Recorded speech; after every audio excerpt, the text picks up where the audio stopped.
But everything is a Too relevant in conspiracy. the timeline. Yeah, well, yeah, yeah. It's, I guess whatever. Being on a forum like this, what you're allowed to talk, what you're not. You're not. Who's stopping you from thinking about anything? You know what I mean, as an individual, and that all this information is so freely available as well. Well, we can I even think they're mention it. just aiming for a war. Yeah. Can't have a full conversation and go into details. Then you I don't Yeah. know the word, but you offer yourself up for censoring. Then, if you're too on point on recent Yeah. topics. Yeah. Yeah. Yeah. Which is problematic. Which is, of course, disheartening. But I guess watch your words. Yeah. Maybe that marked the reset and separate in a sense. I'm not going to say it like this, but separated the wheat from the chaff. You know what I mean? In a different sense, the vaxxers versus the anti-vaxxers. I think soon enough you won't be able to find any pro-vaxxers around. Anyone who was once a pro-vaxxer would be denying it. No, that wasn't me, man. I always knew. You know the way you change the story after the outcome. No, I always knew, and I always exercised caution and advised caution. Whereas in actuality, they were probably the ones cursing their family and friends at the beginning when they wouldn't take any vaccination or stuff like that. But yeah, I think we're heading for a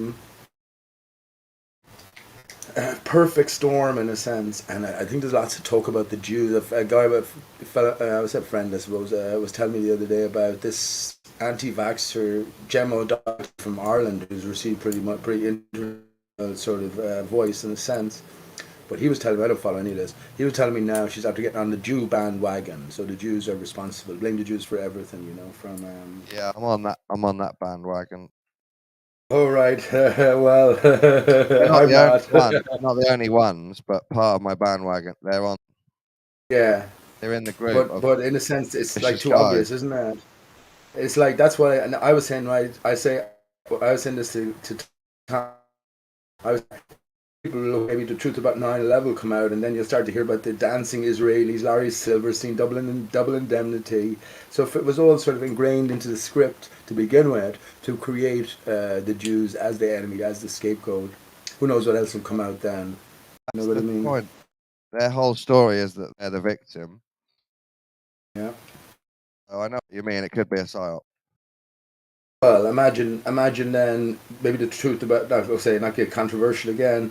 Cons- conspiracy truth about the Holocaust coming out, being more widely available for public consumption, then that's going to add more weight against the cause of the Jew. You know what I mean? So I think we've been set up for the fall of the Jew, but that maybe yeah, true perpetrators get away with it. Who knows? I think actually Shakespeare invented the Jew. I mentioned that to Tom the other day. I think Shakespeare invented the Jew in The Merchant of Venice and Shylock. But that's a different matter. Resisted. Yeah, I don't believe it. blaming Not the a word about it. Jews. The Wailing Wall in Jerusalem was built in and around the Wailing Wall in Jerusalem was built same time as the pyramids, maybe three and a half hundred years ago, something like that. I have no problem thinking that. I have no problem Do thinking you that. think they're going to rebuild the temple on the Temple Mount with like a huge door, dragon-sized door? I think they're making progress, aren't they? I think They're this it trying, I seems to be think. making Yeah. progress.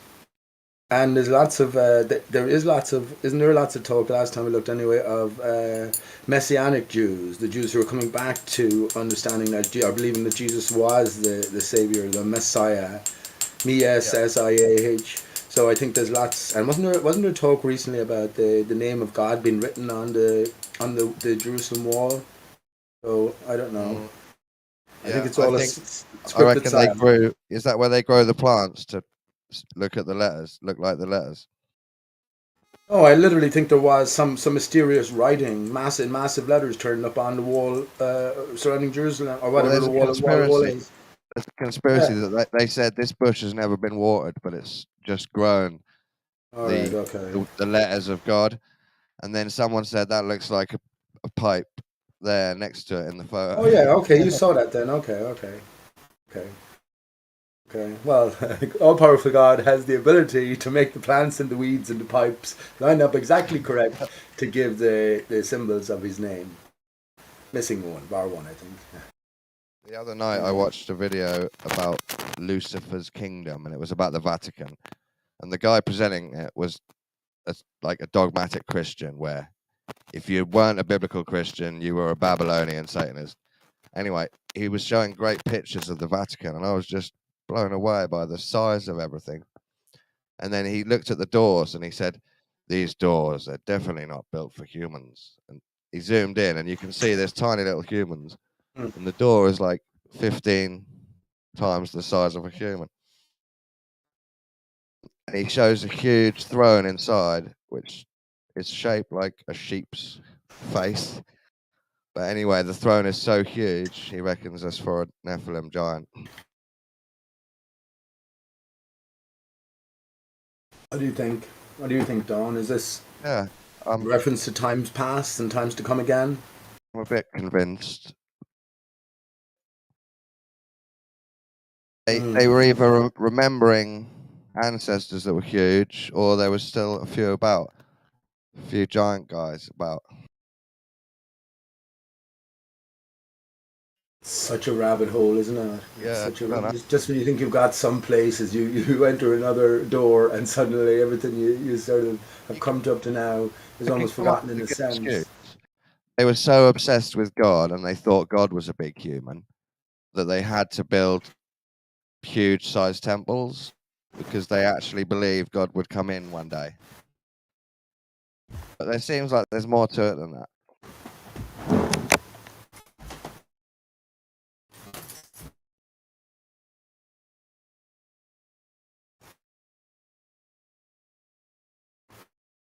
Uh,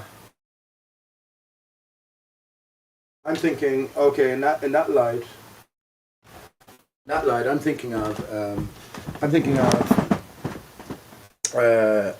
I don't know, let's say places like Buckingham Palace or any of the greater landmarks in England during the Second World War. They would be prime targets, but all the elite places were saved or salvaged. They on to see another day. Maybe that's what the reconstruction. They destroy everything. That's sort of peripheral, and they keep these ancient temples, if you want, or more memorials of the original. Do you know what I mean? So maybe this is what you're talking about in the Vatican. There is part of some of the original architecture, and everything else is just transformed, mud flood or Aria style or something like that, appropriately. You know what I mean? Directed. It seems pretty old. Some of that. Fake anything, though, and that's the way I look at it now. Anything and everything can be faked. Everything. Believe nothing of what you see, and even less of what you hear. I mean, even if I believe the Vatican, without googling it, maybe I guess it's 1,000 years old. Some of it. That's still quite a long time in my head. Loads of weird shit could have happened. Yeah, I wonder how old these things really are. I really wonder how old they really are. We're given a story, of course. Show it, prove it.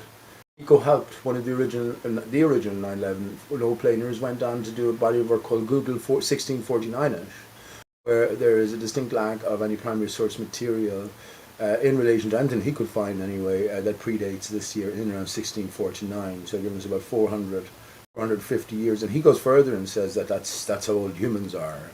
I think it's interesting, not in terms of just what he has to say itself, but also in terms of his connection to 9/11, the original no planer, and how significant 9/11 is and turns out to be.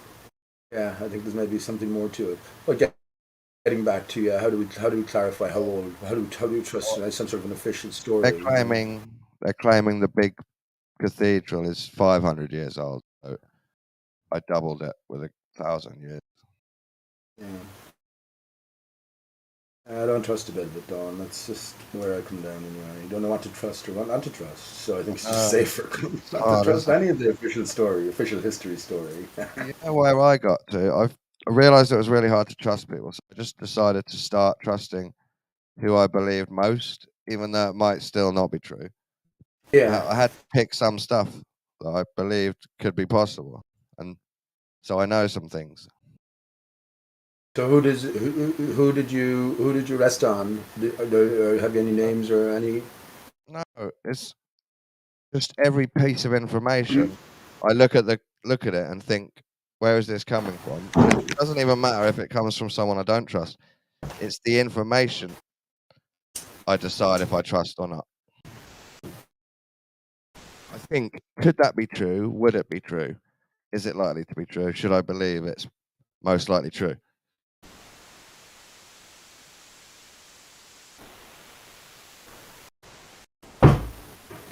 You don't go full on anything. You leave room for yourself to maneuver, but you pick stuff you think's probably true.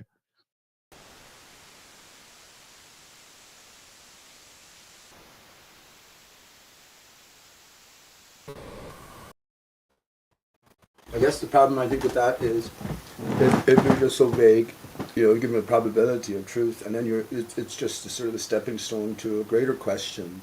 As you move your way through the questions, it becomes more and more uncertain how close you are to the truth. You know what I mean? Because the probability, you're basing everything on probabilities. I just think if you have the proper context, you have to have a proper context for your thinking as a sort of a foundation, and then take it from there. And the reason I say that, Don, the reason I say that is because globe Earth versus flat Earth comes so deeply into everything. Obviously, it does. If it's not a globe Earth, if the then information the is whole of about history is given is. if the information is about the universe or planets or movements in space or aliens, then I include the globe. But if the information is about a conspiracy about humans, psychology on Earth, I don't use the globe as a foundation. I use me being a human and knowing humans and understanding humans as the foundation. Right? So the globe only has to be a foundation for stuff that needs a model, needs a globe Crazy, model. man. Do you think psychology isn't affected? Do you think everything isn't affected? Come on, man. No, it's not affected by the globe. You don't need that as the Yes, it is. foundation. It absolutely is. No. I'm thinking about how someone gets brainwashed by Christianity. I don't need a foundation of I know Earth's heliocentric, do I? Doesn't matter. It's just humans on the ground worshipping a type of God that I can investigate. I don't need to know what shape Earth is.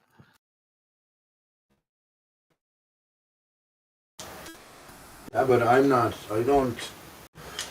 I think the people who are brainwashed by Christianity have taken a wrong path as well. Yeah, the point is, you don't have to worry that the globe is a foundation for everything for everyone. It's not at all. Yes, it is. No, it's not. It's the thing they believe that is near the bottom, like a main thing. I think I'm on a planet. This is one part of knowing where you exist, right? But it's not a foundation of thinking and philosophy for people. You just forget it. It is, Don. No, it's not.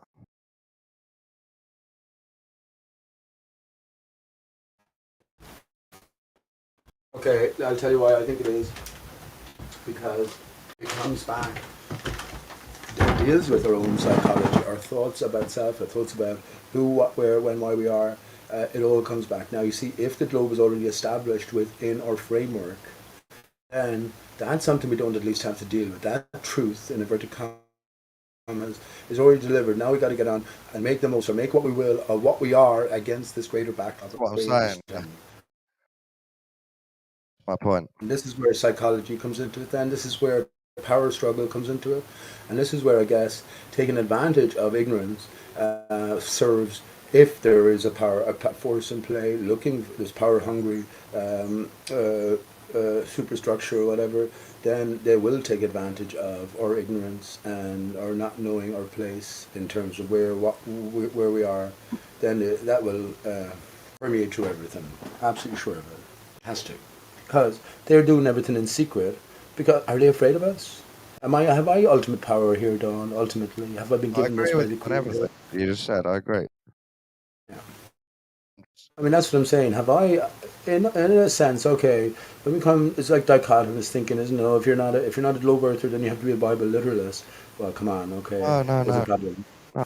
I'm not saying you're saying that, but in general, the Bible letters are at the door of flat Earth waiting for us. So you have these new emergers from the Matrix, all shaken and all dizzy, etc. And then what Let do you me do? just. You have your book in hand, waiting for them to embrace it. Mm. Can I explain my point one more time, just so you don't miss it? But the same way, I believe it's a globe. I've already got that truth. So I then investigate other things without having to think about a globe. Same for you, Pete. You already know it's flat and that they lied about it being a globe. So you don't have to Yeah, think but about that every time you think about other no. things, do you? No, but that's why I would Right? say then. That's why I would say then every piece of information that you give pass on to me, it will have to be tainted. You don't have the proper Yes, context, as that's far as how I I'm feel concerned. about you Remember, too. hang on, But we Don, can hang on. I'm work just saying. together. Remember, this is the individual's quest here, so I'm trying to work my way through the truths of my reality as you are yourself. But Yes. because I have this as a context for my evaluation, then I'm going to say that about everything that you have to say. No offense or anything, but I'm just going to No, say, that's well, if he fine. hasn't realized that the same thing, yeah, or yeah, you know what I'm I saying. do it Everything to after you that then too. is going to be, yeah, yeah. I'm the same with you. Everything you say is tainted because you're a flat earther, but I still like to talk to you about other stuff where cosmology isn't an issue. I'd even Well, like to talk to you about the tainted stuff too. yeah, we were trying to get places here in our own realizations, right? This is not a game. I'm not entertained by this, or let's just pass a few hours. I'd rather have the in-depth Sure, layout of what you're thinking or what you're working on, the way maybe you can help me along and on knowing, and vice versa. of So course. that's what I'm saying. Yeah. We can help each other. And you are entertained. You shouldn't lie about that. You love talking to people online about shit. I don't like talking about shit. I don't get engaged with. I heard Ruhif and Gleam and Napalm talking away. It's grand. But I've just done it all before. Ruhif has been doing the same thing for 5 or 6 years, and they keep the conversation going for 3 hours. But I don't care to Okay. get involved anymore. You know what I mean? Because I know it's all a game. What do we Yeah. both want to know about and where we can help each other know more? And, Mm. and we can enjoy it. That's the sort of. I think that's a big part of a further advancement is deciding on the question. Deciding on the question that you choose to ask. Yeah, that's a good question, Don. What are we looking for as an individual at this point? Right. Uh, Let me think of a good one because finding out who the evil ones are, that gets boring, right? We've already looked into that a lot. yeah, we already know it's women. We already know it's women. I'd like to find out if humans evolved. Eve, IL, evil. They tell us in the word Eve, If IL. I want to know if humans evolved or if we were made. That's what I Okay, want to I find don't. out. Yeah, see, I don't need to know that. I already have settled on that. So I think we were made. Uh, but evolution is metaphor. So within us, within me right now, is a trace of all other life form on Earth. But because we're separate and we have this greater imbued spirit, so it's not that like we have this promise that we can go somewhere else. We came from somewhere else. So I'm happy with that. Evolution is a metaphor. I believe that. I And don't know it yeah, yet. we were I born as really want to beast. We find were out. born as beast, and we have to rise out of that, out of the material. That's. I'm happy enough with that. I want to confirm how we were made. You know, really think about the process. But well, then okay. Well, we are trees. Think of your spine. Think of your brain. Think of your. So stand back to back with you and your female counterpart, your lover, your soulmate, or whatever. Hopefully, it's your Right? soulmate and lover. But stand back to back and put your chin down into your the hollow, just on your chest there, and your brain will sort of orientate. So now, if the two of you did that, the two brains come together like a pod, right? And then you have the Right. stalk coming down, and then the limbs are flailing out. It's almost like we're we're a torn apart, uprooted little sapling. Do you know what I mean by that, So Dawn? you're saying we were grown like a tree upwards with a woman stuck to us. Well, I do think we were. Well, you said you want to figure out about your own I structure, know. how we were Just put that's together, or very how we were far taken out. apart. Yeah. Oh, okay, what does the creature look like that did it? Is he standing there like pouring water on it? Is there multiple gardeners who are Well, who knows, pouring water? man?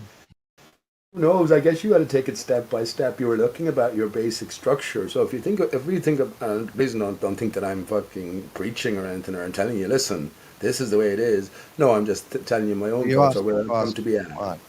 Telling you where I've come to be at. So yeah, understanding that we're in a divided state. Now piece your male and female together, and what do you get? Now who did that? How did they do that?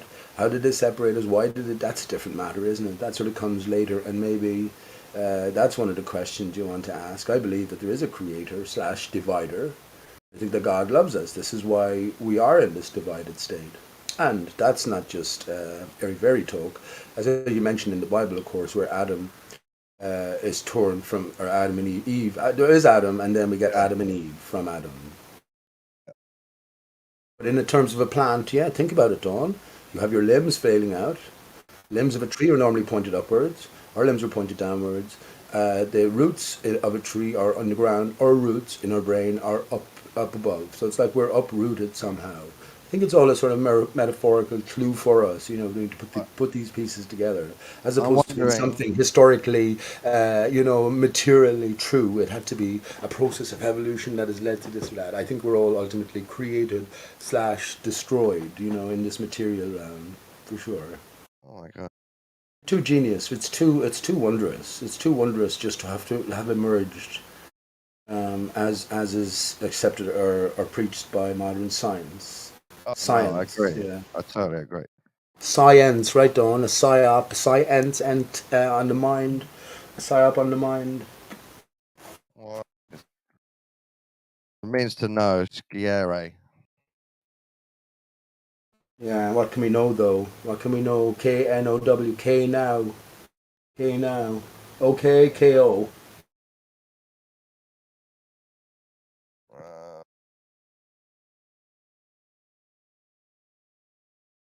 what do you want to know? Yeah, and I then think I want to know. I if think I want something's to know known, nothing.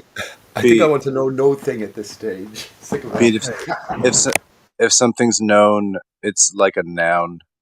It's like a thing. Oh, very good snack. Very Oh good. yeah, there you go. Very good. Pete, And come on. Adam, No, Adam it's named your all the idea. animals, didn't he? No, Adam that's named my all the idea as well. nouns. So Pete, you want to help me know things, but you don't want to know anything yourself. Yeah, but what are you going to answer there? That's the Sounds thing. unfair. Sounds like an unfair exchange. No, but I think ultimately, maybe that's what I ultimately want to know is no thing at all. Maybe. How I've does got it a book. serve? I've got a book which is about nothing. Loads of bullshit about what nothing means.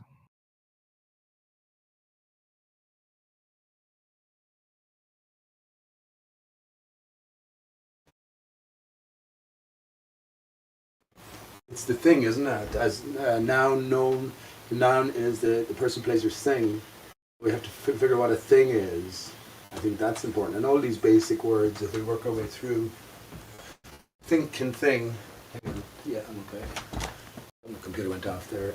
Yeah, that's what I'm. That's what I'm focusing on. Maybe to try and get a greater grasp on each word and why it's chosen to be the particular word, in particular order of letters that it is.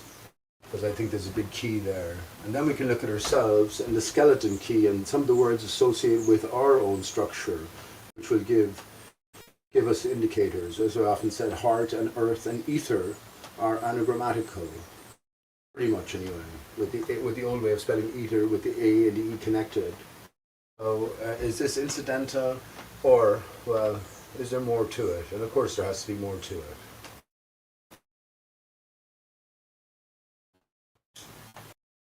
Yeah, I guess you get to like how are people actually reading, Yeah.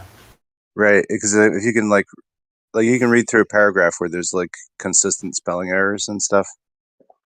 Have you ever done that? I'm sure you have. Yeah. I've seen those. And you just read through it like it's nothing, right? But all the letters have been like altered and they're wrong. If you read back, you're like, that's a misspelling. That's a misspelling. Hmm.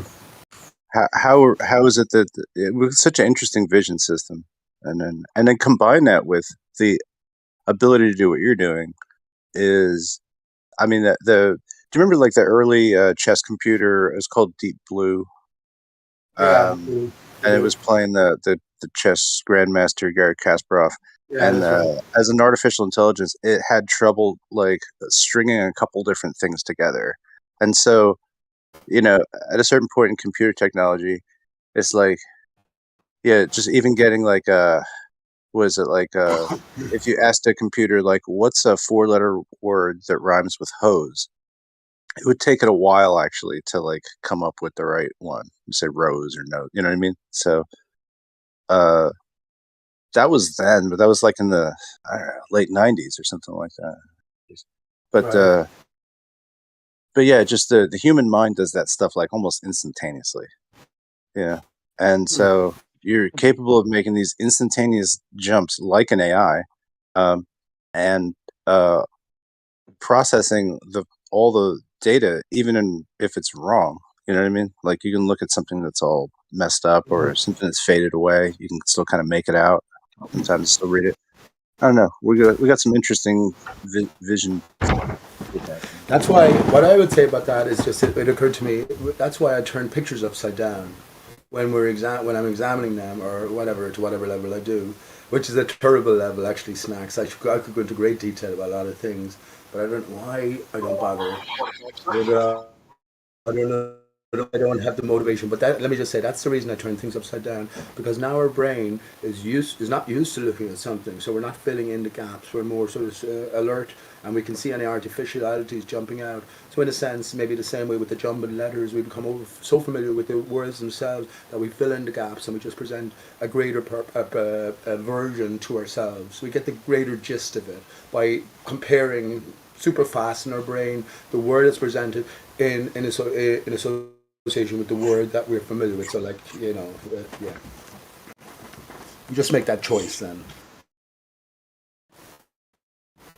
But supercomputer, indeed, that's what I was just saying to Dawn. There's no way any of this is arbitrary. There's no way. Yeah. So the only thing it can be Yeah. is magic. Magic. Our existence can only be magic. That's all. Computers are really great with anagrams, right? Which is just the same grouping of letters rearranged into another word or a couple words, right? You do that kind of stuff. We do that. And then I guess you could say that takes it into the position where something in English could be anagrammed to something that's in another language entirely. Do you see what I'm saying? Yeah. Like in the case, I think there are many. like if you were like you do Einstein as one stone, right? For its Germanic, like literal definition. Right. And so, like, if anything was an anagram for Einstein, it could also say one stone in German. Very good. See what I'm saying? So, like, there's bridges to like. That's why it's an interesting kind of like when you start to add in multilingual and it's interesting. It's all word games. That's the way I look at it. And one of the best ones is Eratosthenes equals sees not earth. And he's listed historically in a slightly different sense as seeing the earth in its rotund form for the first time, as in giving the earth's circumference and being within fucking 20 miles of it. You know what I mean? Oh yeah, very good. And I think this is a very significant part. Actually, it took me a long way in terms of the dodo, which is understanding Mark Sargent, who told us he was a prepper. So immediately coming to my mind was Mark Sargent, Prepper's Lonely Hearts Club band, because I was into the pole/fall conspiracy. So big fucking whimsical directions you're taking things in, but I don't think so. I think there's a greater significance that connects everyone. So at least this way might be one of the ways to get further via what the clues laid down. It has to be clues laid down, doesn't it, Snacks? How else is it going to work? I do agree with you. The words are so important, and especially English, we're told, is the devil's language. I was told that by someone on Jem Panda's channel in his chat. And I was going, well, isn't that typical? So therefore everything is inverted or everything is mirrored and you have to manipulate in order to get back to a greater represented truth. God, if you want.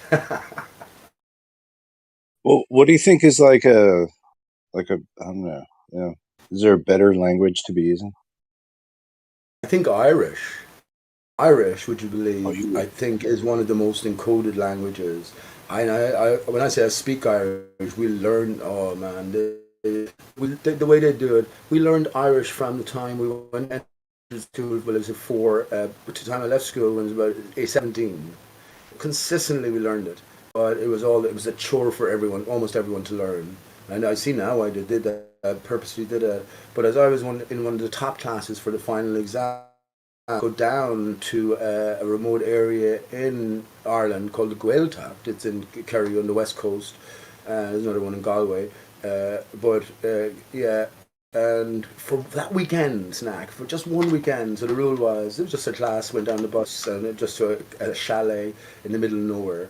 And for that one weekend, the rule was, though, no speaking any English, just Irish all the way. And all of us, without exception, came back from that trip 1,000% increased and much more interested in the language itself. I think this is purposefully taught. The way they teach it, right? To make everyone hate it because maybe it is potentially such a glorious language, and I think more especially it is probably one of the most encoded languages. Why I say because certain words are very, very significant, and also according to the historic tale, Western civilization would have died out except for, we're told, the activities of the monks on the small western isle of Emerald Island, going back to whatever 500-600 years after Christ. So I think that's another clue. What's Irish sound like? Pardon? It's just called Irish. Irish, yeah, the Irish language, Gaelga. But yeah, it's the way they taught it. Everyone, imagine doing something for 15, what was that, 17 years. No, hang on, that's not 17. Does Let's this say sound like 15 years. how you're talking, but just like harder to understand for me? I'm curious as to what it sounds like. What it sounds like, Padaro Shiakon Sanam Dom, that means Peter Sheehan is my name. Tome Goni, Tome, I am. So that's just so To, T-A, and you have a little stroke. It sounds like Latin to me. French. Yeah, it's like a grave in French, so it's Tome, Igoni, I am living in Limnock, in Limerick. So, yeah, Tome is I am. So there we have the T and the A again, which are very significant letters. But anyway, and in relation to the V and the L, that's what I would say. But anyway, that's what I Can think. you give me like a whole sentence? Just say a whole sentence.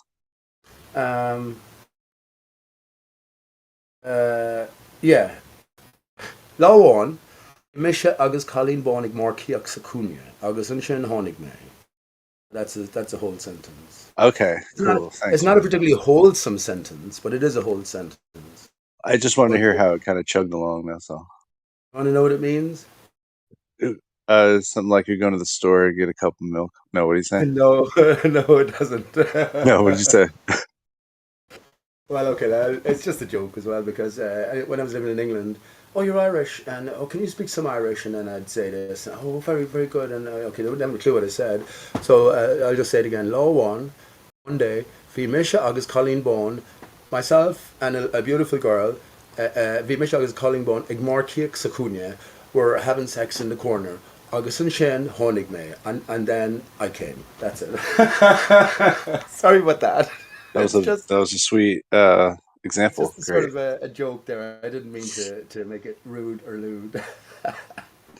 Yeah, clearly. It's a joke because so many people have come up and, oh, you're Irish. Yeah, it's over in England especially. And yeah, can you speak some Irish for me? And then you just say that. And oh, that sounded lovely. I wish I it kind of sounds like somewhat like a little Dutch, but like something else too. I don't know. It didn't quite sound like how I thought it would.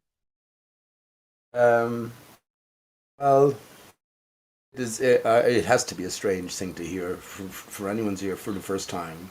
It has to be, and once again, as I said, it's sort of been more encouraged now these days.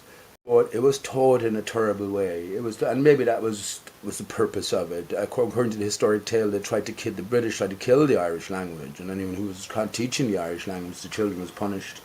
or worse. So all of these horror stories in our history as we were growing up, as we were told it anyway, as to their attempts to try and kill the Irish and kill the Irish language especially.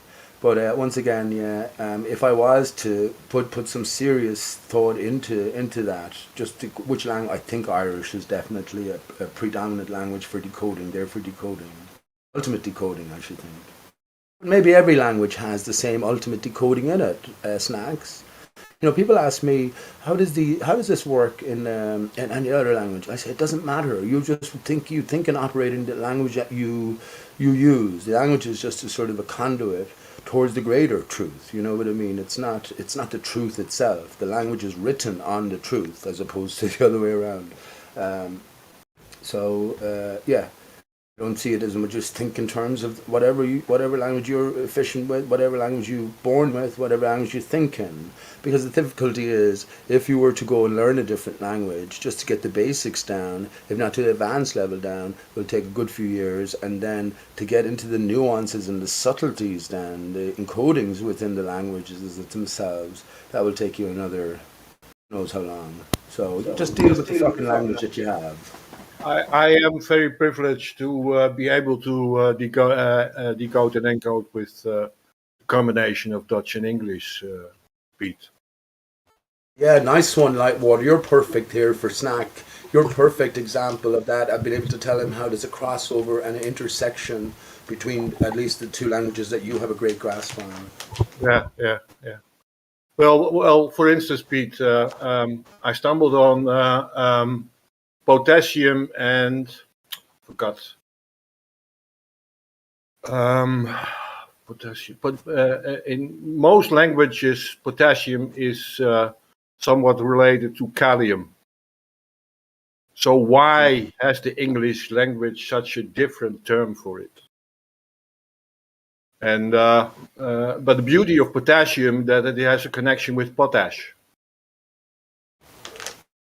Right, which is the real thing that it comes from. Yeah, but kalium is also something real where it comes from. I was on a similar sort of trail trying to figure out like nitrogen, since it's like a big part of the atmosphere. Like, and then in Dutch that is called stikstof, and that literally translates to suffocating stuff. Okay, that's interesting. I thought I could have been wrong because I'm like trying to trace through like Wiktionary etymologies or whatever, but I thought that, and then I think I found a Google book, it described notogen is what I think that the word it originally comes from, that we call nitrogen, but notogen meaning pressure force. But now I speak it Snacks. I also realized that stick can also mean stitching. What's that mean? Stitching seams. Oh, okay. But it seems to be going connecting loose fabric. Yeah. Okay. Nice. Huh. And for instance, the word pineapple in Dutch, it is dennenappel. It's of the fir tree, the from a pine. And in most languages, the word is connected with what we have for pineapple, that is ananas, with all ananas, yeah. So you have in the English language a very big pine cone.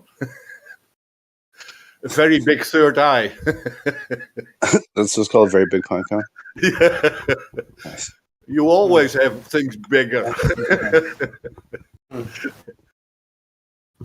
But I've said that. Yeah, I would just meant. Yeah, go ahead. Bigger jars of peanut butter. Yeah. From your peanut. That's America. So in English, right? So we have a direct connection between the pineal, the spine, and the penis. And of course, penis and I spine did are take it there. perfectly anagrammatical. Well, this is the snack. This is what it's all about, isn't it? The venture of our own body, where we're cut off. There is that connection there, and yeah, spine and penis are perfectly anagrammatical. Pineal is all pine, alpine, or all pine, and then we have the OL. But the pine is common to to three. You know what I mean? Again, skeleton key maybe the skeleton key. So this is where, Lightwater's decoding there of a different language brings us back in potential anyway to the same thing. Same Yeah, thing. it's I weird. wonder. Yeah, there's a lot of I don't know. Yeah, pine trees are pretty interesting, man. And they're one of the like the longest lived tree species, the bristlecone pines. Mm. And they can like just grow right in like hard rock, like a mountainside. It's pretty. That's pretty tenacious life right there. But yeah, something about like I think the shape structure of a pine cone has something to do with why it's a successful like life form, I guess. They have the So, pine cone outside the Vatican, don't they? Don't they have the pine cone symbolize? Is the pineal, has it any oh yeah, visual resemblance to the pine cone, or is it more something talking about the structure of the pineal in terms of the spiraling? but think about it too. It's like they're portable. Like if you were traveling person, you could just like take them and you could like whatever litter them somewhere or plant them.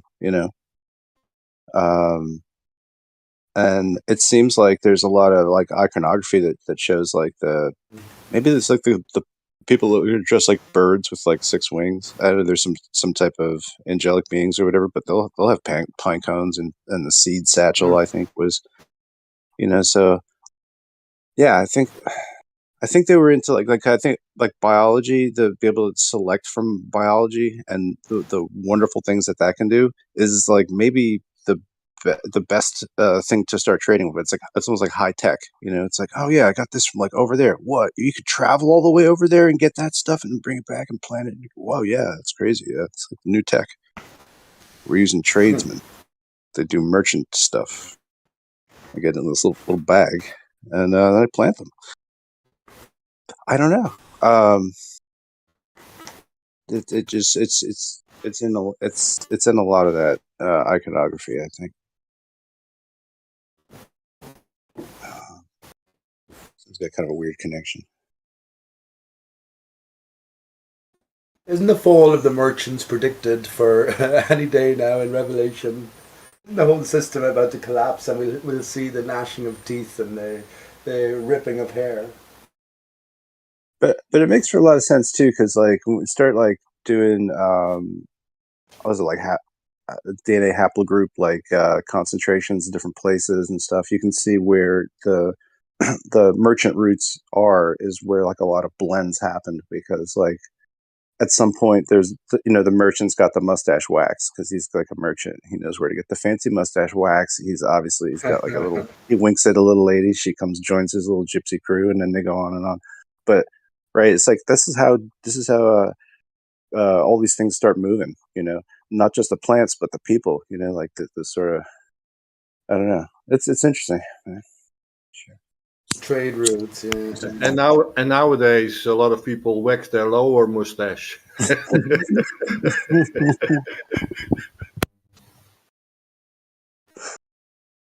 Flat manscaping. Is that what you're talking about? Lower mustache, as in, yeah, taking care down there. Exactly. Yeah. Jesus, well, Yeah, I was talking about that's the last thing I'd be worried about. more like mustache fashion. Yeah. For me, that this might mean that they get rid of electromagnetic antennas because they can't handle the change of the signal. But I also try to make a sub point that like presumably the mustache wax might come from somewhere else too, so be like, oh wow, that guy's got a fancy mustache different from other people's mustaches around here. How is that? Oh no, he's a guy. He comes from another city. He's from far away. They do mustache stuff. You don't even know about it. You know, it's just like the mystery of that. Like, I don't know. People want for something different sometimes from what they know. So I think this migration, Culture creating, trend setting. yeah, and then things mix up, right? You know, because then, whatever. Yeah, I think fat is a kind of armoring of the skin, right?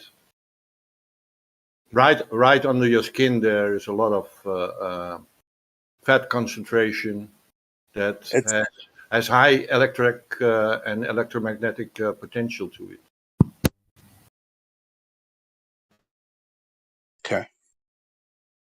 If only we could just turn on our capabilities, our powers. I think this is what our increase in energy is about. We have an aura that's been suppressed by these prevailing energies external, which is keeping us down in a sense. So by coming to terms with our own being within a proper context, then maybe we can, via just exercise and intent, naturally just increase your vibration. You know what I mean? To provide a better block.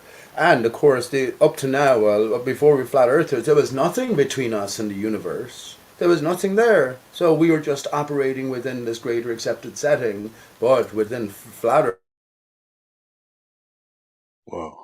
Earth and closed setting, then what are the true conditions that we have to come to terms with? And I'm just speaking from my own mind, right? I'm just saying that's my best picture that I've formulated. We're in a divided system, and we have this force coming from above, this ethereal flow, and it's oppressive. It's oppressive against our natural sort of developmental ability. If you want to put it like that. Yeah. Whoa. And actually, do you know when you mentioned nitrogen, I was thinking about how nitrogen is associated with soil.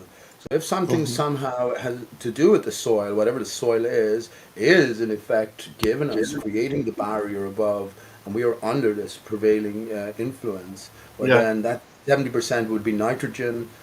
Is that indicated as actually some force that's coming ultimately from the soil, from beneath us? I'm interested in well, yeah, and nitrogen's in some of like what you excrete from urine.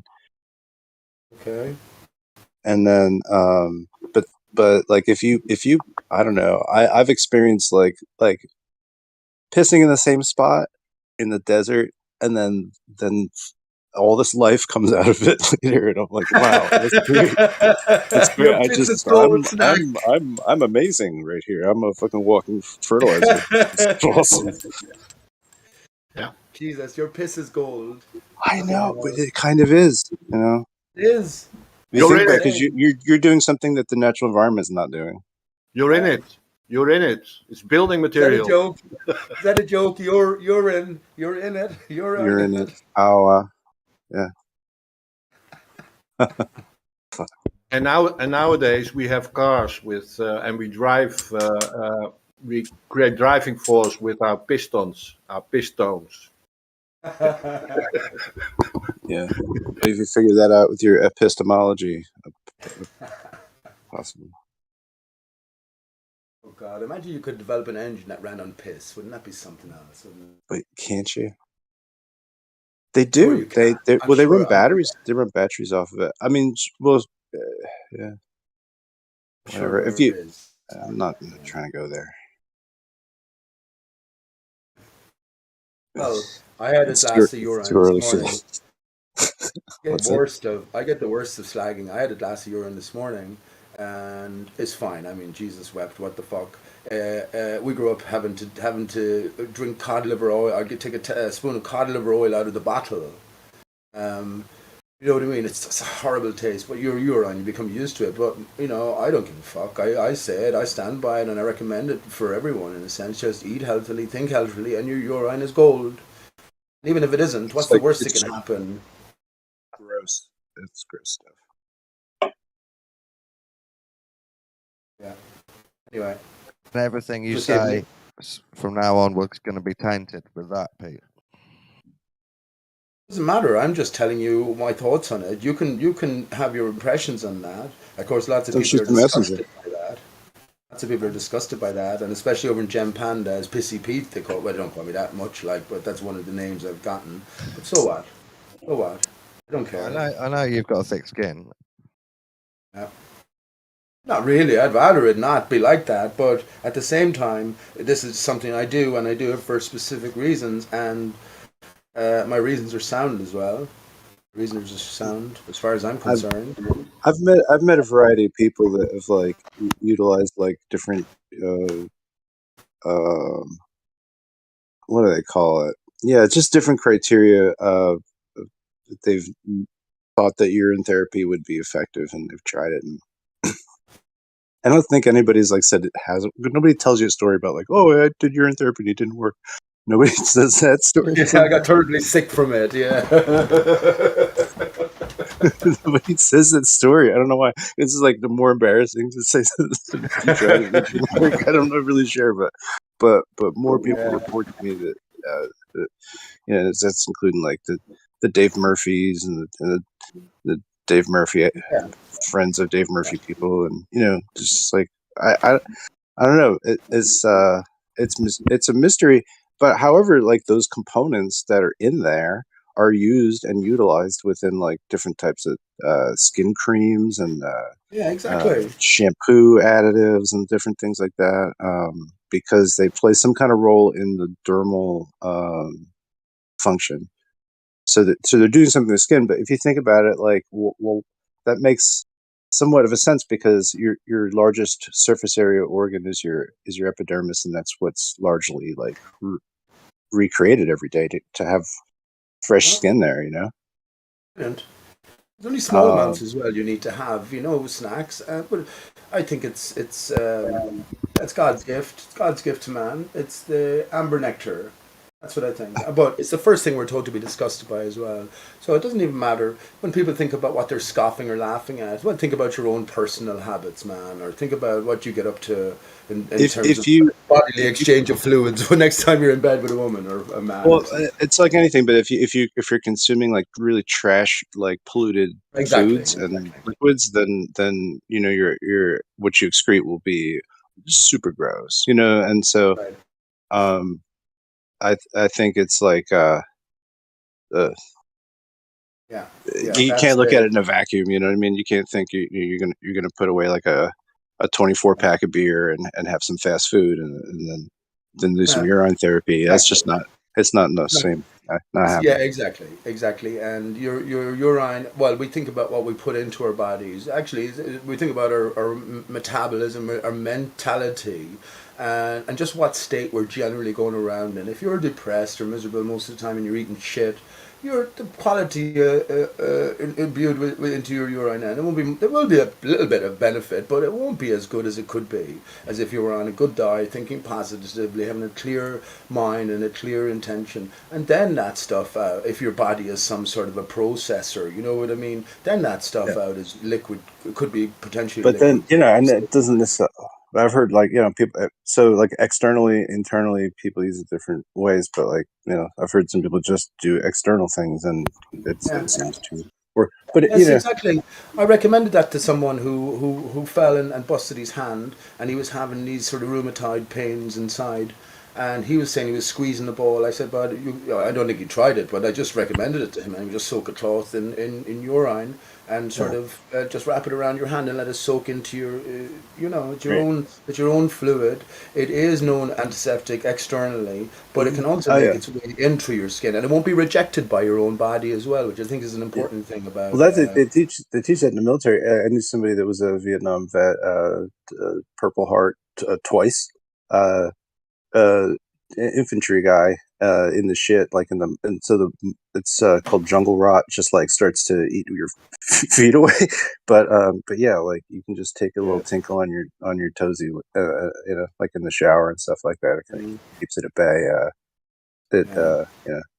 At least your Takes worries it away. over So I there. don't know. It's like what an What external. are you going to say when you're in the midst of the Gook territory? You go, oh, I better not tell the lads now. I took my boots off and pissed on my toes. I'd be awful embarrassed. Yeah, you're not going to worry about that. It's like, oh, I wonder, I'd be awful embarrassed if I didn't get to change my underpants, if I had to go in under an accident emergency situation to the hospital. You wouldn't your bollocks once you got there. You wouldn't care about anything. Just get me out here, get me well. Yeah. This guy like would almost never say anything. He was so PTSD, having like been the survivor of like 2 infantry units. It's like, yeah, like, yeah, he piped up for that. It's fucked up, isn't it? You can never be the same, can you? You can never. I'd imagine you can never reconnect with anyone again. Just in the same way. But what do you think, Snacks? Did you ever broach? Okay, we know there's real shit goes on. Although that's people like John LeBon deny all. Jungle Surfers, another one. Dave J. I don't think they go quite across the board, but for the most part, they deny all of these wars ever happened, and for the most part, it's just political propaganda. What was going on the ground was mostly say. But what do you think yourself, first of all, as applies to the Vietnam War? Was it mostly staged, or second of all, did you get a chance to ask your mate, or did you delve into any of these questions with him? Obviously, if he's been in the heart of it on a few occasions, was that representative of the whole of the experience? I think that was his basic department. He was like infantry from beginning to end. He's passed now, so I don't know. I don't know. Then I don't know, like press him to talk about it.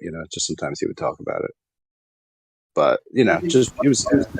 I once had to. Yourself, I once had to laugh a little bit about Jungle Surfer because he put out a rant against newcomers like Jaren, new kids on the block, and it felt a little bit like that he wanted his power back as a bringer of all the conspiracy news as a headliner, and for me it felt a bit kind of funny and also, of course, a little bit sad, but.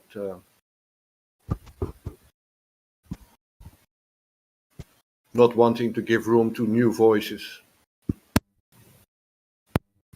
was hard to accept. Who are you talking about there, LW? I was just at the window. Who are you talking about? Jungle Surfer. Who? Jungle Surfer. Oh, Jungle Surfer. Okay, sorry. Okay. Oh yeah. Okay. Okay. I know. Yeah, I mentioned him because back about 10 years ago, this is sort of the 9/11 hoax crew. We were over at lots of different places. Clues Forum, Fakeologist Radio, and Jungle Surfer is definitely a very competent and capable contributor. So I know he's back in the scene relatively recently, but yeah, he did push all these views, talk about them, and I guess sort of fair enough. When we look at the Gulf of Tonkin incident, for instance, which is admitted a staged affair, well, you're just led into asking other questions. What exactly is real? What exactly is above board, as opposed to what's presented? Like for instance, I think Snack, you know this stuff, man. I mean, I do. I do. Yeah, but I'm just saying, Pearl Harbor, for instance, just all reenactments presented as live, and then all you're left with is the war and the effort, but then you're left with the museum, which gives you some sort of visual, some sort of material thing to go to. Yeah. What I do believe about that stuff is almost like I'd rather not say. It's, it's just like it's gonna sound too crazy. But 9/11 was the new Pearl Harbor. So if the old Pearl Harbor was fake, involving fake planes, involving fake deaths, then the new Pearl Harbor, 9/11, maybe it might involve the same thing. And both were obviously a reason for the great U.S. of A. to enter into world affairs, or so anyway. and so too the Gulf of Tonkin incident as well, right?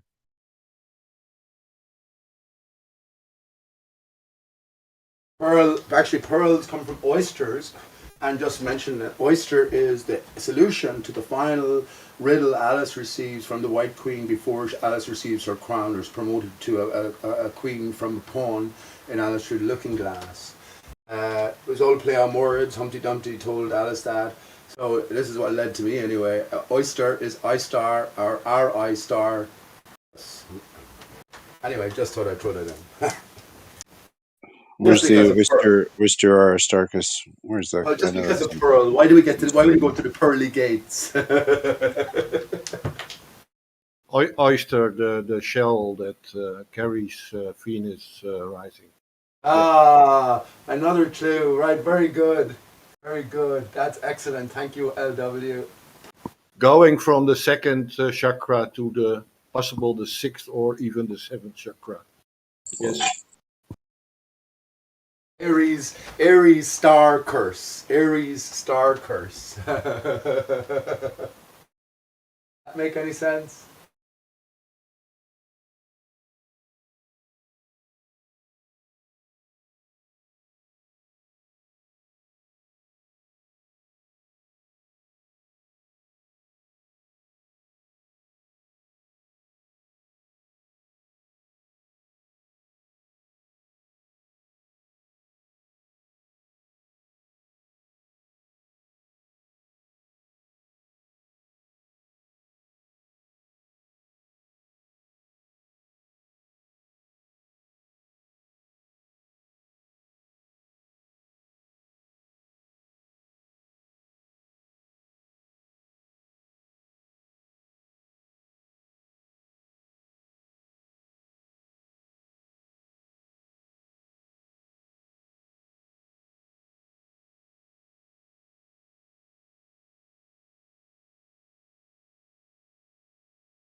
How's the busking going, Snack? Are you still busking away, bud?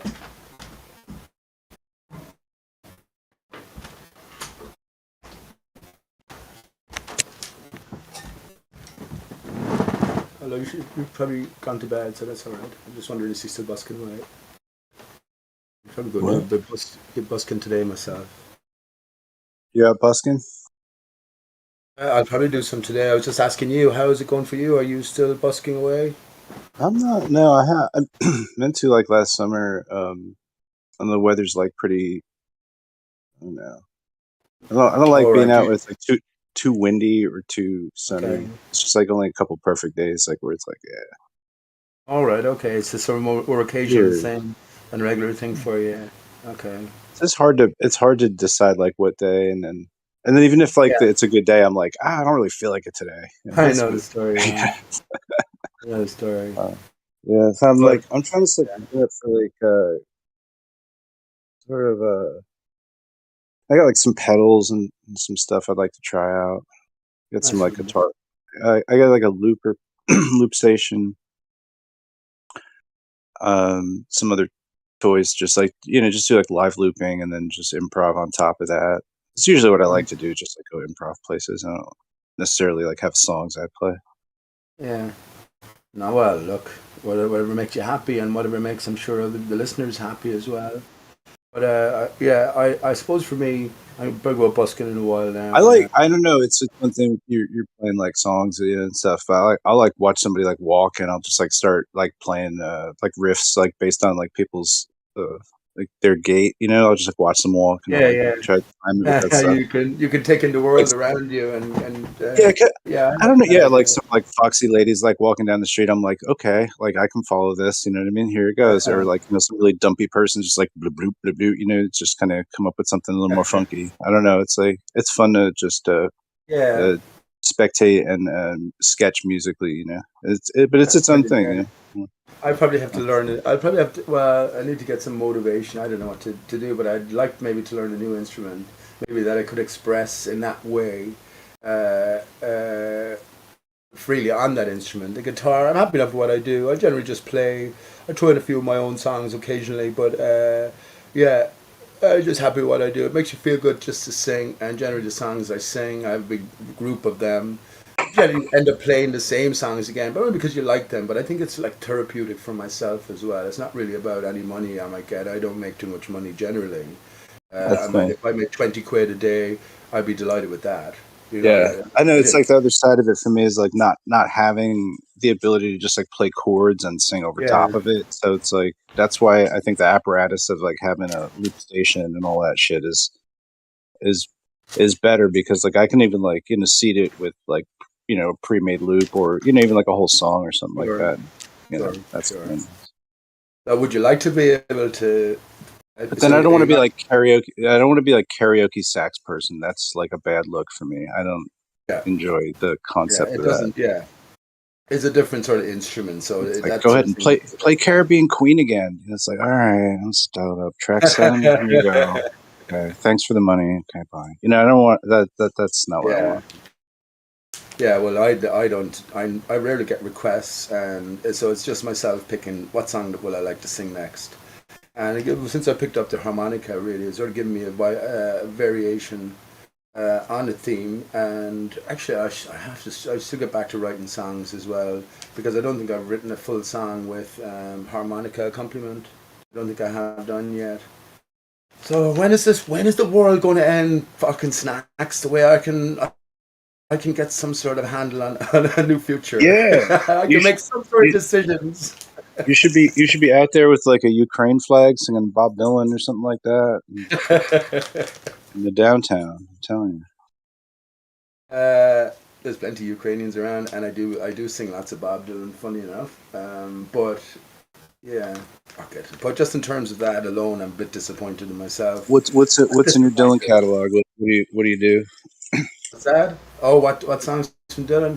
Lots of them actually. Lots of them. One of my favorite songs to sing these days is Joker Man, which is very, very encoded. And I think what has helped me out as well.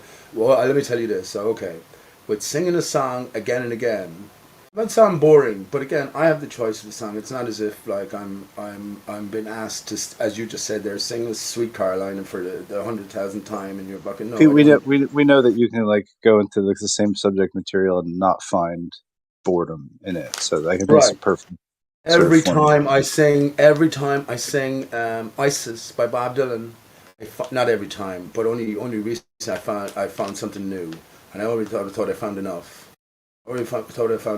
But yeah, so that repetition and that just new rehearsal of it or whatever, new performance of it or singing of it, you don't know what's going to bring to your mind. You're just listening, a different bit of focus in a different area, and something new comes. You go, fucking hell, man, fucking hell. Which generally for me, because I already have a grasp on the song, it just adds to my interpretation of it, so I feel better about it because it sort of bolsters what I was thinking already. So I don't know if you know the song or not, but it would take too long to go into it. Well, hang on. I'm married Isis on the 5th day of May. That's even an important open. I married Isis on the 5th day of May, but I did not hang on to her very long. So I cut off my hair, I rode straight away to a wild unknown country where I could not go wrong. That's it, I leave it there. First, brilliant. Telling us the story of where we're fucking at now, where we've come from, where we're at now. Brilliant. Brilliant, yeah, I shouldn't say, yeah, brilliant. There's more to it. There's so much more to it. It's about fucking 15 verses to it. But it's brilliant. One of my favorite verses. Well, we set out that night for the cold of the north. I gave him my blanket. He gave me his word. He met this. Okay, I'd have to go into detail, but I figured out who the stranger was in the laundromat. Who it was that he met. So that's my revelation. I think when I was singing it the last time. So the reason I mentioned that is, yeah, never know when fucking something new is going to occur to you, and just bolster what you've been thinking already along the lines. That's good. I'm not sure if it's the strong coffee or I'm making corned beef hash or your music, but I'm feeling good. That's great to hear. Snack in this now of nows. All there ever is, all there ever was, and all there ever will be, maybe. Corned beef hash. Oh, we grew up on that. Not corned beef. I think it's the same thing. It's just a lump of corned beef stewed and cooked with cabbage or something like that, but just the meat is gorgeous. And of course I'm a vegetarian, so I wouldn't say I've lost all interest in food, but I really have. There's so little you can do, which is probably not a bad thing. I don't think I need to be eating as much as I'd like to, I don't know, at some other stage I'd like to kind of experiment with there's like different types of mushrooms that like basically taste like chicken or beef. It's strange. Chicken of the woods, yeah. Yeah, chicken of the woods, like red oyster mushrooms, supposed to taste a lot like beef. I mean, they got all kinds of like weird processes they've been making like mushrooms with now, like that give them like bacon, like a mushroom bacon. I don't know. Yeah. Like I'd like to kind of knock some of this stuff out. I'm like, I just like it because it's salty and it tastes like meat. Like I can challenge myself to some other. Yeah, who knows? I culinary, mean, yeah, I haven't tried any. I've been meaning to try it actually. The veggie burger in Burger King. Just because I've been meaning to try it just to see what I think of it. But yeah, man, give it a go. Who's to say? What I was thinking immediately though is, if all of these things are toxins to us, which just some are slow acting and some are more quicker acting, and they're all deleterious to our system. So I think we get wrapping our minds around what the best thing our body needs, and what's the best thing our body uses early on is key. You know what I mean? And then take it from an early doors, depending on your destination, where you hope you're bound for, where you think you're bound for, but taking it then from that early start and treating your body like the absolute amazing vehicle machine it is for the spirit that it is. And then I know you were talking about telekinesis and all of these different latent ability potentials within us, which is an amazing thought, actually, an amazing discussion you had yesterday or the day before. But yeah, it's then that all of these things will come to light. It's almost along the lines of urine therapy, and if you're having a shit diet as opposed to having a good diet, what comes out? I noticed for like just like a week of really trying to have a lot of salad and with just like pretty much like red wine vinegar and salt and pepper, like a lot of salt, maybe too much for some people. Lemon, but I'm hitting it with that, and it just like decrustifies all the junk that you kind of accrue. So I think it's good to like have. I mean, that's not a high committal thing. It's not like doing a cleanse. You know what I mean? Like where. Or a 3-day fast or a week fast or something, yeah. It doesn't mess up like your daily stuff. You can just, try and like go hard on salads one week. But like, and even things like my vision like improved. It's like crazy. I think so. I think everything would improve about us. But that's what I was saying about this longer term goal. I mean, deciding on that, I'm 50 now. I guess I'll have to start worrying about what the fuck to do, because the last 10 years have certainly flown by. Not to mind, 20 years, a little bit more, 30 years, but I've only another 20 years to live with potential, and that's that's, I guess, on average, probably without too much health issues. Should I live after that, the health issues will accumulate, I'm sure. Fucking, when you put it like that, snacks, life is short. But you know what I mean. I suppose it depends on where you're going, what your goal is. I mean, by doing that, for instance, for a week, okay, it will make you feel temporarily cleansing temporarily. But then going back to these habits that are just not that you're gluttonous or anything like that, but maybe they're just not intrinsically good for your body itself, right? You know, just say eating meat, for instance. Just let's just say it wasn't. It turns out that it wasn't an overall thing, a positive for your body because it was something extraneous, something your body didn't need, but it did well at processing it, but it took its wear and tear, effect on your body. Then, You then know, it's from I think tomorrow on. there's, Yeah, where you decide, That's what I'm trying to say. I don't know, people are predisposed to having different types of diets that are optimal for them. And at different points in your life, like you need like certain different profiles of nutrients and things. So, and also like depending on like what your lifestyle is, you might be burning like tons of calories, and like plant-based diet is maybe you're gonna have to repace how you attack activity, because maybe it's tough to come up with all that energy or to recuperate. You know what I mean? After some, if you're running marathons on it, maybe it's difficult to be on a plant-based diet. Maybe it's not. I don't know. But Mm. I don't. Well, okay, I get. Yeah, and I guess that comes back to what I'm trying to say. Except I do have a habit of fucking dragging the shit out of it, and then I lose the point, and you lose the point as well. But well, that's what I'm trying to say. It's yeah, I about your mean, goal. It's about the goal that you set.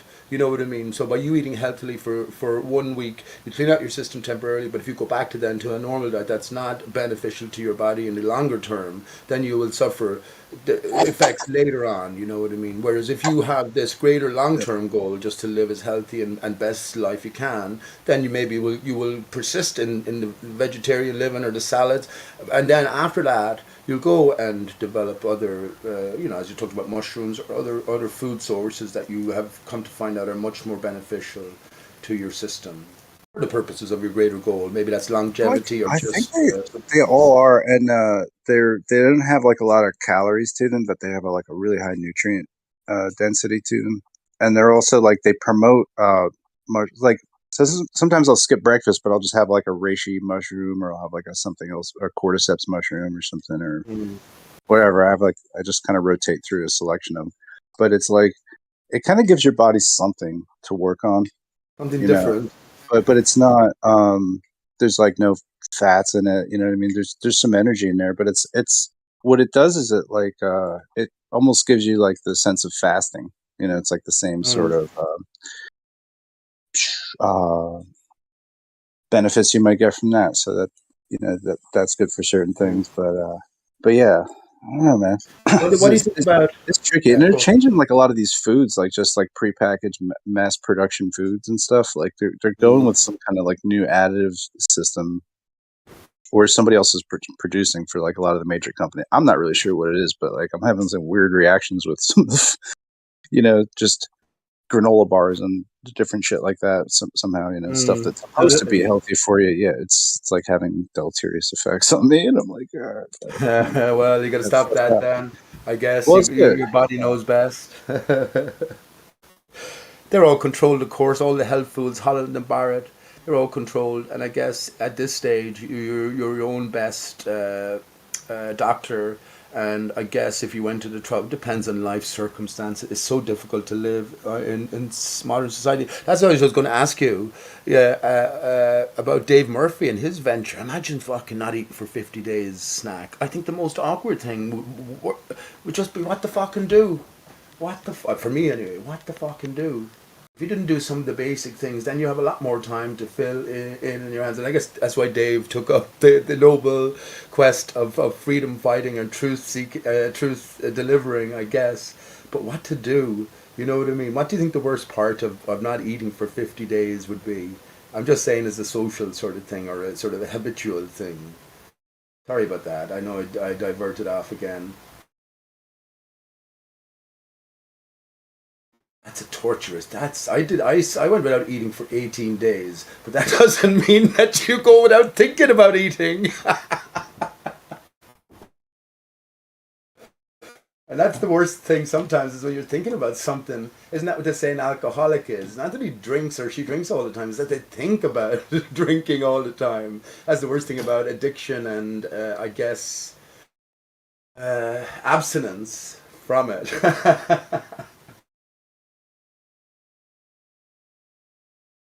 But yeah, you were talking about you. So that's why I thought about Dave Murphy, and I meant to ask you. Yeah, because he went without food, abstinence completely, a fast, an everlasting fast, and didn't he say that he went on a liquid fast as well? Did he go complete full breatharian? I think he did. And he said, wasn't that now? I remember back about 5 years ago when he was telling the story that he suddenly realized one day that, hang on, I haven't had a glass of water in 50 days, and he collapsed. Something like that. Oh gosh. Sorry, I don't mean to make fun of it like that, but I was just wondering what you thought of it. What would be the hardest part of going without food for 50 days? But that's okay. You don't have to answer. And I'm going to head off shortly as well anyway to do a bit of busking and I don't even exercise. believe it. It sounds just as beyond my comprehension. I'll say that. Like even 3 days without food would be beyond my real comprehension. Really, snack? Really Yeah, bad? I think so. I guess that's another, yeah. You see, you'd have to take such an, you'd have to do it for a reason, and that's what I'm talking about. The motivation behind why we do anything. That's what we have to set clear first of all.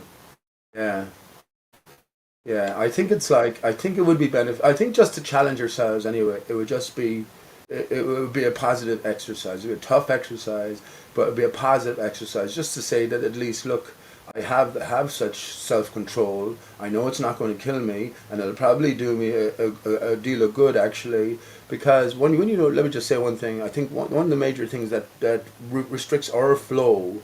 Remember, we have our own energy, or just like, okay, we do have our own internal energy, and we also have an external energy, and it's just sort of in opposition to one another. So what stems or stymies the flow of this energy through your system is this big blockage in your system, in your gut, in your second brain. So there's this communication in your first brain, second brain, and everything then in association is somewhat slowed down, if retarded, if you want. So once you don't eat for 3 days, then you don't defecate. After about the third day, you don't, because there's nothing left inside there. You flush yourself out, and then you have a sort of a greater passage and clearance. And who knows then what sort of passageway that might alleviate for you yourself as an individual.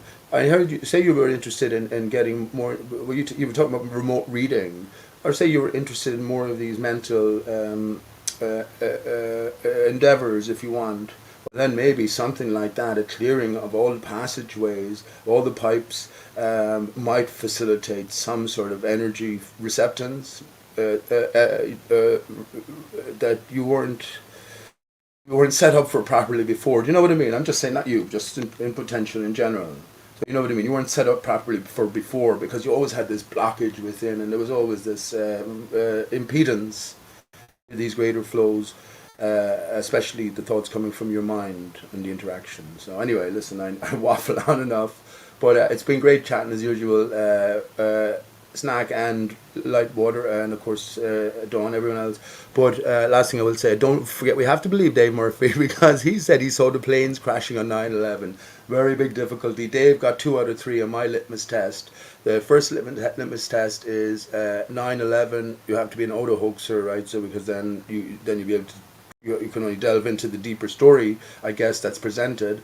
You have to be a flat earther, right? And then you have to be know about the legal name fraud. And Dave is a flat earther. He knows well about the legal name fraud, but he fucking is a 9/11 mainstream man in a sense. He vouches for the planes crashing, and also he worked in Wall Street in the financial district center there.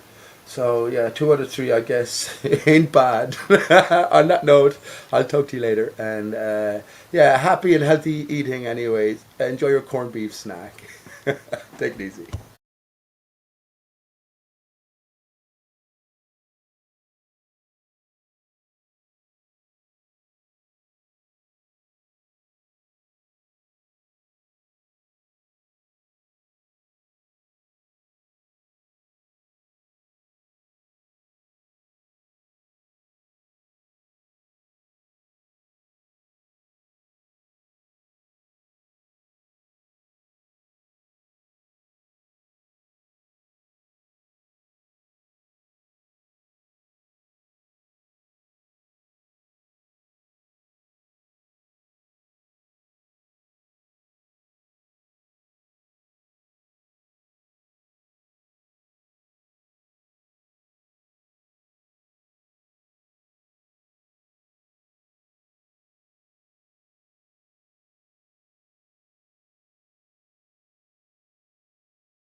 Yo, what's up, Briggs?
Oh, what's up?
Yo, Wits, are you here?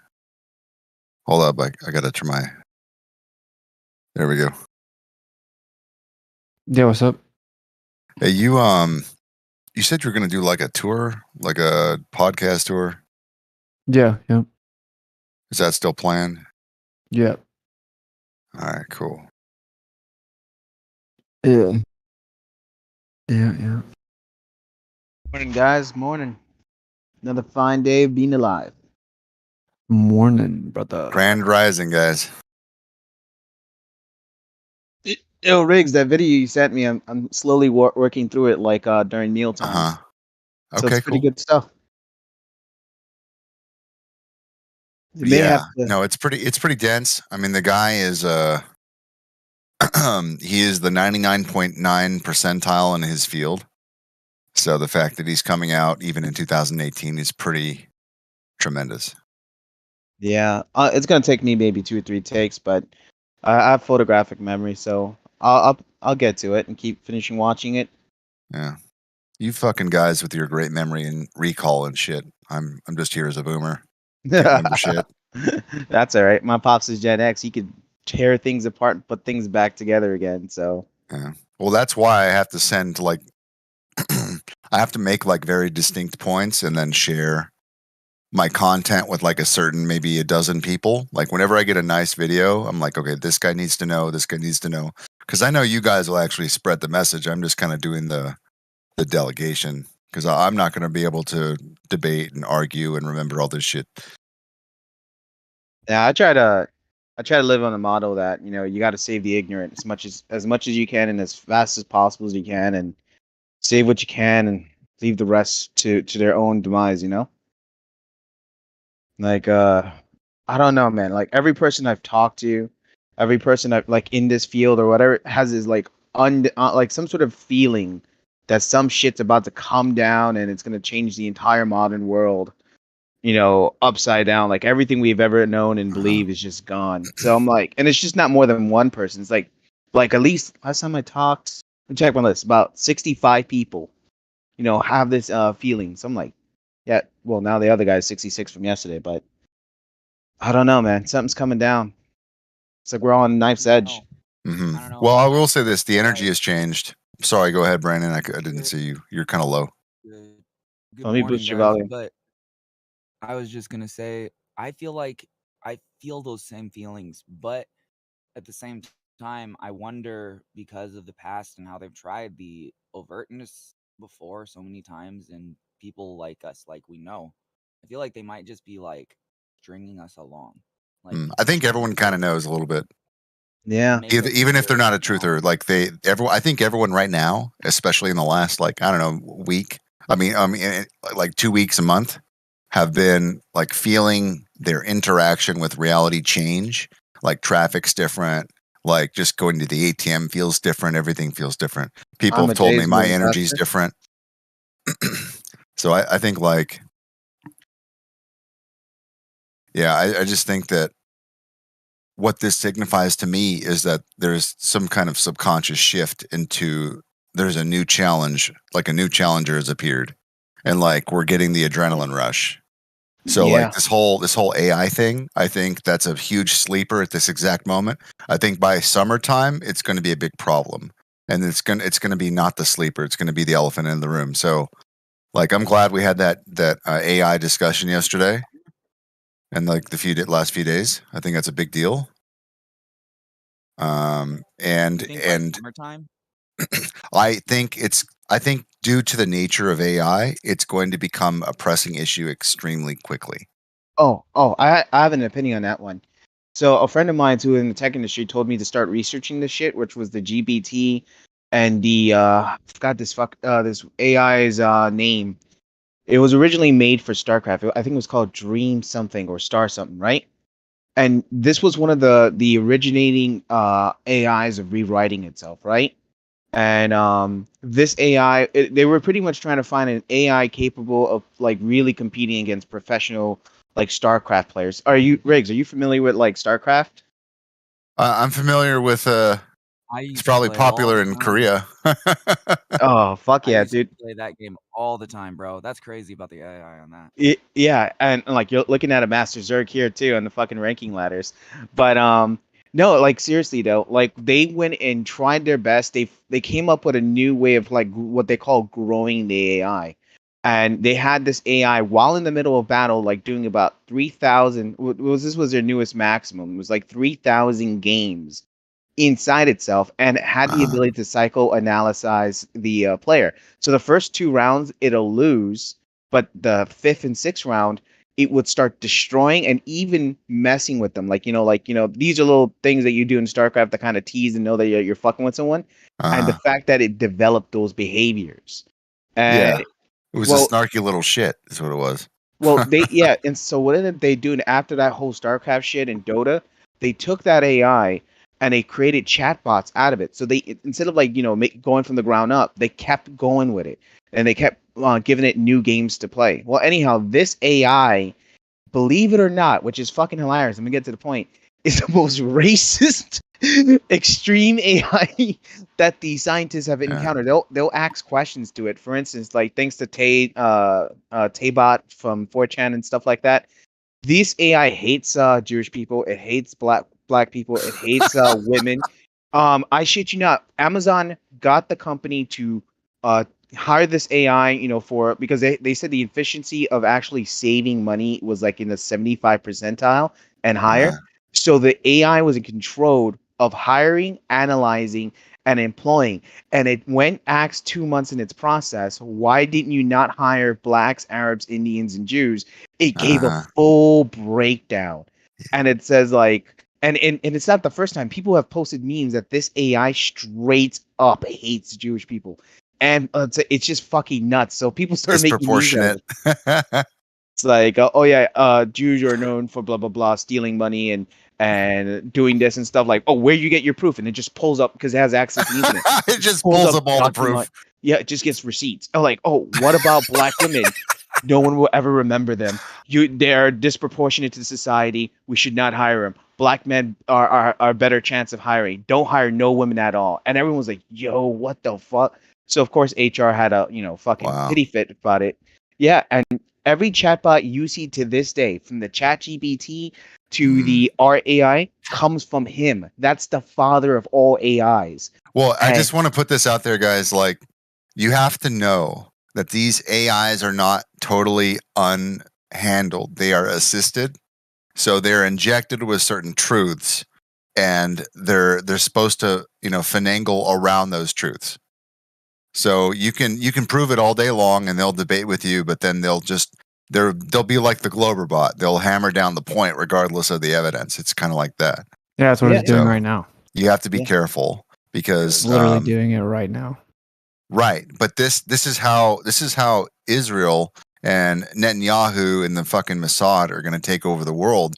They're gonna preface everything in the digital space based on truth and objectivity, when in reality it's been injected with certain assumptions and assertions, and then they're going to use this like ultimate truth, disinfectant kind of like attitude, like, well, it's just, it knows everything, so it has to be true kind of attitude, when in reality that's not the case. But don't you think the private sector will begin to compete with it? Like, that's the reason I think it's dangerous. That's why they're getting ahead of it, and they have so many more models than we do. Yeah, okay, but the private sector is always going to win, like, always, in my opinion. So I think that I think they may have like come out with flat earth. I think that they know that when they begin to transition into the AI realm, it's gonna be kind of too late. Like, I don't know. That's just what I think. I'm not a black pillar though. Maybe I'm not black pill, but I think that as a prudent person tries to be responsible. I think this is the year. Where AI actually makes a dent on society, and people need to start considering their options. Well, actually, I think there's going to be not a holocaust. I think there's going to be a lot of people losing their jobs. I think that food's going to change tremendously. I think that health is going to be like redefined, and lifestyles will be redefined. I think everything will be micromanaged. Look, I went to Best Buy today, and like, I know this has been happening the last not today, yesterday. I know it's been happening the last decade or so. It started in California, and they got rid of these bags. You had to bring your own bags, and then you could buy one for like 15 cents or 10 cents or whatever. But I went to Best Buy yesterday, and now they have gone bagless in Texas. So you have to buy your own bags at Best Buy now. Okay, I think that signifies it's gone all the way up the chain of intelligence. Like, this is the new normal, where this is carbon footprint. This is, you must eat the bugs. It's coming to everyone's table. This is it. Like, I think this is the year, and AI is going to legitimize it. That's all I want to say about it. What are the options that you're saying, though? Like, you're saying we need to consider our options. It's going to be personal. I think how you interact with the AI's decision is going to be personal. It's going to be slightly erratic until they figure it out and people, riot for what their baseline of reality should be. And it's going to be human exploitation at first, and then it's going to be, well, we're going to take, let's see, right now you have let's say you have X amount of food, right? Well, guess what? Well, we're just going to have to cut that back by 2/3. Okay. And then you're going to have to fight for what you actually deserve. Yeah. And it's going to become a social issue, and everyone's going to be like, well, eggs costed this much a year ago, blah, blah, blah. And you're going to get back the other third, and they're going to take the other 33%.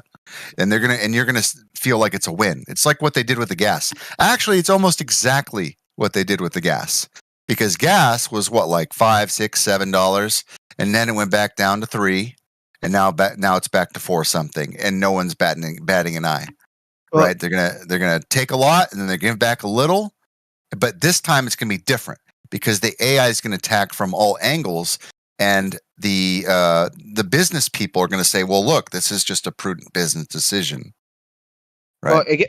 Well, it gets even funnier. Like, with the meme AI, the lefties were going when we were losing the blue sector, industrial, and raw resources, refineries. Lefties were going out there and bashing the truckers and all of them learn to code and shit, right?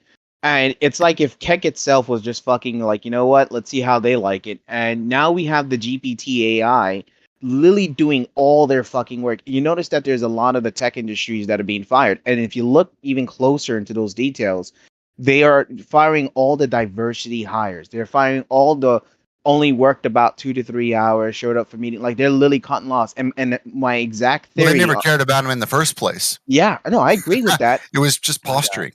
But guess what? You know what it was? It was the government. There was a federal.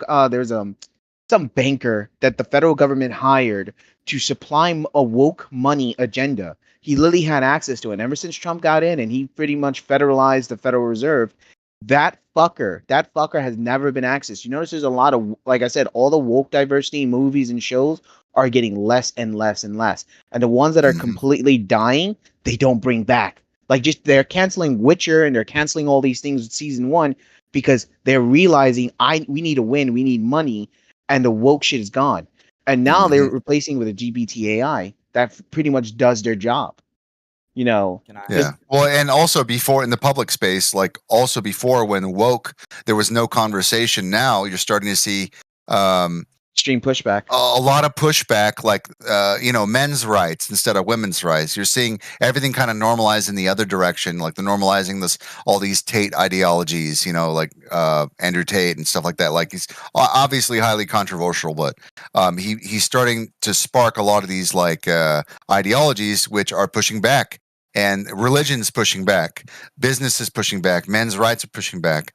Woke is it's not working out. Not even for business, it's not even working out. So the AI is going to pick on that up on that too. It's also going to push back. So I don't even think this movement is going to do that well. I think AI is going to sweep over on top and glaze it over, and everyone's going to feel lost. Yeah, because if like I said, history repeats itself, right? This whole entire tech industry is literally the reenactment of the North and South, right? Back before during the freaking 70s and 80s, the industrial raw resources, blue collar work was making the most money, and even engineer was part of the blue collar work and architecture. but now they moved it to white collar shit, and so it was once again the North versus the South.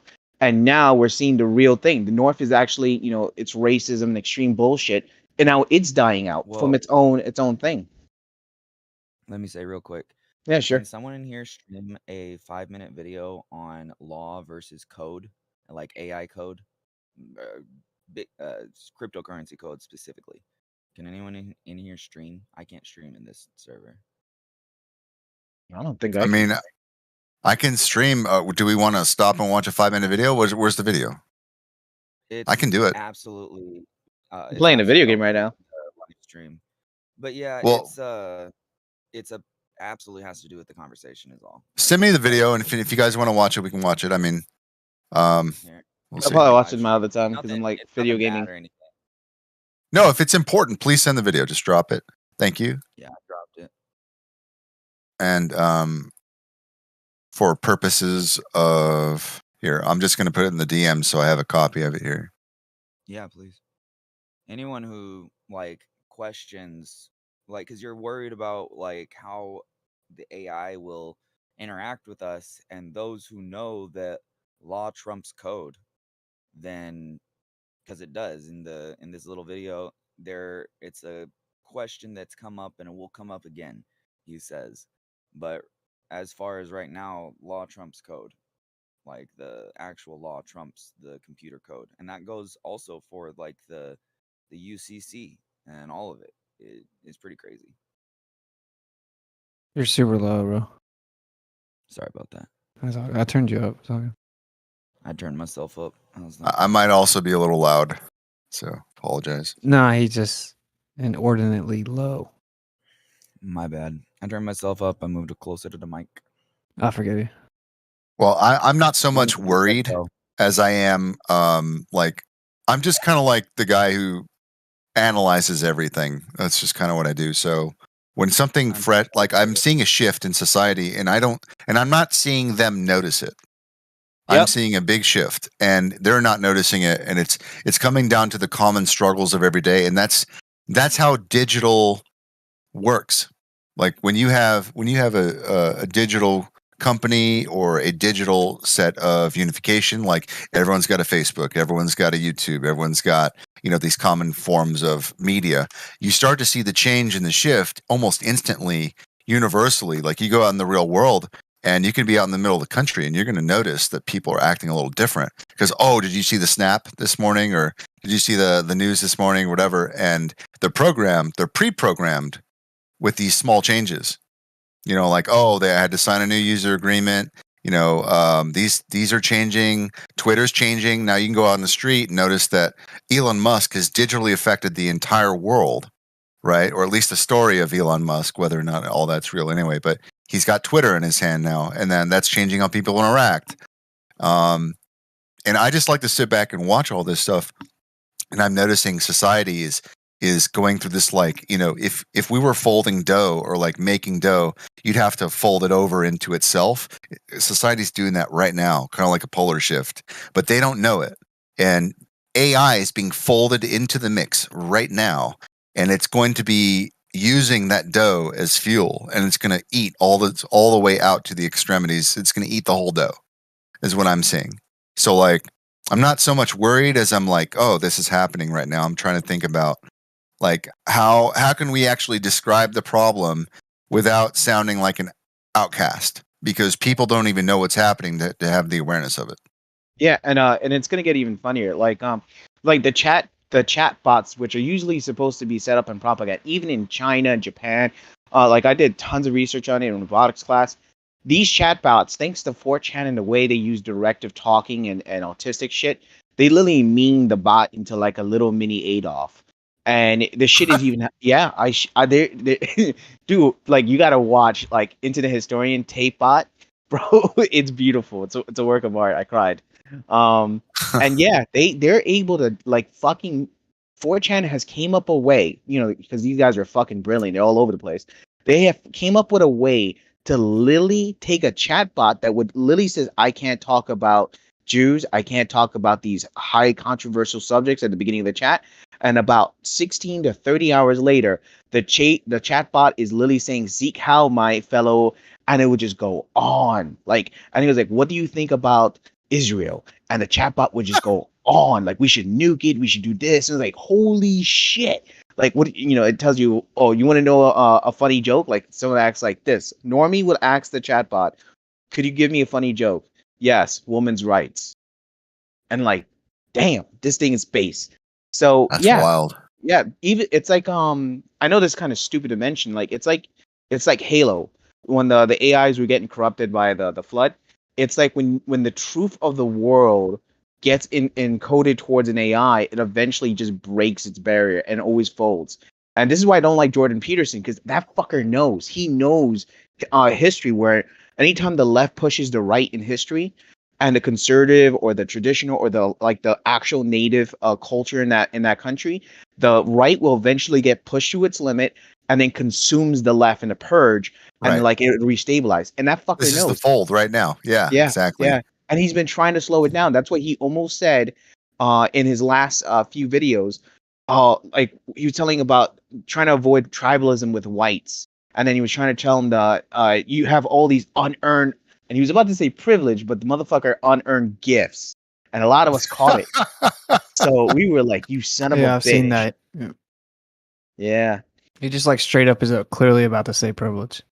Mm-hmm. What he's trying to do is he's trying to soften the blow, because he knows what's going to happen after the United States. Everyone's been saying this. I've talked to a few historians as well, and it literally says we're going straight into nationalism. It's going to happen. There is no avoiding about it.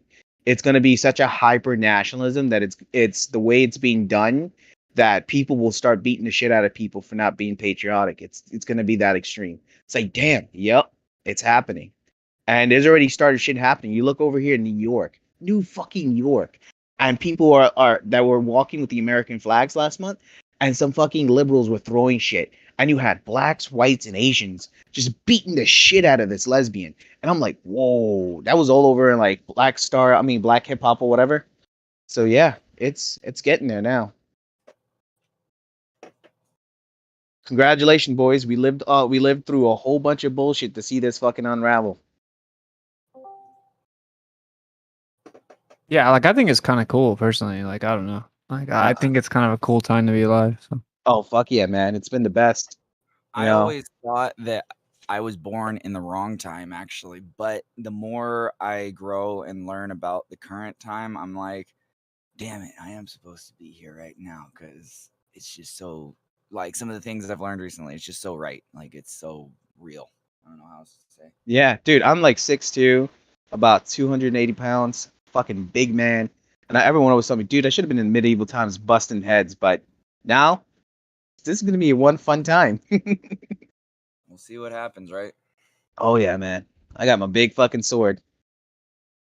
But who knows, man? All I know is as a pacifist myself, I like I said, there are younger kids, Zoomers and shit. There are people talking about the population. You got fucking modern women, some of the modern women that are challenging the feminists on their own because they see the shit hitting the fan, like marriage rates are gonna be down the roof, passport bros, and it's coming, man. A lot of people are waking up to the dark truth reality.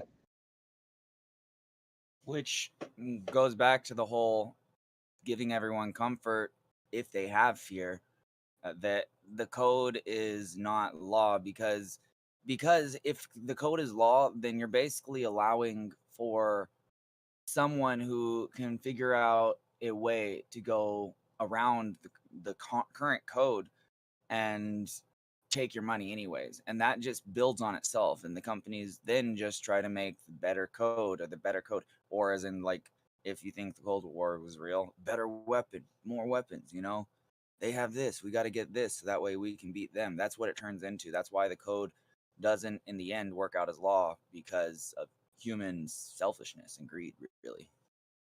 Yeah, but the funny thing is, generally, like I've literally had an straight up argument with a psychological philosophy professor, and like 3 years ago when I went to school, and that fucker was like really preaching on nihilism, right? And I know like that's bullshit, because like every race that is in America right now, the majority of them are conservative. The majority want to be left the fuck alone, want to have a good family, want to pursue happiness. They're not out there like waking up and joining to like some extreme racist committee. And that's what these guys want. They're hoping for all of us to just fight each other and then to give them some sort of hope. But the problem is they don't even have a plan B afterwards. Like, what happens when we start fighting each other? You're like, oh, we'll do this and this. Like, they don't even know. They're even arguing with themselves. That's why, like, generally, they'll start shooting like this. Like, like I talked to that LGBT person, they'll just try to say like, oh no, we're like the next black people. We're like this. And like, no, dude, all of us just want to be left the fuck alone. You guys aren't this. You're not oppressed. No one's oppressed. We're all oppressed. We're all in the matrix. And people are now seeing it. Like, I've heard more local people around my neighborhood talking about the 22 food processing plants that were destroyed by the feds. They literally all believe it's the feds that did it, not anyone else. Well, that's because they seem to be waking up. Yeah. I don't even want to mention certain things, but now certain things happened and people were like, hold up, wait a minute. Here's my glass, and what's this shit you put in it? Mm-hmm. Shit, there's I bet everyone in here has already seen it. The meme of where the morticians, the guys that do the autopsy to prepare the body, and even at the hospital emergency rooms and funeral places, they're coming up with these nice elongated gummy worms, and they've never seen it before. And mind you, most people don't know this, but the medical community, they all talk to each other. They have their own Reddit and their own social medias. So when some shit goes down, they all fucking talk. They don't need CDC to have some sort of medical, kind of conference. They will fucking go like, "Hey, bro, have you ever seen this?" And like, "No, what is that? I just pulled this out of a body, and it has crystals and metal, and I don't understand what the fuck's going on." So even to the morticians and the doctors that are talking, they're thinking that this is some sort of like weapon or new species or whatever. Like, they're pulling whole shits out. And even with the CDC and the government is trying to say, "Oh, it's not a big deal" and stuff. Like, everyone, like even them, like, no, this is weird. This is not what it's supposed to be. So yeah, even the white collar stuff is starting to wake up too. Took them a while though. Even that comic book guy that from Dilbert, I bet you guys have seen him, Scott Adams and stuff like that. He's now apologizing on Twitter.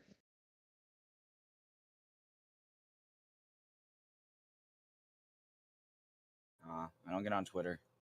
Oh, dude, it's fun. It's 4chan 2.0. Mm. I don't know. I never got on 4chan either. I barely found Flat Earth right before, during the event, and fucking otherwise, like, I don't know. Tell me what's up. Say what's up. Yeah, I get what you're saying. Like 4chan at the beginning, during 2016 was fucking great times. They woke up an Egyptian god of chaos, uh, literally. And Yeah, I studied that. Keck. yeah, what your thoughts on it? Yeah. Keck, yep, that word that everyone likes to use. The primordial embodiment of darkness Yeah, and chaos. and chaos, yes. That's some crazy shit. There's even some astronomers took a picture up in the night sky that people think it's Keck himself smiling down. I think I got a picture of it. Google Earth went and tried to censor it. See if I could pull it up. That would be funny to see. Let's see. And is it a good thing for the primordial embodiment of darkness and chaos to be smiling down at us? Well, yeah, these gods are waking up. There's a bunch of videos from the Pentagon that I found on the internet. I don't know if you want to call it a real or not, but a lot of these guys are saying that they're kind of afraid that the Sumerian gods are waking up, and they were just kind of fucking scared of it. Because again, like, sorry, while you're looking for that picture, this is reminding me of this book I read by David Eddings, and it's called The Younger Gods. And it's actually, his whole theme of his books is there being two sets of gods, the younger and the older, or the father and the children, kind of like a lot of basic mythology, I guess, kind of like the Greeks. But the the older gods have been ruling for a while, and the younger gods are slowly waking up, and things are slowly changing. Like it's really an uncanny thing because I that was one of my favorite stories, and it does seem to somehow, like, if you pay attention to everything, it does seem to somehow be playing out. I don't know, maybe not, maybe I'm crazy. Yeah, no, you're right about this. Like I've said before, there is so many weird stories. Like if you start studying Hollow Earth, bro, that shit will break your fucking mind. You have to like hold I already strong. already Oh, you have, and did? yeah, no, I understand what you mean. I don't know how much I buy of it. I feel like it's not necessarily a hollow earth. It might just be like a lower level. Yeah, Who it could knows? be Maybe whatever. there's higher levels, different frequency. Like if you cannot perceive the frequency, you wouldn't even know. Or who knows? Maybe they all exist on within each other because of frequency. Exactly. Like for instance, we now know that the Germans had some sort of communication with some sort of higher psychic beam or whatever you want to call it. And then there's also Admiral Byrd's diary. You know, this is a straight arrow, straight lace. Uniforms are measured before he gets up. Everything is flat iron, everything is pressed. So this is a no shit, no humor kind of guy. And that guy wrote in his book when he was exploring the Arctic Wall that he saw an Emerald City, that his ship with multiple crew. He had a big plane. Got dragged down into the ground, and he ends up talking to a very tall, skinny, what he considered a Lumerian or a tall, illuminated, very platinum hair looking man who literally says, "Admiral Byrd, we were expecting you.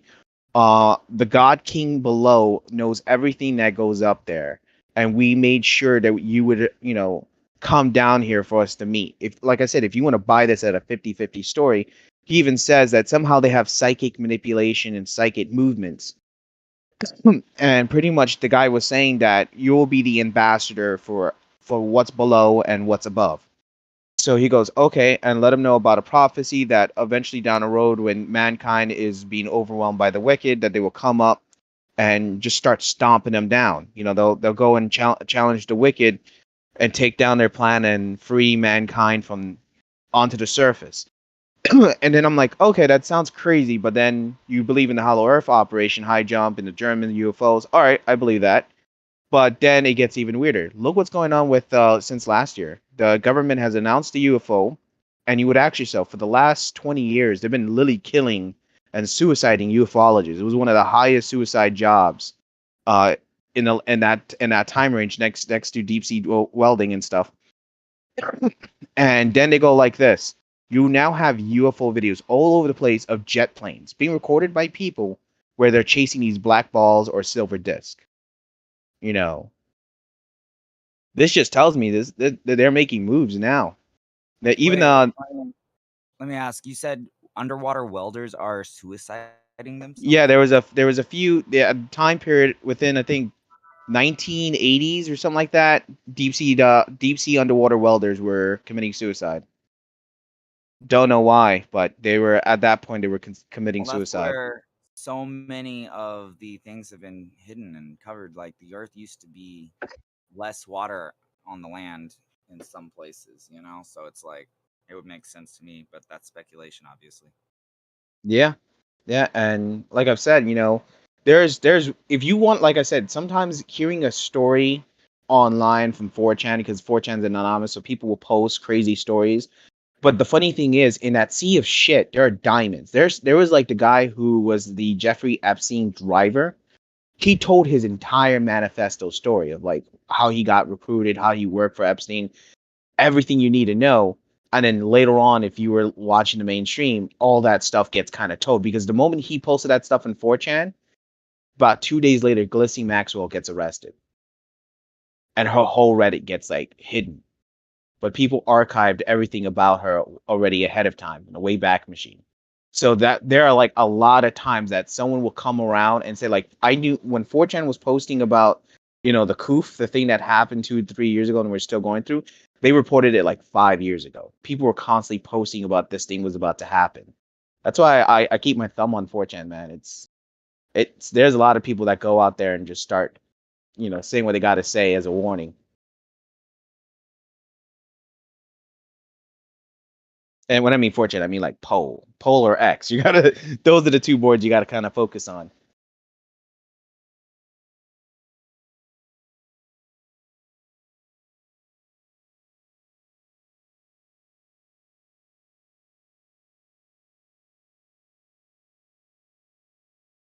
Okay, get some image.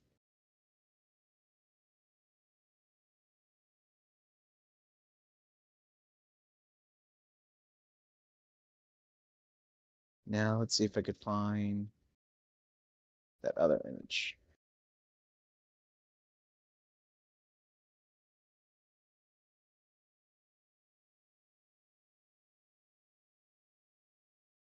Do you know anything about that top picture and how they got it?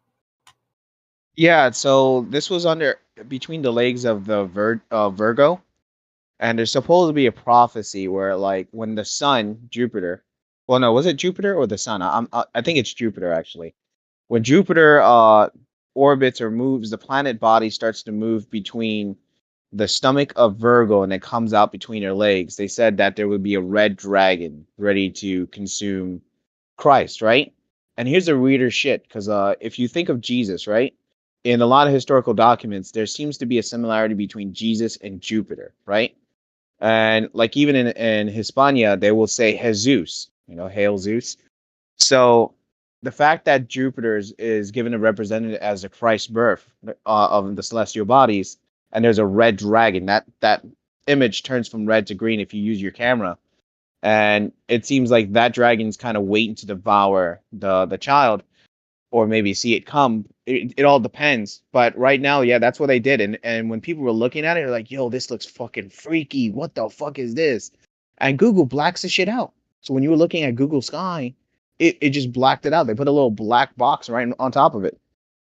I'm gonna get you that image in a second. Just going through my archives. I gotta really organize.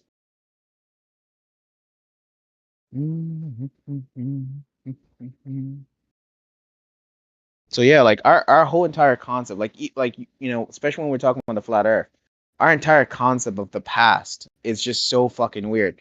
And there's a few historical friends that are even telling me now, they're like, dude, I stopped taking anything from mainstream serious past 1900s. Like, it just doesn't make any sense. Like they've gotten access to manuscripts that show Tartaria empire existed.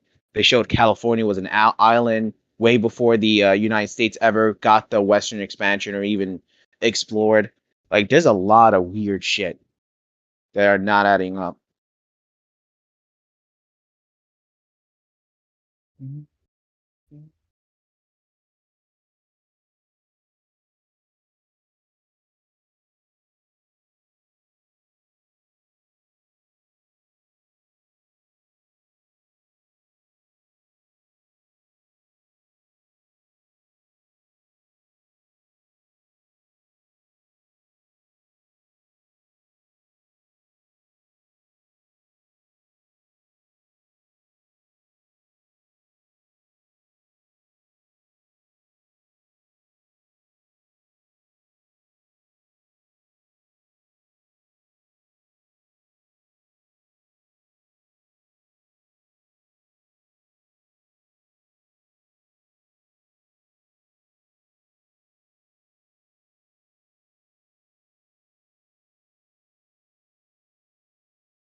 Ah, there he goes. Found it. Really need your spring cleaning one of these days. On the last image, it's called the ultimate happening. Go ahead and open that up in the browser, and you'll be able to see it. Someone was able to make an entire like one file image.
Yeah, this bot is a bot, bro. There is no evidence that NASA fakes its footage over and over. People like that, man, they're just waste of space and time, you know? Oh, it's actually like a bot. Yeah, it's ChatGPT. Ah, But ChatGPT is amazing for like boiling down the global argument. Like when I wanted to figure out what's going on with Mercury and how they can't explain it, I can ask it. It'll be like honest. It'll be like, yeah, we don't know this. We can't explain this and this and this. And but you try to talk to it like real, like, ugh, it's awful. oh yeah.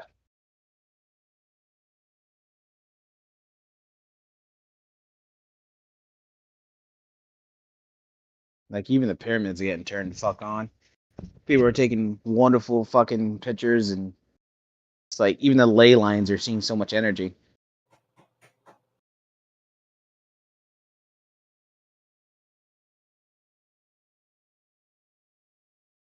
Hey, what's it? Have you started seeing any vids on the giants of Peru? Yeah. I watched some of that back in the day. Well, there's now more of it now. I mean, talking about the YouTube footage of people recording these weird, very giant beings on top of mountains. I saw the one where the guy's on the mountain, then he ended up dying. Yeah, but it gets more to that too. Like, there's other videos of like other people posting giants, and you know what a naga is, right? A Nabe. Yeah, not like naga, like the like half man, I mean half person, half snake kind of thing. Oh Or yeah, okay. yeah, well, they're Seraphim. yeah, they're seeing that on the mountain there too. Like they saw both activities of these giant beings. People were taking picture of it, and clearly they're just fucking tall. And they're just watching down there. And of course, people were freaking the fuck out. I'll repost the video, but yeah, there people are recording and showing vids of giants all over the place. Seems to be around mountains.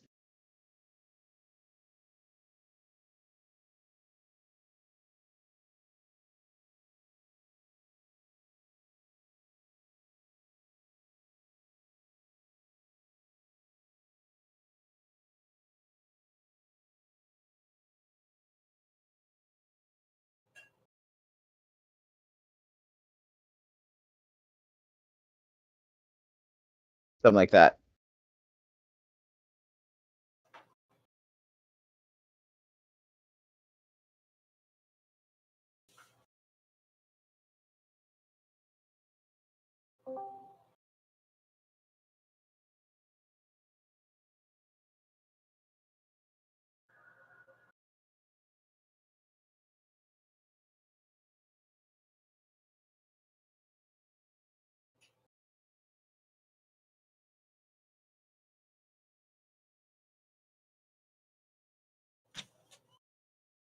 On the whole giants thing, Yeah. you see a video of the giant in Japan. It's supposed to be like a trailer for some other video, and then they eventually nixed the whole thing or whatever. But like, it's this man, and he looks human, but he's huge. He's like It's his like an head is old the footage. size of a yoga ball. You know, his arms are kind of shorter than normal. Wait, is it like a Giant of Japan military parade or Yeah, is there it? is like a parade and everything, and it shows a picture of him or a video of him like next to a normal door. His face fills it, or a window, and his face fills it. Yeah, I believe that. There's videos of it too. Like, see, the funny thing is, like, if you ever talk to like a real museum dude, like they'll show you these giant like odachis or giant katanas or giant where they're like, you know, almost if it takes four people putting their hands together to kind of lift the thing more than up 5 feet. So it's a very heavy sword. It's not a decorated sword. And they were like, oh no, this was a decorated sword. But the Japan, they're pretty good with manuscripts and recording everything. And they'll tell you, no, this sword was made for the giant samurai warrior who was, you know, under the liege of the shogun. I'm like, they Not just literally, that, Prague as well. The giant books, and then yeah. just giant doors in general. Like, why are they so fucking big? Yeah, and that's the thing. There's tons of footage. Like we were talking about last time over here in New York, we were talking about like the New York Times back in the 18 and 1900s. Literally were posting about giants and stuff. You know, there's skulls and stuff. People used to and what ended up happening was the Supreme Court had to sue the Smithsonian because when people were turning in their skeletons, right? And back in the days, they would do it for free profit. So like if you found a 30-foot giant, you report it to the news, it's big money. But the Smithsonian comes in and go like, "Oh, dude, we'll take care of it. It'll be there when you want to go ahead and bring your family and check it out. We'll do a big fair." And guess what? Some of these rich bastards went over there, brought their whole family and friends because you know this is a kind of brush your shoulder off. I found this, and the Smithsonian plays stupid. Yeah, we don't have giant skeletons. That are you a fucking idiot? Like and the guy goes show the newspapers like, dude, I gave you the fucking giant skeleton. Where is it? Oh, no, we never got it. You never send us anything. So plenty of people eventually complained to the Supreme Court, and the Supreme Court told these fuckers to stop destroying giant skeletons. So, and it's always been a narrative. Like if we don't believe in the fairy tales of the past, like the giants, the ascended beings, the gods, then we'll never take the symbology and the alchemic or these important like geometric divine geometric symbols that would lead us to finding out more into what the fuck's going on in the past. Like a lot of people finding out the cathedral is full of alchemy, like all the symbols of like electromagnetic waves. These cathedrals used to be electrical power plants. Even Tesla was talking about this, and but they want you to believe that it's just a church. It just doesn't make any sense.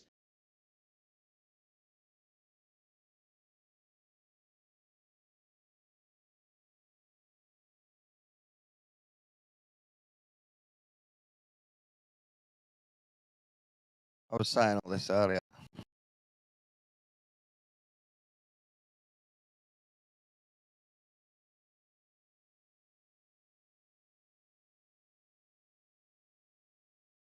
Yeah, I'll post that Japan video.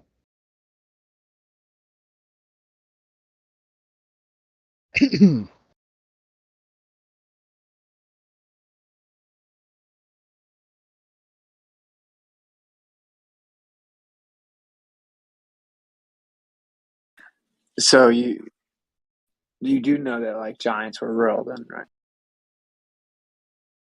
Yeah, I believe in that wholeheartedly. So where do you think the giants came from, bro? Well, there's a lot of theories I have. They might be the outside cycle of humanity, because we used to be that tall and that big, and there seems to be in some of the old books that there are variations of different types of giants. There's the red-headed double row teeth; those seems to be very cannibalistic even to their own kind. Then there's just the regular, really tall giants that you'll see in like vintage buildings, kind of like wearing fancy clothes and stuff like that. Um, so I think that's just that's from the old cycle that didn't get caught from that punishment wave, because like I said, we are like 1/3 of a physical strength, 10% of a brain power. There's even parts of the book of Enoch that said we lived like almost up to 800 years old at one point and 300 in another. So yeah, I just think generally we were that tall and that big, you know. But something happened, we got punished or whatever, and these guys are probably came from below, the hollow earth or the outer walls. Well, I'll say this on my answer is, well, where did people come from anyway? Okay, that's everyone's own interpretation. And number two, the Earth is a very big place. Why would it not have big things? And number three, the small things in nature always dissolve the larger things. So maybe they were bred out. Maybe they were moved to another land that we don't have access to. Or maybe they went somewhere. Oh, to add to your point, right? Like, and something that Witz had brought up that had me fucking like reading a lot more. I think the missing element, right, to why a lot of things in the past is big, because if you walk away from the dinosaurs and evolution bullshit theory and you start wondering, all right, so if dinosaurs aren't real in that sense and evolution is not real in that sense, so how come some of these modern day animals that we have today were fucking monstrous back in the past? And there was a guy that was pushing up a theory that it could have been the abundance of oxygen. But even when he did experiments putting lots of oxygen in a room, it never increased the size of any of It's these animals. nitrogen. No, I think it's ether. Think it's ether? Yeah, I think ether. Ether has a weird anomaly. And here's the funny thing. If you look at mass consciousness, when people write books, they don't make things up. There's usually an interpretation to like the neural network of consciousness that they pull out all this stuff out, right? There's never an original idea. It was written somewhere long ago. That's why the people who invented the sword, there's many versions of it in different countries, right? So I honestly think when people write novels, books, and anime and video games, when they talk about animals getting bigger and stronger, it's always mana. Oh, they become monsters because there's a large abundance of mana. There's a focus in it. Demons or etheric beings are able to manifest in this world because there's an abundance of mana to allow them to stay in there.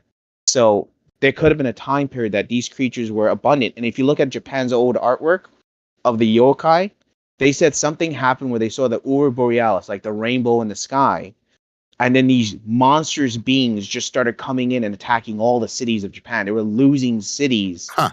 And eventually down the road, a famous shogun and a priest round up the remaining Japanese and they fought them. And in the legend, they said that some of the yokai was so impressed with the fighting that they joined up with the Japanese to beat the other spirits or these creatures. And eventually, the Japanese honored these spirits that helped them and build them shrines. That's why you see shrines for every fucking thing, for every different type of creature. Right. So, Interesting. Yeah, there's always some sort of weird common thing to it. So Well, I think my personal belief is that the less like animal or human life that is on Earth at that moment, the next life that comes up will be larger. Like when there's the least amount of population, you have the most amount of genetic expression. Like you have the larger features, the more hair or the more strength or whatever, and not only that, but things tend to grow larger to compensate for that. So I think like the more population we have, the smaller, more docile, the less need, the less that life brings to the table in that regard. I think that the world used to be just as, if not more, populated, and I don't think we know the population. But have you guys heard of? I think that there used to be a different elemental composition of the air, and I think that we used to get a different version of the sun. Not that the sun's changed necessarily, but the filtration of the atmos did.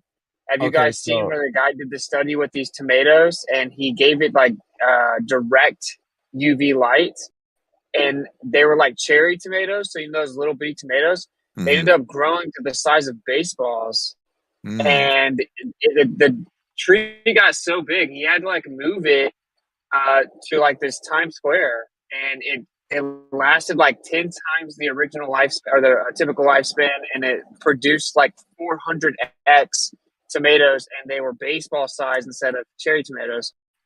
So I just think that we used to everything used to grow bigger, and that there used to be bigger things, and I think that I think there's still a divide between the human people that were bigger, and then like the crazy crazy giants. We'll just say, I mean, like the crazy out of pocket giants. So Titans are, you know. Yeah. But yeah, Well, like I will say they definitely came from somewhere else. Like the big stuff, the big things definitely came from somewhere else. So as far as like how they came about, I don't know, but they definitely didn't come from like the regular places that we know about. I think they came and taught everyone stuff. Oh, go ahead, sir. You're good. On the same thought as Witsit, you're saying the sun. I've been thinking about the same thing, but the moon, because there's the whole lunar wave, and the moon creates its own light. And I saw this photo shoot that this guy did recently where he took like UV, or not UV, but ultraviolet light, and was causing like normal living things to glow. And so my thought is like taking the lunar wave thing into account, which does that happen across the whole sky or just over the moon? But either way, it's almost like there's something there in between us stopping the frequency that we would normally be getting.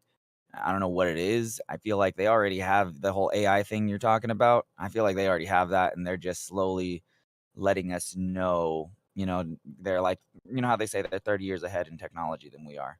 Anyways, that's all I had to say.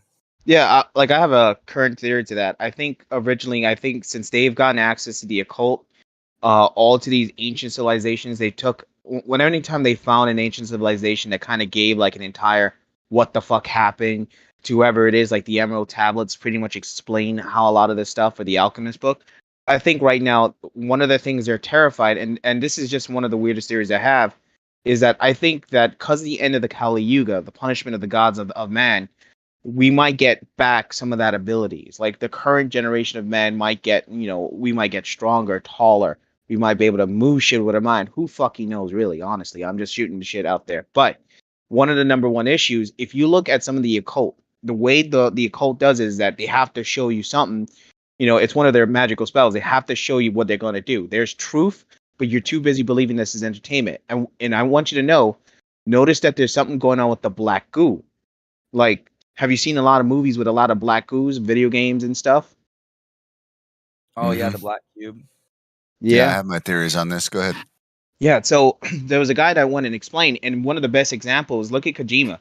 Death Stranding had this whole thing with kind of predicting the supposed thing that happened, and delivery, everyone's going to be like this, heroic delivery guy, and the black goo has something to do with the supernatural, these metaphysical beings that could fuck you up as long as they can touch you.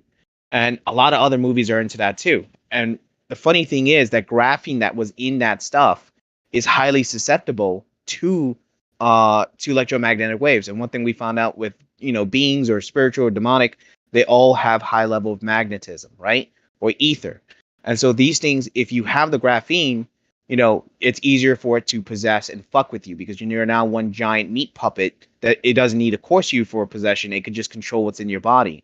That's why when you see a lot of people having these strokes, they look like someone's tapping them on the shoulder, and they turn to look at it and they freak the fuck out, and then they fall into the ground.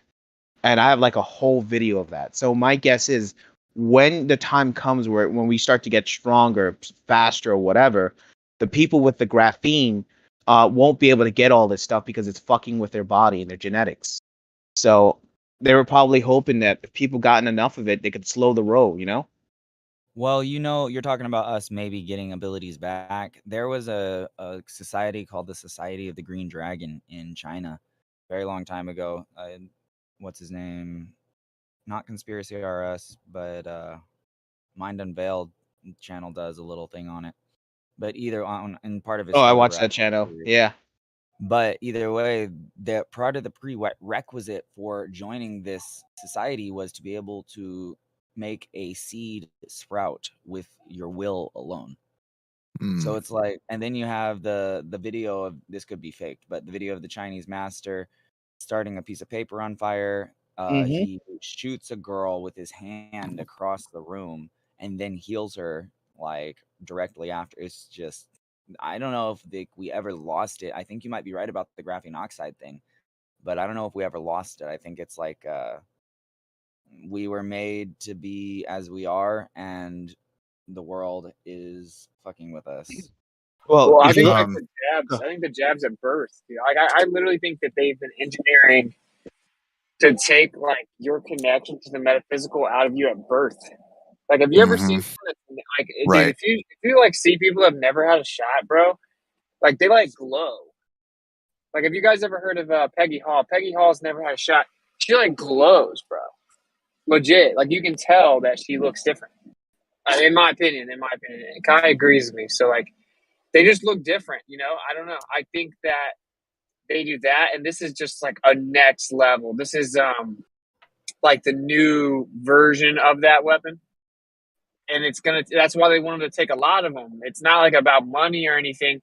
It's like you can only attack the spirit of man so much at a time, you know?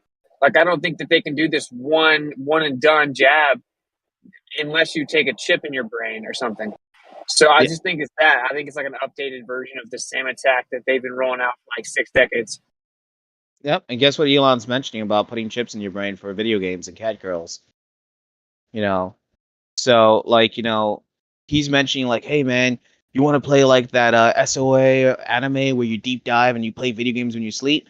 But the entire anime was literally telling you, do not put these fucking things in your head or a helmet because you would die because the developer that developed that game inside that anime ends up having a god complex, and if you die in the game, you die in life because he will send electromagnetic discharge in your brain, pretty much frying your brain.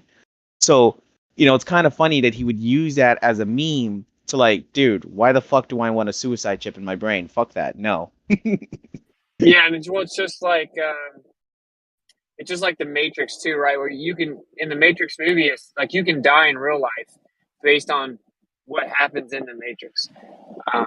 If it's too intense, you can start to like bleed and then die. I don't know. I just think this has been a plan for a long time. It's basically to like hijack your being.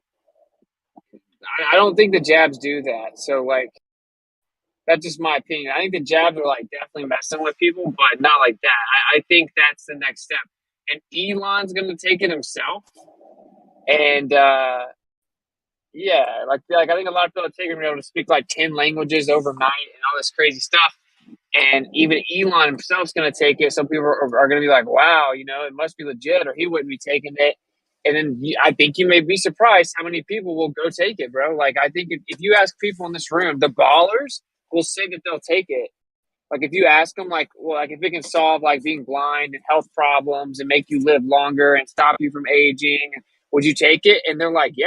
If it was safe, if it was shown to be safe, what's going to happen too is that the experts in the fields that are actually doing really good work with healing the body or maybe small surgical procedures to help correct some of the corruption that's happened to our physical being, they're going to get phased out because, we can just solve that with a chip now. And so then you can't even find an alternative at some point. Yeah, maybe so. I mean, like it's like look, you just talk about it, and the ballers will start getting triggered. Like they'll dismiss it and all this stuff, but like most of us have actually researched it. They want to hijack your neural pathways, and they're going to portray it as like a beautiful like step for humanity, and people are going to fall for it. It'll only take like 5 years. So I think that the jab that's what it's actually about, is to desensitize people into like, oh, well, we can take stuff before it's been tested for a long time to see if it's safe. Do you see what I'm saying? Like instead of waiting for the chips to be tested for years and years and be like, okay, maybe this is safe. All these like bots that frequent this room that are like 4 jabs deep, like shouldn't be allowed to leave the house unsupervised. Like they're going to be like, oh, well, it's been like 9 months, you know, like that's good enough. I'll take it. And they will take it, dude. I've asked them. I've actually asked. I've surveyed the Globers. They will definitely take it. You know, and that's that's funny too, because the fact that, there's probably secret societies that are completely wanting to cleanse all these Western nations of these corrupt, polluted people. There's a lot of video games and stories and books where there's these secret high elite societies that think like that humanity has diverged from its original point of creation, that we've gone weak and a cleansing needs to be done. And generally they give you that choice whether you allow them to do the cleansing or not, or something like that, or fight them. And the fact that's been a repeated aspect for it, so I wouldn't be far as that they'll do more drastic shit.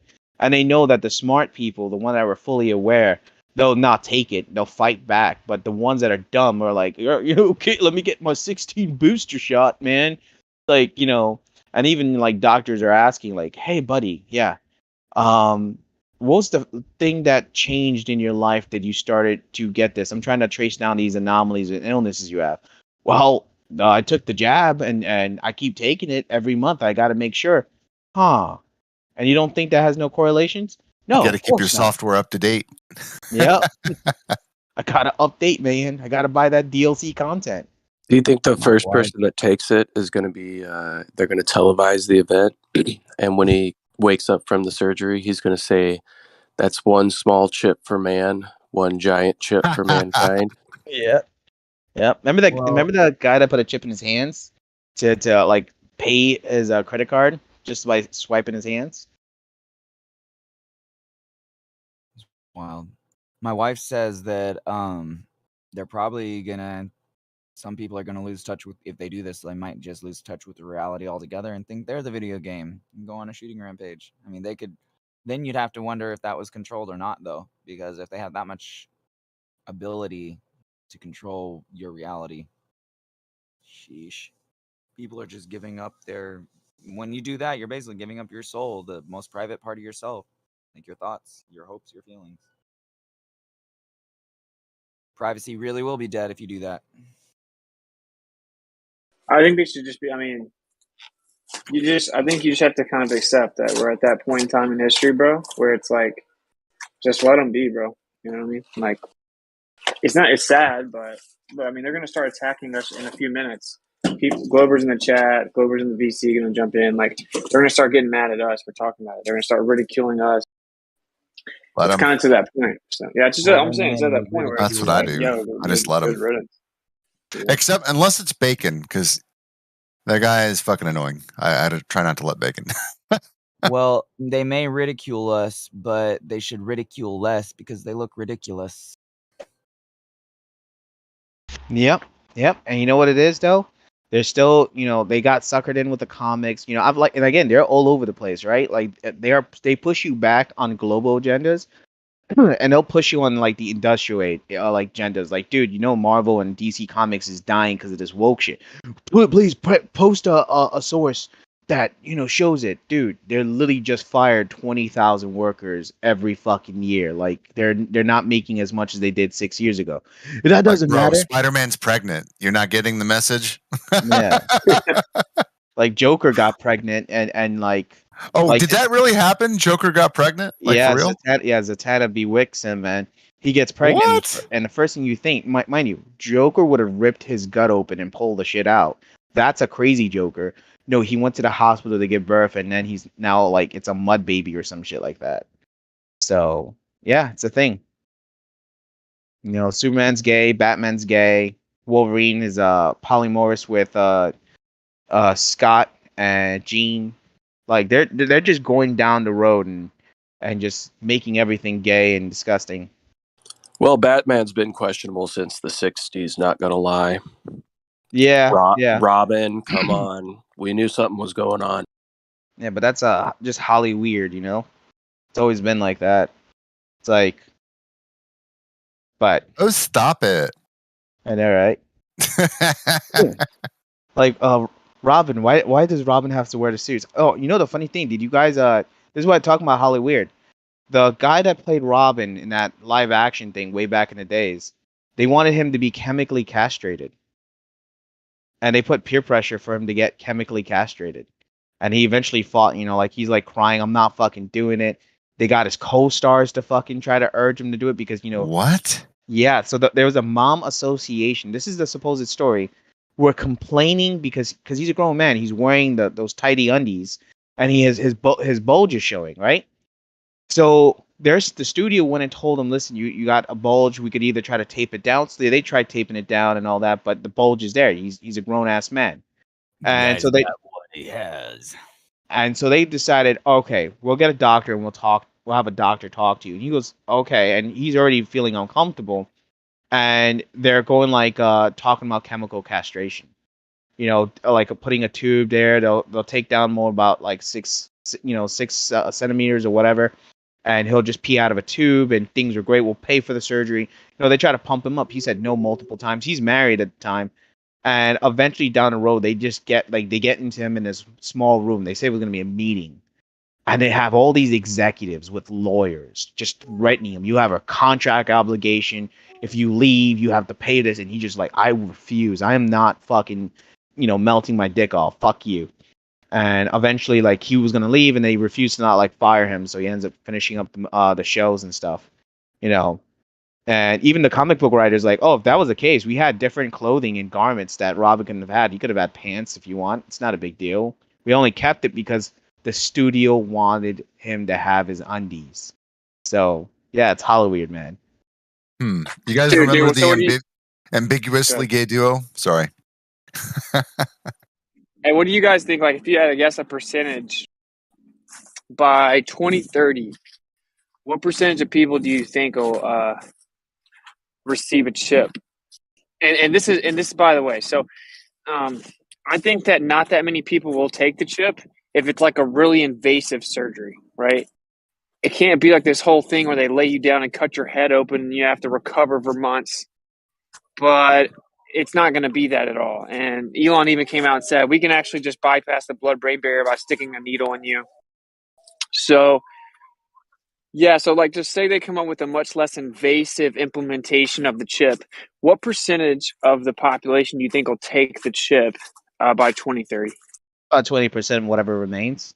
I've talked to many people, even people that I've watched anime with. Like, you're literally gonna put a chip there? Like, seriously? After all the shit we just see?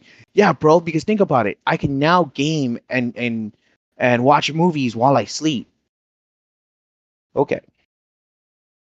Wow. Like, the funny thing is the antagonist anime character of the story. The reason why he did this whole thing of like trapping all these people, these adults, these kids, in that mind. That whole anime goes detail like all the people that are like stuck asleep because they're still playing the game because they can't die. They got all the hospitals are there. They're there for like 3 fucking years. Some have like full lives, and eventually, if you die in the game, because in order to get out of this game, you got to go through this giant Tower of Babel, which is kind of funny, and you got to go through all 100 floors to fight the god of this world to get the fuck out. And what? Dude, you gotta watch SAO, man. It's fucking retarded. And so when you get to this tower, these monsters, these bosses, some of the players are beta players, right? That's where the main character is, and they've beaten some of this game up to level 50 of the floors. The guy kind of changes it up where the floors are just random. Like you'll get stuck in a room. Monsters will be twice as strong than you expect, and they'll fucking murder you. Like surprise attack, you couldn't move fast enough. Even in the game, you have all these abilities, superhuman strength. You still get murdered by these things. And again, the rules is if you die, that's it. No more. There's no respawn. There's no continuations. You are dead. So. Well, why would they? Yeah, why would they not? If you're gonna like hook up to the Matrix, of course they're gonna kill you, bro. Like I don't know. Okay, like look, you guys can take a survey. I've done it. Okay, I've done it. This is a good place to do it because the ballers are kind of like a good litmus test. If you lay it out for me, you're like, hypothetically, if they could put a chip in your brain, but it's not invasive, it could just be like a really painless process, real quick. Like you just stand in line, they put a little invisible tattoo on your head, or they give you a little like painless shot, and then you can speak multiple languages, and you can speak telepathically, and you can download information straight from the internet. You can stop aging. You have versus cell degradation. You can even become to look a little younger. like all this different stuff, right? Like if you have heart issues, they can fix your heart. If you have diseases or cancer or diabetes, or you're blind or you're paraplegic, whatever it is, they can cure all these things. Like, would you take the chip from Tesla? Dude, they all say yes. Like, when you phrase it like that, if I can just make something up off the top of my head and you'll say yes, then of course you're going to say yes to what they do, you know? So you had an interesting answer, 20% of who's left. Yeah, I don't really know. I don't know how many people are going to fall off, so I don't know. But I think a large percentage of people. Yeah, and it gets funnier because if you think about it, every fucking anime, books, movies, Deus Ex Machina, and these are world great games. Look at Cyberpunk, which is the most recent bullshit, but it's now popular because of an anime. Look, it tells you what happens if you have chips in your head. It tells you if you get too many cybernetics because you become a liability. You get this thing called cyberpsychosis because all these technical parts, even though in that world, like, it's like hyper advanced, like 77 years, the technology is accelerated because of the private sector. You can go to a chop shop, normal body, and you can leave there with a new spine, a new arm, like 5G access internet in your brain. You can have a part of your cyber brain. You could be a whole new person with insane metaphysical abilities. You could lift 500 pounds and never went to the gym.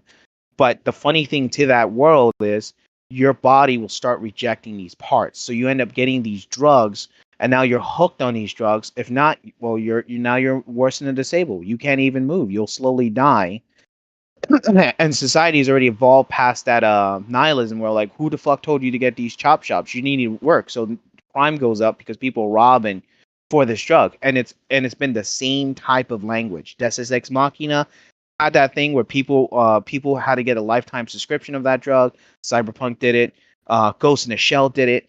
And you would think to yourself, with all these, and they had these well written writers, professors, and stuff like this. With all that shit there, you would think, okay, now we get in Cyberpunk. Should we put these technologies in our head? And everyone's like, yes, yes, yes. I'm like, all right, cool. You're a fucking idiot. Yeah, they're gonna take it like say they just release some videos on the news of how people stop suffering from degradation. They show you some like blood tests and stuff like that. Like, people will take it. Like Don said, if it was anti-aging without brain control, yeah, I'd take it. Dude, if they're intercepting your neural pathways and it can be remotely activated and updated like a software, which is what they literally say, who's to say that it's going to be brainwashed or not? Of course, they're not going to tell you we're going to take over your brain, But once enough people take it, then they're going to control you like robots.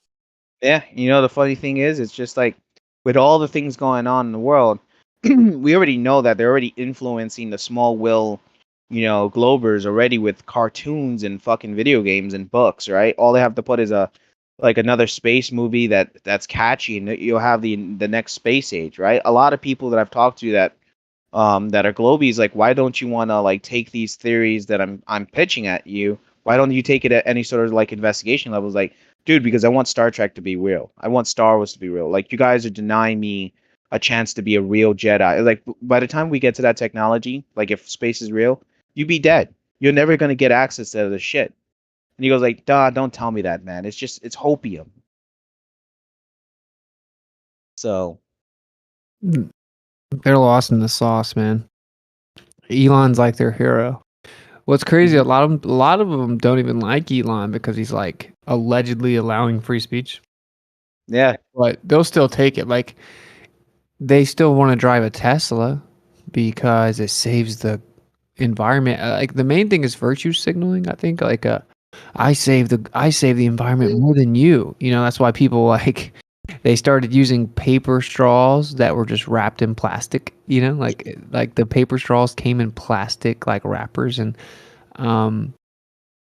yeah, like, I don't know. I think it'll be crazy. I think that Elon will take it, and yeah, they'll just follow suit. I think that's for sure, like, the main objective with all this. Like, I think the main objective is, we don't have time to play like you're a slave, so we're going to digitize and automate surveillance of you. We can't trust you. And dude, to be fair, if you're gonna be real, they have a valid argument. They can't trust a lot of these people to like run society. They're gone, right? Like so, like it sucks. It's unfortunate to say this, but they actually have a pretty strong argument that a lot of these people simply cannot be allowed to like make their own decisions and society function properly. Like I would never advocate that though. I think that society will take care of itself and those people will get weeded out naturally. But you got to admit that if you look at like the modern state of affairs and how these people operate, they can't think for themselves. They can't provide for themselves. They couldn't survive on their own. They're not making children. They have no morals. They're nihilists. They just group think. They run around like bots. They just constantly tear other people down because of their own insecurities. They have depression and anxiety, and they have all these different mental disorders.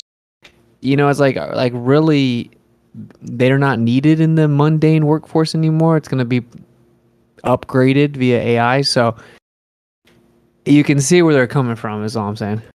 Yeah. And Elon even hinted that he belongs to the secret National Socialist Society, the ones that probably some of those Operation Paperclip probably made back during the 50s, because he says I'm a socialist, but not the type that gives left free stuff to people, right? And so people were asking, huh? And then that's when he was getting to that like levels of question the goblin, who do you think controls the media and all that stuff. So I wouldn't be surprised, like, if he's fulfilling this thing. At one moment, everyone was like saying, "Well, Elon's working with the World Economic Forums," and he was quoting word for word. And then later on, when when that fucking German villain dude from James Bond comes up there, and Soros, who says that he won't even show up, and now all the media, all the company, are making hit pieces against Klaus Schwab and George Soros. And who comes into the narrative? Elon Musk as well, talking shit about them, making fun of them for like about 2 hours, saying it was a dumb idea, it was stupid, and I was just parroting because it was just too funny. So who really knows, man? Well, I mean, that dude's. It's not like it's hidden, so you can just look at who he had a baby with, and you can just go look at her music, and she straight up says like, "We appreciate power" is the name of the song by Grimes, right? It's like, "We appreciate power, submit." People think that we're insane, but AI will reward us when it rains.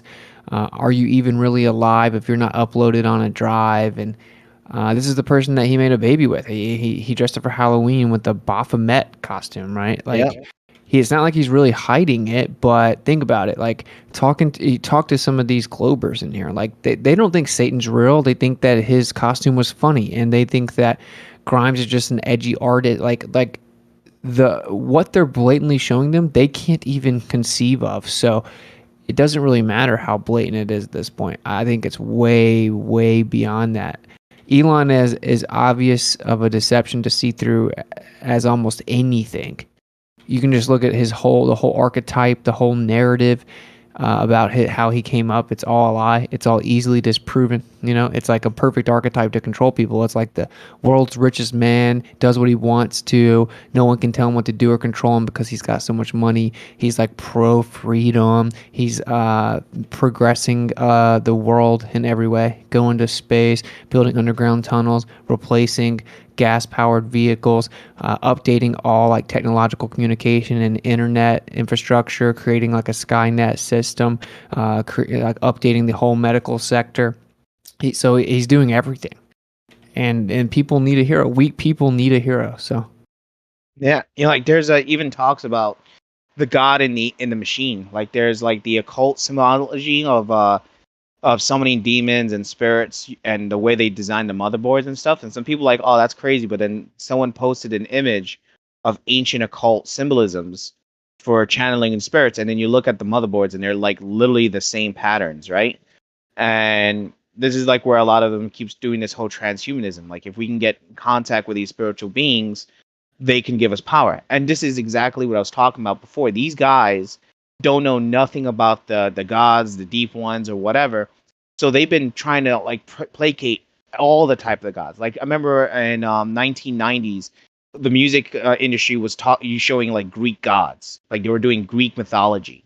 And that was them trying to like, you know, get some sort of connection with the Greek gods. And like, all right, the gods aren't talking to us. Let's try Egyptians. So they pull up all these Egyptian shit. And you're like, anything? No appeasement? Fuck, what the fuck's going on? All right, let's do fucking, let's just fucking worship the devil. Let's see if we can get any of that. And nothing. They're not getting nothing. That's why they're wasting their time with CERN.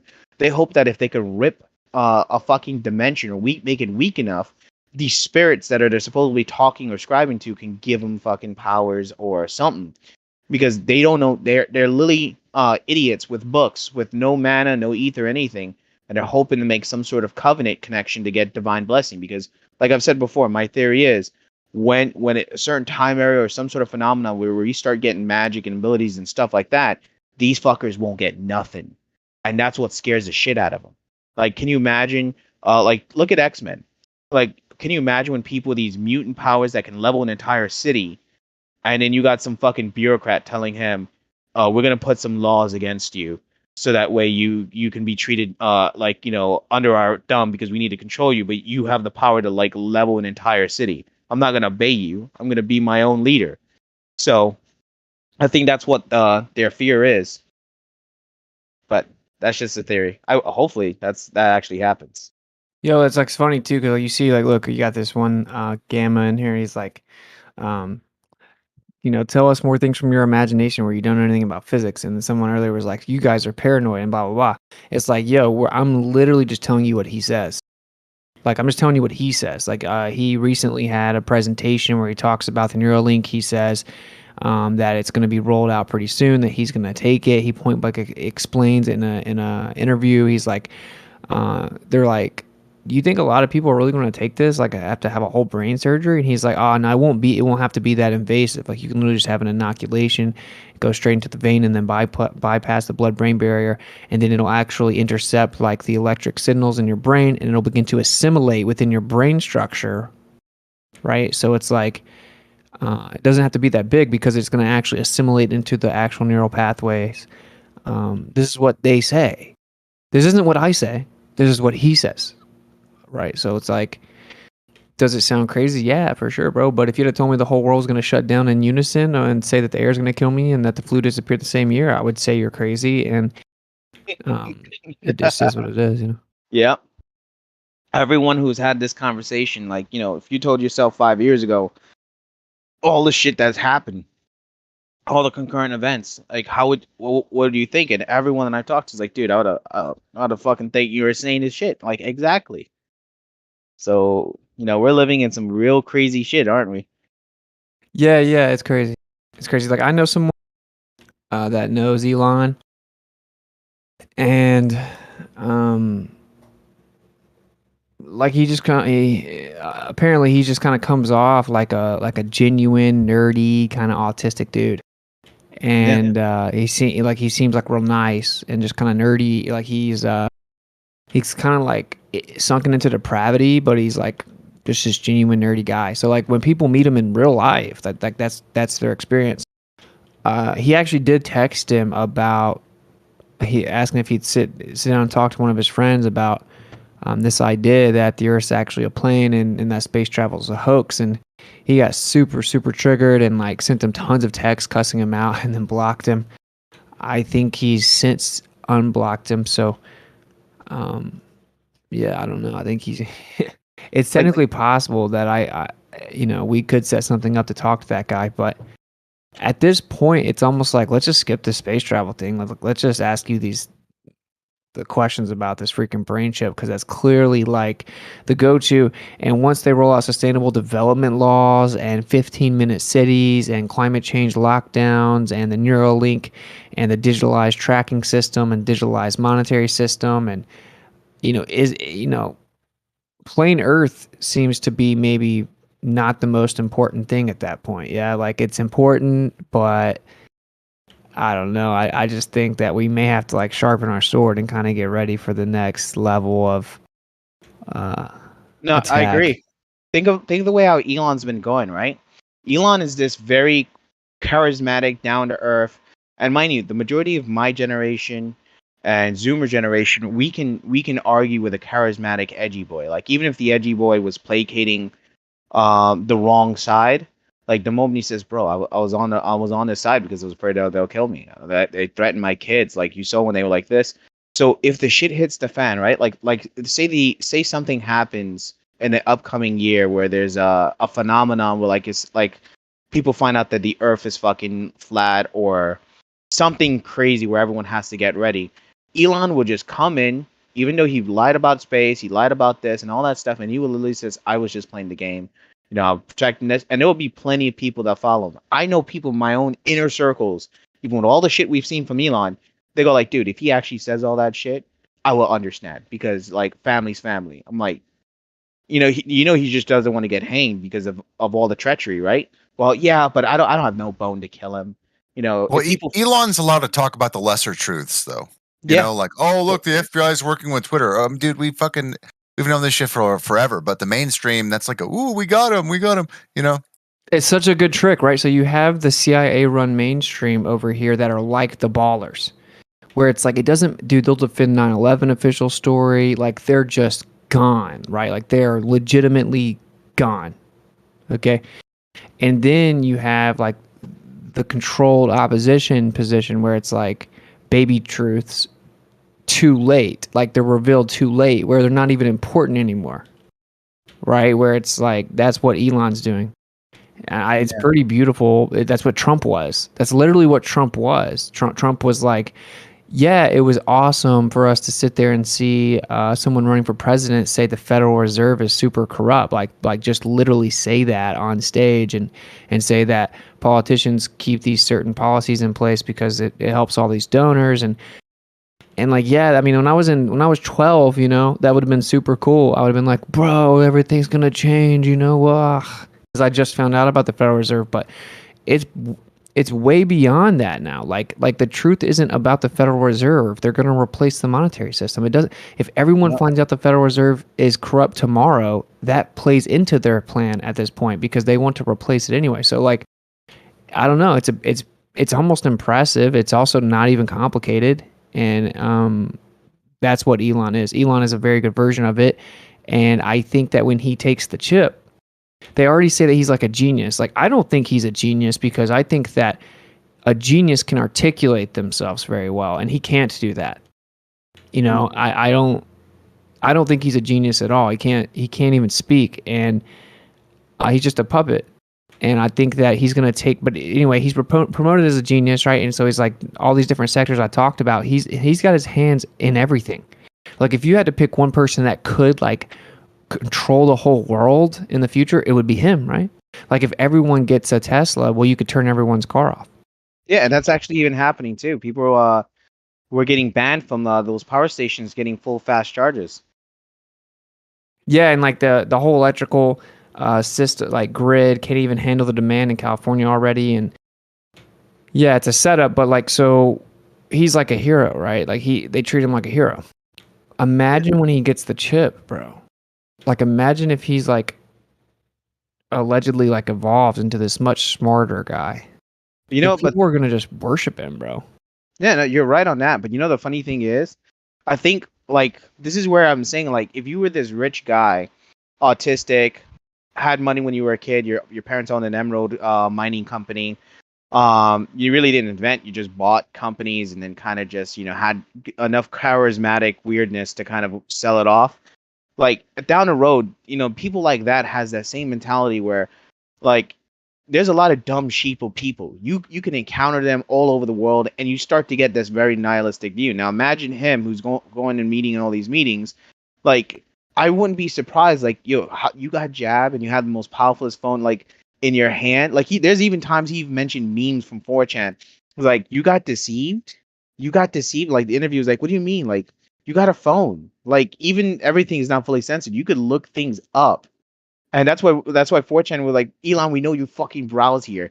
And he literally will quote meme weird shit. And there was even one time he told a reporter that was interviewing about his what she couldn't consider a conspiracy theory, and he just says, just cope and sieve. So there's a point of that weird 4chan nihilism where you're like, if the people are too dumb to not fall for some of these traps, then they deserve to kind of get purged off. Like that's the mentality, the dark parts of 4chan. And since this guy's the autisticism of autisticness, he might have gotten to that sucker of being subscribed to that. So I wouldn't be surprised that a lot of these rich bastards in the techno industry are like that. It's like, how did you guys fall for this? Like, you're lame. Who buys games anymore? Pirate games, You hear this same notion. And if you got suckered into it, like, yo, I didn't know. I was ignorant. Well, fuck you. You deserve it. Yeah, just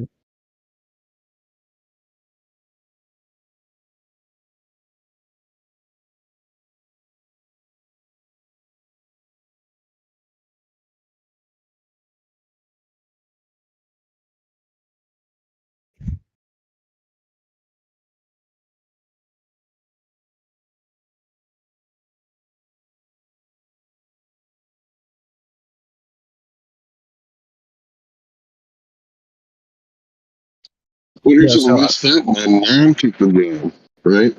Like, after all the research that I've done and back in the day, like, posting it on Facebook, I like to fight with tools that they make back in the day. So I would use like Facebook between like 2011 and I don't know, like 2014, 2015. And I'll be posting all kinds of stuff when I can at work and stuff like that. But my mom got the jab for a potential job that she doesn't have.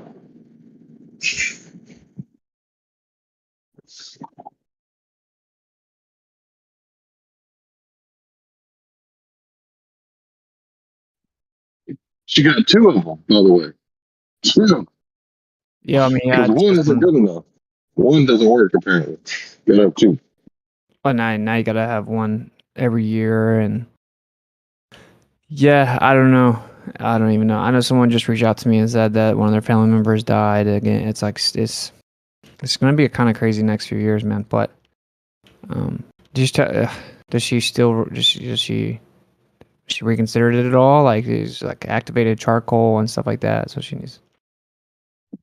Well, she believes in the government. She believes in, man, right? She's not very spiritual. And I'm not trying to talk bad about her. I'm just saying that, that's how she believes. So, like, even though, like, I've cited sources and given information and, I always tell her to read the contract. So, in my opinion, if you're the type of person that you read the contract and you got it, you're an idiot, right? Because the contract puts it in plain English. All the liability is on you. So I really, just have to wash my hands and say I did my part. I delivered the message. I was the watchman on the wall or whatever.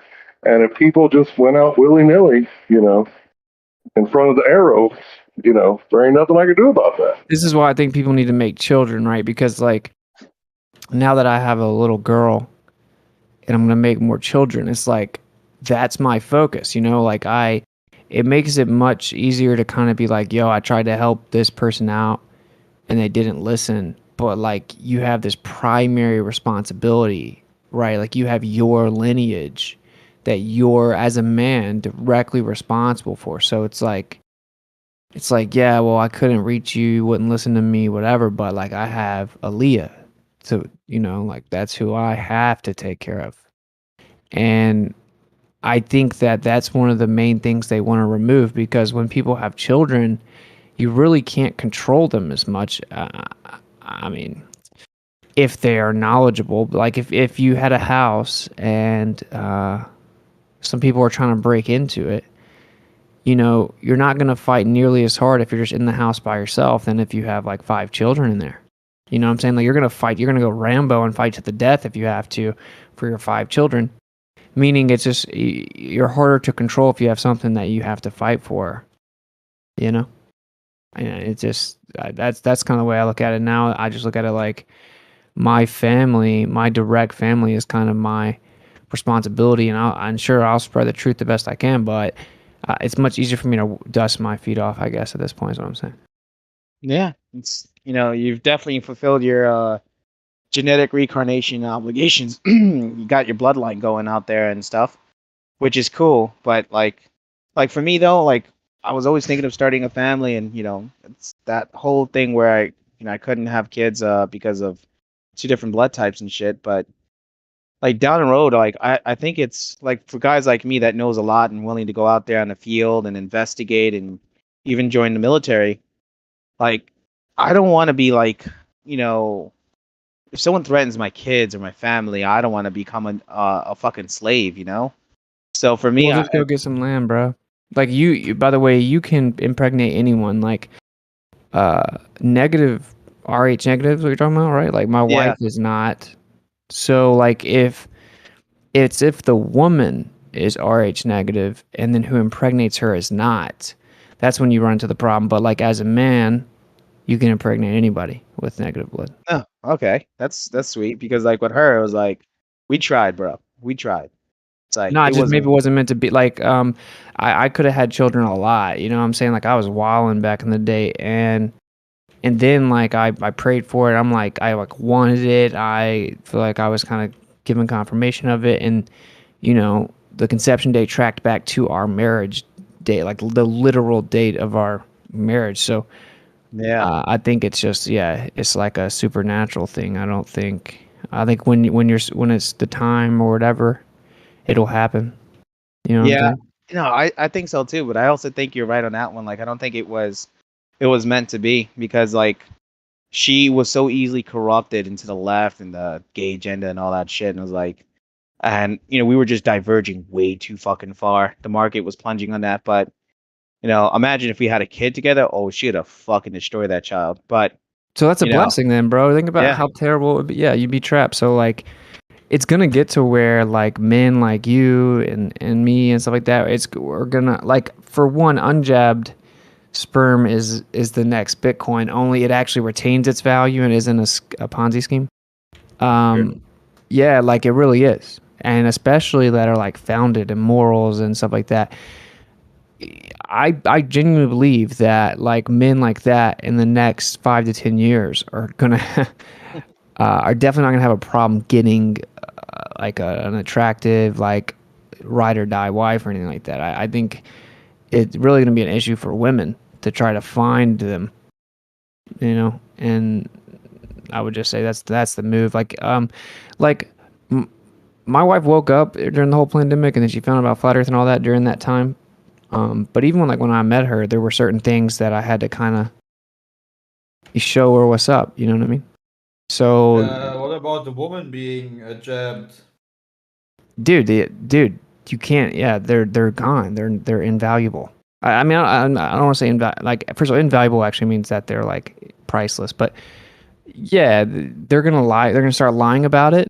That's what's gonna happen. Women that took the jab are gonna start lying because they're gonna find out that the high value men are not gonna want them. And why would they? Because men improve in value. Their value increases with age, and it's the opposite for women. And yeah, like if you go ask women like what kind of man do they want, you can be like, do you want a man that's taller than you? They're gonna say yeah. Like, do you want a man that's in shape? They're gonna say yeah. And do you want a man that's smarter than you? They're gonna say yeah. And do you want a man that's gonna protect and provide for you? They're gonna say yeah. So they've literally detailed like a partner that's superior to them. But then they'll say that we're exactly equal or whatever. But my point is that 95% of women want 1% of the men, or you could say 90% want 10%, right? So, and then you ask them, then you say, you want a man that makes 6 figures? They're gonna say, yeah. yeah. Oh, trust me. That's why the mansphere, like Kevin Samuel, Andrew Tate.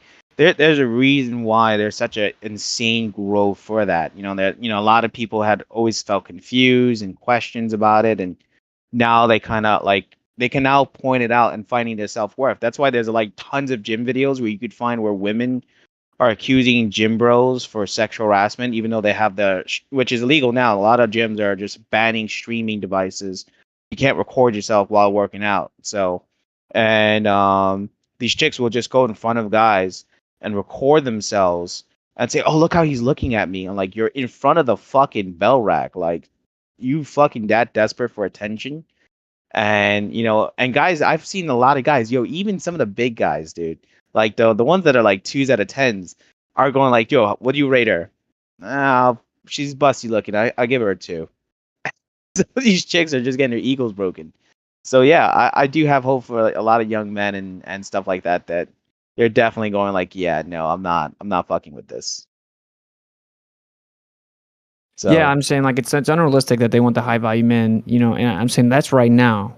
So you got something called hypergamy, which I don't think is a bad thing. I think that women are supposed to naturally want a man that's supposed to protect and provide, you know. But hypergamy, of course, being going up, stepping up outside of whatever class you're in.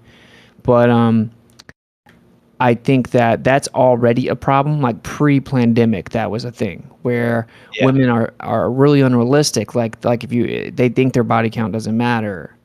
You see what I'm saying? It's like, well, it does actually. It does to the man. So like, and that's why if you ask them, they don't say it publicly. Well, if it didn't matter, you would just have no problem saying the number. You know that it matters. And this whole like boss bitch mentality, all this crazy stuff, right? I'm gonna have to get on all of it. I think it's just kind of like real easy to understand. But the point is that was a problem pre-pandemic where these women, if you ask them to rate themselves, they're gonna say that they're a 10. But if you then give their picture to 100 men, they're gonna say that they're a 5.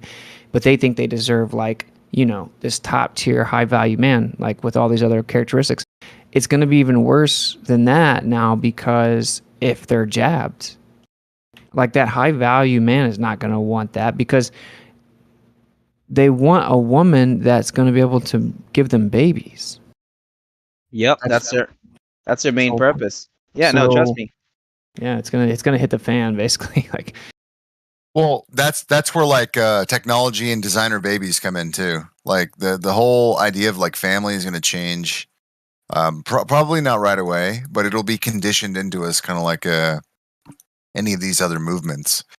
Except there won't be any recourse because safety, as they quote it, will be demanded by society for one reason or another. They'll figure out how to make that a requirement, and then it just won't be an option to not have like, you know, these more futuristic buttons that you press to solve the problem. Yeah, and the funny thing is, look what happened. Every time the technology comes in and tries to promise you some stupid shit, like for instance the egg collecting and the insemination later on for these women, and they found out, oh yeah, it was a failed venture. You can't get babies from your eggs and stuff like that, and so that was a failed project. And then they found out that people are not donating sperm anymore because of the fucking sperm donor places give the information to these kids that were donor babies and go track your daddy. And there was even lesbian couples that sued this anonymous donor for child support. And Lord behold, California fucking goes, that sounds, yeah, he should be responsible. Yeah. So what if he was anonymous and stuff? Fuck that. And so he ends up having to pay the child support, but eventually he was able to appeal it towards the Supreme Court. But it just tells you how fucking insane it is. Like that story is common everywhere. Like even in New York, if if you got pregnant and your boyfriend was like 2 years ago, you could write his name down on the boy's birth certificate, give that to child services, and they'll track him down eventually. And he'll like one day, like the kid is like 10, he's getting like a $30,000 child support, and he has to pay for it. So guys are definitely avoiding like relationships because these modern women are fucking dangerous and scary. It really is. I do say this a lot too. It's like for the men, I think that if you have a woman that's like younger than you, she doesn't have children, she's like decently based or at least open to information, and she's willing to give you children, and she's like knows that there's a creator or there that believes in a spiritual aspect of life and stuff like that. Like that's kind of like the only real checklist you should have, in my opinion, and then it's kind of your job to like do the rest, right? Where like it's unrealistic to think that a woman in 2023 is not going to say stuff like not be pro gay and pro choice, maybe even, and like they've been like full on like attacked with propaganda. Like you're gonna have to help correct them, but the woman is going to naturally want to follow like the stronger guy. And like that's what I think. So like I think that a lot of guys kind of they take the black pill now and they're like, all these women suck, and a lot of them suck, but it's like I think you kind of gotta go in and a woman will naturally follow a man. Yeah, but the issue is this though, and I see it curling right now. Like the majority of women that even in the age bracket of like 20 going up to 30s, right? And definitely 30 is a dangerous number because they're all baby hungry, settled, job security. I want to quit my job. You know, it's like once you've dated and you've gone out of other women, you've probably seen it too. It's like finding a unicorn, and that's what exactly you did. You found a fucking awesome unicorn. But the issue is like Blue Cities where I live in, it's just a travesty, bro. It's like you see a sea of shit and you're thinking I'm supposed to like muddle in for diamonds in this. Like, you know, I'll just get my passport and find me like a really chill girl, you know. So It's I mean honestly, yeah, like the West is irreparably damaged. But you could even pop down South America and probably find something. But shit, like even Japan's paying for birthrights. Like if I get like if I go over there to Japan right now and get a Japanese girl all preggy and stuff, they'll be willing to pay for a house and a fucking wage income. but you don't want to live in Japan, dude.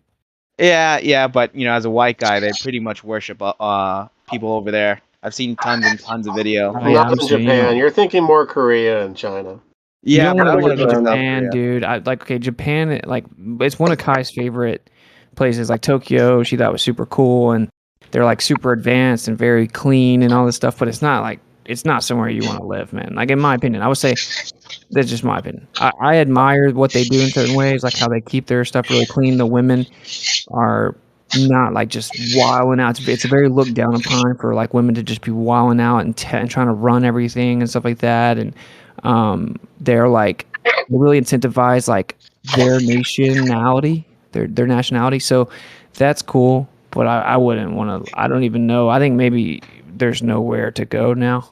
To be honest, you kind of got to make the best of where you are. I think the U.S. is maybe the best option. As crazy as that is. Especially, you got to get out of the cities. It's gonna be the worst in the cities. The further you get out, the more level-headed people you're gonna find. Probably less attractive people too, but Well, yeah. you go get an attractive girl out of the city, then, right? Like that's why the tour was cool, right? Like I kind of like knew I was gonna like leave the tour with the wife. I think that yeah, you're gonna take them out of the city is kind of what I'm saying, or like use the internet and find someone that's pretty woke about things and figure it out, even if they live in a different city. But you definitely don't want to live in a city. But I wouldn't boil it down to like only finding a girl out in a rural area, right? Because you're kind of done. You're gonna good luck. Yeah. No, my point just being that like if you look in the typical places in a city, you're gonna find the worst of it. No, yeah, for sure. Yeah, that I understand. Like when I was in Missouri for 3 years, and I was married and then had to go back. Like all seriousness though, like the people there were super nice and stuff like that, and the girls were pretty fucking easy, you know, a lot to talk to. And but most of the girls that I was talking to mostly were like foreign or, you know, had family in Amish kind of thing, Mormon kind of thing. But I don't know, man. Like maybe I'm just burnt out because I just went through like a sea of fucking mudslides just not that long ago, and I'll probably just start dating maybe outside of the city, then make it easier. It's just that when you come across some of these girls, it's like they give you the same old. I'm not like other girls and like, dude, you're like number 632 right now. Like I'm fucking so tired of these vapid women that don't even know how to cook. Like I know how to cook. It's like, you know, and things that I just started doing was like I don't pay for dates. Period. I don't do it. And I go like, what do you bring to the table? And like, oh, myself. I'm like, okay, this is another vapid whore. I just got to get through this. You know, I've actually been thinking about this for the last month or two. That just came into the conversation, so I don't know how it started and how it got here. But you know, they got this, you know, pushing the pro-choice thing, you know. And I was thinking to myself, why don't we have a law passed in our state? And I think Austin, you're in the same state as I am. I think have the legislators pass a law for pro-choice for man, you know, being able to provide for a child. Because if you could pass a law, you know, get a law passed where a father does not have to pay child support if he does not want to be a father, I think the birth rate and all these issues, some of these issues will start resolving themselves. Because, you know, women wouldn't be just getting pregnant to you know, get child support or get on, you know, on the system, or try, you're trying to get on hook for something like that, and that would, it would almost reverse and start correcting some of the courses that we see. Because if you want to have a child, you got to be married, and the only way you can get potentially pay child support is if you have been married, or something like that. Especially if Well, it's you a get single married on the father. side of the creator. Do you agree with that? Well, I mean, I'm committed to my wife, and if something's ever happened, I'd always support my children, and I got married before God. So, but I'm just saying, is this if it's to try to help curb some of these issues to resolve it. I don't think marriage has anything to do with the state. By the way, I think that's I agree. slap in the face. But you can actually, by the way, you can actually still get some, like, it is inconvenient, and we're discovering this, to not have any certificate type thing. You can get all those benefits of a quote unquote marriage license without having a license, right? Like, a license is obviously like permission to do what isn't otherwise legal. But you can just send in marriage affidavits and then utilize that to have every advantage, because it's like helpful for stuff like insurance and a bunch of stuff, but you don't have to actually do the licensing. You can send in a marriage affidavit. That's right. I've been looking into it. So what they say is, for hundreds of years, we would write our name in the family Bible and record births, and then you just take that family Bible down and register, the marriage with the state. But what the contract does is it makes the state the primary partner of the partnership, and it's like a business. It turns your family into a business, and when you have the labor of love and you produce fruits, sure, and then that automatically counts as the state's property, the children, right? Yeah. Yeah, I mean, Like, you're literally fun. saying, you're telling the government that you give them permission to like run your marriage, like to have authority over it, and that's why they can come and take your children and all this other crazy stuff, because but by the way, you can also like get out of it, right? You can have a marriage license and still send in a marriage affidavit and denounce that contract you've agreed to. Yeah, but the funny thing is to this whole thing is, it's like, with even with the whole, like, abortion and stuff, and this whole illusion, like, oh, if abortion is gone, these girls will take unsafe birth. No, a lot of these chicks will literally, it's been already reviewed and done. Like, if they find out that they'd be forced to have accountability for opening their legs, if they even if they can have pro-choice, even if they went about and saying they eliminate the ability where if a man chooses not to financially support himself for this child that he's conceived with this woman or this girl, then he can have a financial abortion. Like, yo, I don't have no access. I won't have no liberties, rights to the kid, but you cannot come for me for financial support because I didn't want the kid. I'll tell you right now, like, the fucking birth rate would drop, all these abortion rates would drop. And that's because that's what they're actually doing. Look what's going on with that basketball player. Like, this girl just fucking over there posting pictures of this kid and his picture side by side, saying it was him. That's his kid, And that's the issue. Like, most men now see that we're just financial slaves to this thing, and ATM. We're only valued if you serve or give money. Yeah, like a dog or something. But like, I will say, I think that I have a theory that every single person alive knows that abortion's bad. Every single one of them. And it's a really easy way to prove that. Like, take your like craziest leftist feminists, right? And have them talking to another girl, and they be discussing how they got an abortion. And then the girl says back, like, yeah, I've had multiple abortions. And you say, how many? If the girl says 8, every leftist is going to be like, whoa. Like, there's a number on it. Everyone would think that there's a certain number where, like, you're being irresponsible and that's too much. And the fact that everyone would know that after a certain amount it's too much, that means they know there's something wrong with it. So, like, actually everyone does. Like, even the craziest leftists in the world, if a girl said I've had 35 abortions, they would be like, even they would think that's too much, right? Which means that they know that there's something wrong with this. It's the same thing as, like, the women say their body count doesn't matter, but then they won't publicly say it. Well, it's because you know it is important. That's why you won't publicly say it. So that's my theory. Yeah, but you know what? It's an entire new sexual revolution, because even You know, like the women's had a sexual revolution. You know, they went from being able to have these modern, independent strengths and stuff. Like, and I've argued this in college as well. And like, you want to be free, you want to be treated like man, fine, all that. But you do not go to the fucking traditional side and start picking it, because in order for you to have entry in the traditional side, you got to be a virgin. You know, you gotta have sex with like after marriage. You know, these are all things. And she goes like, well, I want that, but like you can't. You have to choose through your lifestyle. So you're not gonna get financially supported, taken care of. Your ass is gonna work. Your ass is gonna clean up for yourself. You're gonna do the laundry for yourself. I'll do my own, and that's how it is.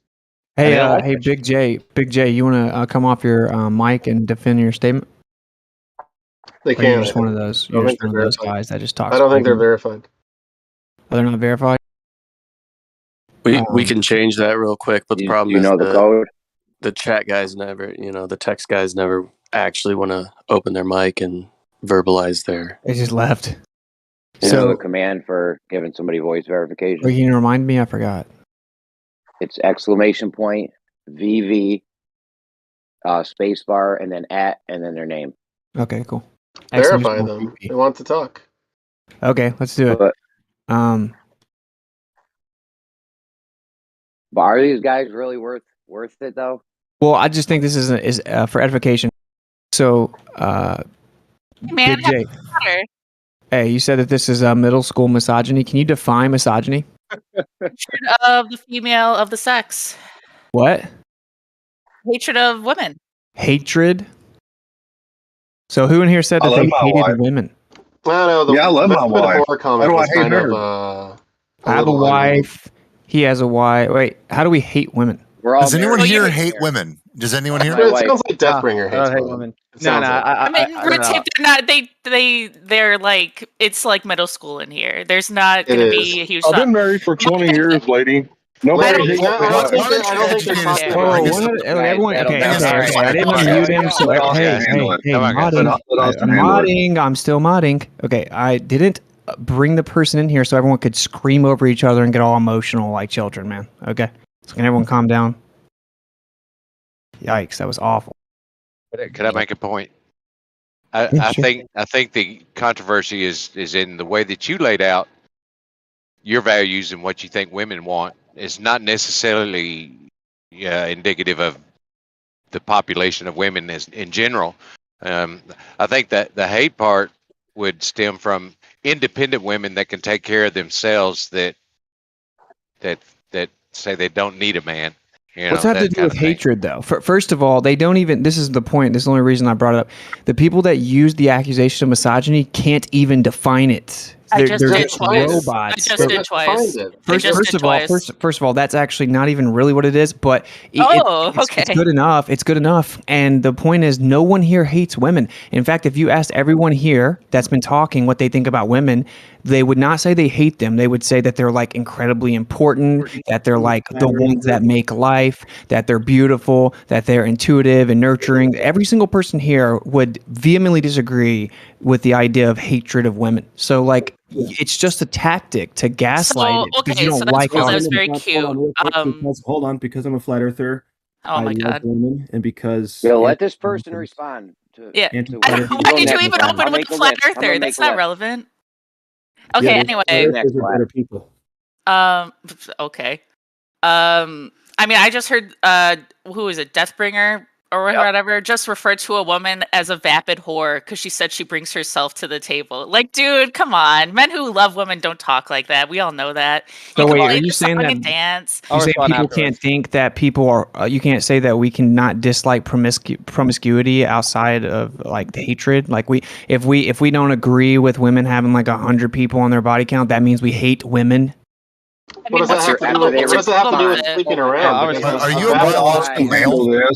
No. Let Austin I'll respond later. I gotta just So whenever you're temporarily ready. mute people if they do that again. There's a list. After this person responds, Glad's gonna go, but let him respond to Witsit. All right, let me get next on that. I'm just saying. I mean, what's your what? Why are you so triggered by someone having sex? First of all, I'm not triggered. Okay, what I said was that women and men are different. And women can say stuff like it doesn't matter, body count doesn't matter, and blah, blah, blah. But that's not what men want. Okay, so we're talking about cares? a woman that wants a man. So like, if you don't, that's cool. I don't care. The point is that we were talking about men and women being different, and we were just talking about some of the aspects of modern society. And you just used a buzzword so that you can shut down the alternative positions. It's not But alternative. no one in here hates women. Dude, every other man thinks the way you do. You're not special or unique. You're doing what you're programmed to do. You're reading the script. My script is what? What is my script? Your script is women having sex with not me is bad. I don't know. I wanted to know. I came in here because I was like, okay, so if your daughter ever has sex outside of marriage, what are you gonna do? Like, are you already valuing your daughter based on her virginity and she's a newborn, or like? That's another great point. Apparently, I hate women, but I have a baby girl. But anyway, the point is that I will teach her that it's very her for business too. By the way. I'm just curious. Wow, I'm trying to tell you. So, like, I will teach her that that's like one of her most valuable things, and that it's very special. Okay, and that when women try to teach her and convince her that it doesn't matter, you can know that they're lying, because when you ask them, okay, then what is your body count? They won't publicly say it, which proves that they do know that it matters and that it's important, or they would openly say it because it wouldn't matter. And that I'm just gonna if she makes a mistake or something, am I gonna hate of course not. I don't hate anyone, much less just women as a whole. But yeah, I will teach my daughter that that's a very special, precious thing that she has, and that she shouldn't just run around sleeping with everybody and then pretending that somehow empowers her. It doesn't. Yeah, so let me get next so I can respond to her. You're next. Whenever, You're next. yeah. All right, cool. So yeah, just like how Jeremy, please. Yeah, hold on. So like just Flat like and silent. They're All right. gonna have to respond at some point if you're gonna address them, though. So Yeah, keep that in mind. So yeah, so just like how you have your own personal taste of what you deemed as a partner or a man relationship, right? And what you want, there's an entire psychological studies of pair bonding. There's a whole bunch of things with actual statistical data to back that up. But the fact is, if you're like I've said when I brought it up, if you want to be a modern woman, an independent, strong, promiscuous woman, and I want a conservative woman, hold on, let me just finish. Like, that's my choice and taste. But if you choose to be the path of like a whore, and the same thing, there's male whores too. There's male whores too. Don't expect men now in this timeline to be traditional to you, because you broke the traditional contract. So no wings, no weddings, no fucking. I pay for all the bills, child support, and everything. Don't care. Okay, Got it. all right, no problems. Dial on and have dogs. Literally don't care. You Well, you he's too. making a I good got you. point. So. His point is, well, you're gonna wish you chose differently because you're gonna die alone with your dog. No, I that's not don't what care. That he he's literally making a- just said. He literally just said No, that. So what okay. I'll respond. I'll respond to that. Okay. I Please don't enlighten us care. with your profundity. You are fighting for something you want because you understand that you will live a longer, healthier life with a wife, as opposed to women who generally don't live longer and happier with husbands. That's statistical. Even in the cardiovascular death rate, whether or not you're married is a big is a big factor.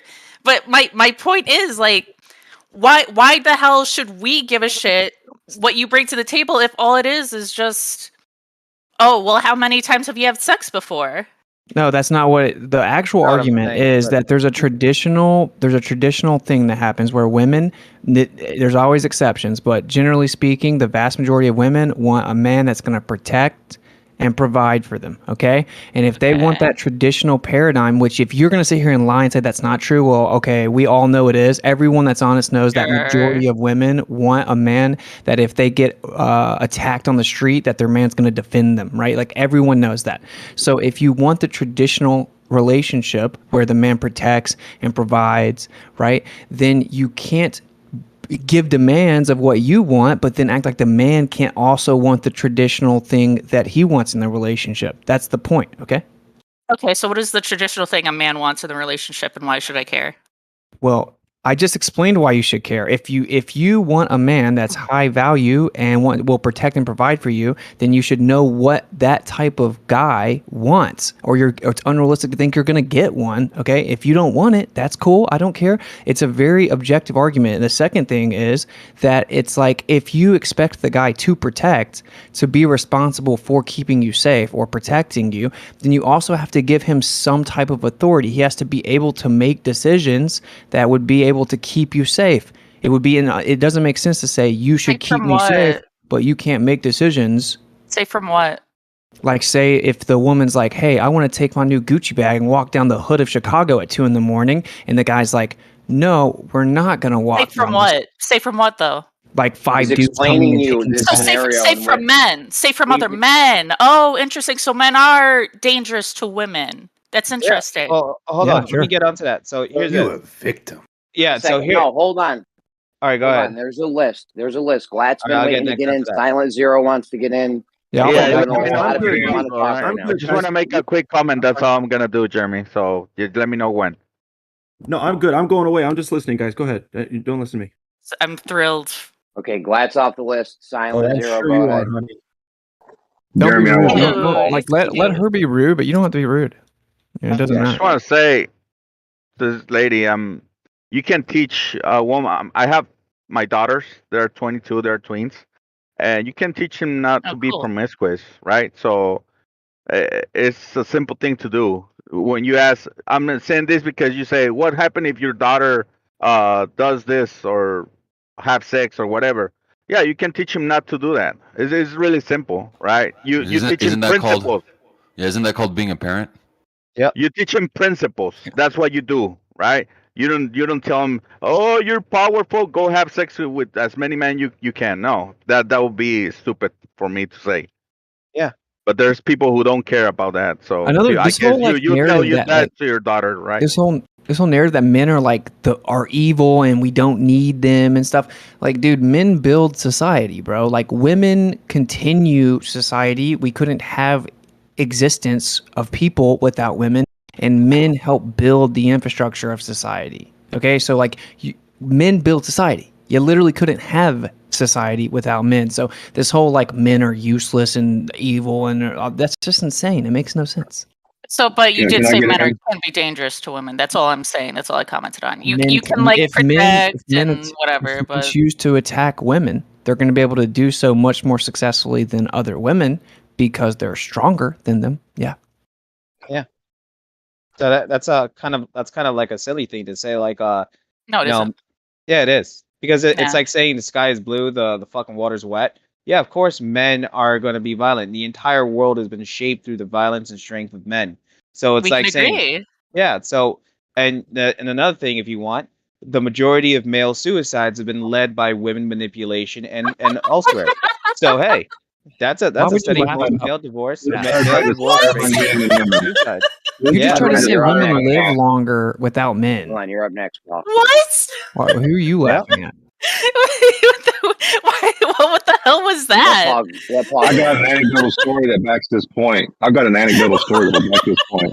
You can laugh all you want, but if you don't I've been listen, laughing at people committing suicide. That's What is wild. what was that? Was that supposed to be a chat? no. Lady, let me say that your thought, your way of thinking, it will destroy this society, though. That's Then for the sure. society does not deserve you're to next, be Paul. prolonged. Sorry. Paul's going next. you're No, not- society you- doesn't you- need you, hon. Paul's going next. Society Exactly. doesn't need you. Society doesn't need you. I Yeah. don't know. How is Hey, Korea doing? How Jeremy's is the Korea mod, and doing he's right trying now? to talk. Well, you got to yield the Guys, floor for listen to Jeremy. me. He's the A mod. lot of people want to talk. A lot of people want to talk. This person was going to want to respond to everything everyone says because you're like going at them. So I'll make a list. Who wants on the list? Tell me right now, and I'll write your name down. I'm next. I'll take it. And let me Paul just say here. this as a mod real What's your fast too. screen name? Look, Tell me your screen name. I just want to say, Just tell me as a your mod, I screen want name. to point this out, Jeremy, real fast. It's like, just so you know, bro, like I brought this in because I thought we don't talk about this a lot and it would maybe be an edifying conversation because of what she was saying in the chat. But like, everyone has to stay cool and not get super emotional and just be calm. Like, you can't really have a productive building conversation unless you have an alternative position. So let her say what she thinks, you know? Yeah, no doubt. Everyone wants to go, and then we're going to let her get in between everyone's comments. So Go ahead. Who wants on the list? Give me your Deathbringer. name. Throw that. Paul. Deathbringer. Paul's next. Deathbringer. Then Death. Who else? That's it. Yeah, I'll start with Larry. Go ahead. Okay. Then Okay. Larry. Okay. I got to back the suicide point. I actually got a cousin, my first cousin, hung himself when he was in his 20s within eyeshot of his ex-girlfriend's house. So suicide rate among men is higher than women. And women do have a factor into play on that. And most men do have depression after the breakup of a divorce, a girlfriend, probably a lot more than women do. Okay, that being said, now second thing about the traditional role, I want to ask you a question. If a guy asked you out on a date, who do you expect to pay? Well, he asked me out, so he would pay. Okay, if you asked him out, would you expect him to pay? No, I asked him out. Okay, and if you get into a dangerous situation where someone's there, are you going to defend the man, or you want the man to defend you? It's gonna have to be a team effort. That's what I grew up with. You think? Okay. Well, fair enough. So at least you're trying to be equal. So most of the people getting this discussion they want the man to stand up. So, but here's the thing: if you want a traditional man that will provide for a family and be a protector, then you got to yourself got to be expected to be a traditional woman. Are you a traditional woman? No. Okay, so you don't expect to have a traditional man then, right? No, not particularly. Okay, so that means a guy can go out and cheat, sleep around, do whatever he wants because he's a man. What? It's not traditional. Yeah, so if a man wants to go out and cheat, sleep around on you, then that's non-traditional. He's more apt to I do don't think traditional means monogamous. Yeah, You can be that's too broad of a term, bro. Like, yeah, I mean, Oh, I'm me a or- monogamous person, Yeah. and I would expect the same. I mean, that's not what I'm Yeah, talking if we're about. going into a relationship, right? I think technically this kind of speaking, thing would be she's established. right. I mean, she can not want a traditional guy, and still they can come to an agreement together that they're not going to sleep with other people, right? So I mean, that's Well, not. they come to an agreement. I'm just trying to make a point about traditional roles, and if she's expecting anything traditional, then she can't expect traditional from men at all either. And that's all. Everyone knows that if someone breaks into your house, the man's supposed to protect. Okay, everyone knows that if you get mugged on the street, you want your man to protect you. Every woman knows that. Like, is it a team effort? It's Sure, everything is, but I mean, just So what do you expect us to do when there's no one there? Like, am I just supposed to Hold leave on. the house with a male chaperone 24/7? What are Well, you no, talking let's- about? Let's talk about that. Sorry. Hold on, Paul. You can't have like a 10-minute back and forth. There's a lot of people waiting to get in. I mean, Okay. Go ahead. Sorry. Deathbringer. Yeah. So no. I think I pretty much things were already said. Like we're in agreement. Like again, like that's why a majority of single girls are getting into a lot of these dangerous situations. And the thing is, a lot of good men already know what the other side of men are like. You know, we already know the dark side. Like when a lot of these chicks who don't even know about the dating market value, right, of what their sexual attraction is, what's the wall, and all this stuff. And I have Jesus. plenty of female friends. Yeah, no, I have plenty of female friends that they're 33 years old right now, and they are now invisible to men. You know, and they're now going after like 20-year-olds, and all they are is just this, you know, a walking sex doll. They can't even have a relationship for more than 2 months, and you know that's how this thing is. And you know, you as much as you try to let these girls know that you're gonna get to that age at 35 to 40, you know, you're going to die alone because once you can't give kids, people don't want a family with a dead womb, Becky. It's just gonna way it is. Christ, dude. Yeah. Terrible. Can I get back in? I mean, I let want me back in. respond to No, that. no, Let me Paul. respond to that Hold on, because, I'll put like, you you back on the people, list. you're so oblivious to how women talk to each other because women already know this, especially women in their 20s increasingly are knowing this. And that's why there's more single women because we don't want men that are like that. We don't want men that are just looking at us like a walking womb. We don't want that shit. That's why the birth rates are dropping, bro, because we don't want that. We don't want to sign up. Hey, Jay, I Look do at want to Korea. correct you. I Look- just looked this up. It said that Only- people who are single have a 499% greater risk of death from infectious diseases. So I don't know where you got your. I'm not. Yeah, it's whatever. It seems Yeah, like I mean, on. anyway, Maybe trash look at Korea, where millions of women literally agreed to stop having kids because the men were so awful, and now they're going into a population deficit decades before they were tracked to. because In- the men India's wait, couldn't hold up. wise up. India's birth rate is booming right Oh, now. hold When on, you Larry. look They, it up. they I didn't wasn't say talking. Hold India. on, everyone. I said stop. Korea. Larry's next. Larry's next. Everyone, stop, please. Larry is next on the list. Does anyone want their name on the list? I Tell want me to your be on the stream list. name. I I want got to you, be on the Larry. list.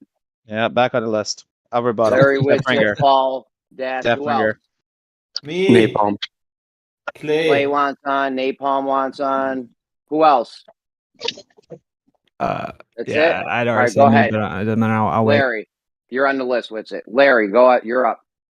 Thanks. Yeah, I just want to point out that, she said herself with her own statistics that men who aren't married have serious cardiovascular systems problems. But when, someone said that men, who commit suicide because of a broken heart and men dying of broken hearts, she laughed and thought it was funny. So I just want to, point out the obvious thing that her own statistics support the claim that she was laughing against, that men die of broken hearts, whether it be by suicide because men are good at killing themselves, or whether it just be from a traditional broken heart, like they just give up on life. Thanks. I Wait, mean, I got. when I was Yeah. referring to the cardiovascular system problem, I wasn't referring to like broken hearts. I was like referring to heart attacks, like heart disease. What? What is happening? I think this is All right, where a big wait, disconnect is. Okay, so I think I was next, right, Jeremy? Yeah, you're next. You're next. All right, this is where a big disconnect, and maybe this will kind of help everything out here. So, like, women want a certain thing, men want a certain thing, right?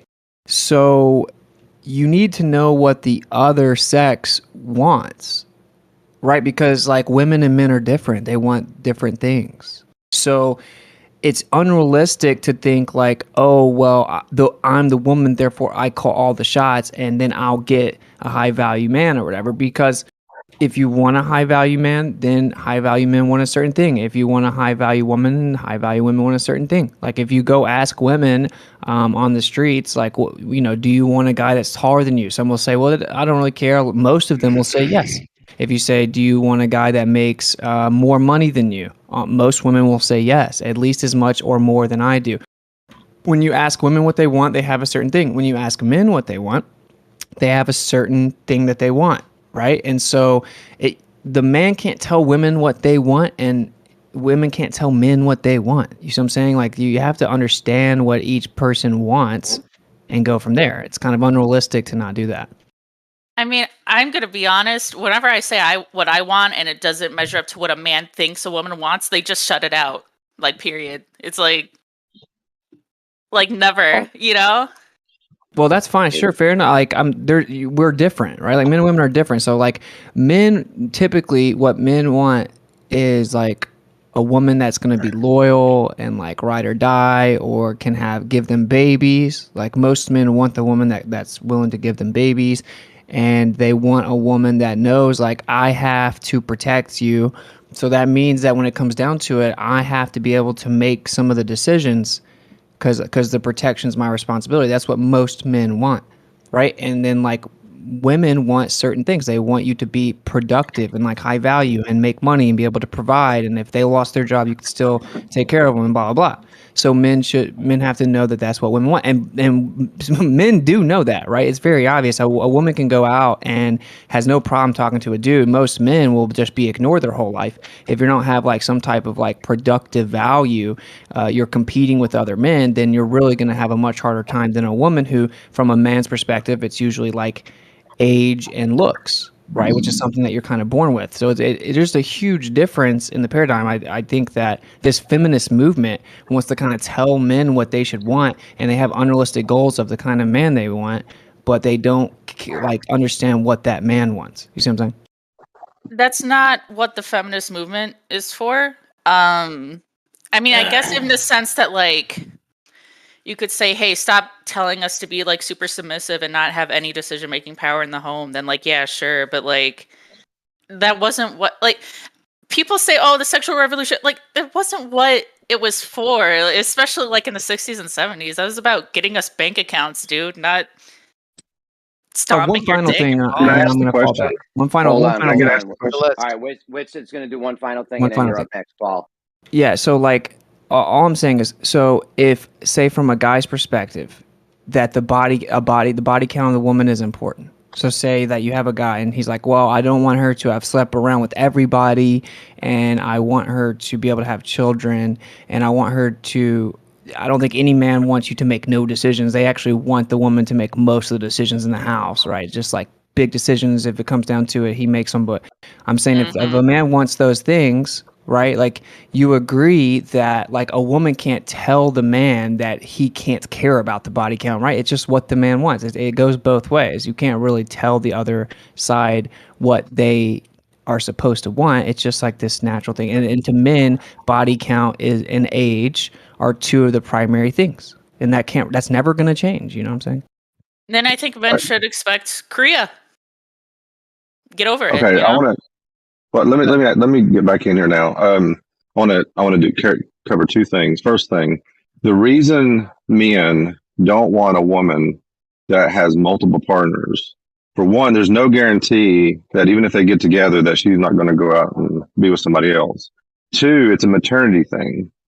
If I know that she's only been with me, then the children, I know where the children are coming from. They're not coming from anybody else. And we know if you watch Maury or any of these shows, you are not the father. Okay. That's why men want that. They want low body count. They want low sex because they know where the child's coming from. They know it's their child. Okay. Now you can see men devastated when they find out that the child that they've been raising for 10 years is not theirs. It's devastating to men. Okay. Second thing, what right do men have that women do not have in today's society in the United States? Paul, mate, you got to just make your point, bro. I got a lot of people on the list. Well, I'm asking her. This is a question for her to answer. What right today that men have that women do not have? Well, I would say most of this country, at least, the right to be unassailed at higher institutions, the right to make decisions on your reproductive organs, we have like the rate wage gap, but that's more along racial lines these days instead of sexual lines, admittedly. Okay, the wage gap, there's more to it than that. And you said reproductive things. So a guy has his whole body can be taken up, not just his sexual organs, his whole body be taken up into war and be drafted. So if you want equal rights in your You're not body, getting drafted. You're not getting drafted, dude. Shut up. I'm not doing if that a war argument. happens, wait a minute. If a war happens, and right now the rate of people going into military is dropping. If a war was to occur, then you think women, if you want the equal right as men, then you should be drafted too when a war occurs. Then you I should. don't care You should about be. that. So that's not. Let Doesn't work me for me. ask you something, lady. You don't Hold think on, there's silent. gonna be a war in the Hold future? on, man. Silent. No, there's not going to be any war in the I'm putting future. you on the list. Guys, man. There's gonna be no wars in the future. Well, I there's mean, one. on American soil, probably Guys, not. man, what the fuck? I'm gonna start muting people if Jeremy jumps in to moderate and you guys just talk over him on purpose. Guys, there's a list. A lot of people want to get in on this. I have a list of people. If you want your name on the list, give me your screen name right now, and I'll put you on the list. And everyone's going to be able to get in. It just can't be when you want. I'm sorry. I want to put Does Jeremy anyone on the want list. their screen name? Riggs? Who else? No, I want to put Jeremy on the list. Yeah, I was right next after this guy. Riggs. So hold on, man. Does anyone else want on the list? I got Death, Clay, and Napalm. Does anyone want after that? Well, look, I would be on the list, but I don't even know if this is a real woman, so it's not worth my time. That's very cute, very polite. Just ignore that. Just ignore it. Come on, Riggs. Death, you're up. No, I'm being serious. I'm not sure if this is a real woman. So what's the point? Yeah. All right. Well, here's it doesn't matter. I'll wait until when you let me know. No worries. Go ahead, Death. Go ahead. All right. So look, I find this, I find this talk where someone is like actually believes in feminism, and you were quoting something about South Korea feminism. Like if you literally look up the current events, the feminist South Korean president who's impeached and had been forcibly resigned was implementing a corrupt feminine regime, which could literally completely fuck South Korea, right? And there's even if you even did an ounce of research, that there was actually a lot of women that were going through this feminist things. They were actually abandoning their children in dumpsters. This was a big thing in South Korea. Like these kids, these born children would be thrown away on the sidewalks and the streets. So this guy spent all his life savings putting these incubators all over South Korea, that if you really don't want this child, just put it in the incubator and I'll come pick it up and I'll raise the kid in my orphanage. And that was done by men, built by men, and paid by men. And not even one feminist regime government during the South Korean president ever helped pay for that, right? And then you look at other stuff like the male military divorce rates, right? Where the majority of the pop culture in the military is that while you're out there fighting the war, your wife is getting dicked down by somebody. And it normally the times they find out like, hey, I've been in war for like out in deployment 12 months ago, and she's 9 months pregnant. Like, oh, this is your kid. I'm like, are you serious? So the factor is that men want loyal women. And when we're asking for a mutual contract that will pay for your living, will pay for this, will fulfill obligations, the majority of times of 87 divorce rates that were implemented by women, they can't even fulfill just the simple obligation of close your fucking legs. So yeah. So yeah, I don't care about women cheating on their deployed husbands. That's not what I'm talking about. That's not a feminist issue. On South Korea, bro, if a woman puts a baby in a dumpster, that is not she's not going on like, I don't need no baby, I'm gonna dump this baby in a dumpster. She is probably in extreme poverty, or she gave birth in secret and can't come home with a baby. We're talking about South Korea here. Imagine like America in the 50s when women used to have to, put their babies on the doorsteps. That's where they're at right now. And when I bring up Korea, I'm bringing it up because there's an active movement to depopulate the country by women, and men can't do shit about it. That is what I am referring to when I'm talking about Korea. Like, I don't get why no one's like connecting it. I posted it earlier, and I think Red Tape did too. This is what happens. Like, if you're gonna say no, you have to submit. You have to go back in the home. You have to do XYZ for me. Women are gonna say no. We're gonna opt out. And it's not like a promiscuity thing either, because they're just not having sex, period. Like, I don't know what to tell you. Or I don't know where you live. Where's the? Hold on. I want Paul, back in. You on the list? You want in? All right, I got you. Does anyone want in on the list? Yeah, put me back on the next. I just don't want to Jeremy. talk. Deathbringer, just put me on the list. What position I'm on the list? Clay, you're up. Clay's up. Yeah, Clay, go ahead. Okay. I have a question for Big J. I wasn't listening the whole time you're here, so maybe you already answered this, but regarding your what do you imagine a man should be in a marriage? Sexy as hell. This is a stupid question. Really, that's all you that's all? So he just needs to be sexy. Yeah. That's all. That's if you ask me what I want a man, that's all you're gonna get. That's because it's a stupid question. What? Okay. Isn't that objectification? What? Hold Next. on. What? Napalm, you're up. You said napalm or Paul? Hear this, guys. He said napalm. Maybe you should have. Yeah. Oh wait, he's here. Yeah. Actually, I'll yield my time after that last answer. There's no point in conversating. But I do want to make a I do want to make a statement, though. I feel like a lot of the issues that are surrounding, especially the younger generation now, when it comes to dating, is kind of a vicious circle. You have the tendencies of one sex to want specific things and another sex to want specific things as well. These two things aren't aligning at the moment. Nobody seems to want to give, but it seems to be a vicious circle because the expectations and the demands aren't necessarily based in reality. Everybody wants their cake and eat it too, and it's growing the divide generation after generation. The further we move away from typical roles, the further the divide is going to be, and there's going to be no solution. And I see it just becoming a very hatred-filled environment when it comes to relationships with young people these days.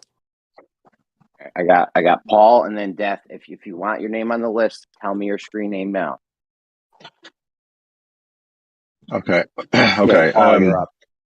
Okay, I was trying to think about this. I was sitting here thinking this whole process. I'm not really going to talk to Big J. I think I agree that all she wants in a husband is him to be sexy, and that's all she wants to discuss. I think you're It's right. It's a very viewpoint. obvious that it wasn't. Hold on a second. Serious answer. Hold on a second. I'm not done.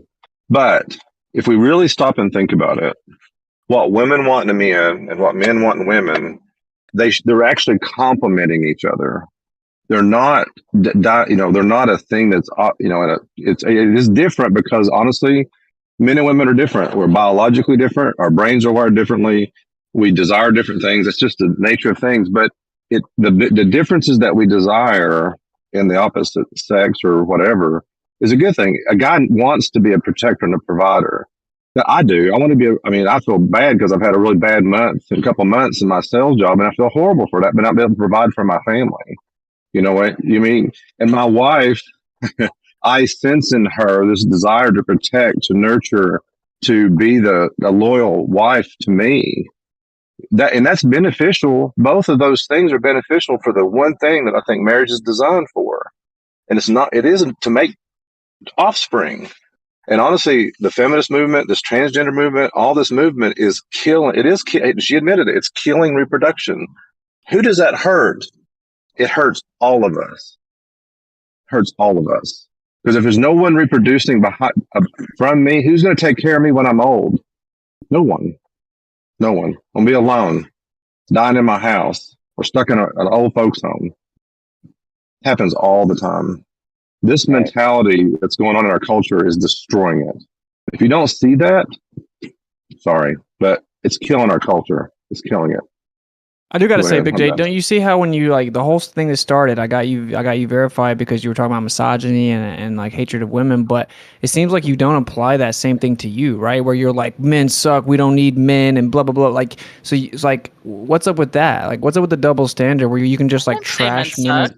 You did. You said we don't need men, and that you said it repeatedly. Like we don't need men, and blah blah blah. That's why women don't want to be with you. You can't even like actually quote me. You're just like You said we don't need men, and that we don't want them anymore. That's what you said. Yeah, because you're being like terrible. There's a whole spectrum of one men. more. Okay, so I'm just saying. I'm just pointing out that it's like social programming, misogyny. The word's thrown around a lot. Do you know what the opposite of misogyny is? Because I bet you don't even know the word, and 99% of people. Everyone who has been online for 2 seconds has heard of the word misandry, dude. It's not special. It's not unique. You're reading a script again. Reading a script? Yes. Hold on. We can say the same thing about you. Dude, I was online in the early Manosphere hours, okay? You don't need to like give me like you don't need to tell me how to make a wheel. I already know. I was there when it was made. Hey, do you want a man that's going to protect you? I want to be able to protect myself. What about what happens when like 3 strong men come try to? I mean, you can fantasize about, you can do like the whole "what if you get raped anyway, you dumb woman" shit all you want, See, but that's not going to change my argument. Yo, you don't have a good argument. They're all straw mans. So I'm sorry, you don't know how so what's that? As a straw man, I'm saying everyone knows that the vast majority of thing that happens to women, unfortunately, is men doing it. Okay, like a man. I'm aware. Okay, so if you are with a man, do you want him to help protect you? I'm sure I would want anyone near me to help protect me. Okay, so do you want the man to help to make as much money or more as you? I don't care. So you don't care if they're broke and have no job? I mean, as long as they're looking, I don't care. See, this is hold on, lies, wait. bro. There's one more. I got one more person. Oh, the mommy. Deathbringer. Hold on, guys. You know, I'm not trying to be. Guys. There's one more. If anyone wants on the list, tell me your screen name right now. Otherwise, Deathbringer, you're up. Me. Do you have me? Yeah, I got you on it. Go ahead.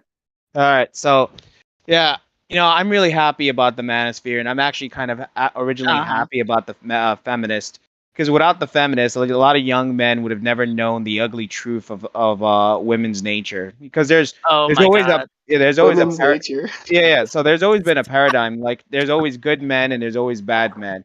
And feminist has always generalized all men for it. Like, men haven't gone through burning buildings to save women or children, or plenty of heroic sacrifices or build society, first world society, for you to complain about dumb shit. Well, let me finish before you interrupt. And my point is this, though, right? Is that you guys will lump all fucking men, and just instead of just saying, "Oh, there's a lot of bad men," or like, "Oh, can a woman go outside and not be assailed from male violence?" Well, guess what? Statistical data shows that the majority of assaulted violence outside are from men receiving that from other men. So when you're going about, oh, women get attacked, no, men get the highest level of violence and assaults and mugs and robs and all that stuff from other men. So when you put that entire paradigm shift that it's all men, like I'm really happy that you're saying all this shit, because a lot of young men get to see the bullshit that you women are, and they get to see like, oh, I know there are good women, but I now know I have to learn red flags to avoid, girls like you, because you are legitimately a vile, toxic person to be around. Like your entire attitude of, oh, generalize this, double standards that, and oh yeah, I want this, but we already know you're fucking lying. And yeah, that's my point. Am I next? Yeah. Hold on. Jay, did you want to respond to that, or? No, my eyes glazed over. Sorry. We can skip to the next one. Yeah. Okay. Or So you my know bad, what's... Clay. Oh, sorry. Clay, you're up. Huh? You're up. I'm going next. Oh, Clay, okay. You're on it. That confused me. So you know what's funny? You remember the last question asked, right? So what she expects of man in a marriage, and she says, just to be sexy, just be sexy. So she already knows what men ought not to think about women, and all the things that are being being forward are like bad, and actually men are obsolete. By the same way, trying to vocalize the what ought not to be, what a man should think about a woman. She is distinctively aware of what it shouldn't be. But when you ask her, what is your expectation of man in a marriage, and you get the answer, just being sexy, do you see the paradox on this? Do you see how absolutely insane the thinking pattern is between these two things? Like, on one hand, you're definitely sure of what man should think about woman, but on the other hand, you have like literally one word for explaining how a man should be with you in a marriage or relationship. I mean, that's insane. I want back in. Yeah, I don't know why you're gonna extrapolate all that from me saying I want a man to be big, sexy. right. I mean, I don't know what to tell you, man. Yeah. If look, if I as a man would do this, like if I would go out and say, I think a woman just be, a little bit smaller than me and just be sexy.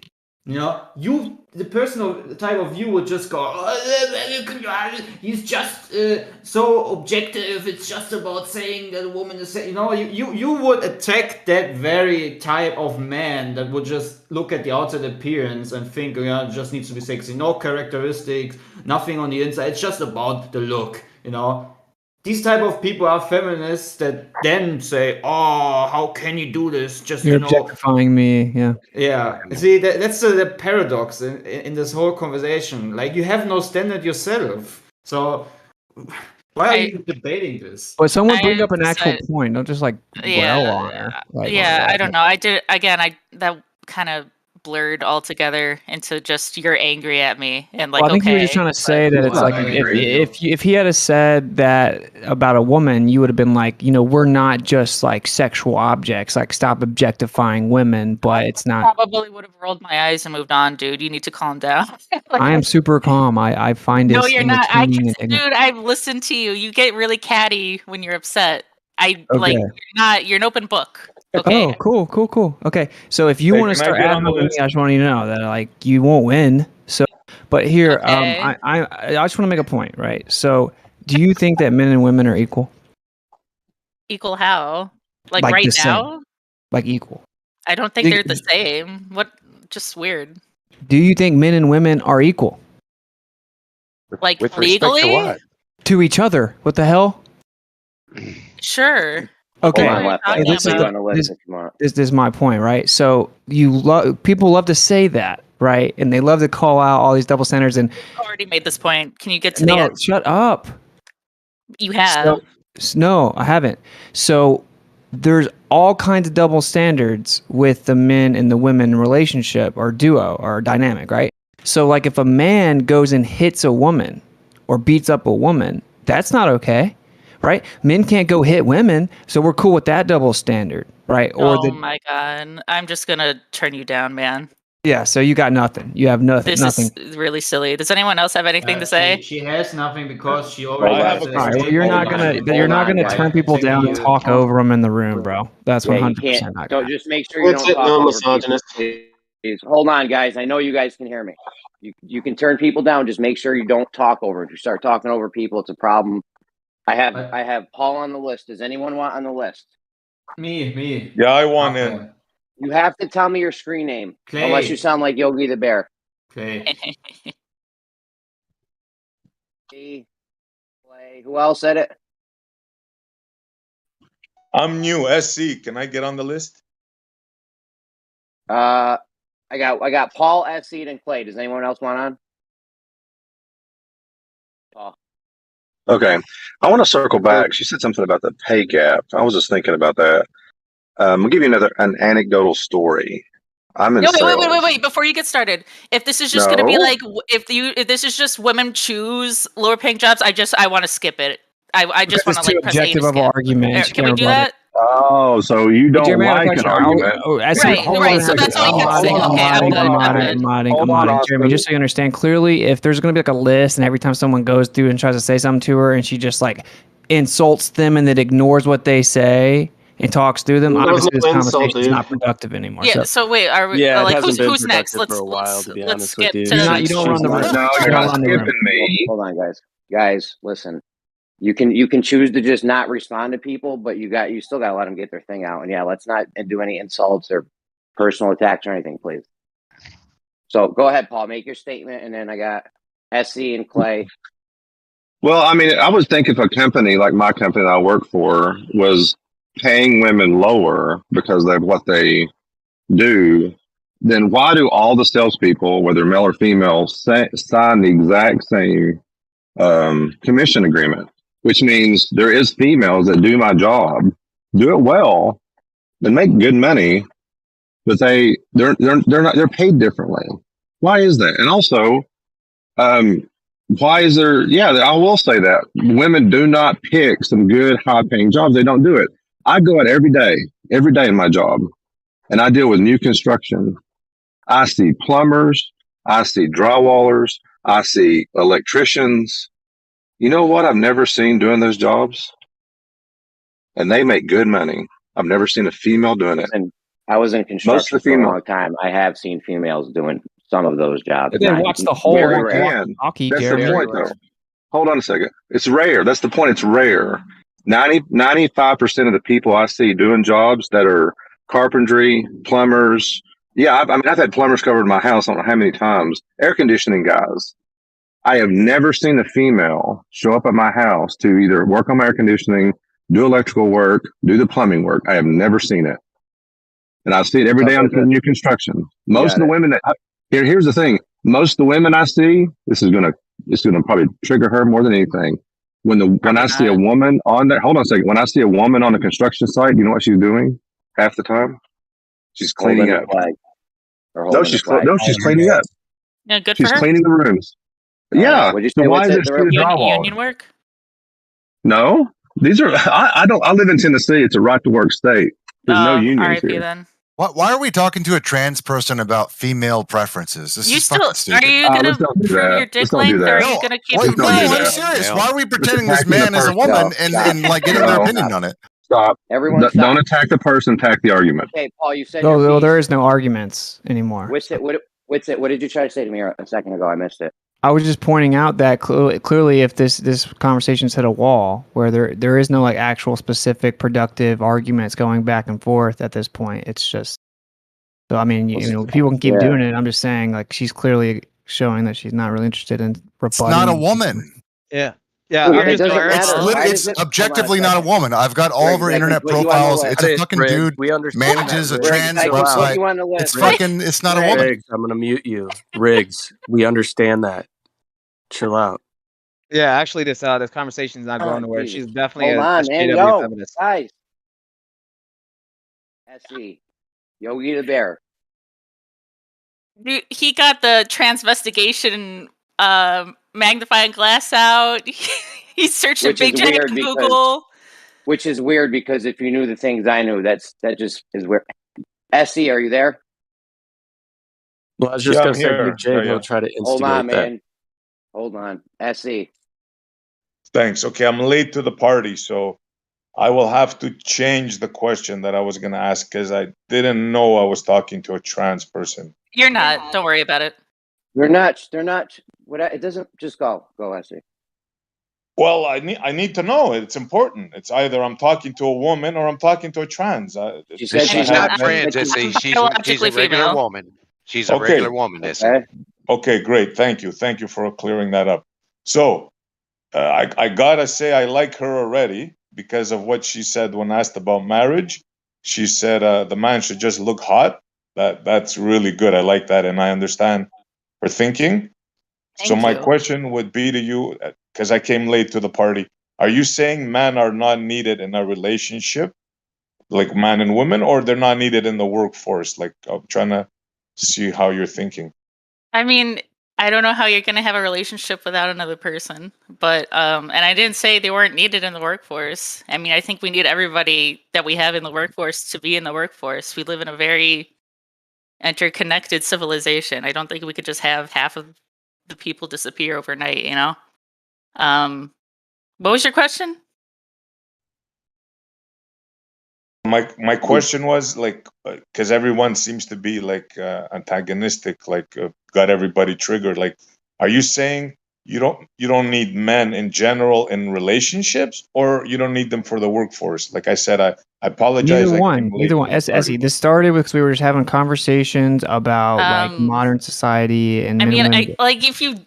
I don't think anyone needs to be in a relation. Like, I don't think you're gonna die without a relationship. I don't know. I think I'm like way off the mark with what you're asking and what I'm like hearing. You know what I mean? All right, I'm trying let to me say explain it something to to her. Feel free Essie. not to interrupt me. So Hold on a second, it Oscar. started with us talking about like the modern man-woman dynamic and etc. And then she typed in the chat that we were misogynistic. So I got her verified and asked her, can she define it? Which is, she said hatred of women, and I'm like, no one in here hates women, you know. So that's what it started off as, just a general disagreement. She said that married women die sooner, but married men live longer, and women don't need men, and that's why you guys are, you know, the birthright's declining because men are trying to tell women they should be submissive and blah blah blah. All right, let's let Essie finish up, and then I got Clay on the list. Does anyone else want on the list? I want back on. Okay, so I think I understand her what she's saying. Yeah.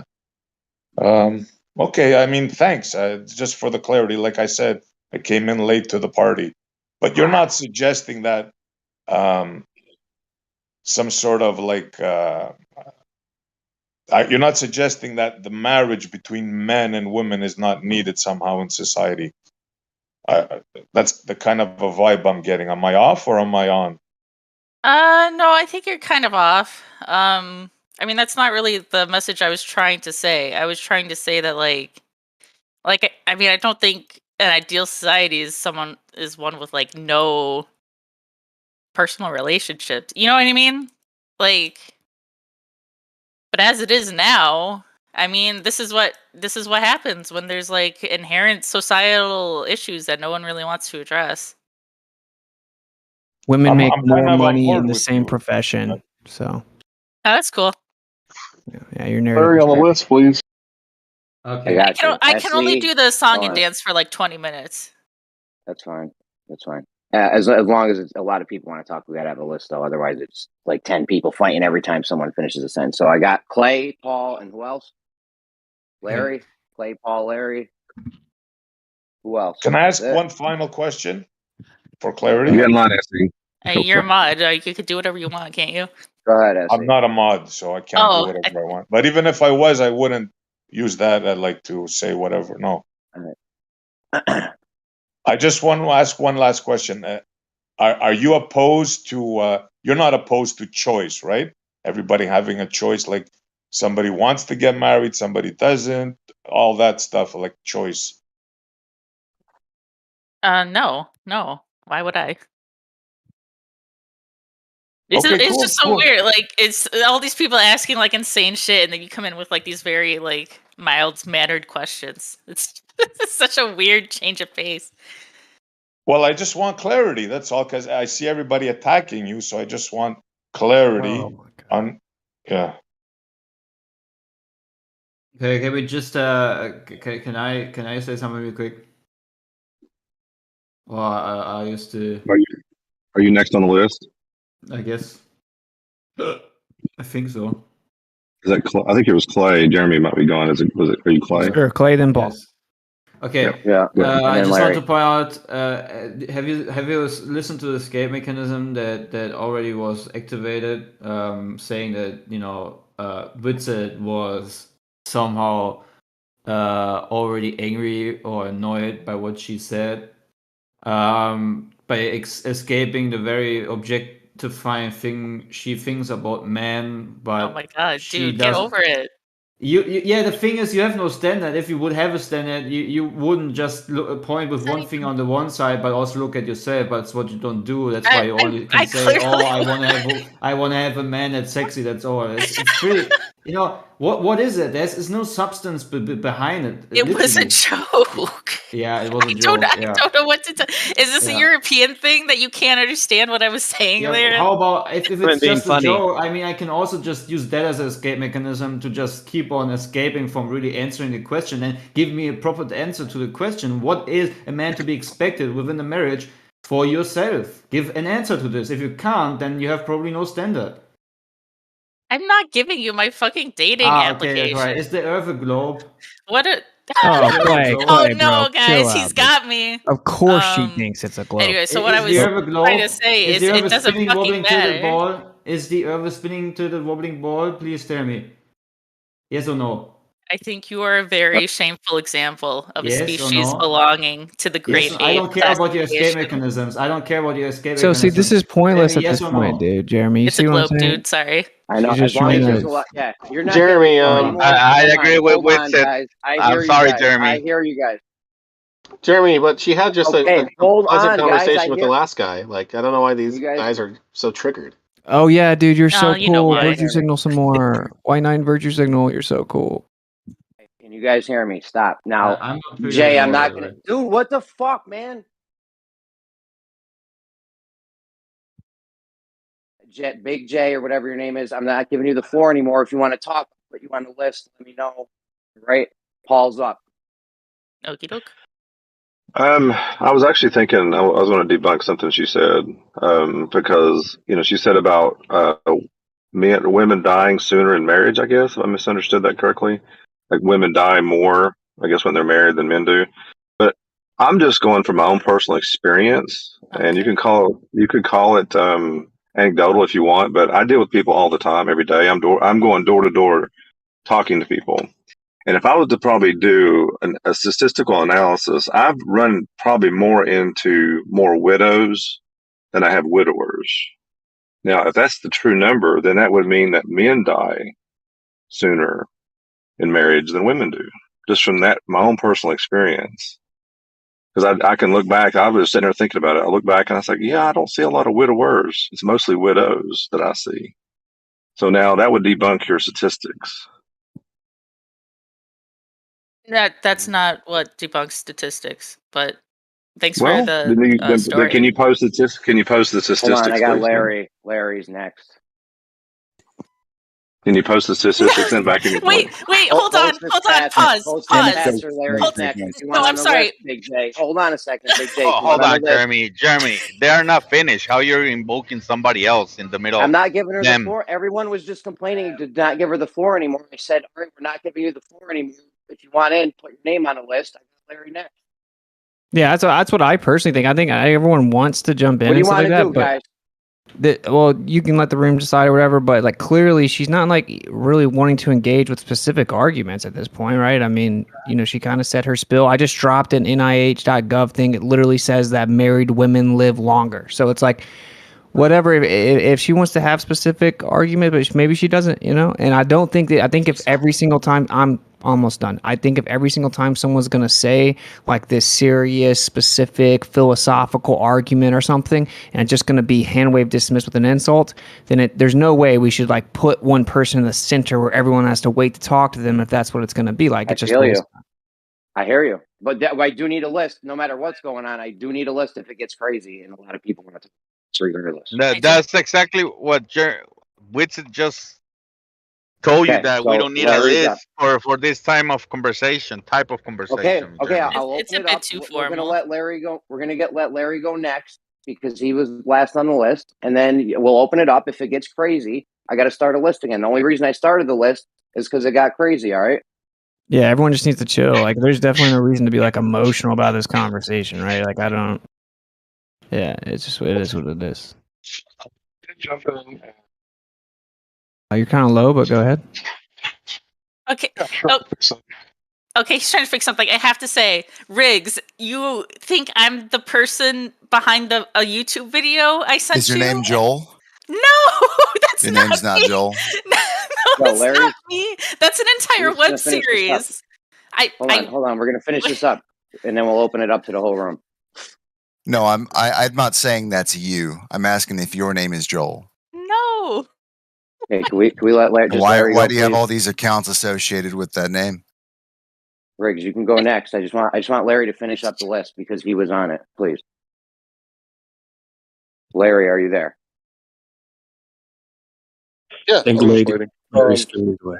You got it, Yeah, Larry? so the whole misogyny thing about hating women, you really shouldn't judge people, right, just because they have different opinions. I mean, judge what they say and more likely what they do, but I just wanted to share a little personal information. And I don't even know why I'm sharing it. I think that I'm just sharing it to show that there is a lot of love for women in our society, right? And I think that telling the truth sometimes is, better. Well, it's always better to tell the truth, right? But I just want to point out that my grandmother fell. She hit her head. She spent like a month in the hospital. And I'm leaving my family to live with her when I'm not at work. So I'll be staying with my grandmother. Right, and if that's not love, I don't know what is. Like, I'm going to be taking care of my grandmother, and I'm not bragging. This isn't like look at me.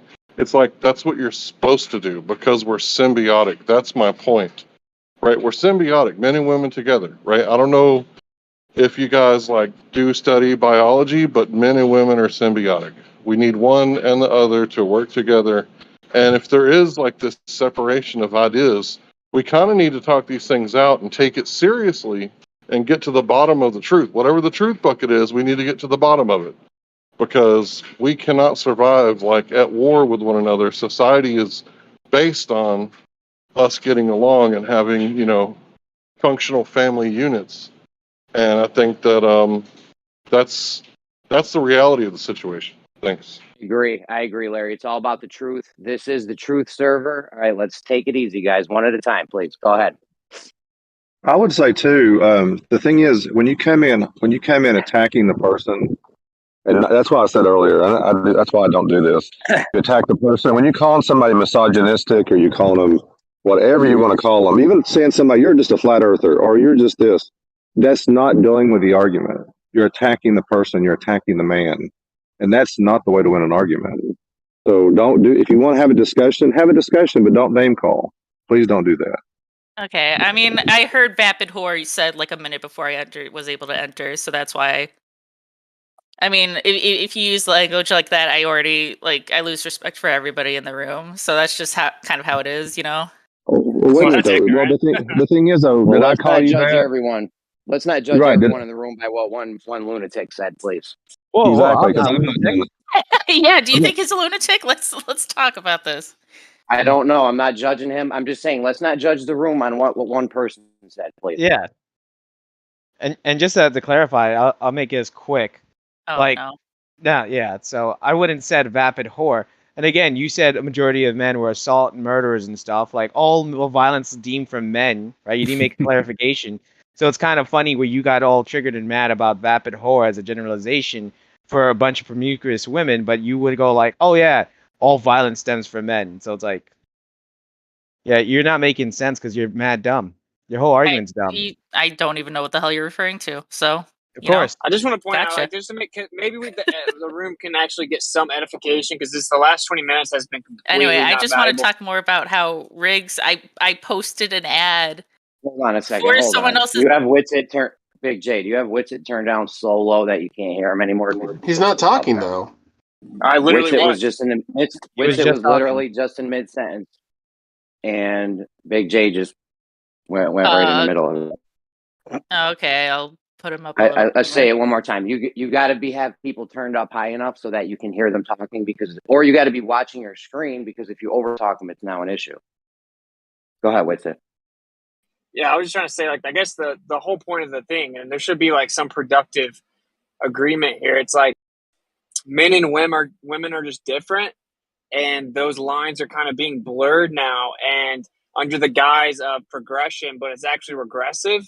It's not that men are like intrinsically superior to women or anything like that. We're just different, and like we have different roles, and we work together well. We're like a very cohesive unit where we feed off of each other, and that's just how society's always been. And men have an important role. Men build society.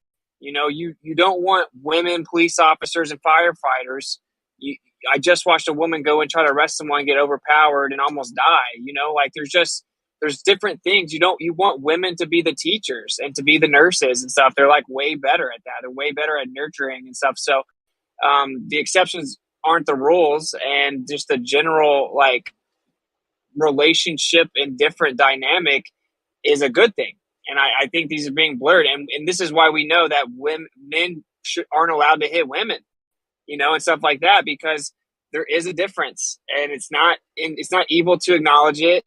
And also, one of the things with this feminist woke movement, which there's bad sides with this whole manosphere, whatever you call it as well, but it's like, in conclusion, it's like the women pretending that it's somehow intrinsically evil for men to care about body count or something is kind of diluted. It's just like men should know what women want. And if men think that they should have no job and have no ability to protect and provide or bring anything to the table, but they should be able to go get like a dime piece, that's unrealistic, right? So like men and women want certain things, and men want a woman that's younger and fertile and hasn't slept with everyone. That's just what men are always going to want. And women are always going to want what they want. So that's what the conversation was actually about. Yep.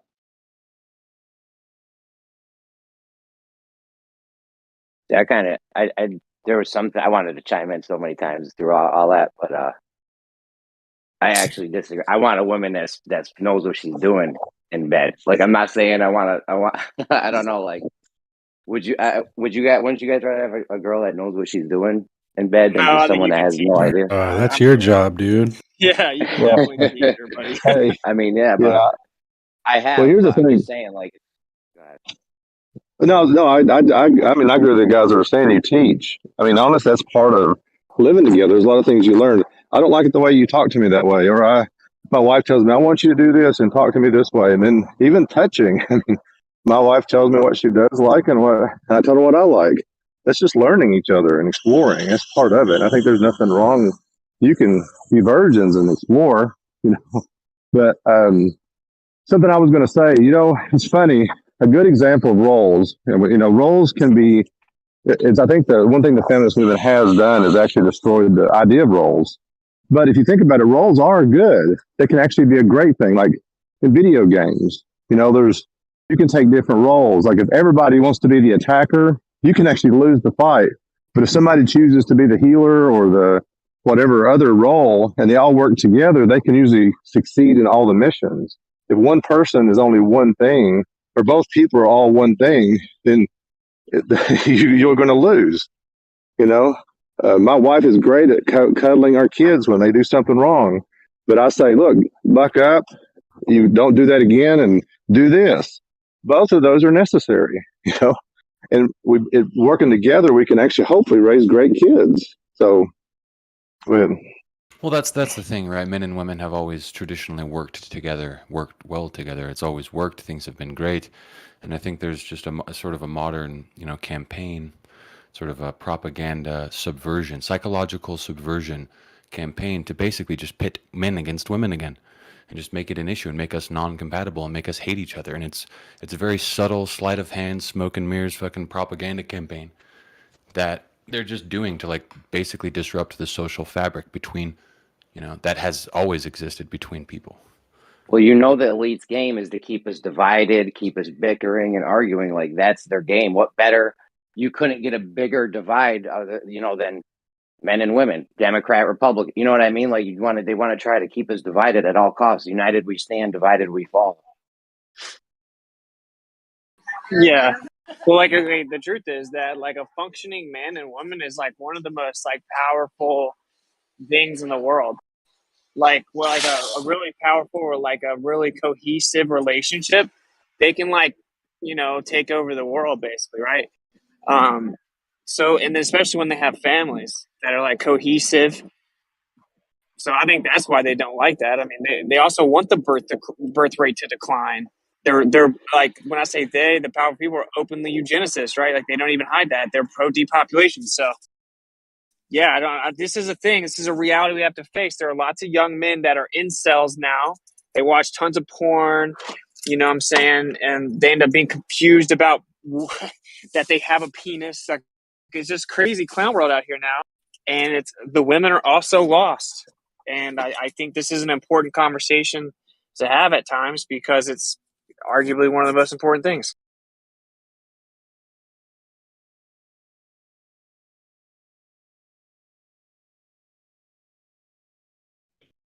I'll say So this. back to the symbiotic. Go ahead, bro. Thanks, bro. I'll say this. The feminization of males has occurred. No matter what you say, you look around. I don't care. Men are not like they used to be for whatever reason, right? That's number one. Number two, they're going after your children, right? This woke movement. This is the main threat right now to society. This woke movement, this thing that a 5-year-old can decide to become a man or change sexes, and they put them on these hormones and all this terrible, crazy stuff. This is what we should be, I think, really looking at right now, because they're going after the children. Yeah, next It's one, a whenever. social conditioning to demonize masculinity. And it's because it's a man's innate like job to protect certainly children, women and children. They're demonizing masculinity. If you say that, if you voice traditional values as a man, you're like a bigot and you're toxic. And they say it's toxic masculinity, and this is a direct attack on society, bro. And so that's why the children aren't being defended, because we have a bunch of little cucked incel men because they're being told that if they're masculine, that it's toxic, you know? Yeah, exactly. And then you look at that evolution of incels, right? Because eventually that incels will go and evolve into becoming a trans person. And then you see them already invading these women's spaces to attack. And men been saying this 6 years when we first heard the argument about letting these trans individuals that are men. We didn't give a shit about the women, the women that are transitioning to men. So exactly on that premise. And the fact is, you look at that high school situation where that trans kid raped 2 girls. Like, the only ones that are going like straight up ham, wanting to eliminate what the fourth wave feminists have made, are men. And now the females are finally realizing, whoops, we fucked up and we made this dumbass bed where now we have to deal with women's swords being completely obliterated by the trans men. You know, well, we got to do our best. And that's why they're having this whole, you can't even have that billboard that this infamous feminist used to put, what definition of a woman. Like, she literally got her billboard destroyed because of that shit. So it's funny. Yeah. They Yeah, have put like themselves That's in a not true weird at all, predicament. though. They have put themselves in a weird predicament when it comes to Yeah. women's sports now, because what do you do? There's always been feminists that have been critical of trans people, particularly trans women. I mean, the Transsexual Empire was published in like what, 76? And that was a pretty well bought book, if I'm remembering correctly. Andrea Dworkin had her criticisms. I mean, we have Julie Bendel is probably one of the highest titled feminists that are critical of that sort of thing. And But wait, are obviously, you you know, denying it's if you changing though? believe that J.K. Rowling is like an activist or whatever, then you Oh, know she oh, said shit for years. But all right, hold on. I just want to say there's some little There's some little like 16-year-old girl right now who's been practicing her whole life at some women's sport, and she's gonna get there. She's not even gonna get there now because all the men are just gonna take her spot. Like, how do you feel about that? I mean, it's kind of tough. I mean, yeah, I'm not totally uncritical of like the sports issue either. Like, I swam in high school, so I know the score, you know. But They crush I little mean, girls' dreams. No little girl's gonna be able to, like, I don't know, can they compete if with the transgender men? Aren't they like crushing it now? Or Well, she's saying she's in agreement with you, man. Yeah, Like, I they think fucked up that, women's but sports. you also you would have to admit to bring up something from '76 isn't a great rebuttal because it's clearly changing. Like it's clearly much more of a progressive, like active movement now, right? Where a lot of times, and it's actually detrimental to the idea of like women being independent or whatever the movement is defined as now, where their values being undermined. You know? Yeah, Yeah, we're and just now let me just starting get to next to see this. some of the Oh, issues related around some oh, of these movements, right? So I have a bunch of friends that have played at the highest level of women's athletics within a particular sport that are gay, and they are very anti having to try to compete with men. They understand that there is a difference between the two genders when it comes to competing in sports. I mean, I play with them in leagues. They're very good at what they do. But they understand that they just cannot compete at the highest level of the men's game. And they are very disappointed in what's happening with transgender individuals starting to be able to compete in sports against the others, because like was being stated, now you're basically pushing feminism and trying to push women to the forefront and trying to push for equality. But then you find that when transgender people start to compete competitively in sports against one another, that you almost become a victim of what you're trying to avoid, if Yeah. that makes sense. And the issue is with this whole thing, right? Like, we could look at all historical records. We could look at 1970s, like there was, which was mentioned, that feminist was and the woke left liberal movement was the one pushing this shit since the beginning. It wasn't the conservative traditionalists, the religious Christians, or the Catholics. It's a clear indication that it's always been the left. So, and the funny thing is, now that this shit has hit the fan and you guys are now self-eating, self-destroying each other because you guys can't agree what's the definition of a woman, safe space, whether trans people could go into these sports, so it's exactly what it is. And the funny thing is, while you guys are, destroying yourself and getting boosted and all that shit, we're laughing because we already know exactly what it is. You guys live in your own weird bubble, your own, things. Like, you had Thomas Sowell back in the days, in the early times, where they were trying to get black men to go after like the white patriarchy society, supposedly. So, like, yeah, black people get underpaid too. And this feminist was trying to convince him that the women wage gap was a thing, which, mind you, it was not only debunked by him, but it was also debunked by other feminists. So when you hear like feminist talking points, you just know it's a really dumb fucking woman who got psyop into this bullshit communist Marxist thing. And the best thing to do is ignore and let her die alone. Well, I was thinking along the Yeah, pay gap cool. issue. That's why I brought up where I work. I mean, if women were getting paid less than men, then you would think that when they sign a contract for pay scale, they would reduce the price for the women because they're just wanting women to make less. But we don't do that. Both men and women in my field, and I would argue any field, if they're doing the same job at the same quality, they're going to get paid the same, no matter what field it's in. No, Actually, women get paid more, and this is the thing. This is the easiest conversation ever the easiest debate ever. It's like, if would what you're like to saying is say- true, if what someone's hot micing, if what you're saying No, is I'm true, not. and But I'll go okay, after. I'll go after. Go ahead. just like the easiest rebuttal is if what you're saying is true and women actually get paid less, then why wouldn't every major company just hire women? If they Yeah. could just pay them less, it's stupid. Yeah, my opinion is that the word of God doesn't return void. And in the word of God, it says, at the head of every woman is a man.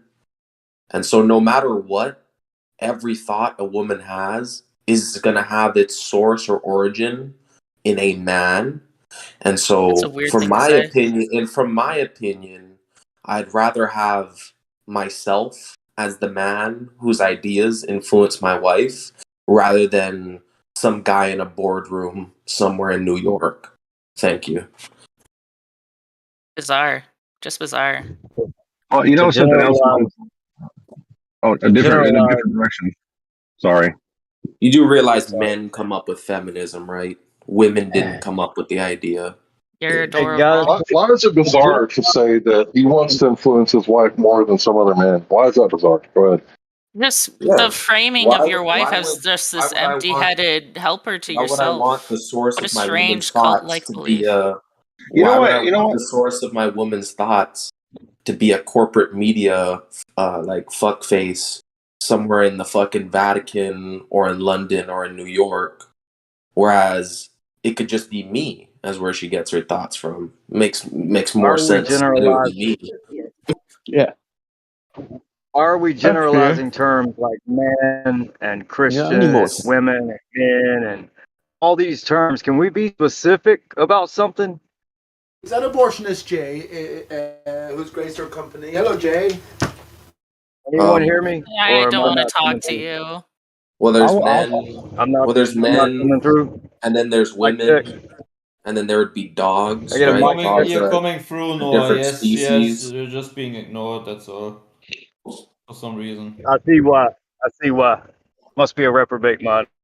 Feces and Let me feces. get back in here. I'll No be help. No specific. help for that. I'll be Okay. specific again No about the help pay for that. gap.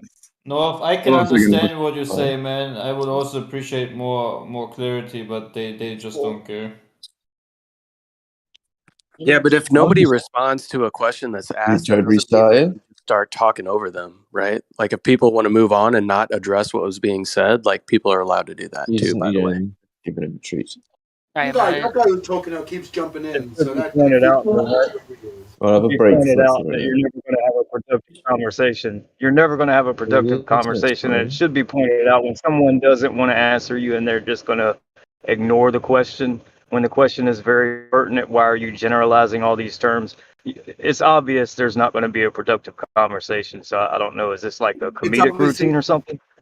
Yeah, it's obviously the bowlers in our midst. Hello, Lady J. You still a Not, spinning not bowler? very funny. Like North, are you directing that specifically towards one person you're wanting to respond, or is that a general to the room? And Yeah, then you can't generalize complaining about a generalization. For everyone in the room, and to you individually, who was that, Sensi or Glatflow? Yeah, you said it's allowed for someone to ignore you, and what I'm trying to put forth is, if they're allowed to ignore the obvious, such as you're generalizing things like Christian, or are we going to lump all Christians together, or are we going to lump all men together who have a penis? So all men who have a penis are Everyone has a this is hot what they mic as are, well, man, right? so that's Okay, completely so Right, but all men do share similarities, just like all cats share similar natures and all dogs share similar natures. All women share a similar nature by their Expound. nature, right? Like, so if Expound. you're gonna Again, say we're next time. generalizing, it's actually specific, right? I'm not saying that a rock gets up Be specific. and starts You're talking not to being people, specific. Yeah, let or a him finish. dolphin Let him gets out of finish. the ocean and walks around and talks to people. I'm talking about the specific nature of men and then the specific nature of women. And the specific nature of a woman is that all her thoughts come from a man, even feminism. Well, the feminism is a thought that comes from some evil corporate man. So I'd rather have my wife get her thoughts from me and not some corporate media BS. Mother man, very This is good. like Men and women. I grew Men up and women Catholic, are so like that sounds mankind, right? that's just So like can I the respond? no, Can I Okay, that's respond? just like the so same cultic Men shit and so that I women grew up hearing. are so the man of the Pope men. is where you got most of your thoughts as a young child. Hey Good for guys, you. I want to respond to what was said. You I know, can you clearly can't just see keep talking and North. Hold on, monologuing and let other people North, step I in, got right? you. Let him You hear finish me, his North? point, though. Come on. You guys He hear me? finished his point, and the young Hold on a lady or young second. man jumped in, and then another young man jumped in. Excuse I'm me, trying to gain Dodo. control of the room. Calm the Is this the fuck Saturday down. shit show, Jeremy? It's This is what absolutely trannies not. do now. Pete, anyone talking right now is going to get muted. I'm just letting you guys know it's just going to be temporary. Okay, I'm trying to gain control of the room. We clearly need if it's chaos breaking out. I wasn't even listening. I could hear Let me sort chaos. food out and I'll have it. Okay. Dude, why are you talking right now? List. Can anyone run the list except me? I'm very busy. Mod in here that can run the list. Men and women are mankind, right? Okay. Yo, Jeremy, I'm not a mod, What- but I can write that list. Hold on, North. gotta You're up take it next. easy here. Yeah, take it easy. You're up. I got a lot. Y'all could just I'm very refrain from sorry. talking over each other. We need a 1 second break. Hold on, everyone. Hold on. Okay, I can run the list for a few minutes. Who wants on it? I got North is up right now. Who's next? List. Schindler's List. Pete, you're getting muted. Who wants on the list? Anyone? Everyone was just trying to talk a second ago. That's why I jumped in, and now no one wants to talk. That's weird. I'll go, Jeremy. Yeah, Jeremy, I'll I'm gonna go volunteer. ahead. Jeremy, I'll volunteer as like third or fourth on the list. Jeez, I don't nuggets. necessarily want to go right away. Pasta. Let the guy who was talking about him Go being a ahead, man North. for his wife. Let I him don't talk wait with to you. All right, so Dodo, can just chill out, man. So I've heard the terms many times today. I've been listening here for a little while. I've heard men this and women this and men this and women this. And we're talking about a pay scale and all these different things. Well, if you can pay women less, why don't they just fire all the men, hire all the women, let them do all the work? But that's just a rhetorical question. The other question I have is, why are we generalizing these terms such as men, women, Christians? Why don't we be specific? Give a specific example of what you're speaking of so we can address it instead of having an unproductive conversation, which is leading us to nowhere but more opinions. Thank you. Yeah, I would just Put like to Larry on the say that list. the term men and women is a specific term, right? By talking about men or women, it's definitely not anything else, right? I'm not talking about a zebra when I say women, and I'm not talking about a hippopotamus when I say man. I'm not talking about a tree when I say man. I'm talking about a Which man. woman? A man Which has a woman? nature, just like a woman has a nature. Just Which like a cat woman? has a nature, just like a dog has a nature. Which A cat man? can We do all have a cat different can do natures. summer. Oh, I thought it was a list, not interrupt in the middle. A cat North. can do fucking somersaults. A Go dog ahead, can't do North. somersaults, but it can run fast. Just like a fucking woman can give birth. Just like a man can do certain things. So it is actually a specific term when you use man or woman. No. Hold on. Let's let North go. He was dying to get in. Hold on. One up. We got to go one at a Yeah, time, though, just guys. to respond. Yeah, Jeremy, thank you. I put Just it to back because respond. it wasn't We're very talking. nice. Then I saw a Dodo! nicer one, Hey, and this Dodo! one was in the way of the thing. So I went and Dodo? got his Somebody mute the chocolate and guy. a beer. So you're talking about nature, right? You're talking about the person's nature. Now, one person's nature might be different from another person's, right? So their whole mindset may be considered different, no matter if they're man or woman. Now, you say that man and woman is something specific. I'm asking you to give me an example specifically of what woman or what man and what instance are we speaking of? What are we speaking of? Yeah, you Are we just just saying mentioned men and mindset. women and women and men and men and women? You just mentioned mindsets. Mindsets is specific to men and women. Dogs don't have mindsets. Women have different Plants don't have mindsets from each mindsets. other individually, Plants do they not? Do they not? plants do not have the ability to have a Do they mindset. not? A rock Since on you the ground interrupted that me, I I can kick want to over ask does you. not have a mindset. I So got it. even in your example, you're specific. Even in your example, you show that the nature of men and women is a specific I category. haven't given you an example of anything, man. Yo, hold I haven't on. given you an Hold example of on. Hold anything, on a neither have second. you given Everyone me an stop. example. Stop. North, I'm going to tell you when it's time to talk. We're going to let Noah finish, and then it'll be your turn. I'll let you know when, okay? No, go ahead, North. He can go. Larry's on the list. North, go ahead. Yeah, so women. Larry's next. Yeah, so you hear me use the term reprobate mind a lot, a mind that's useless, right? So one woman might have a useless mind, and another woman might have a useful mind. A man might have a useful mind, and a woman Okay. might have a man might have a different kind of nature than that other man, right? So we all have. There is a distinction between the nature of people, and I would say you're not being specific as an example. Ted. I was not trying to give you an example, and you have not given me an example that we can actually So address. You're just making generalized statements. That's all you're doing. It's like a waste of time, in my All opinion. right, enough of the meta convo. Larry, you're up. Yeah, thanks. Yeah, so I was talking about, the unity of men and women and how we're being divided. When you look at the roots of feminism, of course, there was a natural movement, right? Women wanting equal rights under the law. And if that's what a feminist is, then I'm a feminist, right? I think men and women should have equal rights under the law, but unfortunately, men have no decision-making power whatsoever when it comes to reproductive. So I think that if we wanted to have an honest conversation, right, talking about the government getting involved in reproductive rights of women, we also need to have men reproductive rights on the table too. And I think that if we did that, all of a sudden, like, it would cause like a huge catastrophe for the feminists, right? Because if equal under the law is the goal, No. then I think that the feminists nowadays, they don't seem to want that at all. They're not interested in men going, look, I don't want this child. If you have this child, then I'm not going to pay child support. Sign this release form. I don't think feminists are interested in that at all. I don't think government should be involved in any kind of way with your private dealings. But at the same time, who's going to advocate for, people killing people in the womb, right? Because that's the way I see it. I see a fetus is like the stage of development. It's no different than a toddler, other than, a fetus is inside, or I guess I should say infant.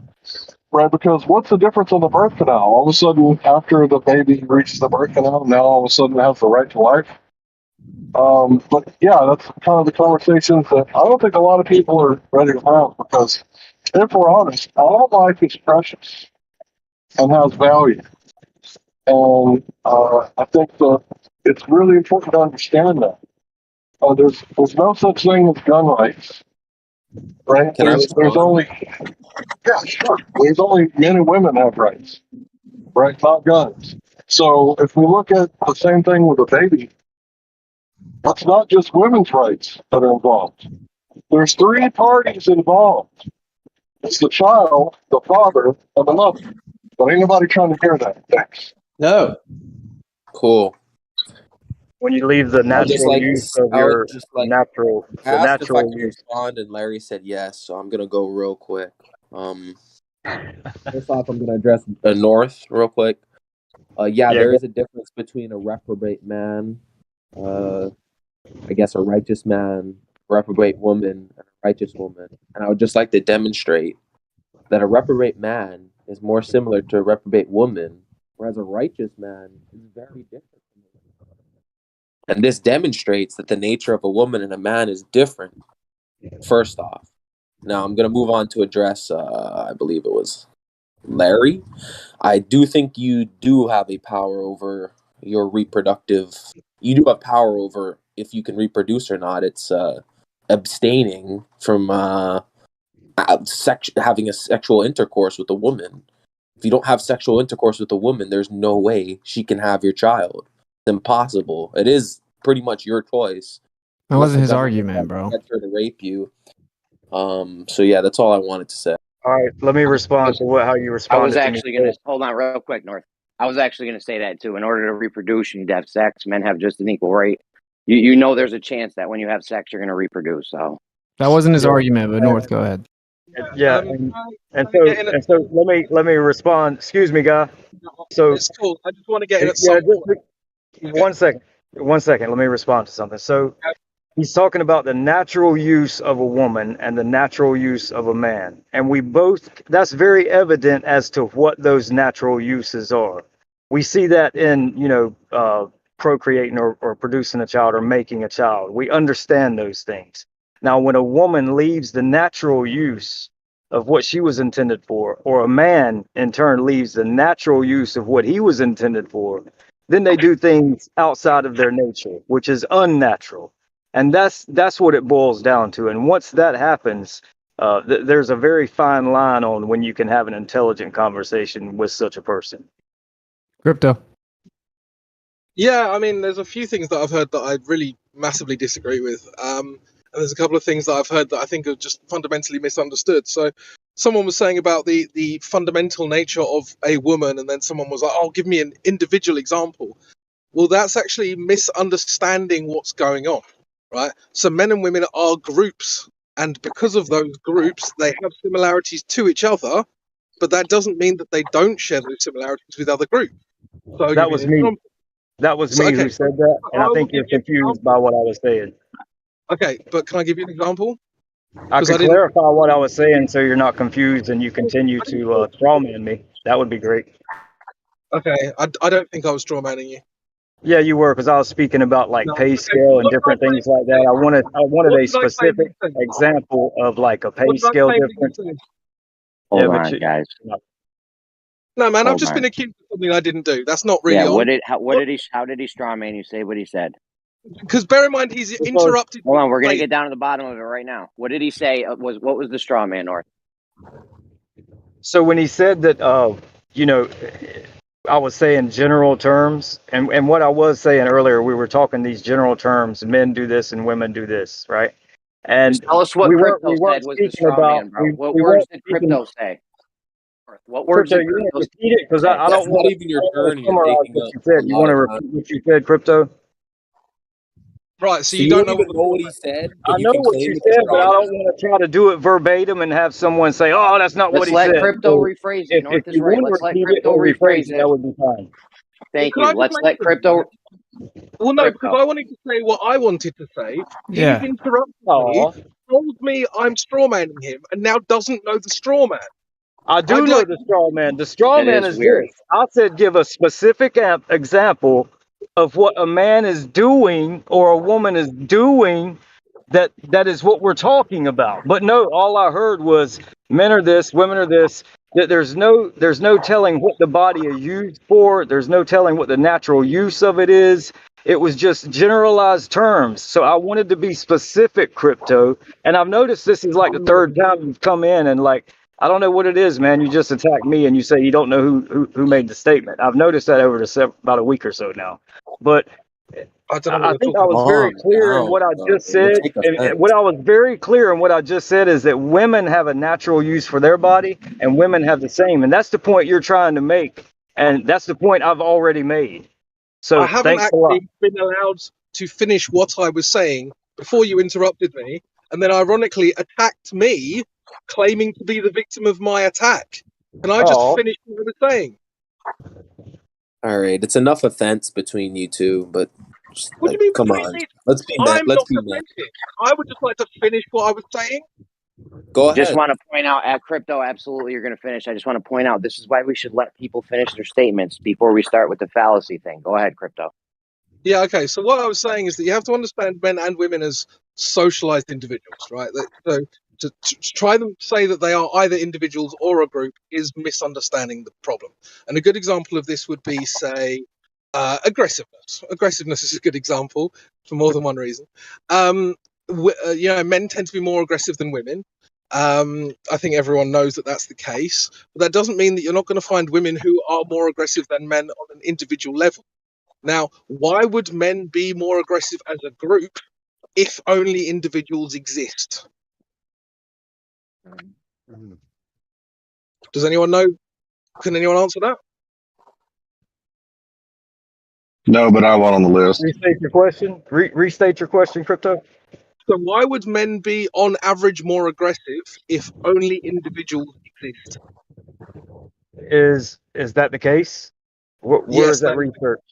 Where did you get that research, Crypto? Because it's in our nature, crypto. That's So the in our answer. nature, if it's in our nature and people have abandoned their nature, most of the world has abandoned their natural use. and No, they haven't. that's been very evident, right? Well, we have people murdering babies, right? That's not, and we have people who are leaving the natural use of their body and doing something unnatural, right?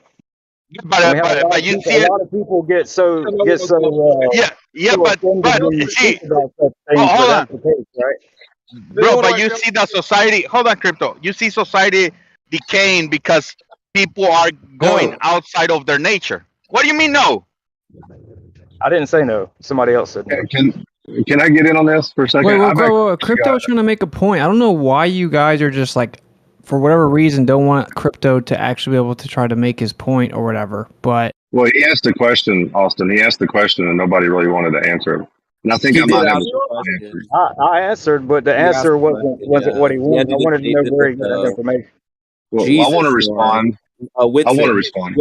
With it. He asked he did his like thing, then he asked a question, and then it became like a free for all after that. So he asked the Crypto question to make a point, though, and then everyone just talking past it, and that was after he got interrupted 7 times. I've been sitting here the whole time. I've been sitting here for 30 minutes. And this room's been acting like a bunch of children for the last half an hour, where everyone's just interrupting, trying to fight with each other, not letting them finish. It's super lame. So if everyone could just chill we out, gotta that'd have be the great. list. We gotta have the list, bro. Otherwise, if we don't have the list, everyone's fighting. Hold on, man. Maybe Jesus just like a Christ, second. dude. Can you hear other people? First thing we got to make sure is when other people talk, they can hear that other people are talking. Second thing is we got to have the list. We got to have the list because if a lot of people want to talk and there's no list, everyone's fighting to get in, and it turns into chaos. Now, who wants on the list?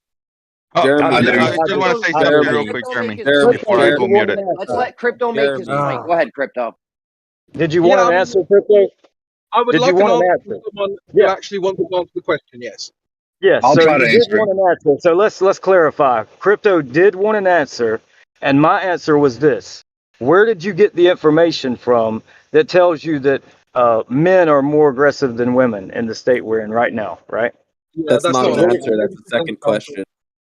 I can That's answer not that an question. answer. That's another Yeah, question. maybe whoever else is trying to answer, maybe they can give it. Paul.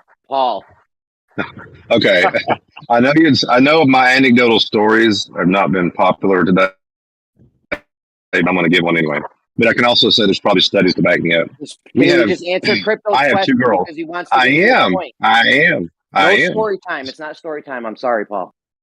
Just answer his question, please. Okay. Real simply, women are mostly relational, and I see it in my girls every day. And men are mostly object oriented, and I've seen this every day.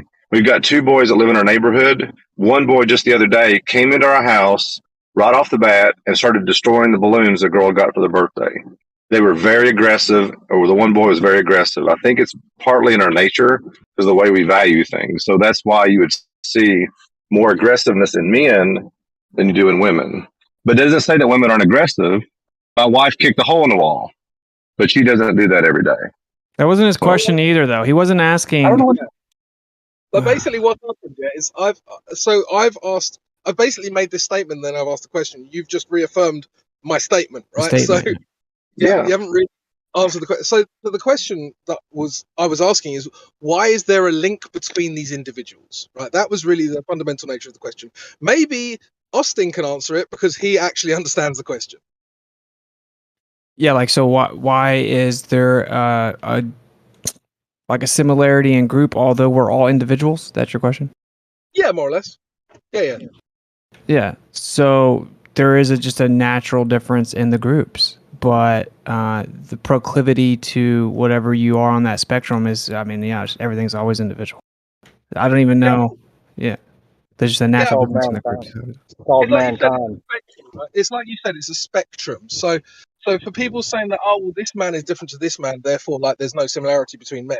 I don't know if anyone made that claim, but if they did, they're wrong. And I think was it Noah that said earlier that there's like a fundamental nature to men? Yes, but it's not like a specific fundamental nature. And I feel like this is where it gets misunderstood. It definitely is. Well, it's not it's what specific. differentiates us from a dog or a God, woman. how many times am I gonna get Bro, the phone? why is everyone interrupting? I don't understand it. Yeah, it's not. It's more of a general thing. So it's not like men will do this thing every time according to this set of environmental factors or whatever. It's more general than that, but it doesn't not exist just because it's general, right? And that's what people need to understand. What I would think that what manages some of the aggressive tendencies or whatever is also our moral fabric. What do we value as individuals? Then that would help determine some of that as well. Well, the scriptures straight up say like there's fundamental differences, like what the man's going to struggle with is like this physical temptation to take control and dominate, and that women are going to struggle with innately trying to usurp authority over men. Right, like if you want to get into the whole like aggression thing, you have to be specific. Like, are we talking about physical aggression? Like that's been studied like in an insane amount. Like men are way more likely to be physically aggressive. Like it's not even close, statistically speaking. But like he's saying that it's all individual as well, right? Like yes, sure, there are fundamental differences generally speaking in what men are and what women are, but there's a huge spectrum within both groups.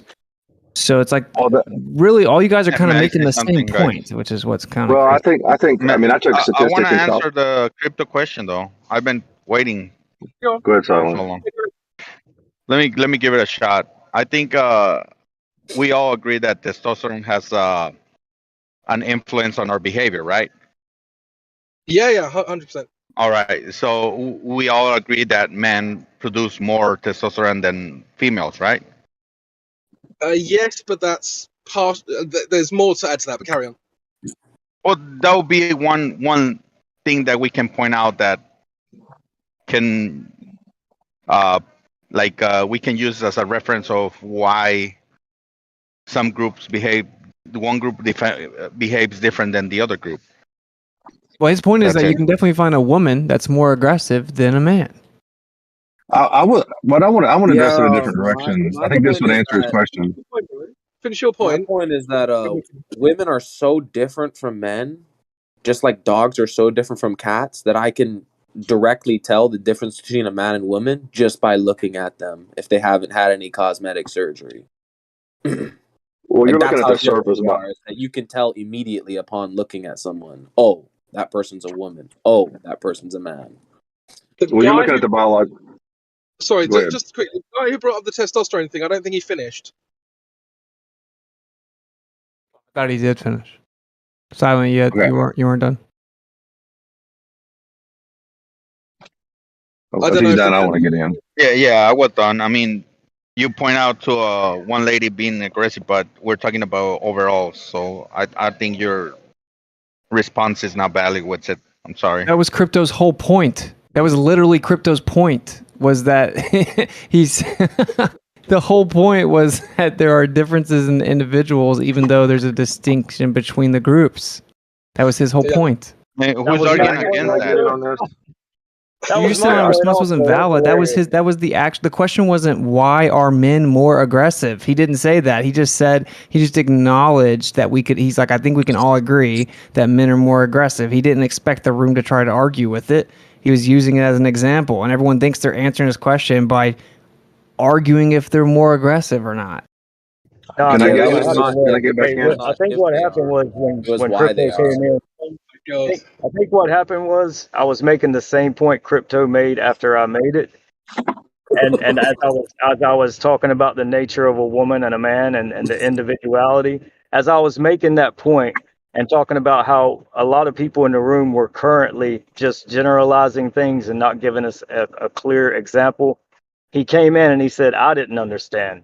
And that's why I jumped in and I had to, try to clarify is not to build a straw man, because of course he made the same argument I was making. So thanks a lot. Okay. I actually do think you guys were both saying the same thing. That is my honest opinion, is that maybe Crypto didn't fully understand you, and I think that you jumped in a little quick as to what Crypto was going to say. And I think pretty much everyone here is saying the same thing. That's actually what I think.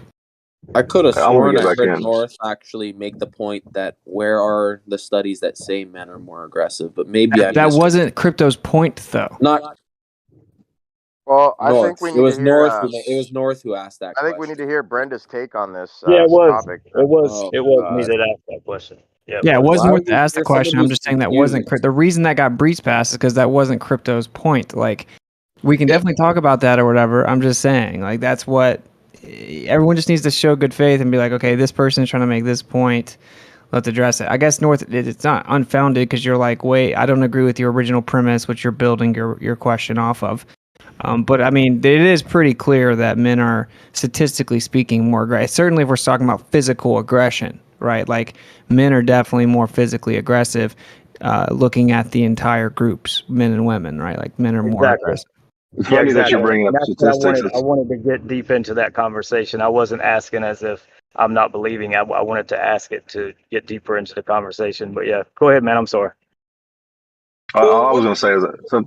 Sorry. I thought it was me. Go ahead, Gio. Or Crypto. Sorry, Crypto. Just quickly, I wanted to. I can't remember the guy's name, but he sounded kind of Spanishy. He said about the testosterone. The one thing to understand about men and women is that women produce a lot less testosterone, than men, but they are actually more sensitive to lower amounts, right? So that's important to understand, because then when you start to realize that if a woman has some sort of issue with testosterone production, that can be a lot more catastrophic than for a man, simply because the amounts to affect her mood needs to be lower, right? So that is just something to understand. That is a great point. Yeah. What I will say is the studies show that if you just like it's just statistics are a crazy thing, right? So, like, if you just look at what men are in more physical altercations and you classify that as physical aggression, men are going to blow women out of the water. But what the studies really show, which I dropped two, I'm about to drop a third, is that like personal and social factors are the primary aspects. It isn't those are the primary things. So. Can I ask a question? There's far more. There's far more disputes between lesbian couples than there is between any other couples out there. At least in America, that is. Just wanted to throw that out there. Okay, that's kind of non sequitur. Real quick. Oh, thanks. Just knock down my point, I have bro. a hypothetical question for the chat, kind of like a meta question, but why we don't go with the ball. Most of us don't even go with electrons and atoms. So then why are we going with the mainstream on this testosterone thing? Where's the evidence that you're going to present for testosterone? Or are we just assuming it's true because we read it? I'll give you some anecdotal evidence. I'll give you some anecdotal evidence. Testosterone is very important in males for a couple of reasons. It's called ED, erectile dysfunction. Also, it helps control our mood. Hold on a second. Yes, it is. And I'm going to give you an anecdote example. You're talking to him. Okay. Hey, you don't like it? That's on you. It's not mainstream when you experience it firsthand. Okay. My mood, I was battling depression. It was an underlying undercurrent, and I didn't know where it was coming from. All the time, didn't know where it was coming from. If you go online and look at the one of the side effects of low T is depression. Also, ED is another one for low T. There's other factors too you can look into it. Bone density, other things are a factor in this. I started taking testosterone. My mood changed, and obviously the ED corrected itself. So it is a very important hormone, and you could say it's mainstream all day long, but that's true.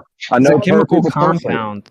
Yeah, no, it's a chemical compound. It's a hormone. It's a real thing, right? Like women have less of it than men. It's a certain chemical compound found in the body. Is that what you were questioning, Noah? I want to answer. Is that what you were questioning, Noah? That it was like Larry or Hot Mike and Larry. Hold on, man. Yo, when two people start talking at the same time, you can't just power your way through it, guys. That's what causes audio chaos a lot. I just wanted to say, is that what you were saying, Noah? That this is like phlogiston or something, like it's not even a real thing, this testosterone thing? Well, I'm just saying that so far, the evidence for testosterone so far is that a man had depression and ED, then he drank or took a pill or applied a gel, a mystery gel, right? You didn't do chemical process. You just got it from the doc or the pharmacy, and then your problems were cured. But I mean, Is that the extent of Not the a good evidence argument, that Noah. Noah, they're people correct? take steroids. people take I've taken hormone anabolic therapy. steroids, dude. The women take hormone And that shit therapy works. and they start growing beards. Okay, Yeah, I gained like 15 pounds of muscle, bro, over 2 cycles of taking testosterone, dude. Straight injected. That And shit's no also joke, bro. also the Yo, so transitioners. my question is, does that prove that your body naturally produces it, or are you putting something in Bro, your you body that denying testosterone being may or natural? may not exist in your body in the first place? Well, I think you should So- research it. Crypto's trying to get in though. Yeah, before we get too far down this road, someone talked about domestic violence in lesbian couples, and I want to address that before we get too Oh yeah, but far that down. was a non sequitur. Noah's not gonna allow that. No, we're allowing it. Go ahead, Crypto. What the fuck are you talking about, dude? I don't know why you're getting Yeah, I offended brought up and a trying to fucking point. You personally said it was a attack non me. sequitur, dude. Shit on my fucking point. Dude, you Everyone needs should to get. chill, man. You really shouldn't Go ahead, get so Crypto. offended. Go ahead, over Crypto. Probably testosterone, bro. Sorry. Dude, Guys, you really shouldn't Crypto's get going right offended. now, guys. Crypto's going. I'm hearing a lot of feelings right now. Can you guys just chill? Yeah. There's a couple of things that I think are really important to understand about the domestic violence figures. First of all, the likelihood of a person to report domestic violence is basically going to be based mainly on their own perception of whether it is domestic violence, right? So what we have in this country in America is that women are more likely to think of themselves as victims, whether that's true or not. Okay, so obviously in a lesbian relationship, you've got 2 women who are more likely to think of themselves as victims of physical violence. The other thing to understand is that because women are generally physically less strong than men, they are more likely to use weapons. Okay, so this is again very well understood, very well known. People who study this stuff know that this is the case. If you want to question it, that's fine. Look into it, right? So then you have this combination of people who are more likely to think of themselves as victims on average, and actually more likely to be, confronted with something which, like a weapon, which is obviously very aggressive and making you feel like a victim, right? So that's why I think that we have much larger rates of reporting with lesbian relationships. I'm not sure that there's actually a massive discrepancy. I think that those two factors have a large effect on the data.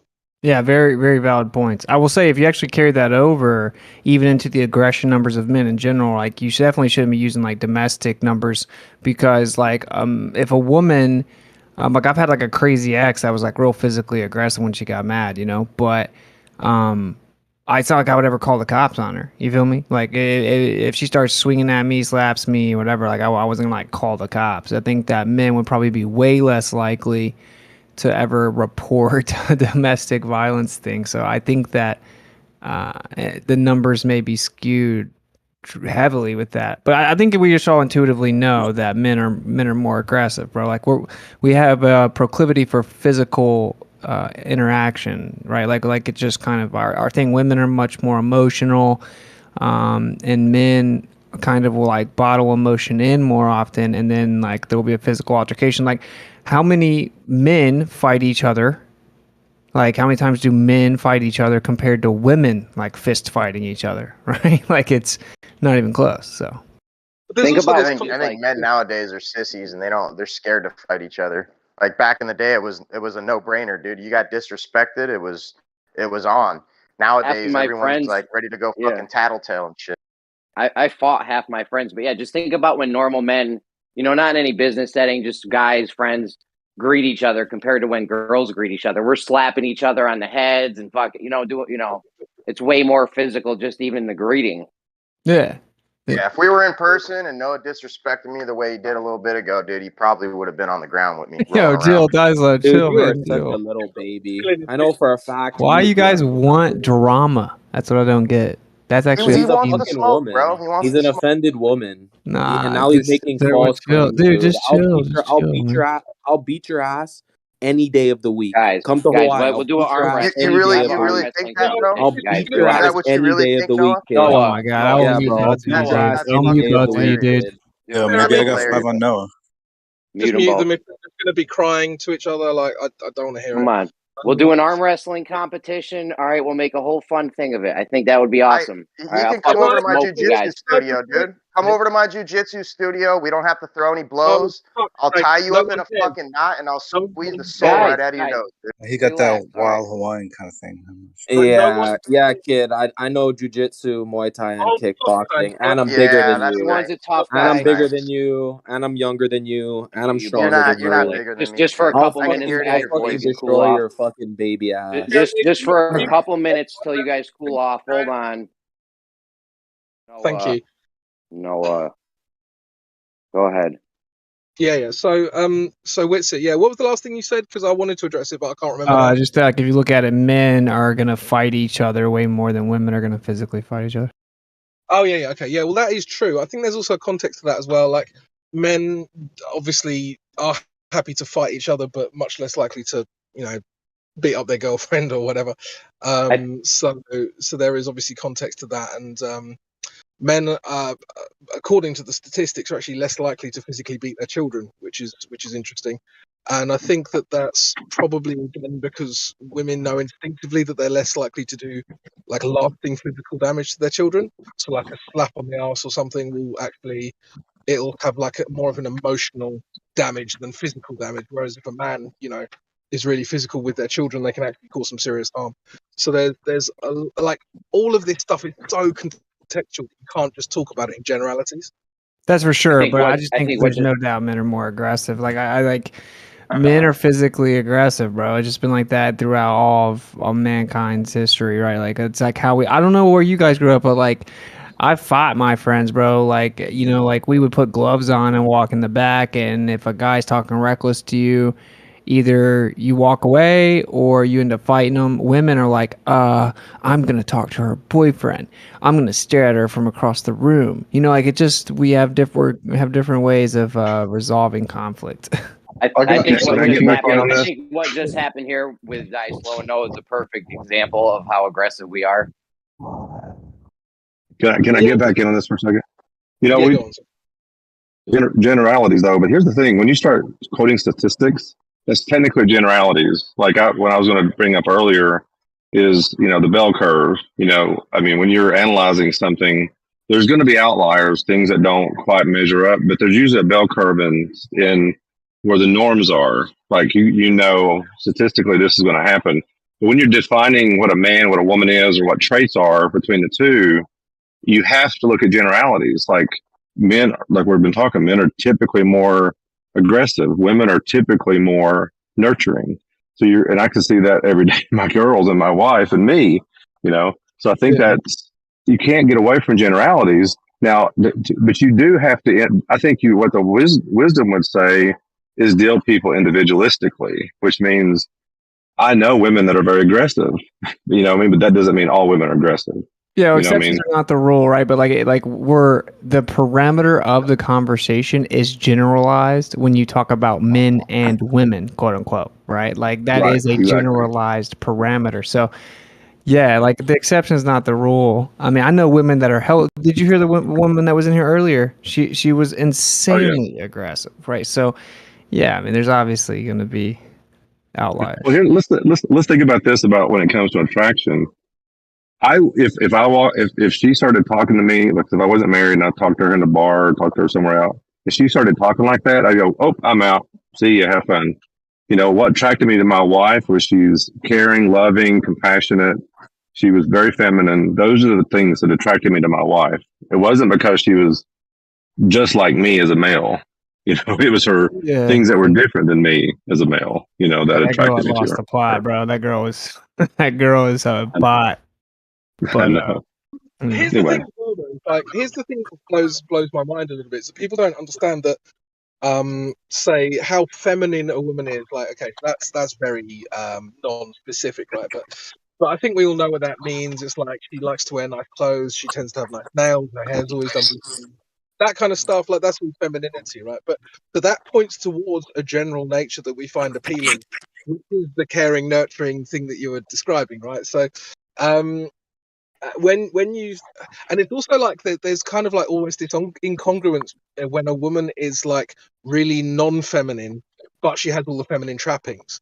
And I think a lot of men have a red flag. They're like, oh well, she acts like a man, but she's got the nice nails and the nice hair and everything else. So there's something off with this woman. You know? Yeah, my wife told me to get in touch with my feminine side, so I wrecked the car. I knew that's Ouch. what you were gonna say. That was good. Well, and see, here's the thing: when my wife wants me to share my feelings, and then the feelings that I'm sharing are negative, she doesn't like it. I'm like, you just told me to share my feelings. So you want me to just say ooey gooey comfy, I love you so much and I want to be this and that, but when I'm sharing something that's bothering me and it's negative, you don't want to hear it. So, Yeah, we're just there's a different people. Like consistency. when women say, if you ask her what she wants from where you're going to get food, and they say nothing, you know damn well you just order them what they like from that place, you know. And they say they wanted you to help with the laundry. It's like, well, but then they want you to do it a specific way, or they're going to be mad. But they don't want you to have to tell you the way to do it. And women are just these weird little like conundrum boxes, you know. It's just kind of the way it is. And men are much more like, you're just going to take a minute before you know what I think, and then I probably could have delivered it way more controlled, maybe, right? So. Yeah, exactly. Can you imagine what relationships would be like if men were like women? Can you just imagine it for a second? Oh, I know what you mean. Let's go look at Facebook, bro.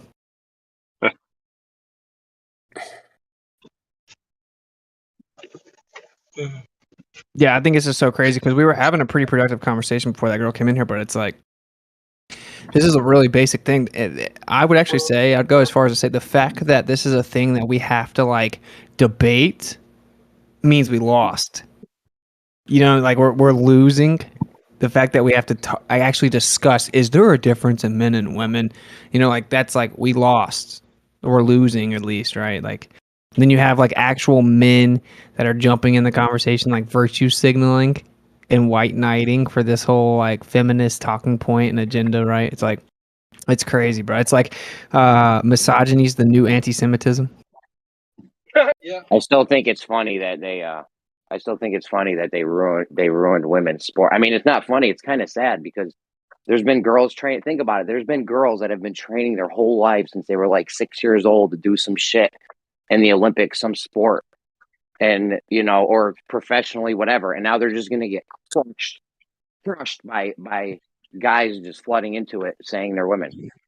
Yeah, well, think of this, Jeremy. There's like millions of women who are like, you know, the whole thing going on with it's like, what is a woman? And they can't answer in Congress or anything. And then there are all these women are like, dude, you're undermining like what makes like what's beautiful about women and what makes us special and all that stuff. Then you have these like cucked gamma incel men that want to come in and try and like tell them that they're wrong, you know, like they want to virtue signal so bad that they think they can come and tell the women that no, you know, men can be women, and they want to undermine the beautiful nature of women. And it's just crazy. It's like the white dude that comes and tells me that I have white privilege and that I'm racist, or even worse than that, like the white dude that goes and tells somebody that's black that he's racist and promoting white patriarchy or whatever. So it's just a crazy clown world, bro. I don't think anyone formulates their own position logically now. They just like cuck to like the virtue signaling talking points.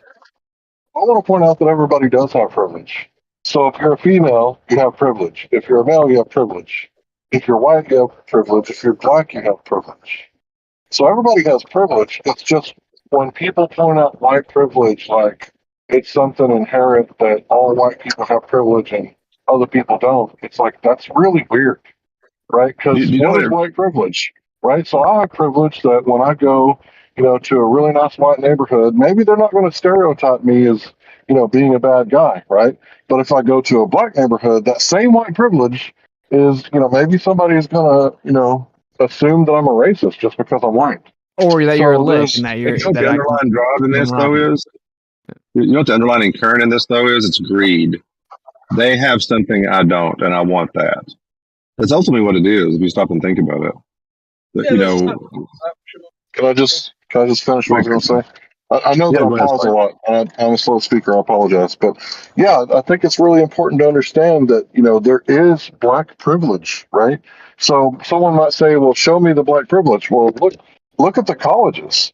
Like according to black professors, I've heard say that there's black men that get into colleges that they don't deserve to be in, and if they can't even functionally operate in this high caliber of a college because they got in because of, they have to have so many, what is it called? Affirmative action. Yeah. Right. So this black privilege is actually not good in some cases for the college kids that get into such a high prestigious college that they can't even function properly in this college because it's above their ability. Now, the same thing happens to other people, not blacks, also Mexicans or what else, but it doesn't happen to white people. White people don't have that privilege where they get into an Ivy League college just because they're white. So everybody has privileges, right? Everybody has, something that makes them like worthwhile. Like I'm a big dude, right? So you wouldn't think that I get picked first in a soccer team, but I'm really good at goalie,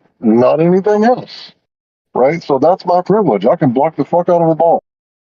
Well, that's a good point.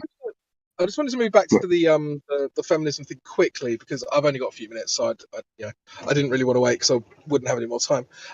Basically, people talk about this like wage gap, and I did hear people address it. I completely agree.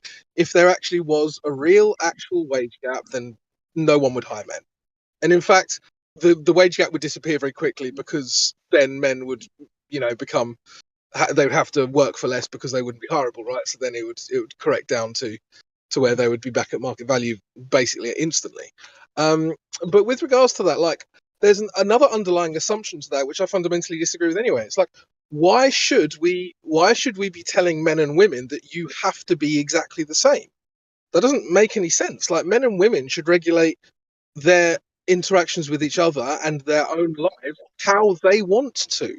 And if more men are prepared to work long hours to support a wife and children, and women say, "Okay, I'll accept that, and I will do the other stuff," and then we will form a team, basically. Then why would you expect men and women to earn the same amount of money? That doesn't even make sense.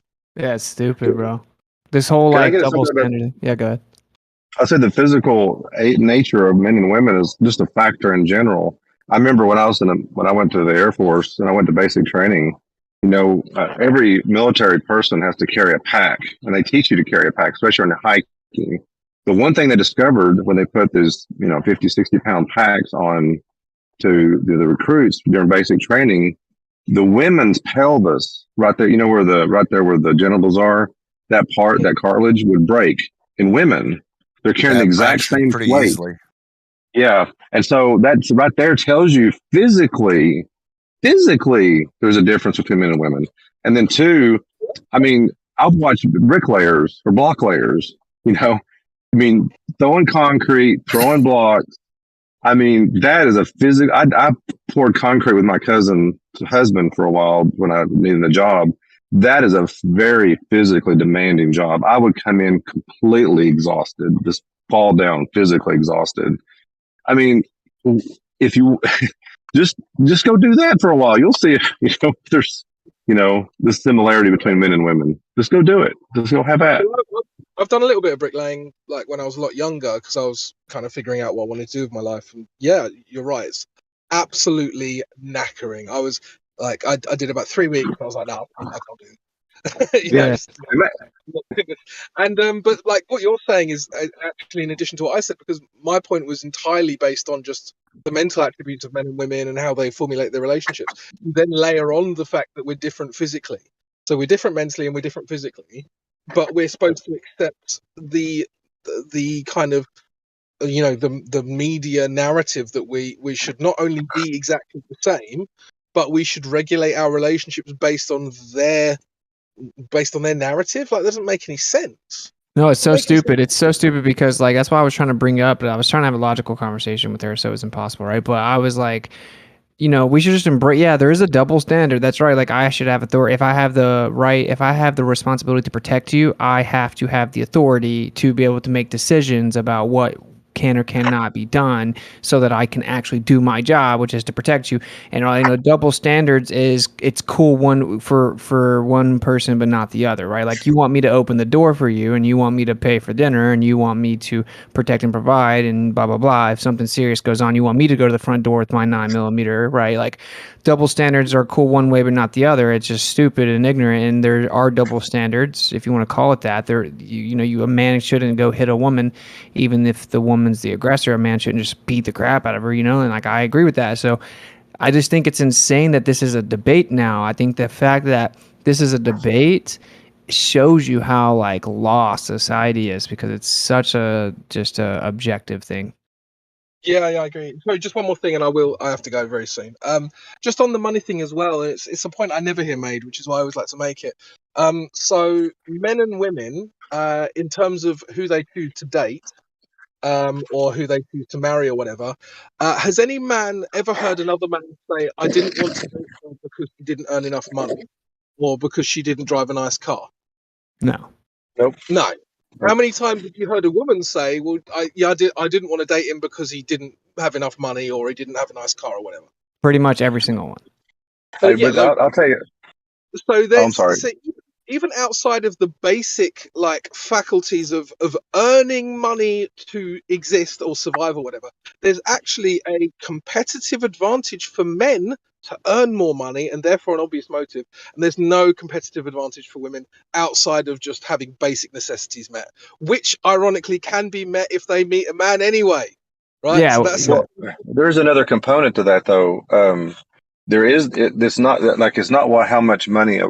God is not concerned about how much money a woman brings, but I would say that a man is concerned with how much liability does the woman bring.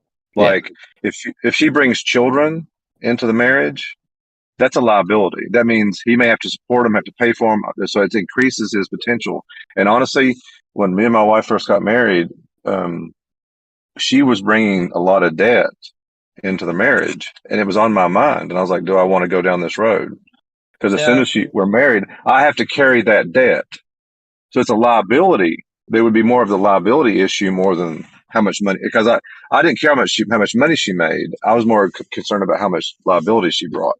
But like that's the thing, sense? right? So if men can think, if women can think about that, then I can think about you need to be younger and pretty and not have babies and be fertile, right? Like, duh. It's like men increase with value in age, and women decrease in value with age. It's just like an objective thing, because like men are in a much more competitive sphere and they have to earn their way up, and it's going to take them longer to get up where they can like bring in a certain amount or whatever, establish a certain status. Women are more valuable when they're young and they don't have lots of bodies and they don't have any children and they have more years of fertility and they look prettier because they're younger. And this may like, that's what triggered the girl, was me saying that, but that is just like an objective thing. And I don't really care if someone's triggered. I mean, just the way it is. Well, I mean, basically, just to finish off what I was saying, because I literally have to go in a second. It doesn't actually even make sense for men and women to earn the same. Then, when you really consider what the actual utility for that is, you're effectively handicapping men's ability to compete with each other for women, right? If you want to look at it in that way, by saying that women have to earn the same as men. There's other issues there as well. Like a lot of women who do earn a lot of money, they do it in order to put themselves in the path of more successful men. So there's a hypergamy issue there as well. There's so many things to discuss, and I just don't have the time now. But I do find this conversation interesting. So anyway, that's it. Yeah, I agree. Well, like just think about this, just like kind of really summarize your point. Like if you've never heard a guy say, "Oh, this girl is gorgeous and 22 and really like smart and has no children and wants to have children, but she doesn't make enough money." You know what I'm saying? Like you're never gonna see that happen ever. But if you say that you have a girl that's 40, but she makes a ton of money, but she has 5 children, 3 baby daddies, and 100 bodies, but she makes $250K a year, the dude still doesn't want her, bro. Like, I mean, there may be some that, are like, but the dude doesn't want her as like a genuine life partner. So it's like, duh. Yeah, 100%. Like, that's what these girls don't know. That's why I'm like, there's no reason to get emotional, because the truth is it's sad. And that when they're 35 or 40, they have 5 cats and whatever, they're going to be like, wow, I was so stupid when I was tricked. They're going to be mad. Like my wife went through a phase where she like fell for some of this propaganda when she was younger. And she was like pissed. When she had the realization in her life, she was like pissed that she was allowed the propaganda and the matrix, if you will, to like trick her. And that's what actually is going to happen. Like, women are going to wake up too late in life, and they're gonna be like salty that they like fell for this. So it's a sad thing. There's definitely no reason. Well, now it's like a medical problem where they're probably not even fertile anyway. Yeah. Well, you lose your. There's a when my wife had our first baby, she was in her 30s, and they consider her geriatric in her 30s, which means she's at a higher risk for having problems with the child. And she was in her 30s when she had her first one.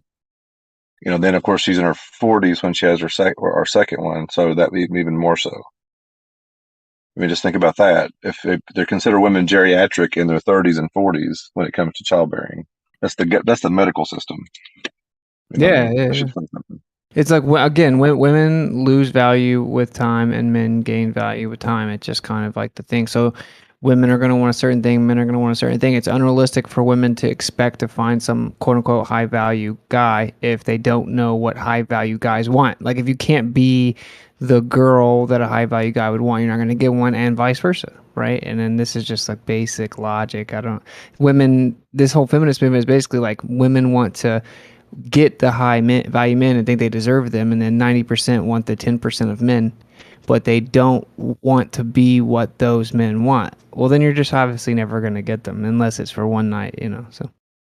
Well, and I have to say this, I started listening to some of the Manosphere stuff, and I have to say that some of it I think is very valid. Like, you're right. I think women aren't held to an account anymore. They're not held to any kind of standard, and that when men start doing that, they start holding them to a standard, they buck and scream, I think that's why she got triggered, because we're saying, here's men, we love women, we have women in our lives. I'm raising 2 women in a sense. You've got a wife and girls in your life. I mean, we love them, but we want them to have we're actually, some of that standard is to protect them. Yeah. That's the thing they don't get either. That's the protection. Have you guys ever noticed how women change, like their whole personality changes prior to putting on makeup versus after? Like, I don't know. I've been with a lot of women, and the one I'm with now, we've been together for 16 years. But I'm just saying, like, it just seems interesting how their whole personality changes after they get themselves done up. It's like they put on a fucking costume, and all of a sudden they're like playing the part and shit. I don't know. It's psychotic to me, dude. I've had to tell my wife that I don't like her with a lot of makeup, and I never have. I've told her I like a more natural look. I mean, I like it when she highlights things, but that's about it. It's not the point of how much. It's just the point of how their whole personality and the dynamics change. Like from being a natural woman waking up in the morning to getting themselves done up and putting on the costume. Like everything changes. Like, I don't know. Just maybe if you guys haven't noticed it, just keep an eye out. But that brings up something else about the hormones. We were talking about the testosterone. I found a study, and I heard it from somewhere. But when a woman is on the pill, and then when she's not on the pill, have you guys heard anything about that? Like behavior wise? Yeah, their attraction to their mate. It affects who they're attracted to. So that's why women. Yeah, the woman, when she's on the pill, she's attracted to certain type of men, and then when she decides to come off the pill to have children, she becomes less attracted to her husband. That's crazy. Yeah, that makes sense though. Yeah, and there's a study out that shows it. And my wife was talking like we don't struggle with any of that because she wasn't on the pill at all when we just used a condom and tried to be good, best we could. And I know I'm just telling you, I'm trying to keep it down low, but anyway, I know. But anyway, and her attraction to me has never changed. But she tells me about her friends, how they're not attracted to their husband anymore. And I brought this up to her, and she says, I never heard that. So I sent her the study, and I don't know what happened with that, but that's another factor that they don't want to bring into this either. Birth control, and especially the hormonal side, is probably a key factor in a lot of these issues that we're having too in our society. Yeah. What about the fact they can't get rid of all the hormones that come out of those birth control pills? Like women only absorb, I think, 20% of that pill, and then the other 80% gets pissed out. And then once the water goes to the reclamation departments to restore the water for potable usage and stuff, they can't get rid of all that estrogen and all that shit in that water. And we're drinking that shit. Well, that's another factor too. I've thought about that as well. I mean, it could be affecting some of the the stuff that we're dealing with in our culture today and society today on all across the board. I agree with you. I thought about that too, and I Yeah, think the that other and the things jabs, that and the, like the genetic I was material from men and women in the jab. But like, I don't think anyone should be drinking that water. Surely we know more better than that now, huh? yeah, Well, look at the exactly. price of water, dude. You're talking gasoline's damn near less expensive than water at this Just point. buy a $200 distiller one time, though. You know, like. A distiller? Yeah, like a mega. Oh, I have a mega home distiller, like a water distiller. You just take the water from anywhere, you put it in there, and it gets literally everything out because it takes the evaporation and then puts the new water out, so it removes anything in there except the water. Yeah, but I think you do need some like calcium, magnesium, and other like. It's called food. Yeah, eat some food, bud. Salt. Yeah. Yeah, get Yeah, you but I some think that's a Himalayan psyop salt to and try to some push Celtic people salt. away. Sorry, Larry. You can retroactively mineralize it, right? Yeah, you Well, can. they can't restructure the water. They can clean all the particles out of the water, but they can't restructure it. So it goes back to quantity versus quality. Well, your body restructures it also once it's ingested. You can also use magnetic filtration for alkalinity. You can oxidize water and do all kinds of things, but for sure the clean water is better than the alternative. Like I think that the people said that to me a lot. They're like, "No, distilled's bad, and I like kind of fell for it for a second. But then I talked to Dr. Kaufman and some other people, and he's like, "Bro, just eat food, man." You know, he's like, drink the clean water and get your vitamins, quote unquote, your minerals. Just get that from your food. So Yeah, if you're fasting, you should probably drink spring water, and then have some tea or something. But put a little salt in there. Make you a little soup with no meat or vegetables in it or whatever. But bone broth soup or something like that. But yeah, if you're not fasting, you just put salt on your meal. Salt is the taste, and if it's Celtic salt, I think you get a lot of nutrients because it comes from a Dead Sea. So you're not getting the microplastics. But yeah, when you distill the water, you're taking everything out that boils at a lower temperature. So if you got gasoline in your water, obviously that's not going to come out because it's going to boil up. But if it's just, regular water, you can basically get it from a pond and distill it, and then you got pure water. yeah. I mean, like, and also you can't just go to the store and buy it. Like, so smart water is supposed to like vapor distilled, right? Like, dude, they add stuff to it after they distill it, though. They forget to tell you that part, huh? Like, smart water has tons of stuff in it. Dasani, I guess, is like reverse osmosis, which does get like usually around 85 to 99% of stuff out, but Dasani's they the add worst, stuff dude. to it. You know, it's been Pepsi owns proven to Dasani. be tied to cancer. What's it? Pepsi owns Dasani. It's like one of the worst qualities of water. Like I don't know if you guys ever seen the test where they ionize all the name brand water bottles and the Yeah. water literally turns fucking black and sludgy just from Yeah. being ionized. Like And smart water is one of the worst of that on that test. Yep. Like, I know that Smart water. Dasani in the freezer, it doesn't really freeze, so it is actually like more clean than some stuff, I think. But either way, you just distill your own water. I mean, if you want to add iodine or something to it or magnesium or whatever, I think my understanding, Kaufman said that all illness is directly tied to magnesium deficiency. zinc and magnesium, yeah. Yeah. So, what you get from that's like in dirt, so you really get it from like stuff that grows out of the ground, which is why I think that I guess, yeah, if you just eat meat, the meat, of course, eats stuff from the ground as well. So, but that's a big part of it. Selenium is also a big thing, which has to do with like white blood cell production. So, magnesium, selenium. I think it's overall in the meta, it's like, like the alkalinity, mucus, inflammation. This is how you stay healthy. I think that fasting just kind of like resets you by getting all the stuff out of you. Actually, adding So selenium is necessary for vitamin C absorption. Go ahead. I'm sorry. Oh, I was just sorry, Larry. I was just gonna say Shilajit is good because it has a bunch of minerals in it. That's good to add to your water, or what I've looked into anyway. I take that like every day. Shilajit or something it's called. Shilajit. Syllogism. Yeah, I can spell it in the text chat. Syllogism. Okay, Shilajit. I see it. Yeah, there you go.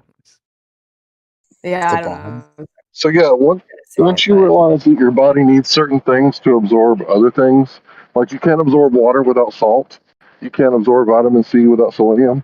Like once you have like all the basic nutrients that you need, it's pretty hard to get sick. I mean, the body is self-healing and self-regulating, and if you have all the materials to build a body, then you should have a healthy body, unless you're exposed to chemical, emotional, physical stress and or toxins.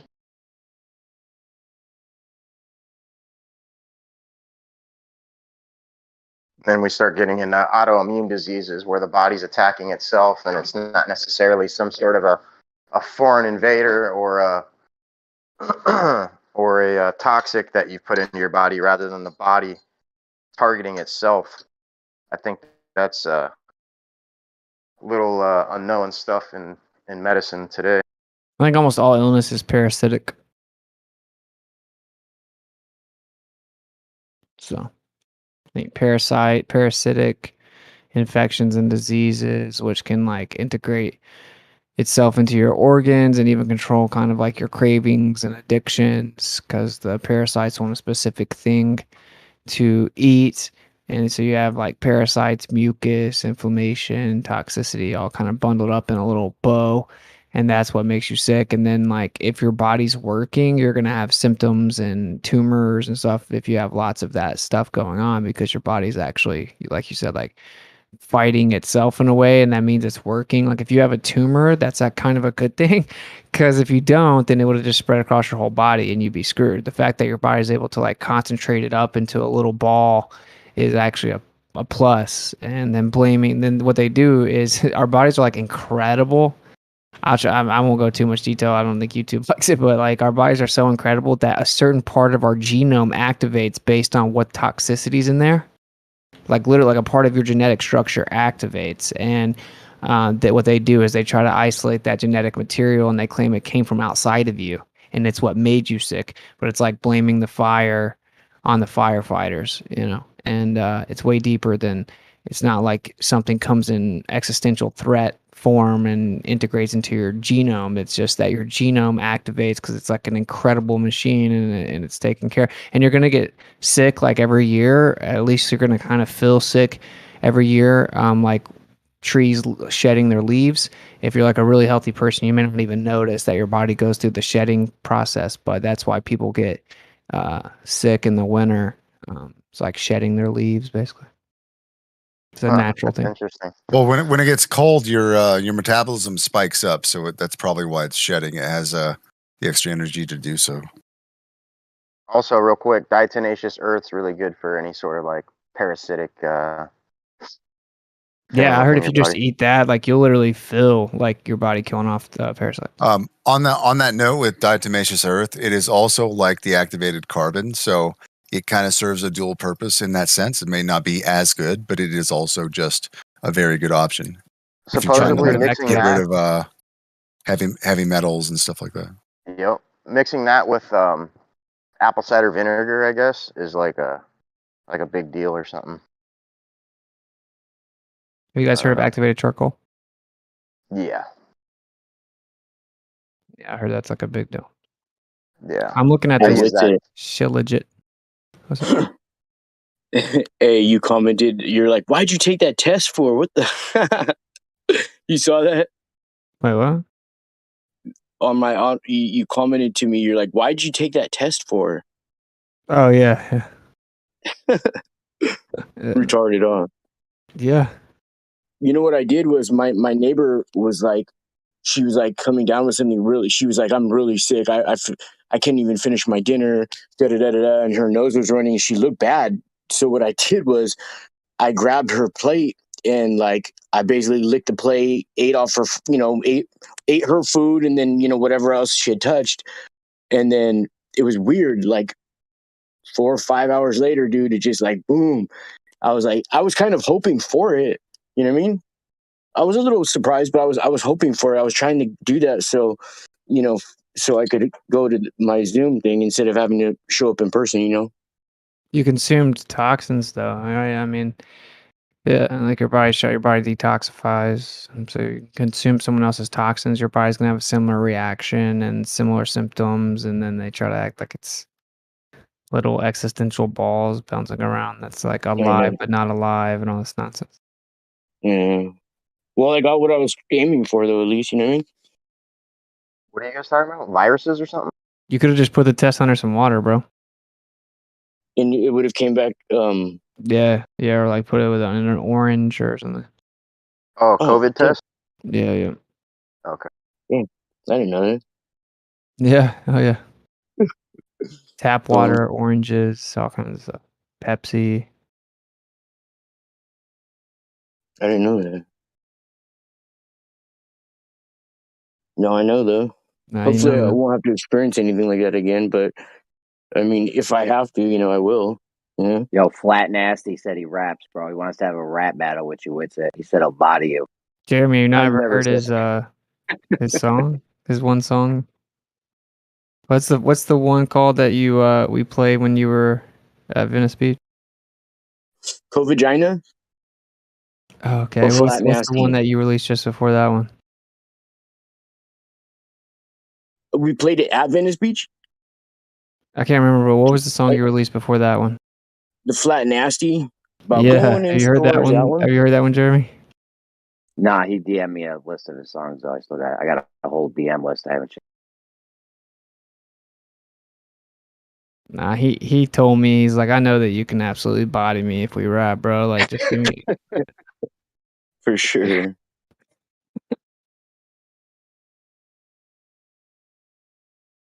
We should do. Hey, we could have gone to the studio, but you didn't have much time. Remember? Yeah.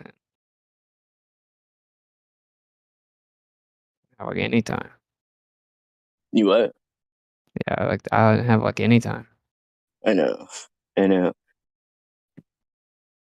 was cool though. At least you went up there. You know what I mean? Yeah. Out of all the places you went on the West Coast, where's do you remember as your favorite place to go?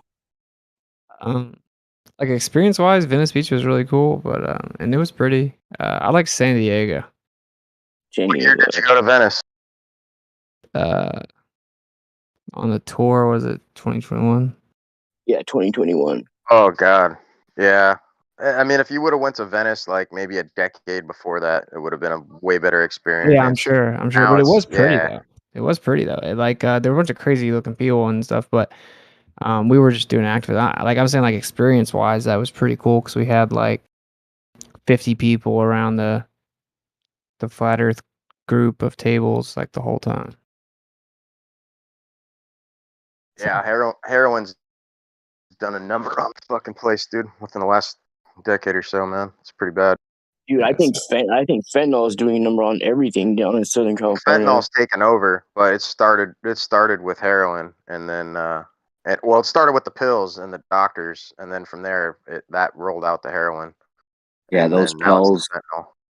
Yeah, those pills, the doctors, the painkillers, the hydrocodones, and all that painkiller Well, we shit got with the. Hey, what Dr. about the Bass, POT? Don't forget who about the recently POT. killed himself. But Dr. Bass was one of the biggest offenders, dude. He was responsible for a lot of deaths. He was giving kids fucking prescriptions to Roxy's and Oxys and all sorts of shit, dude. Well, the Yeah, U.S. that goes to shit. Afghanistan, then the opioid crisis hits America with the prescriptions, and then that Yeah. spills over into heroin on the streets to continue the same type of high, right? So That's where I was gonna go with it. This whole thing happened from us going into the Middle East, and then the for some reason the farmers couldn't afford to grow food, so they started going poppy. You can only do so much heroin. Doctors start prescribing it wild across the whole country. That was happening. you know what's And really funny about they that got though? Like the Taliban, they demonized the Taliban and all that, but the Taliban had actually banned the opium and had the Taliban had gotten rid of 98% of it. Then the U.S. came in and it just blew back up. That's what really happened. Yeah, but people got, the doctors started going wild with prescribing people those painkillers, but then they stopped. But people were hooked. I was hooked on those painkillers for a while. They were prescribing them to me for 2 years. So you get hooked on them after a while, and then the person has to make a choice because the doctor stops prescribing them. You either got to get clean or you have to, you got to get your fix somewhere else. So a lot of them went The to heroin's heroin. cheaper. Yeah, it's a cheaper route. And just more Hey, I don't know consistent. where you guys live, but heroin is all but obsolete in here, right here in Southern California, and it's No, it's been not. replaced by fentanyl. No, Oh, trust me, dog. oh. Where I lived there, nobody could get any. All my neighbors were like all sick for a minute, and then one day I seen them doing the zombie thing, and I was like, oh man, it got them too. I swear, like so many people around here always lean forward, never backward. That shit hit the street right in like early 2020, like really, really hard, right? It was put out by the same company that put out the you know what, and then well, it's so like I'd say like September, October, November of last year, there was like no heroin around for anybody. Nobody could get it or anything, and then it's all obsolete now. And then the fentanyl is like everywhere on the streets, getting cheaper and cheaper. And like every time I think, nah, that person will never do that stuff, then as soon as I find out they do it, it's like I lost them to it because I've only seen people either die from it or stop from going to jail. They don't go to The any thing is methadone or anything like that. the thing is that whole thing where they were prescribing the pills, that took a lot of good people, because like normal people were just like me. I just got in a car accident and I had a tremendous amount of back pain. They start prescribing me the painkillers. So a Well, lot of good people. you look at police officers and firefighters, like, you know, their job's pretty what's the word I'm looking for? Physical, and they get hurt a lot. And as soon as they get hurt, that's the first thing that they're getting put on is paid leave and fucking and pills, dude. And that's why they're finding a lot of these officers. And I mean, they've busted the chief of the fire department out here, fucking, for having heroin and having it in the system. I mean, doctors, lawyers. I mean, and nobody's impervious to it, man. Like, second that you get put on those pills and you get addicted, it's the next best thing is heroin, because it's only like one molecule different, and it's basically like it's within the same, you know, characteristics of the same type of drug. It's the same shit basically is what I'm saying. Yeah, it's And all coming from Vicodin, Vicodin, Oxycontin, Roxy, all that shit is legal heroin, dude. Hey, And trust me, all that stuff will pale in comparison to what the fentanyl is going to do. no, Just I know fentanyl that. alone. I know that, but I'm just saying, like, you got to look at the steps that were taken to get to that. And I'm just saying, dude, like, I think this is all intentional coming from our government. Like, if you look at where the fentanyl and the heroin and all that's coming from, it's coming from south of the border. And when you look at who governs the south of the border, we got a heavy influence. Like, the CIA's all over there. You got our government fucking doing Do you business think the with their problem? Do you think the government. problem is right at the border? Yeah, I think it's coming all from Mexico. It's the way the way our government can bring it into the country without ever getting caught and getting the finger pointed at them. Well, look at Like, this. Do you think actually think that there's agencies that are policing these people, and that if they do happen to get unlucky, that they will get caught and prosecuted? Like, do you think there's overseeing agencies at the border that are actually quote unquote doing their job?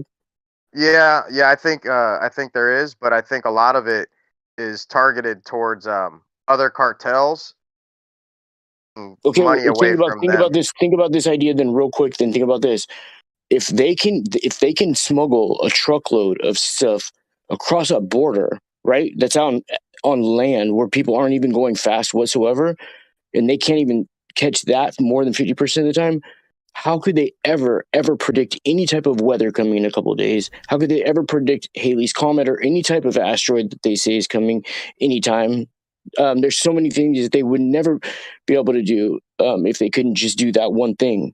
Do you see what I'm saying? All the millions and billions of dollars they put up into protecting all these systems of, like calamities that are coming in like a couple of days' time, right? They can stop Yeah, but it. I don't know if you're hearing me, dude. Like, I think our government is responsible for all this, is what I'm telling you. Like, directly, like, not indirectly, but directly. Like, I think there's a direct connection between the heroin and fentanyl epidemic and our government. Well, yeah. That's what I'm saying is like they wouldn't even need to sneak it past. You know what I mean? It'd just be like Peter pays Paul. You know what I mean? They just put up they put up the perception of them having to tighten up the border all the time, having needed more security down there and everything like that, you know? But it's not because nothing is coming across like that, though. You know what I mean?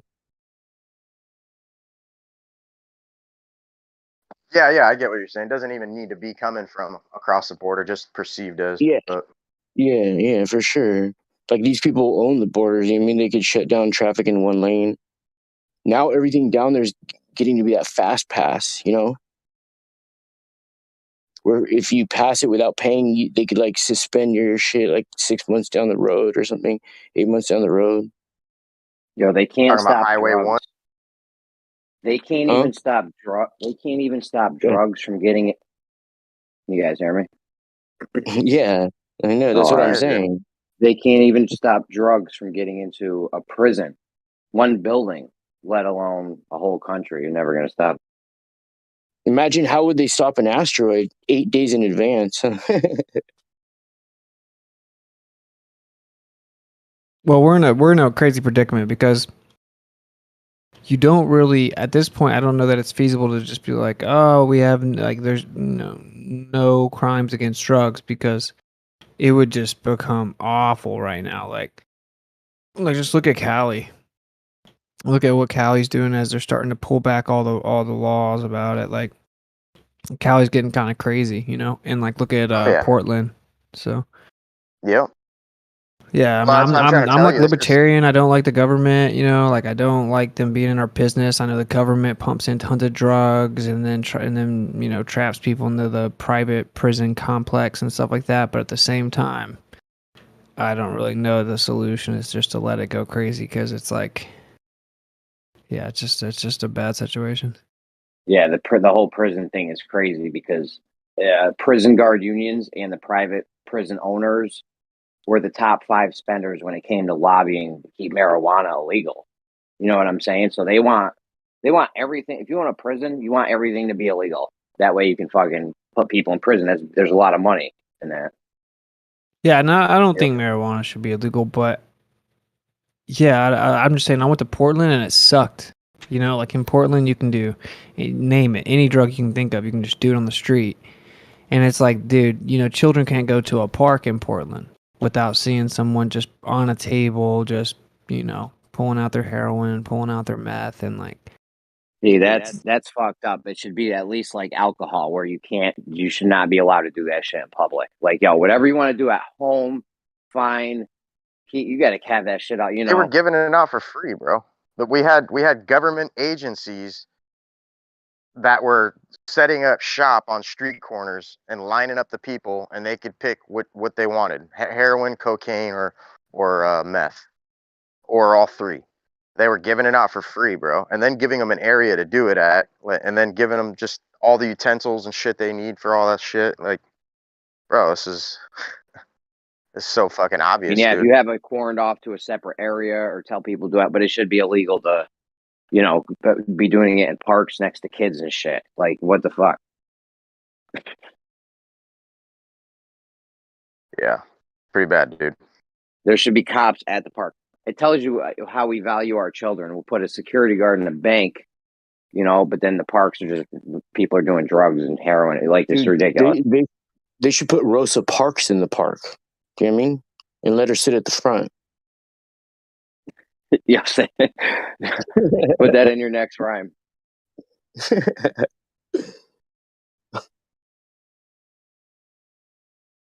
Bars. I rose up like Rosa.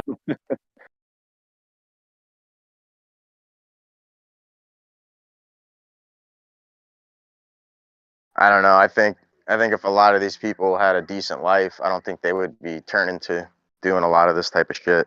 I think the reason why a lot of people do that type of a drug and even allow themselves to get addicted is just out of desperation and depression and shit. And a lot of that I comes mean, from I don't know, oppression. not always, right? Like when I was young, I was party. I never did like hard drugs really, but yeah, you just start like I was addicted to weed, right? Like people like try to clown me when I say that, but you know, I was I didn't want to do anything. I'm like, oh, we're gonna watch a movie. Okay, well, I'm gonna smoke though. Like, or Yeah, but that's not going to take your life, dude. That's not going no, to I lead hear you. you. I hear you. But my point is that it's like I wasn't smoking weed because I was upset, and like I think that it's the same way with this. People just get addicted. Like before they realize that they're like addicted, and then it's much more just like they'll even move from drug to drug because it's just the idea of being sober is like miserable to them. And so yeah, deep down, it's probably what you're saying, right? Like if being sober is like something that you're super like scared of, then you're probably dealing with something. Well, But they should have. But they that's what should I'm have done. saying. Like Go ahead, if you were able to do the things that you wanted to do in life, like I don't think that drugs would even be a thing to turn to. Is what I'm saying. I think a lot of people turn to drugs due to the fact that they've been heavily oppressed one way or another. I'll tell you right now. Instead of all those opioids and shit, what they should have been using is weed, because weed is a great painkiller. Like I have back issues where if I get the flu or get a cold or something, like it hits my back hard. And I recently just started doing edibles, and yo, when my back started hurting like a couple weeks ago, I ate a couple little edible, and that shit helped a lot. Like those painkillers were absolutely unnecessary. Big Pharma was also in one of the top 5 spenders when it came to lobbying to keep marijuana legal. So you could put 2 and 2 together on your own on that. Yeah, you might want to get a backiotomy, Jeremy.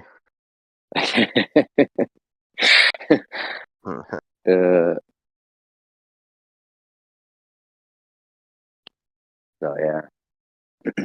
Yeah. So I But know yeah, it if you're sounds just smoking weird, weed partying. but back Go in the ahead, Larry. day when you went to the hospital, so one of the things that they would do, like if you got back pain, is they would give you an enema.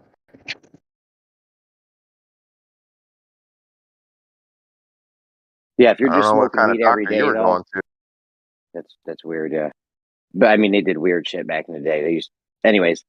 If you're just smoking weed, partying every day, you know, you wake up, get high, don't do nothing, sit around on the couch, watch a movie. Yeah, that'll fuck you up. But it can be used in a correct way for good. So, But which is I why think Big Pharma. if you're just sitting around every day just watching movies and TV all day, anyways, even if you didn't smoke weed, it would still fornicate you under the consent of the king up. You know what I mean? So I'm saying though, we weren't designed just to sit around all day twiddling our thumbs, dude. Right. I don't think so. I also don't think we were designed to work these 40-hour weeks and these mundane jobs and shit. We should have more freedom to do, you know, what we need to do and shit. I think a lot of this shit is designed just to keep us busy. Are you advocating for UBI, Jeremy? I mean, I am all for automation, and let me tell you something. I don't care if you're for it or against it. This shit is like you see Terminator Judgment Day. It's inevitable. They don't care if you want it or not. The automation's coming. So That sounds so fun. I can't wait. if it's done correctly, under the regime we're under now, I mean, it doesn't sound like fun, but if it was done correctly, it could be fun. It could turn it into a utopia where we all have enough shit for everyone because everything's getting automated. We all have massive amounts of free time, and you know, I think this shit could be good. But under the people that are running the show now, I mean, who knows? Bro, there's such a small percentage of people who actually know the true shape and nature of the earth and who actually rep it, you know what I mean? And who actually can't not say anything. There's so few of those, right? That if and when the time comes, you know what I mean? We should take it as like an honor because our names will be forever etched in history, you know, for this time just like this, you know what I mean? But there's so much shit I would do. Like I could experiment on it. I like to play with magnets and shit and just do like weird goofy shit. Like if I had free time to do that shit, like that would be all I feel like humanity would progress so much faster if you know you cut the work week from 40 hours to 30. Or sorry, from 40 hours to like 10 or something.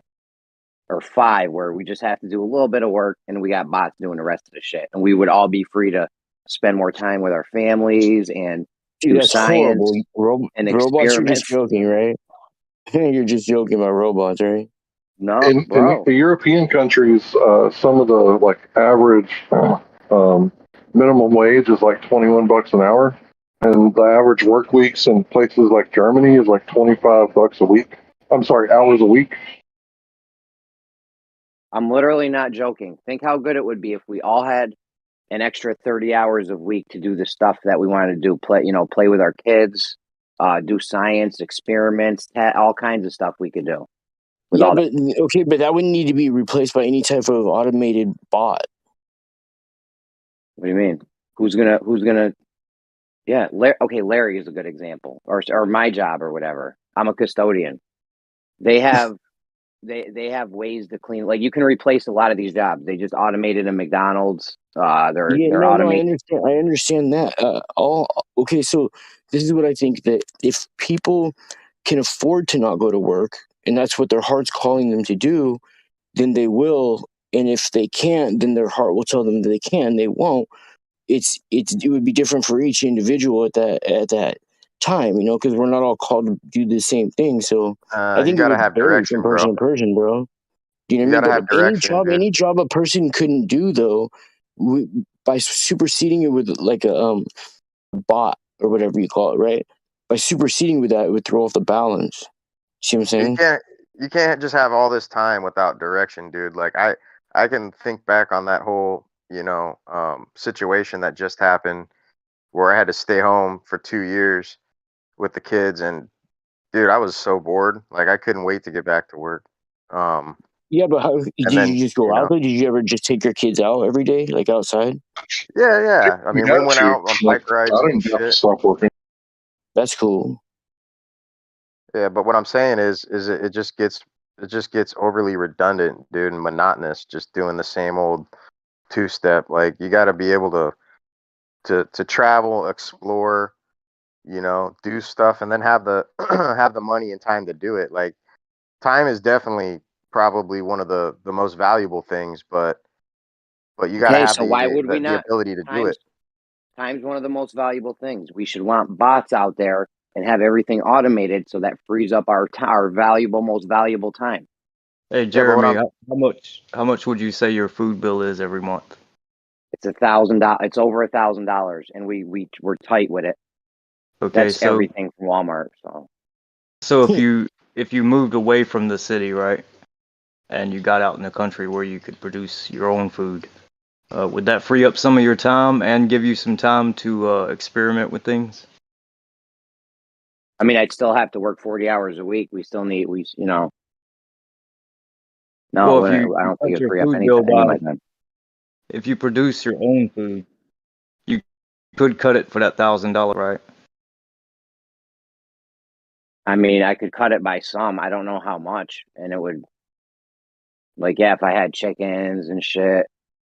Yeah, that would help you out. It would free up some of your time, so you wouldn't have to go to work for the food, right? You could have the food working for you, right? Okay, first of all, that food bill, some of that shit is like laundry soap, toilet paper, shampoo, toothpaste, toothbrushes, like anything from Walmart is in my $1,000. The food, yes, I could lower the food bill by a little bit. I could maybe cut that in half tops, but I mean, Soap bill also.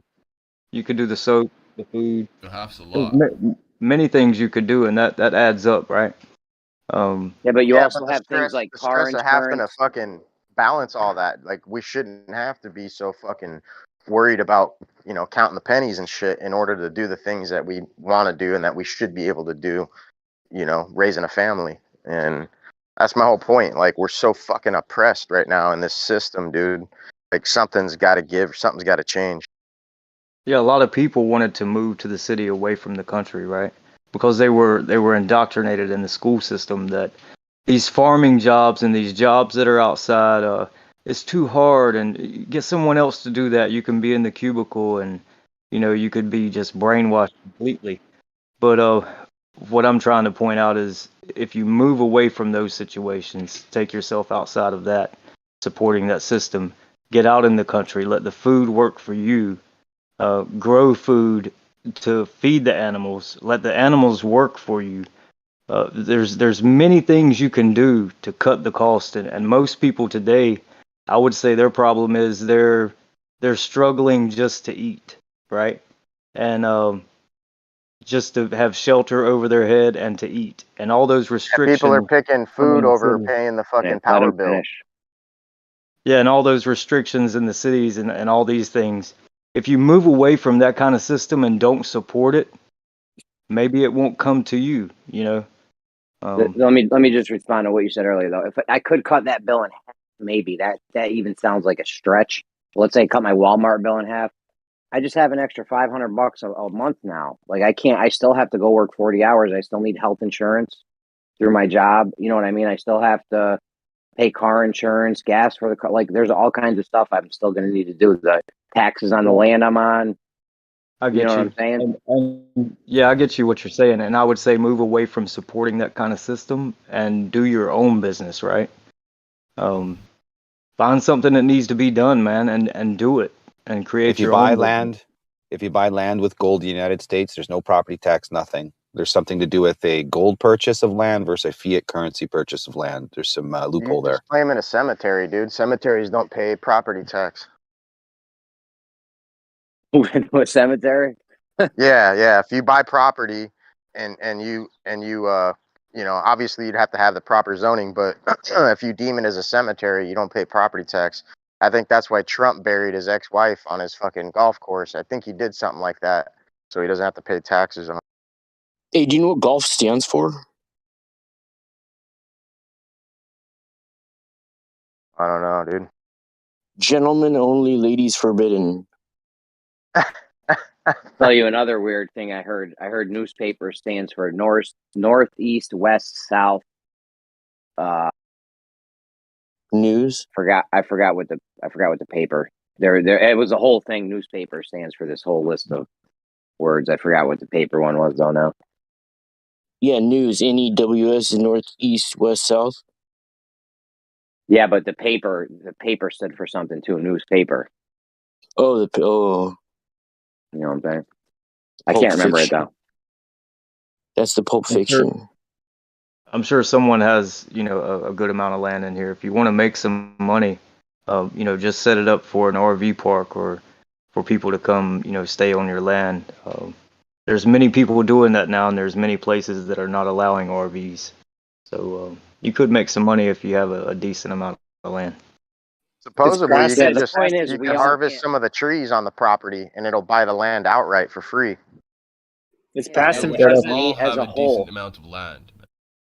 Considering like the amount of land on Earth and how many humans there are, I think like someone told me that they more than 4.5 acres per person. 8 billion people. Yeah, there's All plenty have of land for everyone, absolutely. But the thing is, we all can't go do our own chickens and our own cows and make our own toothbrushes. Why not? You know, Why not? yourself. because we got to have internet and cell phones, and somebody's got to do work on the plumbing and the interstate highways and shit. Like, You realize women used to wash clothes by hand, right? With a yeah, real. washboard and not a washing machine, and you know, by hand and not a dishwasher, and all these things. So, uh, talking about freeing up our time, I mean, and talking about our natural uses, right?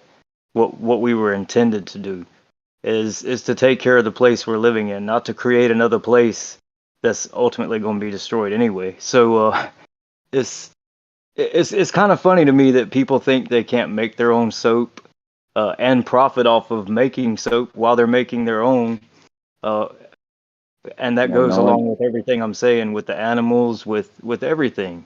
I mean, and your time is free to experiment and have hands-on. It's not, you know, I read it in a book and I've seen it on the screen. And Yeah, No that one's saying sounded we can't neat, but combine properties, like combine land, and each one does something. You still have cities and stuff. okay, that The thing sounds neat. if somebody doesn't know, how to live their life without any of that stuff, and they're put in that situation, they're going to either get to know it real quick or they're not. You know what I mean? Okay, that sounded neat, North, but I'm not. Oh, my bad. I thought you were done. Go ahead. Go ahead, Jeremy. Thank you, well done. So that sounded great, North. Like that is doable. No one's saying you can't make and sell soap. That's awesome, but we all can't go do that. Is the point? We're trying to go forwards, not backwards. I don't want to have everyone washing their clothes in the stream. That can't be good for the lakes and shit. The amount of people we have. Hold on, man. Hold on, That's bro. what I'm saying, though. You could still have Hold it, on. like, you could still force out the jobs. Have each person, like some family specialized in doing this and this. Why does everyone interrupt? That, I don't know, man. That's what he said. So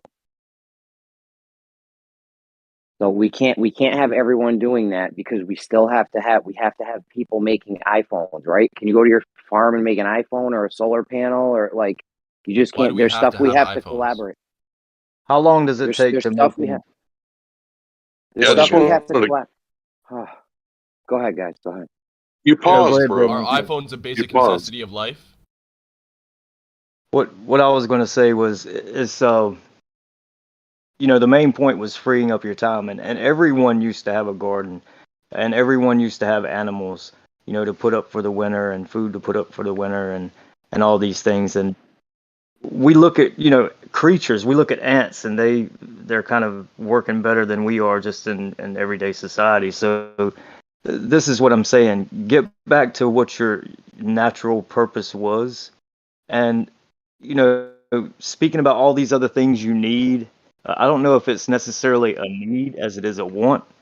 But we'd be a lot better off if we just got back to what we're supposed to be doing. Bare And these necessity. iPhones and these other things that you're speaking of, how long does it take someone to make an iPhone? Would you not make an iPhone at home if you had? Yo, I if just you want had to the touch. I information want to how to touch do on that? what you just know what I said mean? though.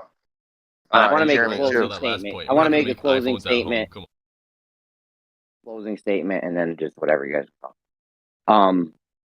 If time is our most valuable asset, which I agree with that, time is our most valuable asset. I don't want my wife or me to have to sit at the river for 4 hours washing clothes on a rack. I want to throw them shits in, and then an hour later I come back and they're done. And now I just saved an hour of our most valuable asset. That's all. So I'm not Just wash opposed. them I'm once not a week. opposed to the automation thing. Real quick. I'm not opposed to the automation thing, Jeremy. I think it's a great idea, and I also think what Flatter Saint said is a great idea too. Like getting back to the roots. I think that if you look at the automation and you look at the government system right now, like they're trying to take away collecting rainwater and having wood burning and gas burning stoves. Like you could already see where that's going to go, Jeremy. Like not that I'm opposed to it, but there's a fine line, dude, between having freedom and getting back to the roots and being oppressed and having automation. Not to mention it's automation. You're paying for it. You're paying for the water to come into your pipes. And you're paying for the appliances, and you're paying for the electricity. You're paying it by working, so you're not really saving that much time. I want to say something to what Jeremy said. Jeremy, you said that you want to throw your clothes and come back 1 hour later, right? That's only good if you actually do something with that hour. If you do something productive with your life with that hour. Otherwise, I think it's more productive to be 4 hours washing on the river because you're actually exercising, you're moving your muscles, doing something. But if you throw the clothes on the machine and then you go sit on the couch, I think that's not even that's contraproductive to you. That's good. It's everyone's prerogative. It's everyone's Hey, prerogative. can I get in? Yeah, but that's Go ahead, Larry. Just real quick. That's why you got to have direction. Direction is important, dude. Go ahead, Larry. Northeast, west, south. Yeah, I just wanted to say that if we can convince, can I be heard? Go ahead. Yep. Okay, yeah. So if we could convince our neighbors, like, hey, why don't this family do squash? This family does okra. This family does tomatoes. This family, does like Brussels sprouts or maybe even like broccoli sprouts or something like that. Like, just everybody like have one thing, and then that'd be awesome. Everybody on this block, can come over to my property because we're under contract. That you take what you need, right, and then you only what you need, and then everybody gets together and sells what's left over for profit. Then you could have like this kind of social agreement, and I use the word social on purpose. and kind of, stick it to the Walmart man. And That's they awesome. say I that like this would be bad for our economy, but it would actually be good for our economy and bad for Walmart's economy. It's not. Yeah, absolutely. You have an It's, issue it's a, though. It wouldn't be necessarily good, and I'll tell you we got why. to get a list going. Because it wouldn't be necessarily good, and I'll tell you why. Because if one family plants squash and another family plants cucumbers, and squash does terrible that year, and cucumbers does not, or your piece of land is flooded or is under a drought and your neighbor's is not, this is where you'd have to work together. But what would be better for us to do is to go back the way it was. You plant as many seed as you can, and as much food as you can, because you don't know what's going to sprout. You don't know what's going to produce. So you plant as much as you can, and not just one variety. You plant many, and you put it up and you store it. And I mean, we look at the ants. That's what they do, man. Look at Yeah, anything. but what And if you get a that's how flood they then? survive. Say what? What if you get a flood or whatever, for whatever reason you get nothing? Then what? You still have the same. You still have the same issue. At some point, you're gonna have to be relying That's on. You're gonna have to form a society. A I addressed grassroots that. type government. Yeah. I addressed that. I said you'd have to work together if one has a flood and another one doesn't.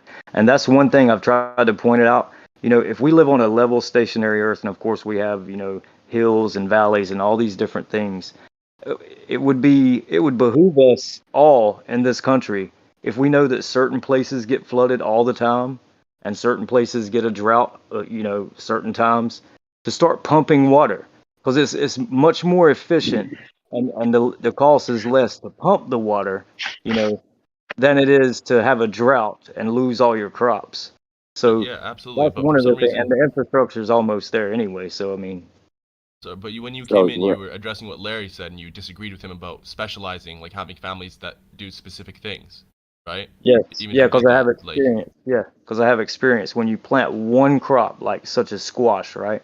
If I'm going to have a community and I'm going to plant one crop and it's going to be squash, and I'm going to be in a small piece of lot of land, and all my neighbors, I'm depending on them also. What happens if the squash doesn't do well that year? Of course, you're then going to have to work everyone just together doesn't with get of squash. course. Of course, and the community would have to work together. What would be ideal is that you have a variety of different foods for yourself and for the community. Plant as much as you can. I hear That's you, all but I'm then saying. if something It would be happens to that more dude's ideal. farm, then the community still has to work together. So in the end, it makes no difference. It's just instead of not having squash that year, they're going to give some. Sure, you'll have more variety maybe if I squash understand. absolutely fails, but I it's not understand what really you're much saying, but difference. You still have to you depend on can't trust your society. neighbor. You can't trust your neighbor and have faith in no man. So if Uh, you want to uh, uh, put your faith, that's where you're wrong, though. Wait, if you're you want double to put speaking right now. if you want to put faith in other men and you're comfortable with Well, that and you think you can work together with people, that's cool. But I'm saying it's still ideal for you to save seed, not only save seed, but plant as many seeds as you can for as much food, not just squash, but cucumbers, tomatoes, apples, whatever you can plant on your land, plant. Don't have a grass yard, right? Don't have a grass yard that's no good for nothing to eat, not even you. I But, No, I agree with completely you. agree with you, but Hold for a on, different reason.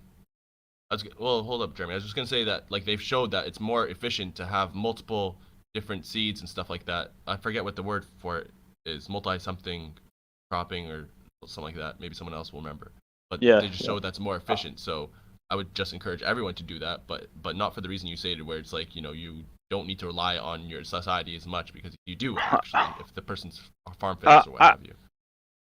I think that when you build Jeremy was a next. community where, oh, sorry, I apologize. Go ahead, Jeremy. That's cool. We should have food instead of lawns. There are some cities that are doing that now where they're just planting food in public areas so hungry people get them. We're making progress on that note. The thing is,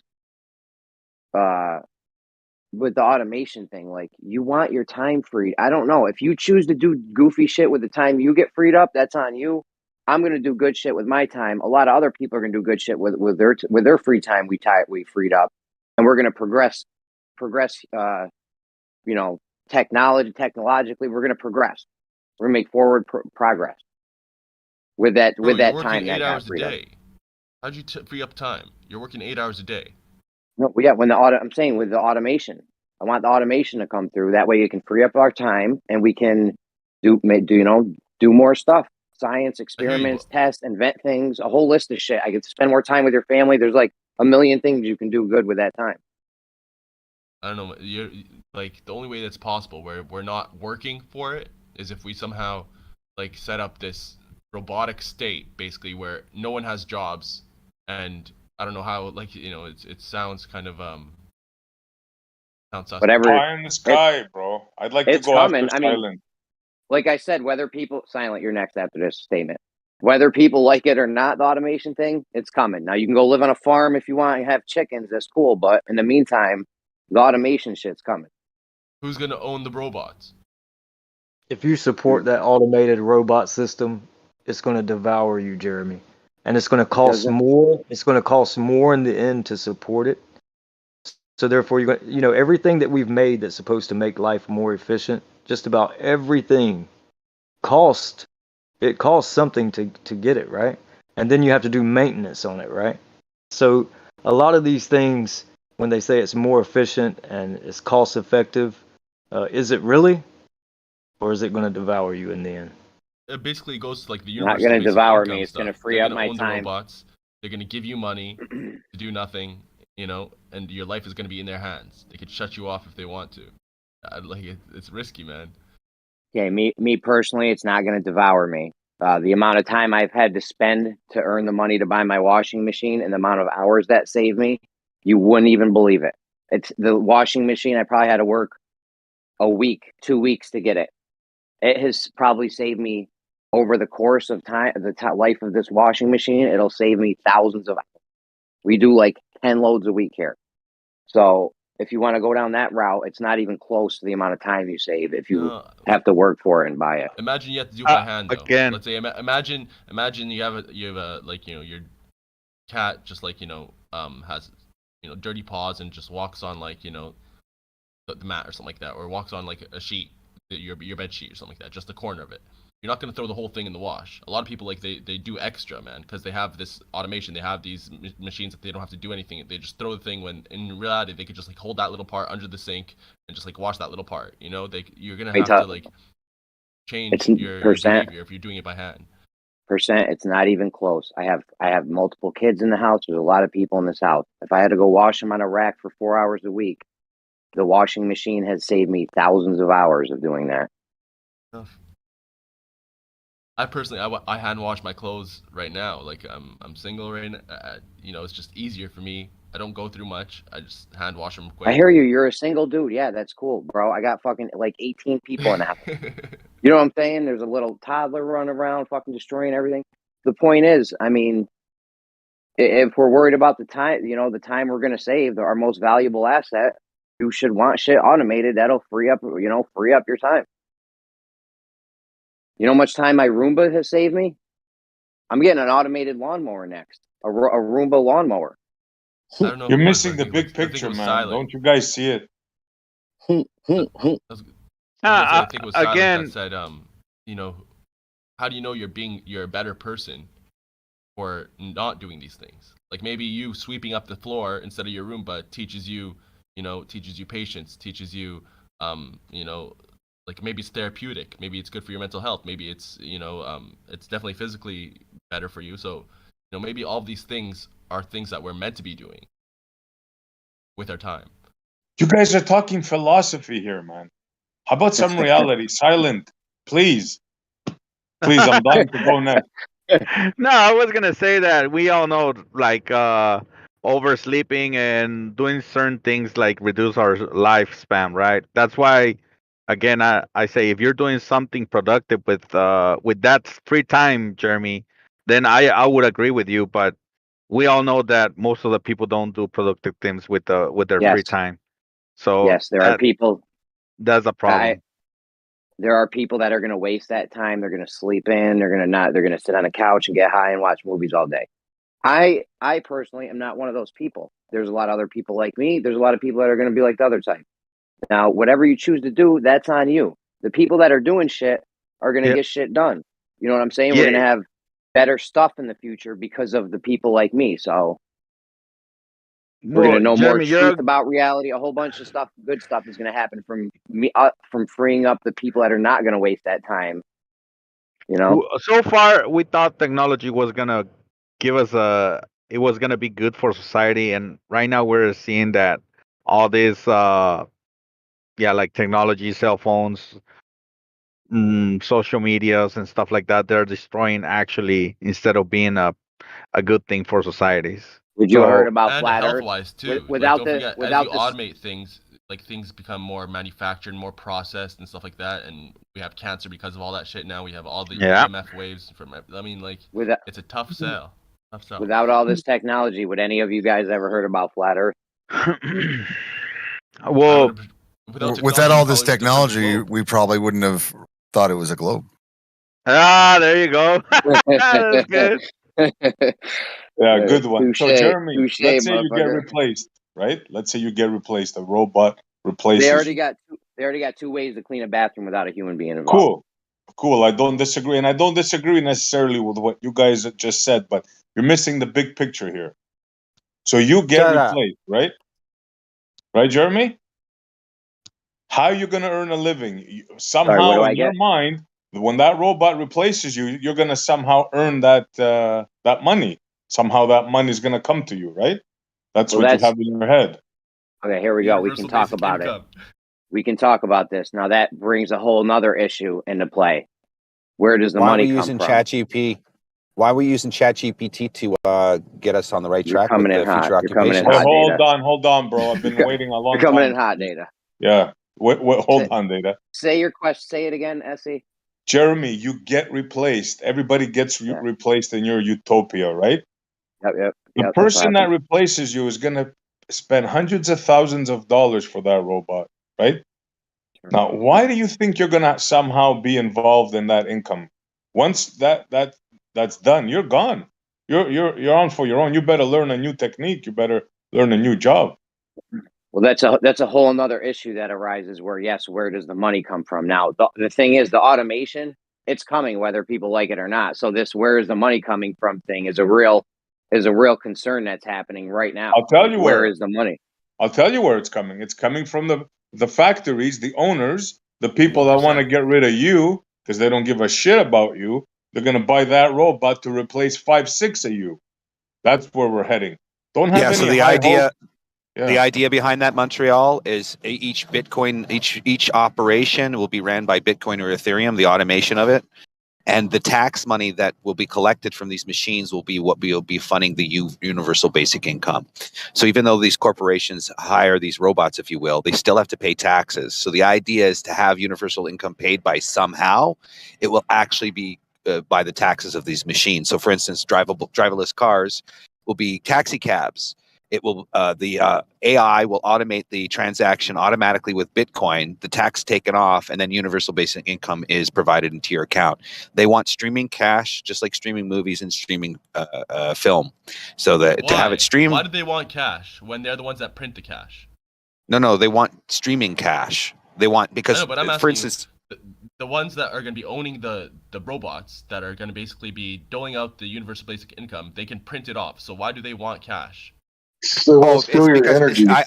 Ideally, ideally it's a grid system they want it on, right? So it's a surveillance grid system where they can manage consumption.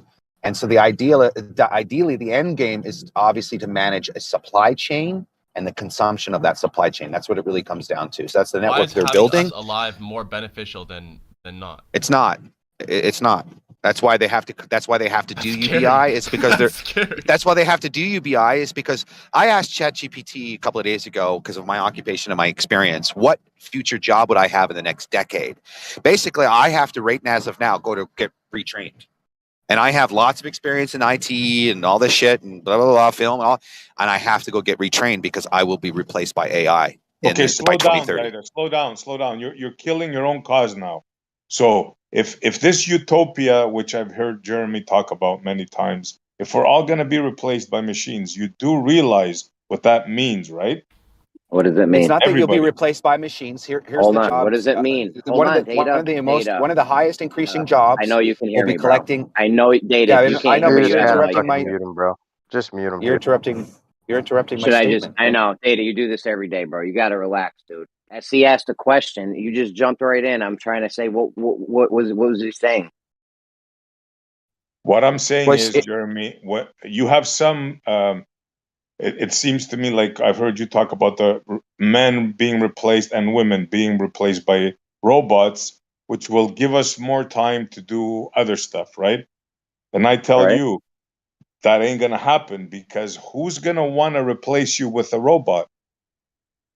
Oh, It's gonna it's cost gonna money, happen. and the person that is gonna replace you with that robot, the only reason he's doing it is to get rid of you and your job, and the fact that he has to pay you every week.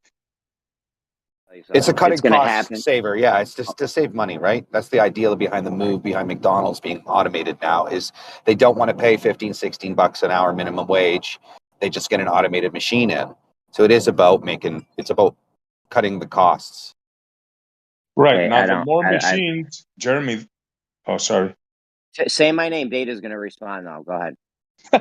Yeah, Data, you gotta chill, bro. We're having, like, we're all waiting our turn patiently to talk, and you came in hot, bro. So, Jeremy, each machine that gets replaced, right? I mean, each human being that gets replaced is going to be like, one machine is probably going to get rid of 10, 15 jobs. So eventually, what are all the people going to do? You mean to get money? Yeah. Or with our time? Because I can think of a lot of. No, to get money, because you ain't nobody going to give you money. I guarantee you that. All this It's basic UBI, income. SE. That's what we're talking That's a about. real. UBI.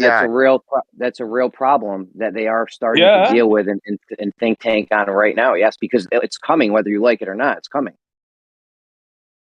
So what do you think is going to happen? Do you think some sugar daddy's going to give everybody money? Do you think the corporations are going to share their wealth with you? Yeah, that's what's going to happen. SE, I The don't know. government's going to cut you a check, dude, every month, and it's not going to be some fucking amount that you're thinking, Jeremy, where you're going to be able to travel around the world doing all this fun shit with your family. Of course It's not. going to be it's going to be some bare minimum amount, to the point where you're stuck at home and you're looking for all the free fucking handouts and, dumb shit. No, it could be some $2 poverty grand, level $2 thing. grand a month is the cutoff.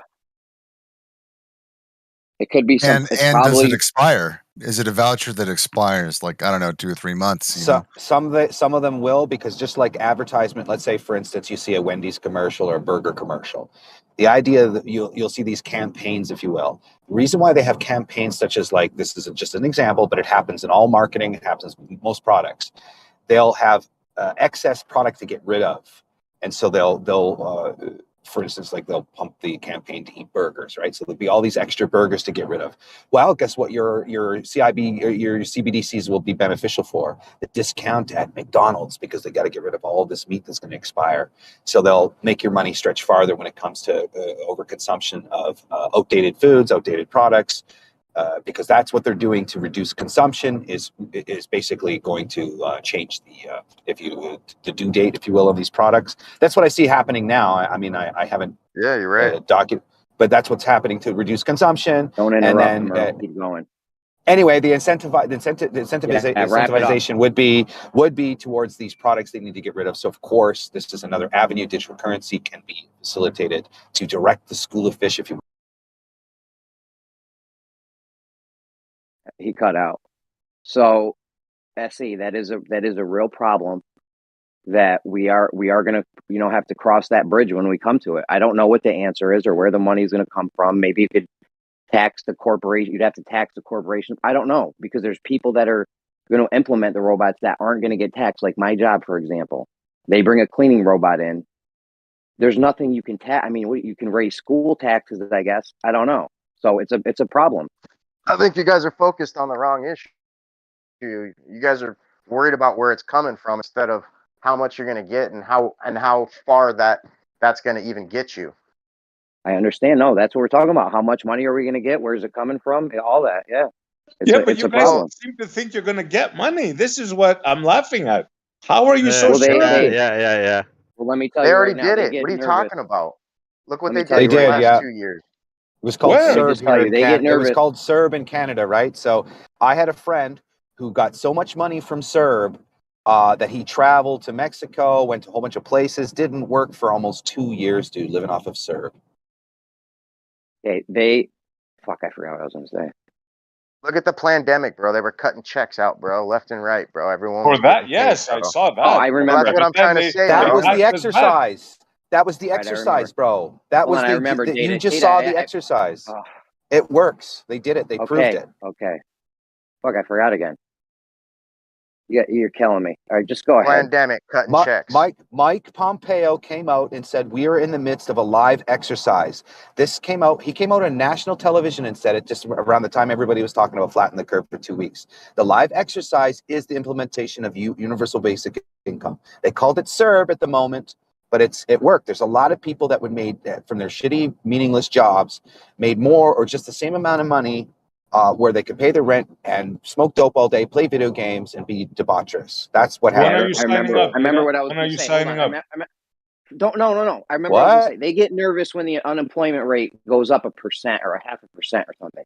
If you have enough people to where they're not being supported or getting what they need, you're going to have rioting on the street. So they have to, unless they want society to collapse, they're going to have to give us stuff because you can't just have people just starving out there. Otherwise, it's not going to work. So they have to do something. And you think that something is giving you money?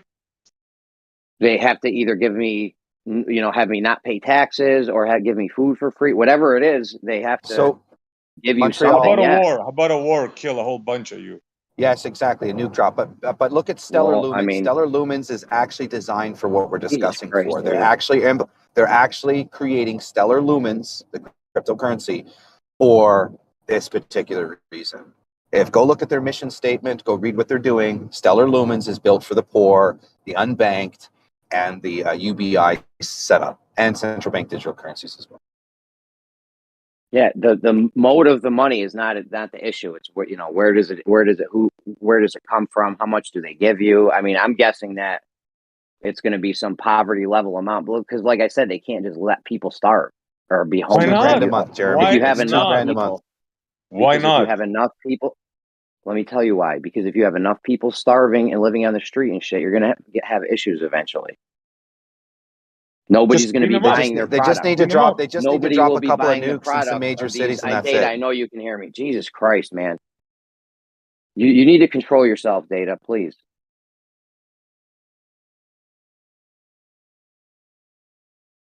Just in a mod. Go ahead. I'll just be here modding. No, man, keep it up. Don't let Data, please, man. Come on, man. Wait your turn, bro. Look, you guys are thinking of utopian things, okay? You're thinking of best case scenarios. I put it to you this way. No one is going to give a robot and spend that money and then give you money. That ain't going to happen, bro. You're acting like this is an individual that's going to have to like make a decision to give us money. You got to remember the government is the people, of the people, by the people. They do what we tell them to do. And I'm not saying that's what's happening, but that's the facade, right? So with that being said, yeah, UBI is a thing of possibility, and that's what they're leaning towards. And it's literally bringing humanity to its needs. When you're dependent on a system, right, that's under the guise of being what you want it to be, but far from it, you really think that we're gonna fucking walk away from that? No, dude, that's humanity going out with a whimper, right there. You'll fight it all right, but you'll have no choice. I'm not thinking that it's going to be some kind of utopia or whatever. I'm thinking, as of right now, it looks like it's probably going to be some poverty level amount, not a utopia. Bro, you know what their motto is, right? Own nothing and be happy. You guys realize what you're saying now, this basic income stuff, right? Dude, the thing is, it's Essie, it's coming. Whether They don't like realize it or why not. the UBI will work is because I know you heard me talking. I know for a fact you heard me talking and just didn't give a fuck. Am I lagging? Yeah, go ahead, Jeremy. You definitely were first. Data, come on, man. You can go next.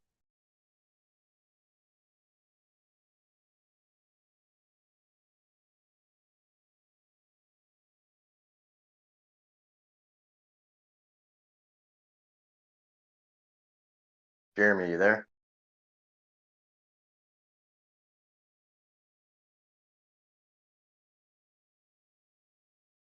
Klaus Schwab did say out of his own mouth that they have, which means that to make, which is that they consume less, and they're geared to subscription services. Without giving them money, you can't get subscriptions because they don't have excess money to do it. Hey, you're breaking up, man. But yeah, I heard what you said, or at least I caught it. Well, that's what Klaus Schwab said. They have to make it incentivized. They have to make it work, right? So basically, it's kind of like the cheese in the mousetrap. Cheese looks pretty tasty. Mousetrap just gets it off yet. You just quoted a freaking wolf, man. Listen up, man, everybody, especially you guys. Listen, it's They coming. don't give a shit it's coming about whether you, we man. like it or not. They don't. But give. they have to have their. Yes, I see. But think about how they have to entice the society to get into it. Their own You have to studies interrupt need people to be right, Dana? You have to, right? their own studies claim that they need consumers. Or else it fails. Their model fails. They have no liquidity, no cash, no nothing, right? So they need the liquidity, they need the cash flow, they need consumers still. But they need at the same time All to they maintain. need, wrong. Now listen, keep quiet for 30 seconds and I'll tell you what they need. And then you can talk as much as you want. All they need is sheep smart enough to operate the equipment to keep things running. And they don't give a damn about you, bro. That's the God's honest truth. Yeah, we already know that. We know that how they treat us and how how they're implementing their ideologies in media and influencing culture. We can see that they don't care, right? They want to destabilize everything. But I'm just regurgitating what they have planned, regardless of our feelings about it. And it's coming. They will do it.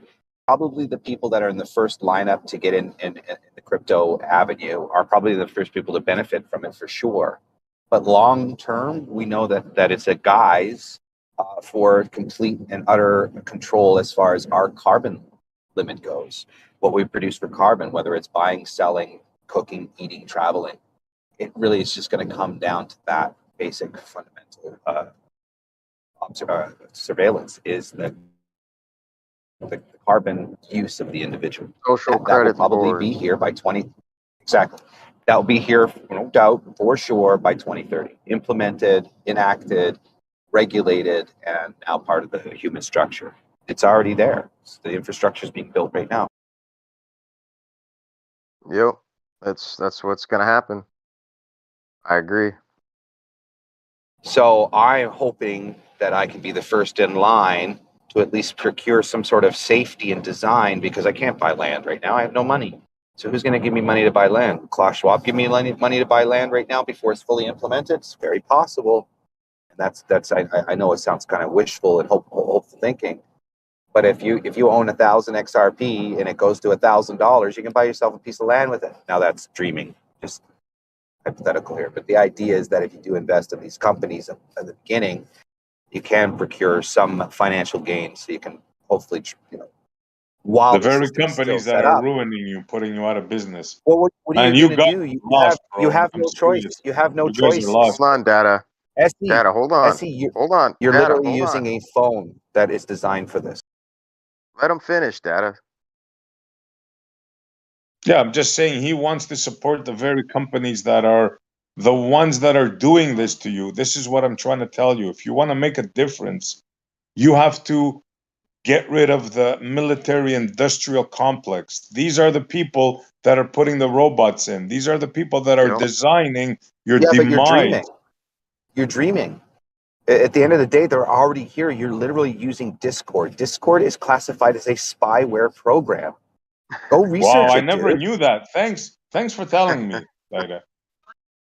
You All right, never knew all right. that?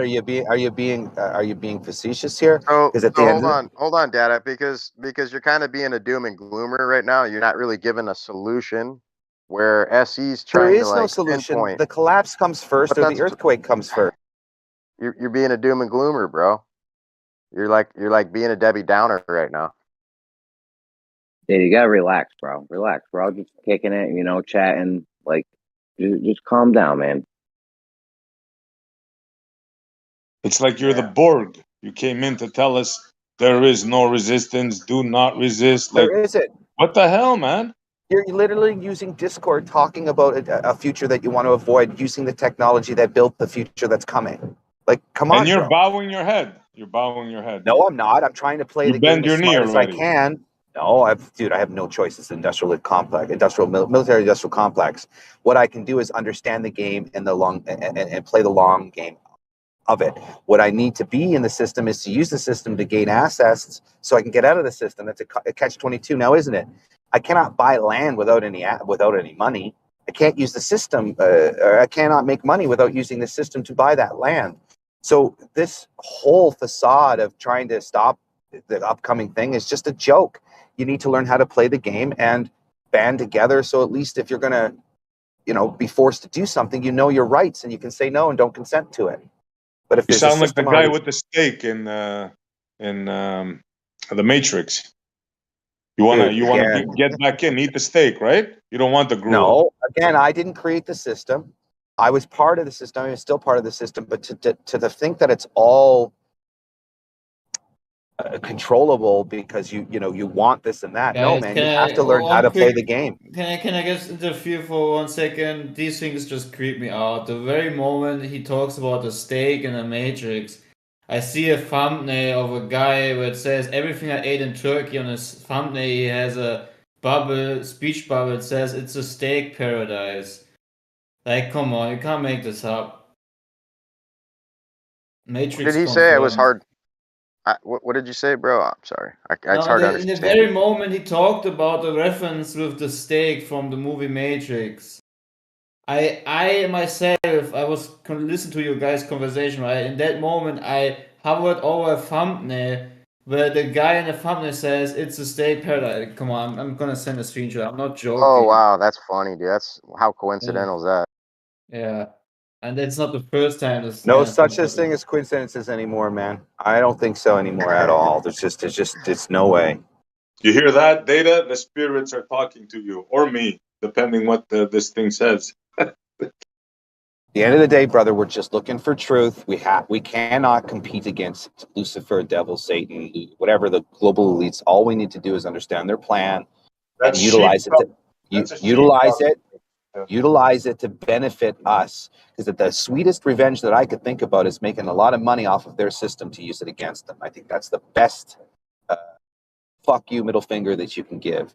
Make 10 grand on a system or 20 grand on a system that they are trying to enslave you with, and then you go buy land to unslave yourself to a certain degree. I know 10 grand's not a lot of money, but in I the hear States what you you're can buy saying. land for 5 grand. I hear what you're saying, Data, and not that that's not a bad idea. That's probably what I would do personally as well. But I think what That's what SE was everybody's pointing gonna do. out, I think what SE was trying to point out was like the crux of the problem, and I think he was hit the nail on the head. And I think we're all cognized out to have this patriotism and this red versus blue paradigm, to where we buy into the very thing that's enslaving us, being that military industrial complex. And I think once people realize that all these nations are actually together, it's them versus us, then people will start waking up and allowing these industrial complexes, military industrial complexes, to have these black budgets to where it's like they can just literally do whatever the fuck they want. Yeah, but we're That's what's talking going about on. something. Yeah, we can't. We're talking about something that either, unless you're high into the tech world or the hacking world, computer world, maybe you can observe information like that. But for the average person, nobody's observing any of that information. They're just trying to make ends meet, right? Here's what I'm telling you, dude, is when the people of the world unite, like the citizens of China, the citizens of America, the citizens of the world unite and hold hands and say, we don't want your fucking bankers' wars anymore, go to hell. That's when you're going to see the true division between what's separating and dividing us all, being this guise of patriotism, one nation versus the other. And this is what's directing humanity right now. This is what's innovation is directing innovation. Like, they're not building things for humanity, they're building weapons of destruction and testing viruses in laboratories and shit. And they're not doing things to help better the average life of the individual. Rather, quite to the contrary. And once people wake up to that and they stop buying into this paradigm of, we need to protect ourselves from China and blah blah blah, Russia, and start fucking looking at each other like humans, and stop fighting the wars, they lost. United we stand and divided we fall, and that's not by nation, that's by humanity. Now you're Well, I talking, think bro. I You're think talking. when Honestly, that sounds like a pipe dream to me. It There's is, but it's better than what they were talking about before, being sheep, right? But the problem is, Yeah. the problem is like cultural and political and national divides has been a thing for a very, very, very long time, like thousands of years. I don't know if this sort of like global wake up moment is ever going to be a thing. What are you talking about? Look at all the upheavals around the world of citizens going against their very government. We all feel the same. We all feel heavily oppressed by the system at hand. Over the same problems. Yeah, it's all boils down to the dollar and time, and the fact that we're given very little time to be humans, because we're spending most of our time working for little amounts of nothing, and it's people are fucking upset, man. I feel I like mean, that's I a don't bit of know. a generalization. I mean, I don't know what the state of things are. I mean, there are Chinese folks are, what was it, a couple months ago they were protesting against the lockdown, the draconian lockdowns. There's France. They're probably, I think they were also protesting, but I don't think it's had to do with the lockdowns, because I don't think France is under a lockdown as bad as China. United States, we're dealing with obviously issues with policing right now is a very big issue that's causing people to go into protesting. So I think there's no doubt that there's unrest and discord between the citizenry and its leadership, but I think it's for very different reasons from each other. It's all dependent upon the individual circumstances of each nation. Yeah, but it always boils down to tyranny from top down, and being oppressed and not having the quality of life that people anticipate having. And it's pretty apparent. Like, I don't know anyone who could deny that. I mean, I feel like people are always going to have issues that affect their quality of life. That's why they're always going to have discussions with their leadership about what is going wrong, in the current state of things. I think that's the thing that happened. That's always going to happen. I don't think there's ever When going to be 90% of the a moment population of when 90% of the population has less than $500 in their account, and a flat tire is going to determine whether or not they're able to pay their fucking mortgage or rent, I think there's a big problem, and how it's many. pretty apparent. Well, you said 90% of what the global population. Oh no, if we were to put it on a global scale, it'd be far worse. You're saying that 90% of the U.S. population has what, less than $500 to their name? Yeah, if I got the number right, it's some exuberant majority that has very little money, like less than $500 in their account. Yeah. I mean, I feel like I would like to see that. I understand that the gap between the rich and poor is wider than ever before, but I'm not so sure that 90% of the U.S. population is surviving, with $500, like, I guess, to their name or a month. Or is it like you're thinking that that's their total savings? That's all they have on them, or is it just like living Yeah. paycheck to paycheck? Yeah, living paycheck to paycheck.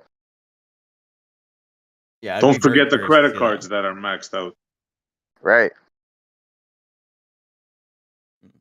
They have us by the you know what, and they know it. And all they're doing is playing one group against the other. That's the game.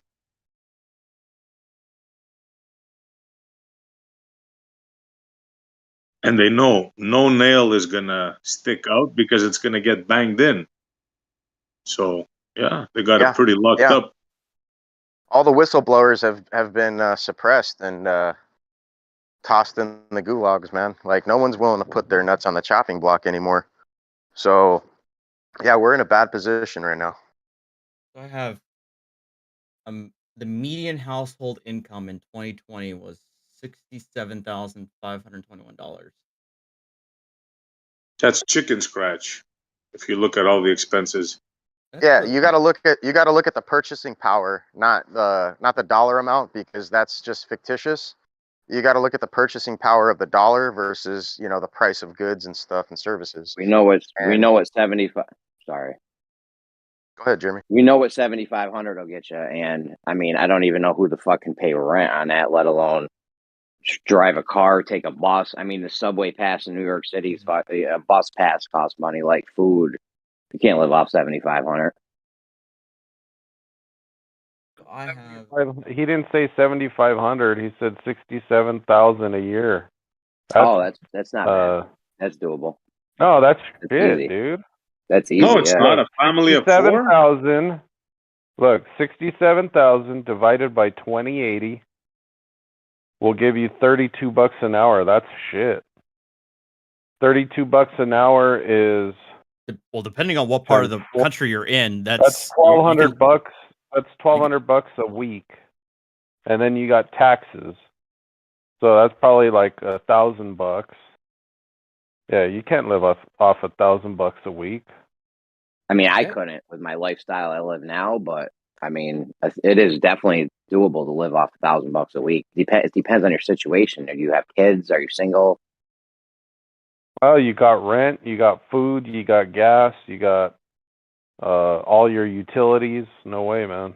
Not gonna happen for most people. A single person can live off 4 Gs a month, fucking easy, bro. You're not struggling at all with 4 Gs a month. And especially depending on what part of the country you're in. I mean, if you're another factor. Yeah. Yeah, if you're in the middle of, you know, nowhere, North Dakota, $67,000, you'll live like a king. You're balling. Now, if we're talking about in the middle of freaking, you know, New lower York Manhattan, then we're having a different conversation. You know what? Even people like you said, living in the middle of nowhere, their expenses have went up as well. Well, I don't think there's any doubt that expenses have gone up. I don't think that's a question. It's a question of this idea that 90% of the U.S. population has about $500 to their name. I'm trying to figure that out. Yeah, I might have fudged the 90, but I'm just saying it's a large amount. And what you said by the middle class being virtually wiped out was the point I was making. So how much is this universal payment going to be? We don't know, Esty. We don't know. It's probably going to be poverty level. You're right. It's probably going to be poverty level. No one thinks it's going to be like this utopia where we're all balling on private jets with Lambos. Like, that's probably not going to happen. Well, here's what I think they're going to do is they're It'll going to happen make. to a small percentage. I was literally talking. So what I think is going to happen is, I know. So they're going to make things so expensive that people are going to have to kind of use their house as collateral, and because you know they want us to own nothing and be happy. So the next thing they're going to go after is either your pension or your house. So it's probably most likely going to be your house. So you can somehow leverage your house, like sign away your house, and then you'll be forgiven of all your debt. So they're going to work something out to where they start getting people's houses, and then once they do that, then you don't own nothing. So, but I don't think the trend is going to stop of making things more and more and more expensive. I mean, it's ridiculous how much a hamburger costs now. But if you notice, I don't know, let's say 10 years ago, value meal was like $5. Now it's $10. So it's pretty much everything is doubled in price. But if you look at the minimum wage has only creeped up like a couple bucks. So we're definitely not keeping up with inflation, like the cost of living. And it's only going to get worse. It's not going to get any better.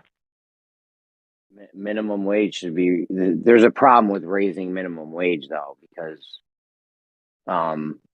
when you raise minimum wage, it now costs McDonald's more to sell you that cheeseburger, so you got to raise the cost of the cheeseburger.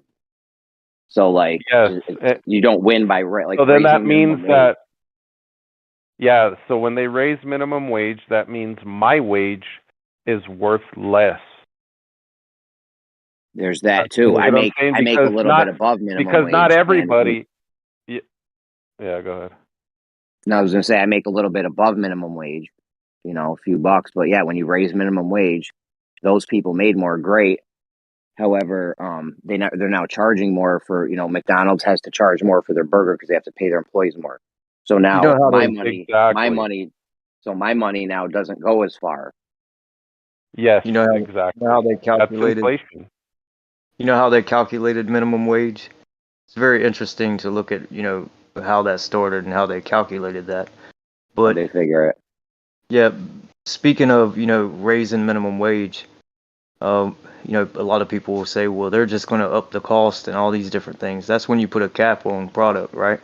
Put a cap on it. And if a company or a corporation isn't increasing and making a profit month to month, maybe they shouldn't be in business, right? And if they can't take care of their workers while making a profit, maybe they should not be in business. Let them fail. Put a cap on the product, let them make a profit. They're not making a profit. The thing is, they're not going to be able to. They're not even have to worry about this minimum wage bullshit soon, because those jobs are going to be like McDonald's, having to pay more for their workers. That shit's all going to be automated soon. So we ain't even have to worry about that. So if anyone has looked into how they calculated the minimum wage in the very beginning, just kind of give a breakdown of that for the room. Yeah, do it. How'd they calculate it? Now, do you know, North? I think it had something to do with your food. So maybe it's worth looking into. This minimum that you can pay someone, right? This is the bare minimum you can pay them. Yeah, you can get away Well, I with mean, that. it's as far as like minimum wage, like New York State can't have the same minimum wage as New York City. Like, I live in upstate New York. It's way cheaper to live up here. People are flooding out of New York City every day. The point is, if the minimum wage is $10 an hour, that's not going to work for people that are in New York City versus people that are upstate. Like, that's not even close to being like fair, because your money doesn't go as far.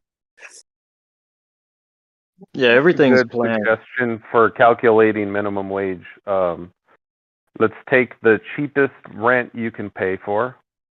Then let's find the cost of food for a month. Then let's find the cost of, let's say, public To work. transportation. Yep, public clothes. transportation, because you're probably not going to get a car. And then just, monthly expenses, like your utilities.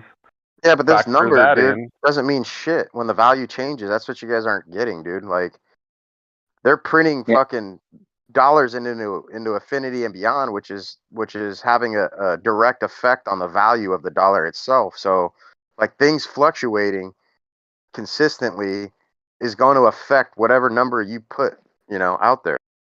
Yeah, well, if you started off, you calculate it, and then if inflation, causes the dollar to decrease by 2%, you raise the minimum wage 2%. Everything's a plan, They man. don't Even in do that. It education doesn't public- keep pace with inflation or any of those things. It never does. Like, okay, when they raise minimum wage, my wage never goes up with that. Although I do get a cost of living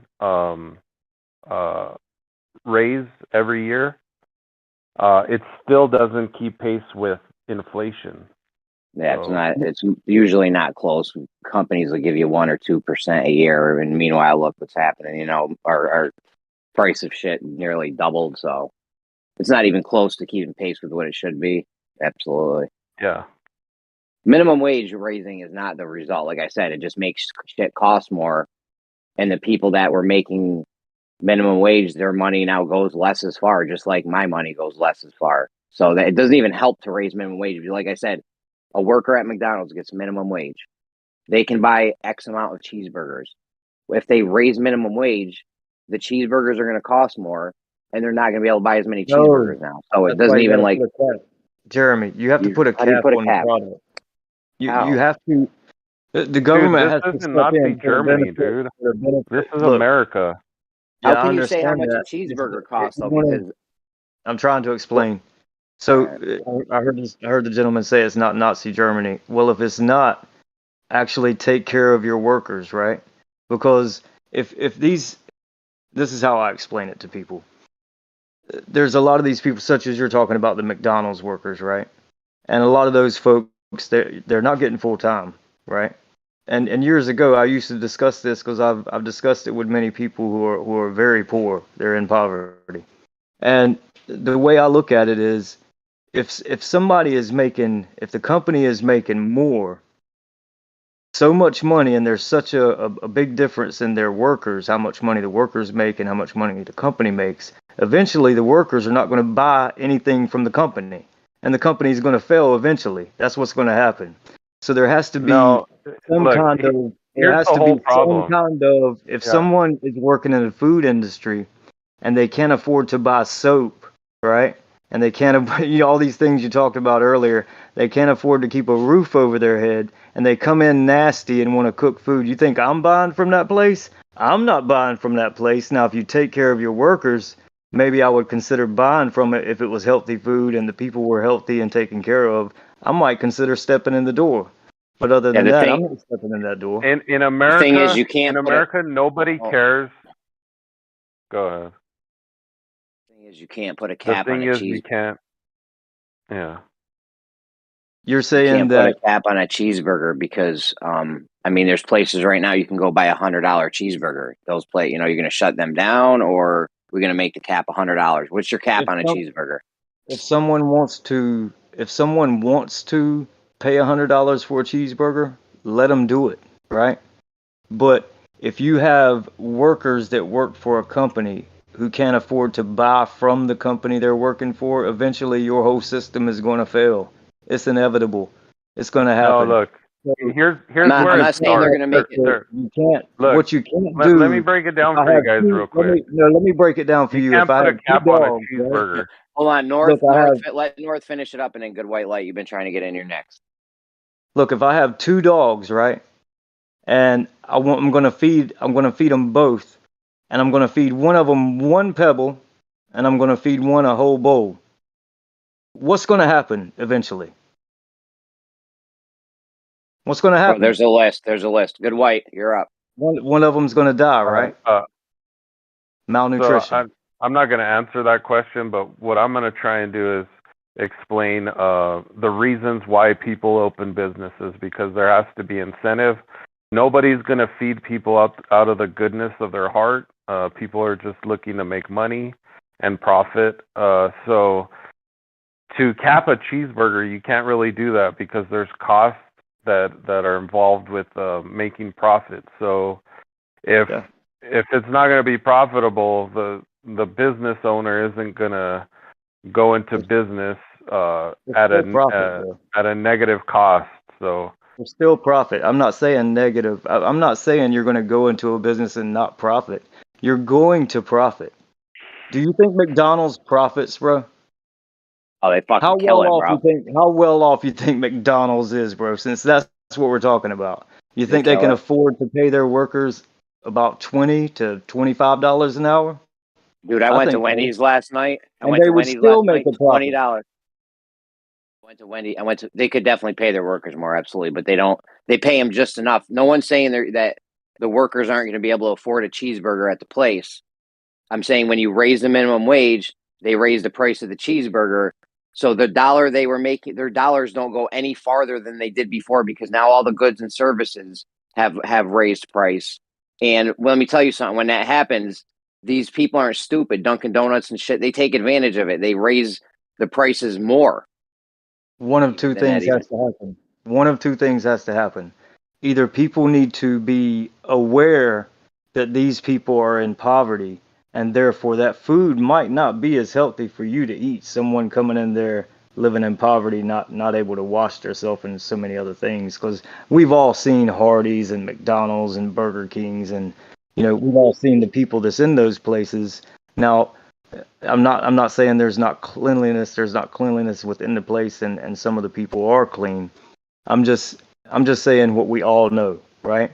So if you can still make a profit, the company's still going to make a profit. One or two things has to happen. Either we as people need to stop eating at the places that exploit the workers. Can I get in on this list? Or the people we elect and the government has to step in and say, look, okay, this is how much you can charge for it. If we're going to step in and say, well, how much you can pay somebody, then of course we can step in and say how much you can charge for something. So don't tell me we can't do that, because that's possible. Hello? Ed, Noah. Can I come in on the list? All right. Yeah, you're up. Yeah, with the whole minimum wage thing, I don't believe the government should have any influence at all in any of your own personal business. And I think that the whole fiat currency is just a way for the government to kind of just stick their hand directly up your ass into your life. And you guys are debating like, oh, how much should daddy government enforce on us a cheeseburger's price and our minimum wages? When in actuality, we shouldn't be trading in their Masonic-ridden fucking currency in the first place. Thank you. Good, Yeah, you're right. good word, You're bro. right. Good brother. You're right, man. Can I get in on this? Yeah, no one's arguing with him. He was right. I mean, we're just talking about the situation we're in, right? And a lot of people are in that situation, so and how to remedy if it wasn't it within the system that it's in now. Go ahead, man. all right, if it wasn't for the system, we wouldn't be living the lives we live today. I live a pretty good life, and I'm glad for my government. I'm glad for my country, because there's a lot more places out there, like other countries, that are far worse off. So I'm not knocking the system. Let me get next after this. Hold on. Let me get next after this. Go ahead. So, Sorry about that. I'm a slave. So no, it's all good. But so you can't really cap a cheeseburger because there goes a lot goes into making a cheeseburger. It's not just one cheeseburger can be partitioned, if you will. It's the cost of many things. There's beef, there's wheat, there's a lot of different costs. So to just say a cheeseburger is the bellwether, that's impractical. So straw man. All right, so that's not a straw man, dude. All right, let him finish, so that way I can So rebut just him. have a fucking combo. Hold on. Let him finish. You finished, man? Oh, all right, cool. So let me just say this. Yeah, I'm finished. All right. So yeah, like you can't put your personal live experience as the exception of the general statistics of the economy. Like ever since the Federal Reserve has been built, even all the way back to our founding fathers, where Thomas Jefferson even said that the Federal Reserve itself, or central bank in general, would cripple the country and put their fathers and sons into debt, that no one would ever technically own anything. And if you look at even the past, there were no taxing of property taxes. There weren't no income taxes.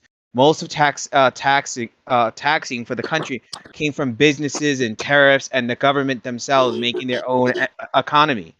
Now, like you might have a nice cushy job right now, but down the road, everyone else that's arguing about the economy collapsing, the blue collar workers who've been for the last 60 years been screaming like our jobs are being taken and destroyed by these mass migrants.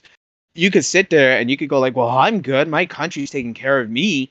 But the issue is eventually your job will get taken away, and it would be you crying like everyone else is crying, and no one will fucking look at you because this is like old news, and everyone knows that the money we have is fake. John F. Kennedy put up that executive law that has never been challenged, never been unwritten, and that's the issue. And the globalization market scheme that we have currently is completely downright, bad for the environment, bad for everything. Look what's going on with Russia. We get one problem with a country that holds all the raw resources, and now we're economically fucked.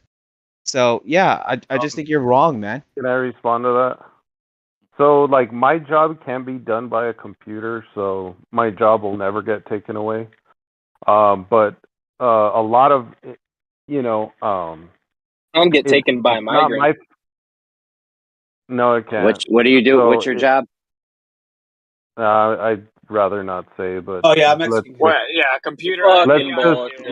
Your let's job is just agree Fucking but a bullshit. Mexican can't either. for look, for argument's sake, let's just Dude, you look. I Fucking job can definitely be taken by an Asian person or a black person. no, it can't. Yes, it can. Yeah. No, An it can't. Asian person can't do your computer job. Or Indian.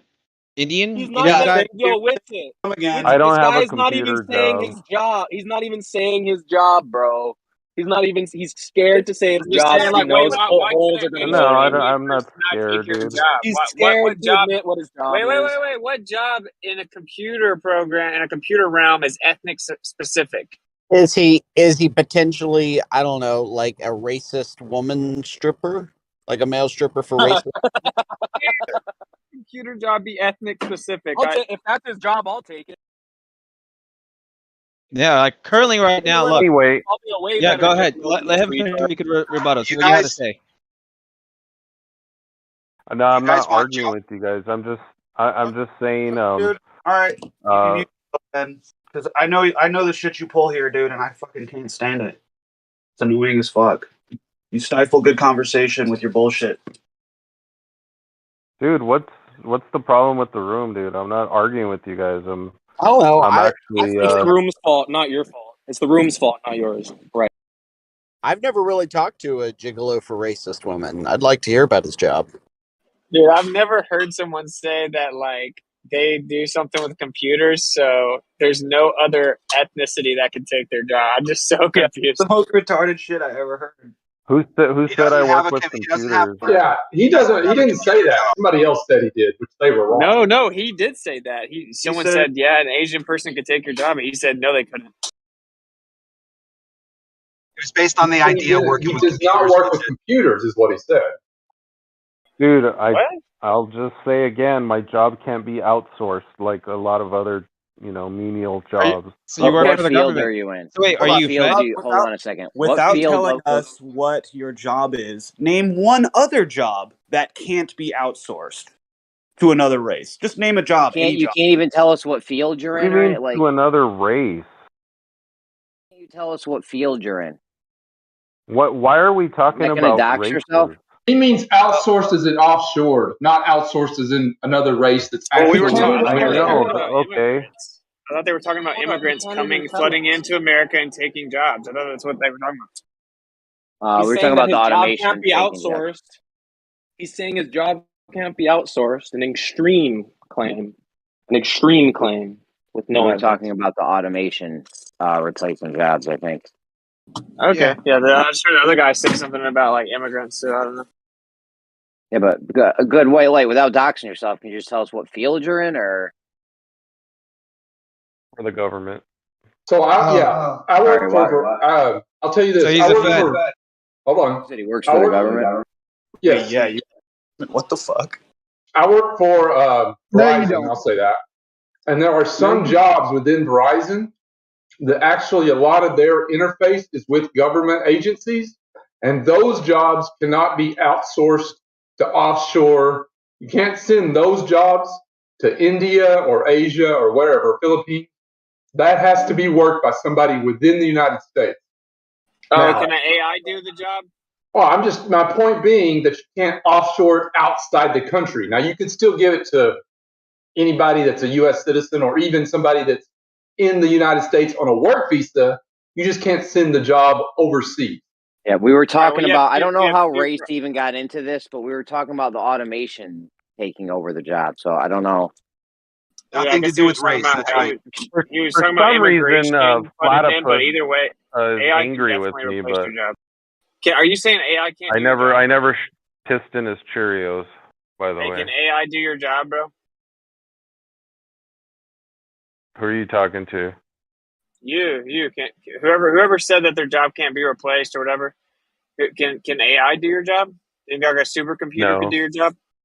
Okay. Real quick, I have a friend that works for the Court of Appeals. implausible. He's a senior programmer for the Court of Appeals. He made a program that automated 3 people's jobs. Right? He took it to his boss. His boss said, "Why would you ever automate something a human could do?" Just a funny little story in the midst of all this. If you guys want job security, one of the top jobs is collecting suddenly died dead bodies. There's been, I don't know what job source you look. In Canada here, they are begging people to come pick up dead bodies. $200 a day flat rate. Dude, I'll fucking do it. Shit. Yep, $200 a day flat rate, and you just pick up bodies from houses and deliver it to the morgue, wherever you're asked to take it. But apparently that's one of the growing jobs. Wasn't like the whole thing about like taxes and how the government sucks, Yeah. and then this guy basically said like, I love my country. I just want to, and then it's like pointing out that other countries suck, so therefore automatically this government's good or something. Like it's not really a good argument. Like taxes originally were supposed to be It's like the best argument. It's a terrible I said we're in the argument. It's a position terrible we are in because of our government. Now you It's guys true. are We the are ones we shitting are on in a the good position, guys. government. No, we're in the I'm just best telling you position now, of any country. No, maybe if that's what you want to think, but this is the point, right? Like saying that you're the fastest kid with no legs doesn't mean you're fast. So the government sucks, and every time they get involved with something, they suck. And 95% of government employees are super incompetent. Everything that they are in charge of goes to shit. Like education, you name it. Taxes should be the way it was set up originally, which is if you agree to pay for a certain service, then you can agree to give tax money to that service, and then the government can help facilitate it. Outside of that, there should be no government involvement. That's how it was originally set up. Like if the government's going to do this, you have to come talk us into actually agreeing to it. You don't just get to force us with this metaphor gun to our head with a bunch of 105 IQ cutoff employees just telling us what we have to give you money for, right? So the government isn't good just because other governments suck more. Yeah, but this day and age, though, I mean, we have to have the fire department and the police, right? Like whether Yeah. We could agree to that, though, right? Almost everyone would agree that we need a fire department, but the government doesn't just charge you money for the fire department, Jeremy. They charge you money for whatever the hell they want to spend money on. I know. They go take and your they go money wild and with it. blow it. Yeah, dude. Yeah, they go. Go ahead, man. I don't want to interrupt.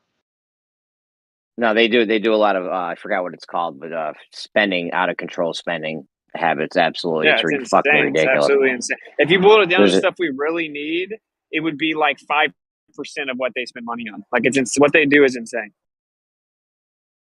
You guys clearly have no idea of economics. Hold on. The economy itself. No, I'm literally. I didn't hear you call next, man. Yeah, I'm Lily did when literally Jeremy going. was talking. Just go ahead. Death, then Good White, or whatever Yeah. the fuck the name is today. Yeah, so like I said, even the Federal Reserve tells you they're a private institution that cannot be audited absolutely, right? And then you look at the factors that you have reckless. Yeah, it is. It's a private institution. You can look up the website. It's a private institution. It's semi-private. Dude, they even use tax codes called voluntary mandatory. Like as far as I'm concerned, they're private since even government officials can't even audit them. They literally said it. They can't even be independently. But they the board is appointed by the president. Yeah, it's appointed. But all right, if a CEO appoints the treasury of his company, and then the CEO goes, "All right, I got to audit you guys to see what's going on with the business," and the treasurer goes, "No, you can't audit us." Who's in charge? Because the president. Yeah, the president is a puppet. That's the issue. Oh, yeah. gotcha. So yeah. So like yeah. So the you issue. didn't know that? Yeah. So the only major issue that we all have in right. Yeah. So what we're saying is this though, right? That even then, when you have congressional hearings where they're like, dude, you just sent like $6.6 trillion to a European central bank. Where do you have any records or receipts as to when they're going to pay us back? Who gave you permission? And you see the chairman like, I just fucking did it. Yeah, who cares? I don't have track of it. Nope, I don't know where the money went. So they're supposed to give us the money back, and that's what's increasing our national debt. So you have reckless lending, reckless spending, and then our inflation goes up because it's not regulated. You know, and that's the shit that's fucking like bizarre. Like you have people who are failing at their jobs economically, and then they go and raise their taxes. Even though we just all learned they print money. The money's backed by the military and the petrodollar. So why are they going to take our money? It's just to fuck us over. You know, they don't need our money. They're just constantly printing. Yeah, it's not. It's. I don't think it's the domestic policies that you should be concerned about too much. It's more the foreign policies, like cooperations with other countries, like the Five Eyes, and foreign trade, and doing deals with other countries. That's what you got to be concerned about. Our domestic policies suck too, dude. And nobody has a vote on that. No one says, Good yeah, white we want to join your fucking club. No, who had a vote to say we want to join the World Health Organization or something like that? You know?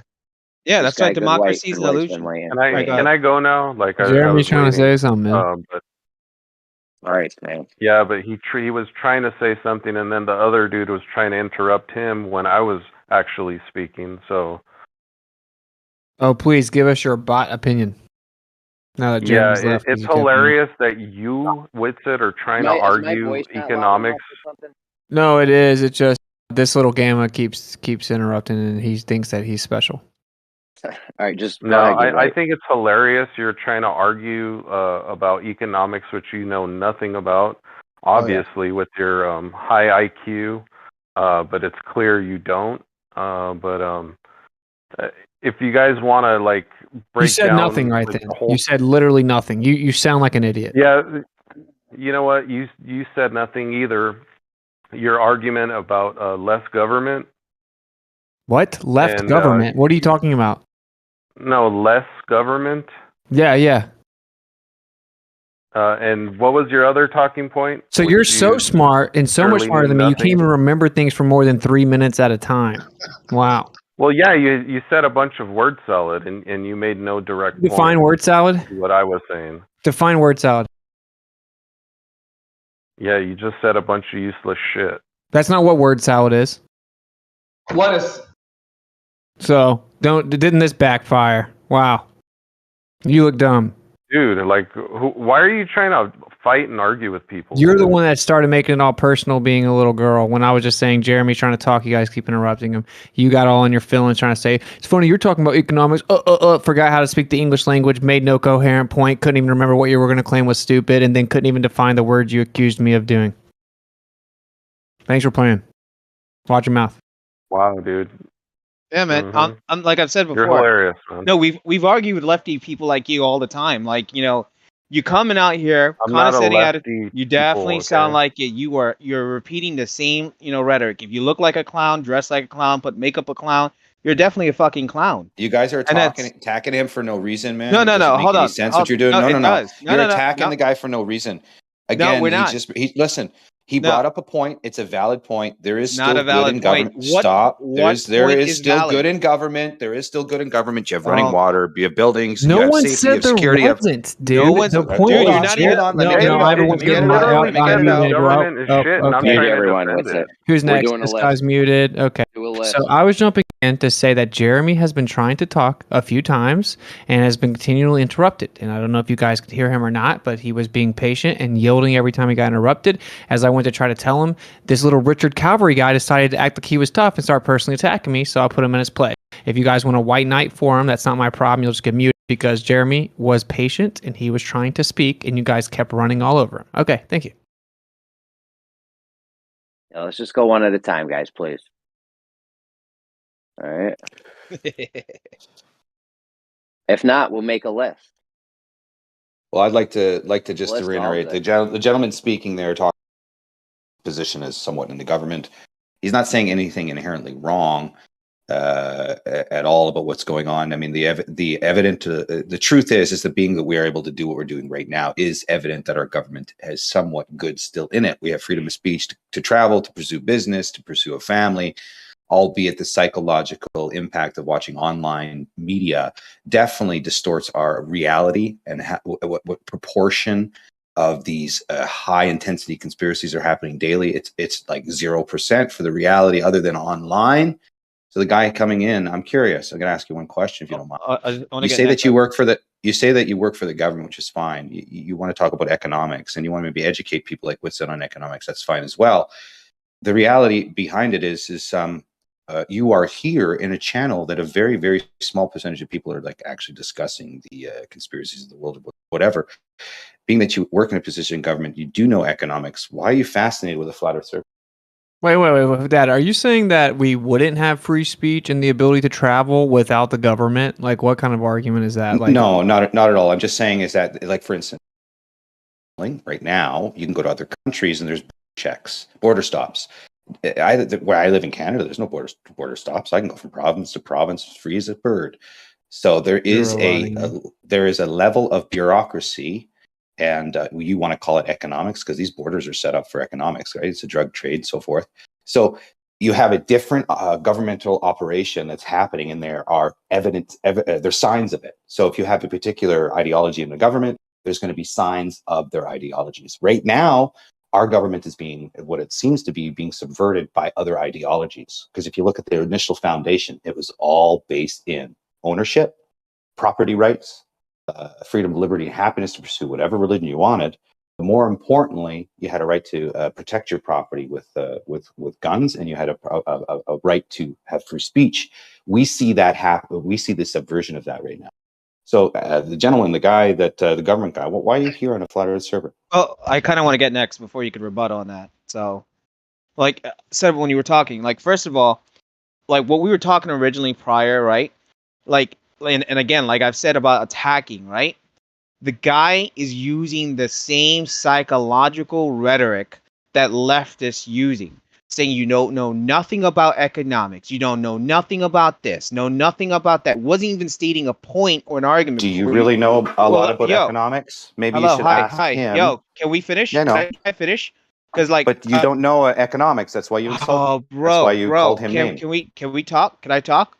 All right, cool.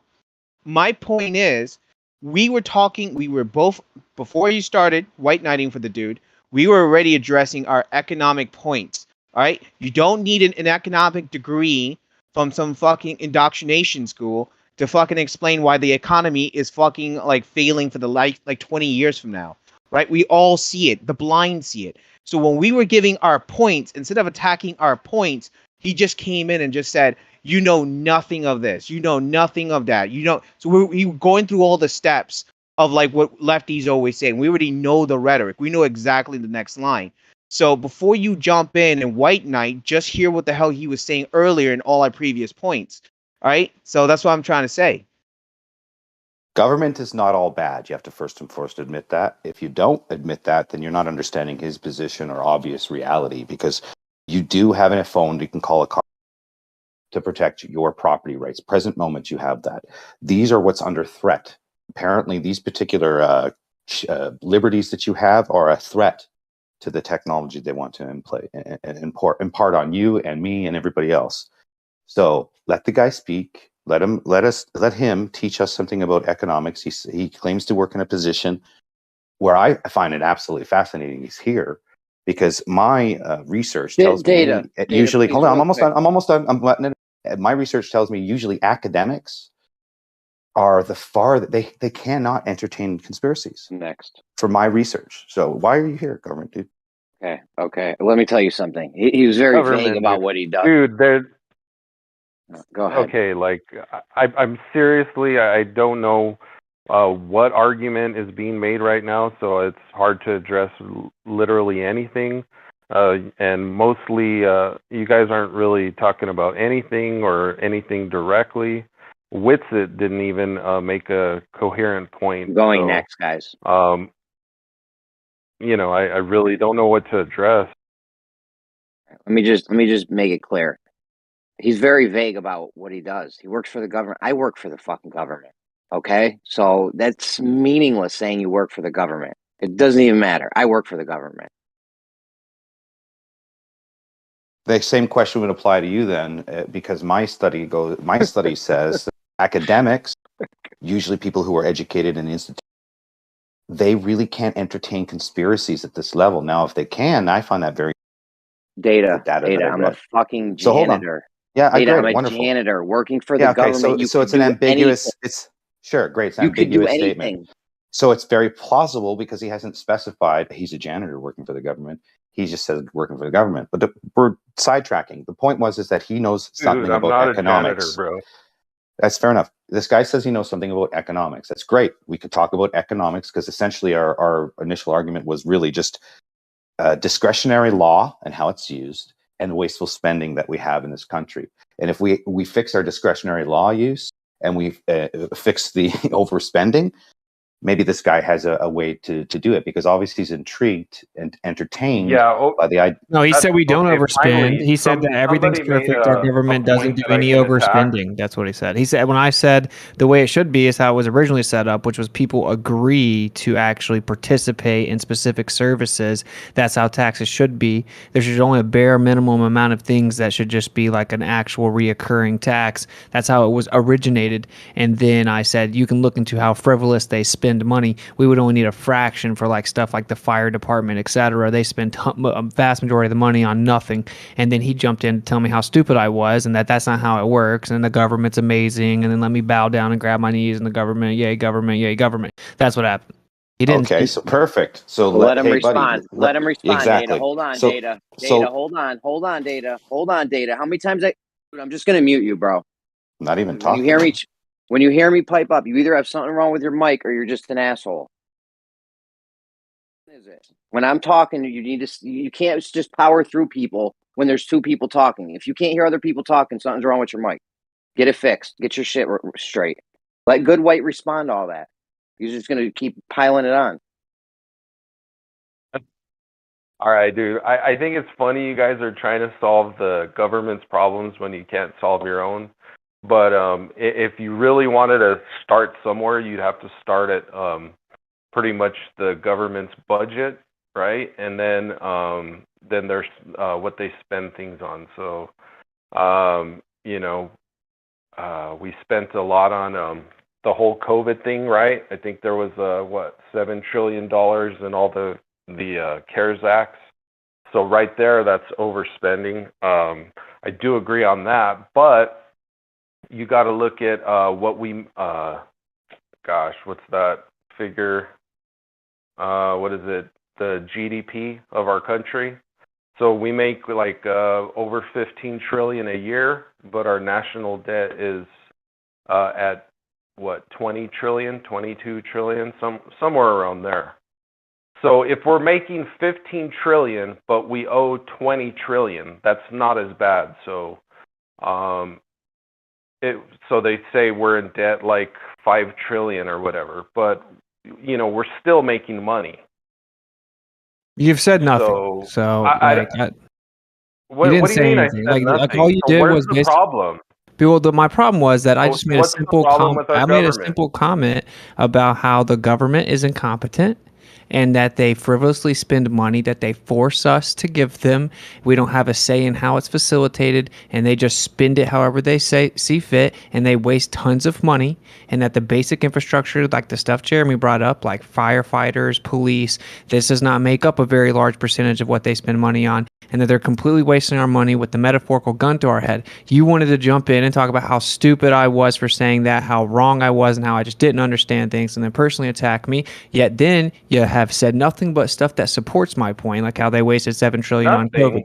So hold there's on. actually a name. What do you mean I said nothing? I said if you wanted to start somewhere, you'd look at the budget that we hold, and you'd look at the GDP, the amount of money that we make every year. So how is that nothing? Idiot? No, you said I was wrong. What was I wrong about? What was I so stupid? You jumped in to point out how I was stupid and didn't know what I was talking about, and then talked about my IQ and said I didn't. So what specifically about my point was wrong? On frivolous things. Yeah, we do. So you just admitted we spent $7 trillion so where are you on gonna COVID. Start then? I said There's literally a name if you're gonna for it. start somewhere, you start at the budget, and then you go to how much money we make a year. Okay, we spend way too much money on the military. And then it comes in terms of accounting. We spend way too much money on the military. We spend way too much money on COVID. We spend way too much money on how much do we spend on the military? See what I'm saying? You're going to keep interrupting me because you could never, ever, ever, ever debate me. the military spending's crazy. There's actually a name for the frivolous spending. Wasn't it called like pork belly spending or something? Like there's a specific name for this frivolous spending that the government does. Yeah, like The I was making military. specific examples too. You can look up what we spent on quote unquote climate change or global warming. You can look up all these social justice warrior reformations to the system. You can look up all kinds of affirmative action spending. You can look up the COVID spending, and you can look up the military spending. And that right Didn't there I mention alone the COVID spending? Didn't I mention the COVID spending? We How a stopped lot of saying the that, C word. the 7 trillion. that makes my point stronger. That makes my point. Just stop saying the C word, please. So you jumped in to agree with me? Awesome. That's dope. Well, I'm trying to actually argue a point and have something to attack, but you're really not giving me nothing. What's your I am point? actually. I just said military spending. What did we spend like $1 trillion last year or something like that? Then we spent all this No, it's money like on the 600 pandemic. No, the military budget is like for defense is like 680 billion. Wrong, actually. what 2023, are the you Department talking of Defense had $1.01 trillion distributed among its 6 subcomponents. Thanks for playing. Okay, that's one of those 2023. numbers are fucking 2023 crazy. hasn't even happened. Okay, so the budget's $1 trillion. One of those, either one of those numbers is crazy. 600 billion or $1 trillion, whatever. That's crazy. And I have a friend who was a Marine, and he told me that his office would just start throwing shit out when budget time came because they had to spend the money from the previous budget. Otherwise, they wouldn't get as much money. So there's just wild, frivolous spending going on all throughout the What about government. Rampant.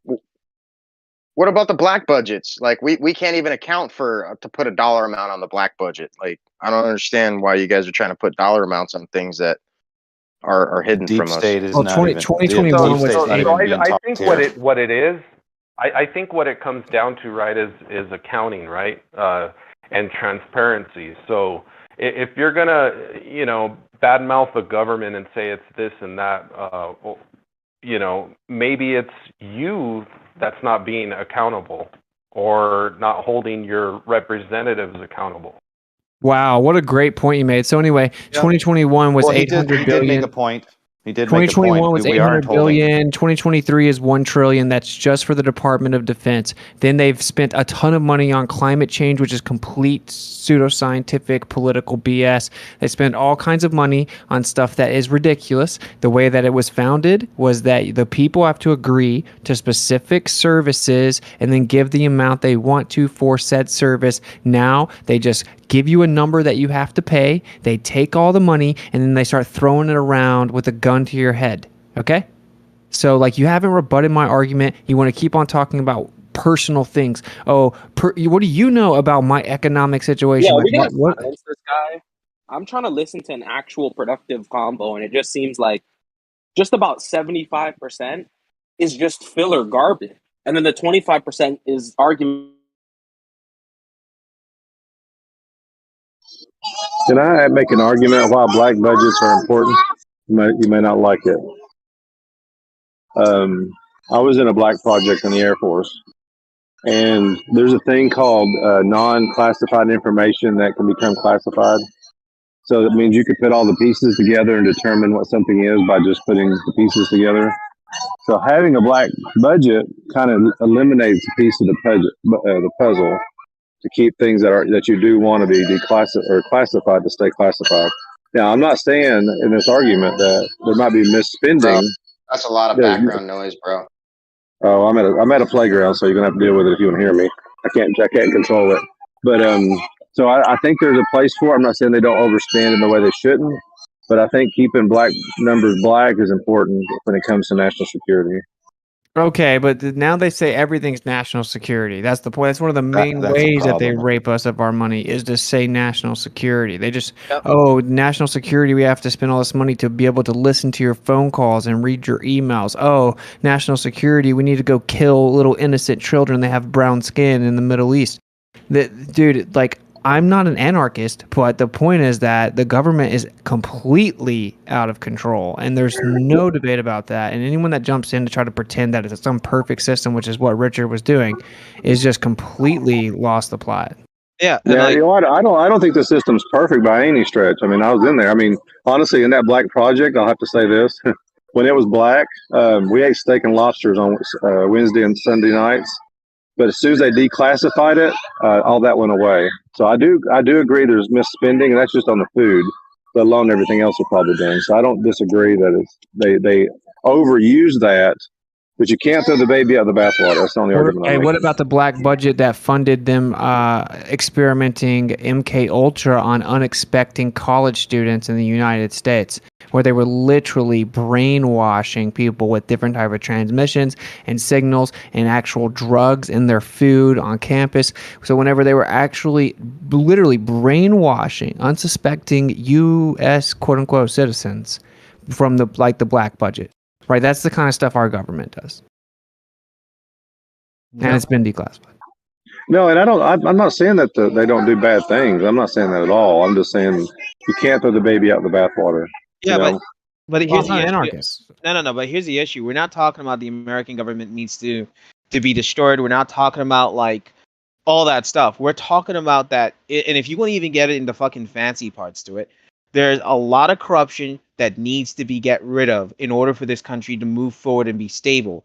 Just because supposedly our country is a bit more better than all the other European nations or other Western worlds, that it doesn't matter, because when you look at it in a national level, fuck those other nations. We got to worry about ourselves. We can't take any more mass migrants.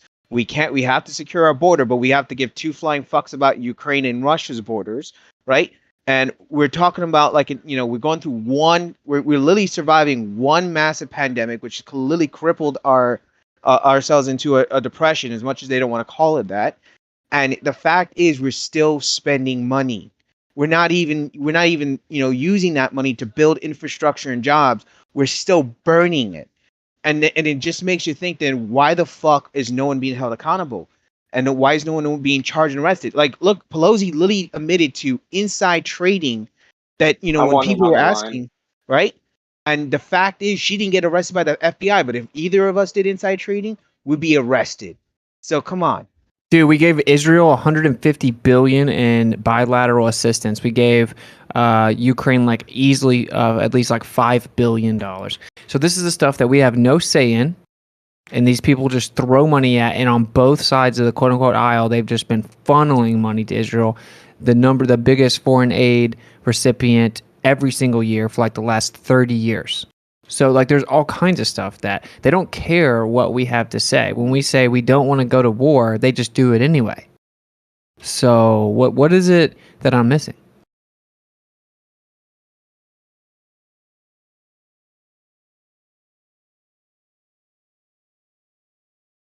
It's like this. If you have 5 children, you know all their names, you care about them, they talk to you, you know what happened to them at school that day, whatever. You have 5,000 children, you don't even know their name. The government is too big, it's incompetent, it cannot handle the amount of stuff we gave to it, and it's going to continue to get worse and worse and worse until we limit the government and take some of its power away.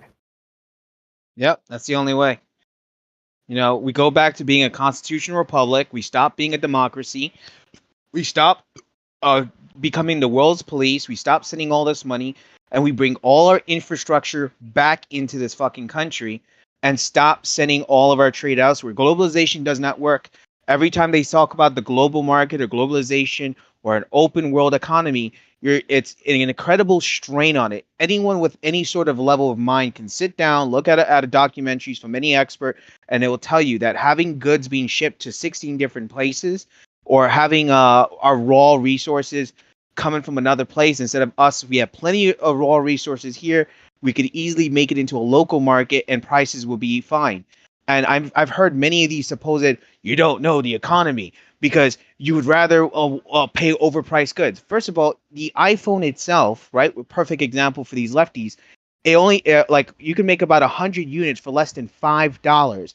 But what do we pay here in America?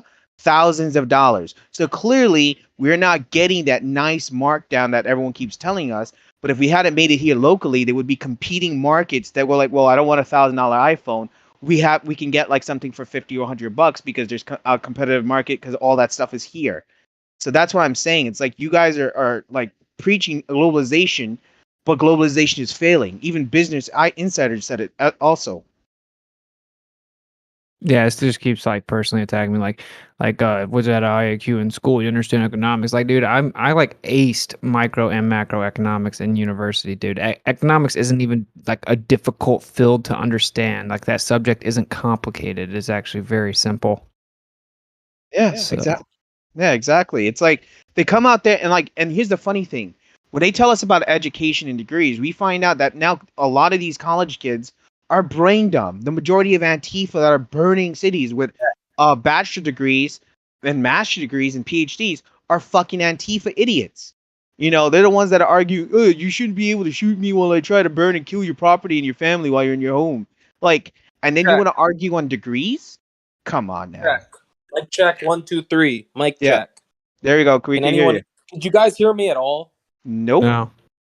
Oh, I was trying to get in like fucking 8 times before. Maybe it was my Wi-Fi or something. I don't even know. But I was just gonna say, dude, like, it seems like what happened was they established the country, and then what's his name? Alexander Hamilton established the first bank. The first bank raped the people, and after 20 years, the people are like, "Yo, we shouldn't establish this fucking charter again." Then like a couple years went by. They ran a couple campaigns. They put the second fucking bank in, raped the people, and the people are like, "Fuck, we really shouldn't ever do this again." And then they were kind of like, "Yeah, we're never gonna put in a central bank ever again." And then all of a sudden, there was a War of 1812 between the two banks, and the War of 1812 is kind of like the reason we got the second bank. So they had to go to war with us to install the second bank. And then after the second bank's charter was taken out, then these fuckers started a civil war in the country. And the result of the civil war was that after, corporations existed. Before the civil war, there was no corporations. With this like legal entity of the corporations, John D. Rockefeller, Carnegie Steel, all those big tycoon guys, they then took over the country and then forced us into the Federal Reserve System.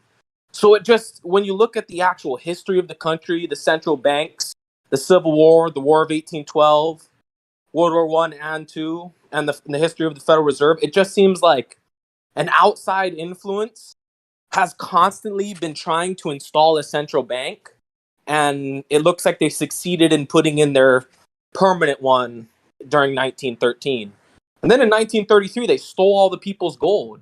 They robbed our own people. I guess the people kind of voluntarily did it, but like technically you'd be a criminal if you didn't turn your gold in. So they robbed their own people. So it just seems like there's like some banker guys that live in Europe that have constantly been trying to enslave the American people, and they basically got it in 1913 with the Federal Reserve. They won, and now we're their slaves, and we've been their slaves with this fiat currency ever since. Thank you. Well yeah, said, I mean, brother. $7 billion in like the pandemic just sums it up, bro. We don't have any say. Half the country is like totally against the lockdowns, totally against all the stuff that they're doing, right? They take our money and then they spend like just under $7 trillion on something that half the country is vehemently opposed to. That's all you need to know. The government does what they want to do. All right, that's just the way it is. And the Federal Reserve is not a federal public entity at all, and they only have to do in-house audits. It's like these are basic facts about our economy. Yep. Yep. And then you got and like the world is going to shit, right? Like look what's going on with the tech industry, right? The tech industry is laying off tens to 20 and 30,000 workers, right? Last time I checked, it was about a total of 60,000 tech industry workers gone, right? And remember what the guy was like saying, I'm very comfortable with my job. You know, it's not so long ago, within about less than 3 years ago, you had this thing of, oh, telling the truck drivers, you better learn how to code. You better learn the truck. When the truck drivers were getting their jobs eliminated and other blue collar workers, oh, go learn the code. Now we got the tech industry losing their jobs and you're not so comfortable anymore. And people are like, yo, I hope you know how to do Subway sandwiches in McDonald's. You know, go because that's like going to be automated too soon though, because yeah, there's nowhere to escape from this automation thing. That's what I'm saying. Like, it's just going to slowly happen. You can't stop it. So you they're know how gonna like basically they're gonna start paying people to do like crazy nonsense things. Like they're gonna just pay you to stay at home because you're gonna lower your carbon emission. They're gonna pay you to play video games. It's just gonna be ridiculous, bro. Like they're gonna basically create a paradigm that requires UBI. They're gonna automate the workforce and then basically create a paradigm where everyone is begging for UBI. And Elon Musk is just point blank explaining the only feasible way that we'll be able to handle the quick shift to automation in the workforce is to have like a universal basic income. Yep. Yep. And that's how our country is. Our education system is completely shit. The colleges have been nothing but Hold introduction. on. Go ahead. Well, let me respond to that directly because even if it's a slow shift, a fast shift, or a slow shift, either way, you got to have some way for it to be sustainable. You know what I mean? So no matter what, they got to have, you got to have something there. There are certain things that people are always going to have to do, right? Like, so say you have a bunch of AI, who's going to keep up with the AI or update the computers? And you'll need at least like someone. But for the most part, you're not going to need like 80% of people. Like Yeah, I when think you they automate estimated truck like driving, 90. dude, like, I mean, what do you need people for? Yeah, I think they estimated at like 95% of the job. Yeah, you're still going to need people somewhere involved. But the percentages, they get nervous when unemployment rate goes up 0.5% or some shit. What's going to happen when you got every truck driver, fast food worker, janitor?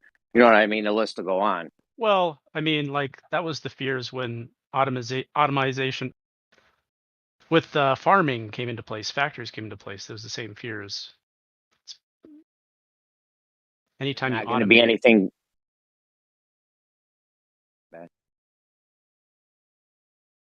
There's not going to be anything to turn to though. Those at that time there was other places where those people could go get work. They did shorten the work week or whatever. I think at that time in the Industrial Revolution, but there's not going to be nothing else to do. Like that they used to tell the truck drivers to go code.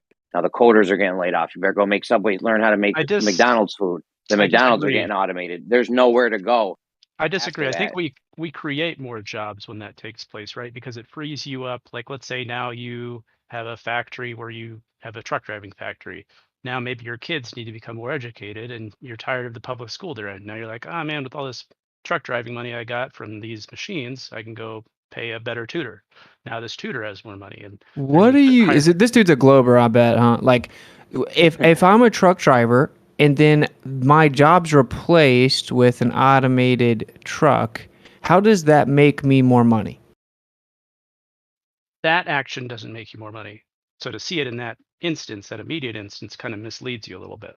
So basically, it's going to make Elon Musk money to take over the whole entire sector of truck driving, and then it's going to absolutely destroy all the families dependent individually upon truck driving income.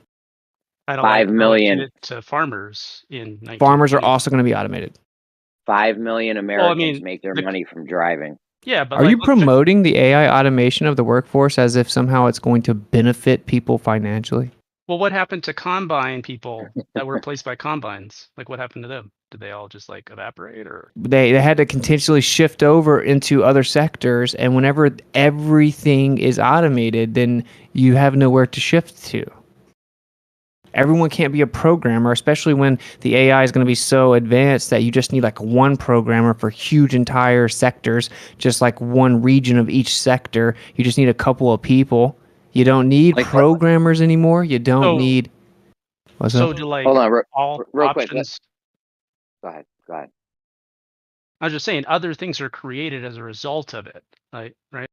There's Like not what? like a finite job number allotted by the universe, right? Like you can create new things, and people can buy those services that you create, which new needs are established by the automation. I can't say the word. Automation. Name Automation. Name one job that's going to be created. Okay, so people that invented fertilizers, chemists, higher demand for chemists. Now you need to go mine the raw fertilizers from the fertilizer manufacturing facilities. That spawned a whole new industry that helped medicine. Like it goes on and Name on. one job that's going to be created by the automation of the workforce. Chemistry. Well, how is chemistry a job that's going to be created. Chemistry is a field of study. Okay, so you need to apply fertilizer to your fields through the automated irrigation, through the pumps that were automated, right? You need a good fertilizer, right? So who are you going to go buy that from? There's none exists because we've all been putting it down by hand, chicken poop this whole time. Maybe I should They go. have an automatic. Hold on, they have an automatic right at the farm where the food is produced. They have an automatic worm thing that just produces fertilizer. Worm poop's some of the best fertilizer. Probably super easy to automate. I agree. I agree with that. It's great fertilizer. I'm not disagreeing. I'm just saying what automation has brought us, right? No, what? No, dude. You have a robot in the lab. You got a robot in the lab doing all the chemistry. All right. So what jobs are going to be created by the automation of the workforce? Oh, so there's we're talking about like a fictitious, like magical, like chemists are replaced by robots. Everything's replaced by robots scenario. Why can a robot not do basic chemistry? Well, I mean, what is basic chemistry?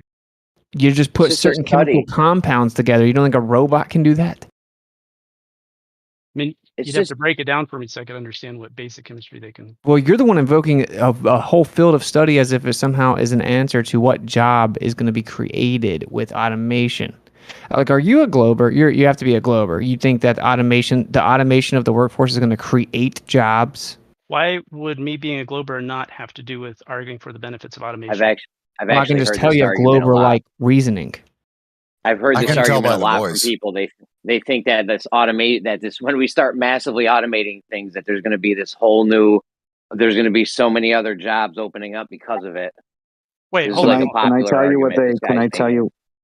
Can I tell you what they say that's going to be hit first is higher academic jobs like lawyers, accountants,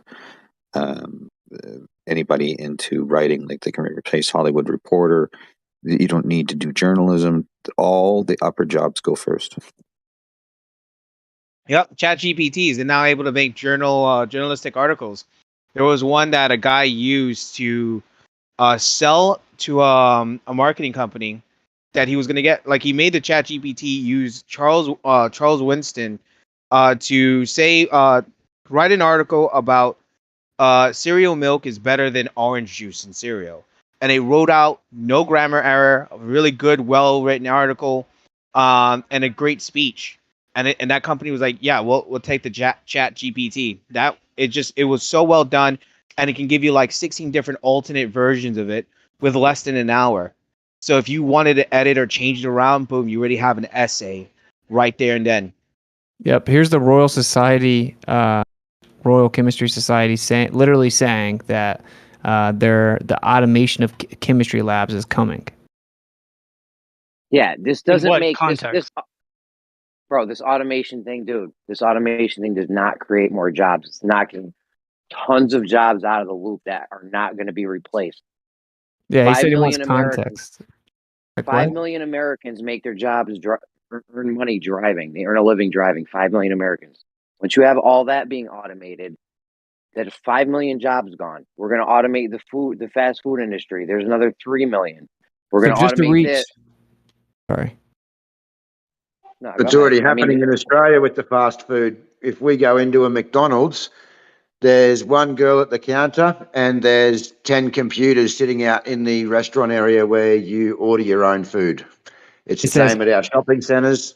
We've got one girl working on a service desk and one girl standing in a bank of self-serve registers, and there's 20 of them.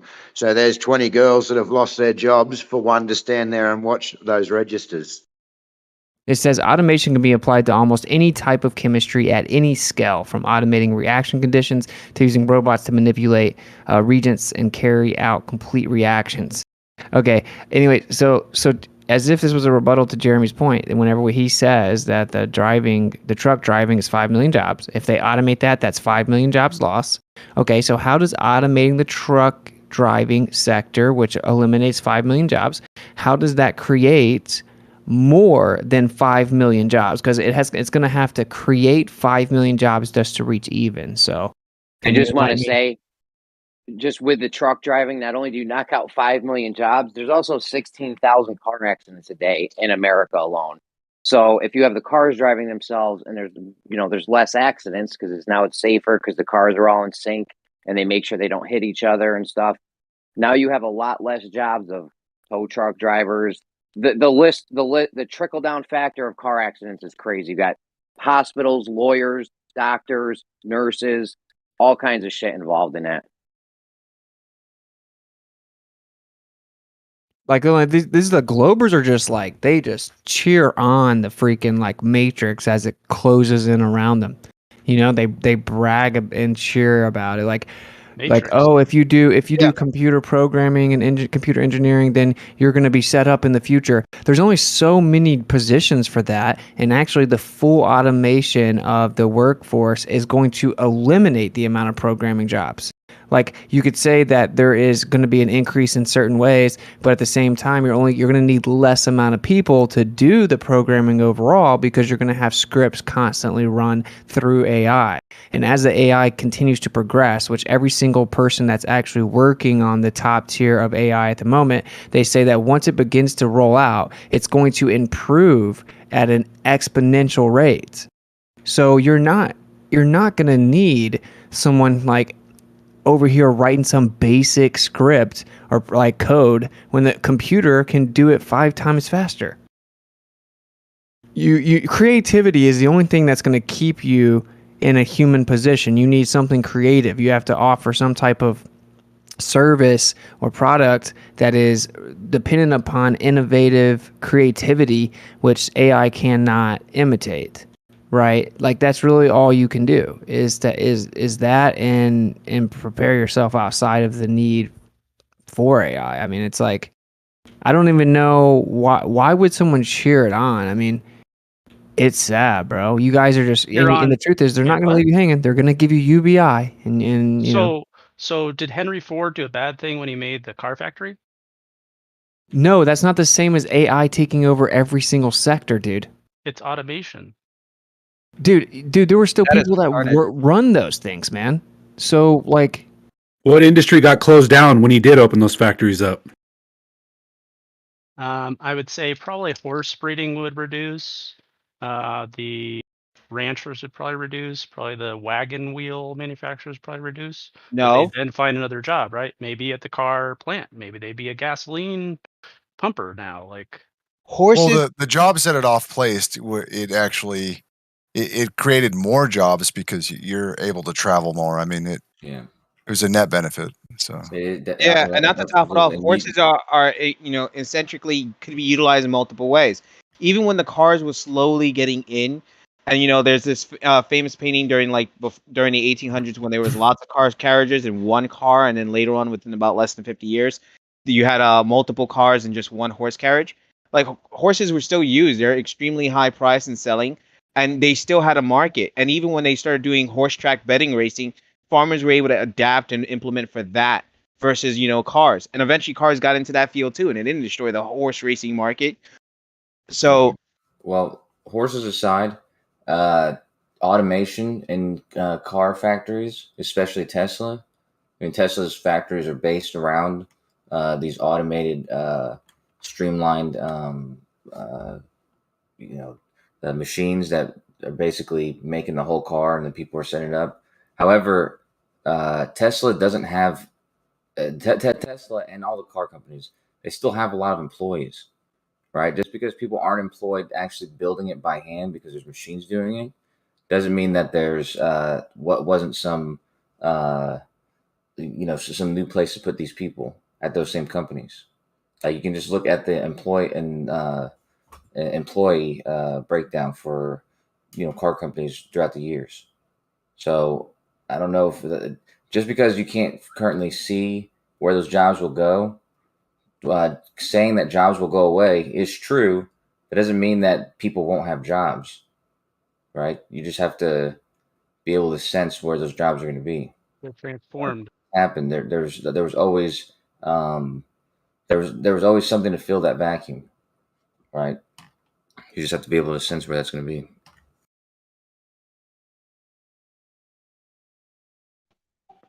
I was listening on YouTube, but I came in late, and just what you were talking about a little bit earlier, with the US and long chain supply and all of that. Well, you know, we're well and truly there here in Australia. They've shut all of our manufacturing plants. Everything comes from overseas. They shut all our car manufacturing. They, you know, all our food that we grow gets sent overseas and then we get stuff back. So, you know, we grow bananas in North Queensland that get sent overseas and then we get bananas from Mexico or somewhere. And we're getting second grade food and sending all of our first grade food overseas.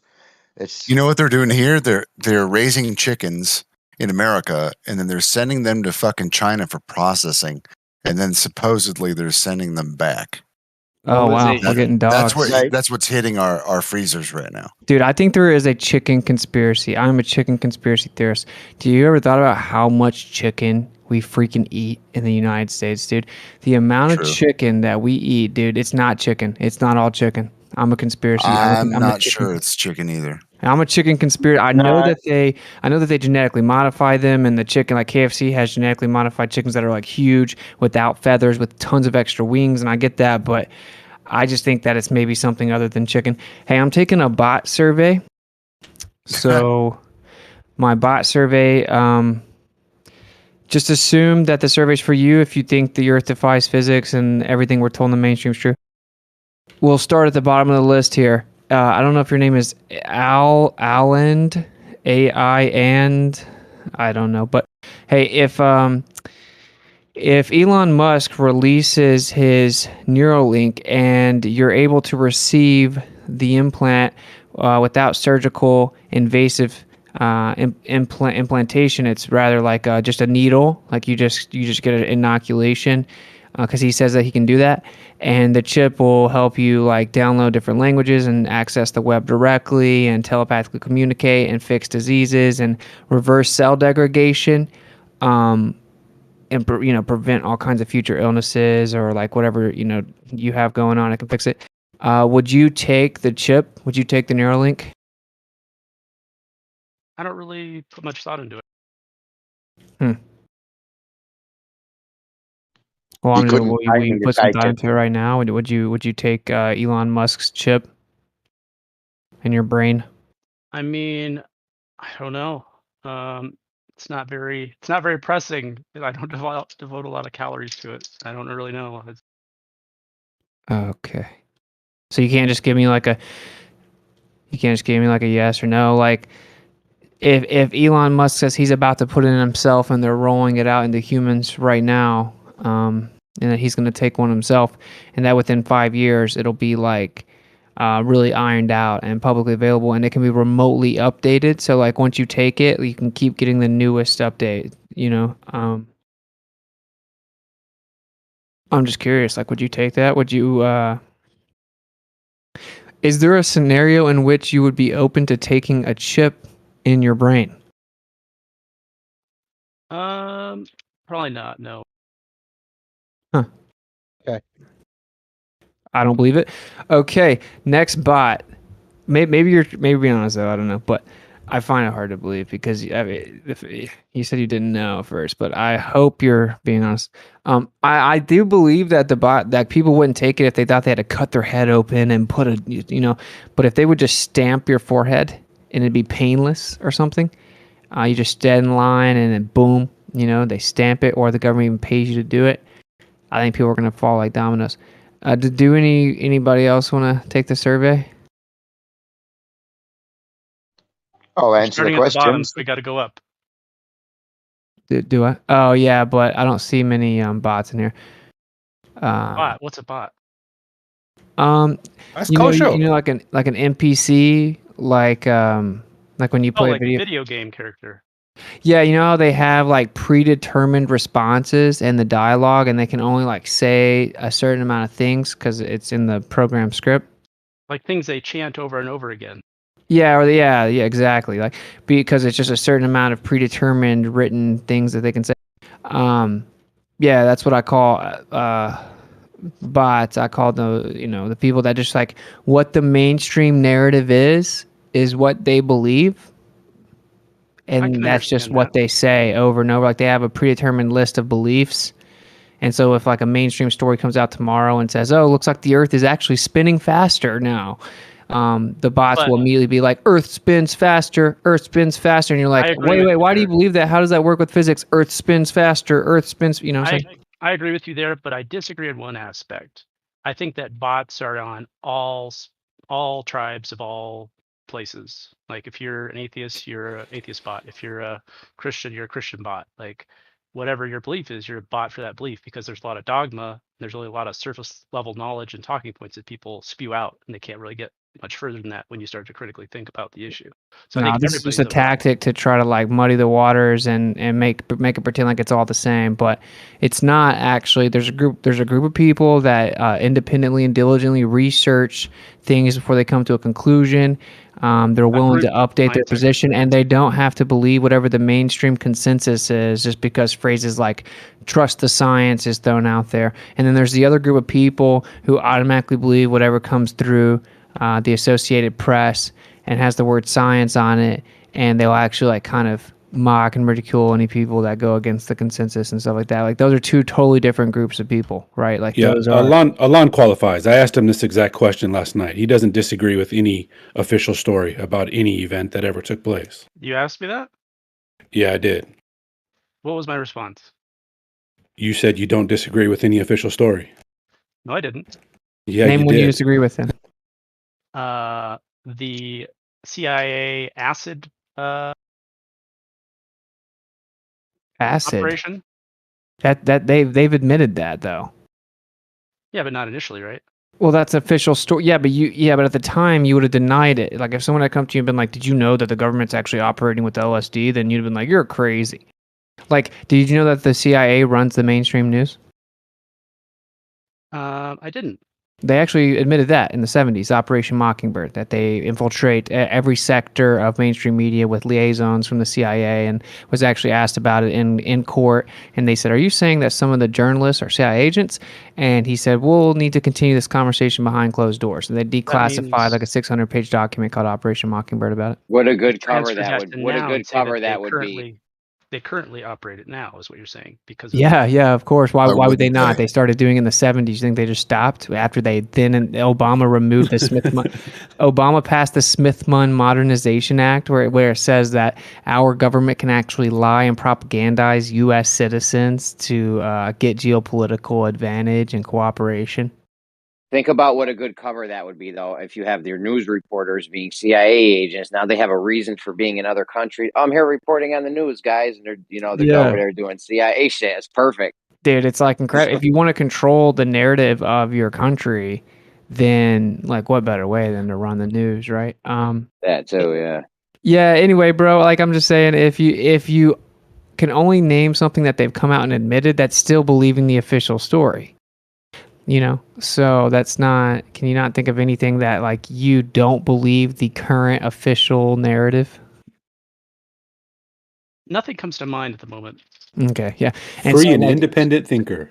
Right, and if you believe the mainstream model, then I can come up to you and I can tell you what you have to believe, and you just automatically have to update your script, right? That's why I use the analogy of a bot. Like if I tell you, like you have to believe that the Earth is spinning faster, and that the core just stopped spinning, and now it's actually going to start spinning the other way. You have to believe that's now your new belief. Like you don't know why or how, you don't know if you agree or how that's even physically possible or anything like that. You just know that's like the official mainstream consensus model. Could I like become a geologist and figure out why that was said? Sure you could, but you don't, right? Like you just believe it. Like, do you believe the Earth is spinning faster than it ever has been? So like the geologists that do that, like Geologists, why would geologists do it? why would they study the Earth core? The Earth spinning faster. Two different things, though. It's seismologists are really the ones that allegedly discovered that it's spinning faster. So this new thing that's totally false is like put out there, right? And then all the people in that branch of science like are silenced, right? No, they all automatically agree with whatever the model forces them to now believe. So we had the shortest solar and sidereal days ever recorded. So everyone automatically had to say the Earth is spinning faster. They didn't have any Yeah, evidence of it. They didn't measure it spinning faster or anything like that. They just were like, oh, Earth must spin faster. They looked at the seismic activity for the core. That's two different things. Earth spinning faster on the whole Earth spinning faster, and the core changing direction, right? Slowing down or changing direction. Really, it says it stopped and then kept going in the other direction. But that was just because they looked at the seismic activity, and the seismic activity didn't actually match the model's dynamo predictions. So they're like, oh, well, it must be because the core stopped spinning and now it's going to start going the other way maybe or whatever. So, yeah, anyway, my point is just that, like, you have to believe that, okay? So it is what it is. But there's a group of us here who are 100% not going to just blindly believe that the Earth that we walk on is now spinning faster just because, like, 30 mainstream articles said it in one day. You see, well, like we're different. And you'd have to admit we're different, right? Like, for example, if I lived way back in the day during the Vietnam War, and I came up to you, if we both lived back then, and I'm like, bruh, Gulf of Tonkin is BS, man. I don't believe that Vietnam like blew up our ship, dude. I think that the government attacked their own ship, and then came and told us on the news that it was Vietnam that attacked us. Because no one wanted to go to war, and they knew if they'd said that they attacked us, that we would agree to go to war. I think that they blew up their own ship and then told us Vietnam did it, so we would agree to go attack Vietnam. You'd be like, you are a crazy conspiracy theorist, dude. Vietnam attacked us. Did you not see the news, dude? But they've come out and admitted the AI gonna like solve all these conspiracies? Because I don't think it can know about all of them enough to just dismiss. So at some point it's gonna let the cat out of the bag, right? You said initially, I hope so. like, if like 30 reporters told you something, you don't automatically believe it and change your narrative. Is that?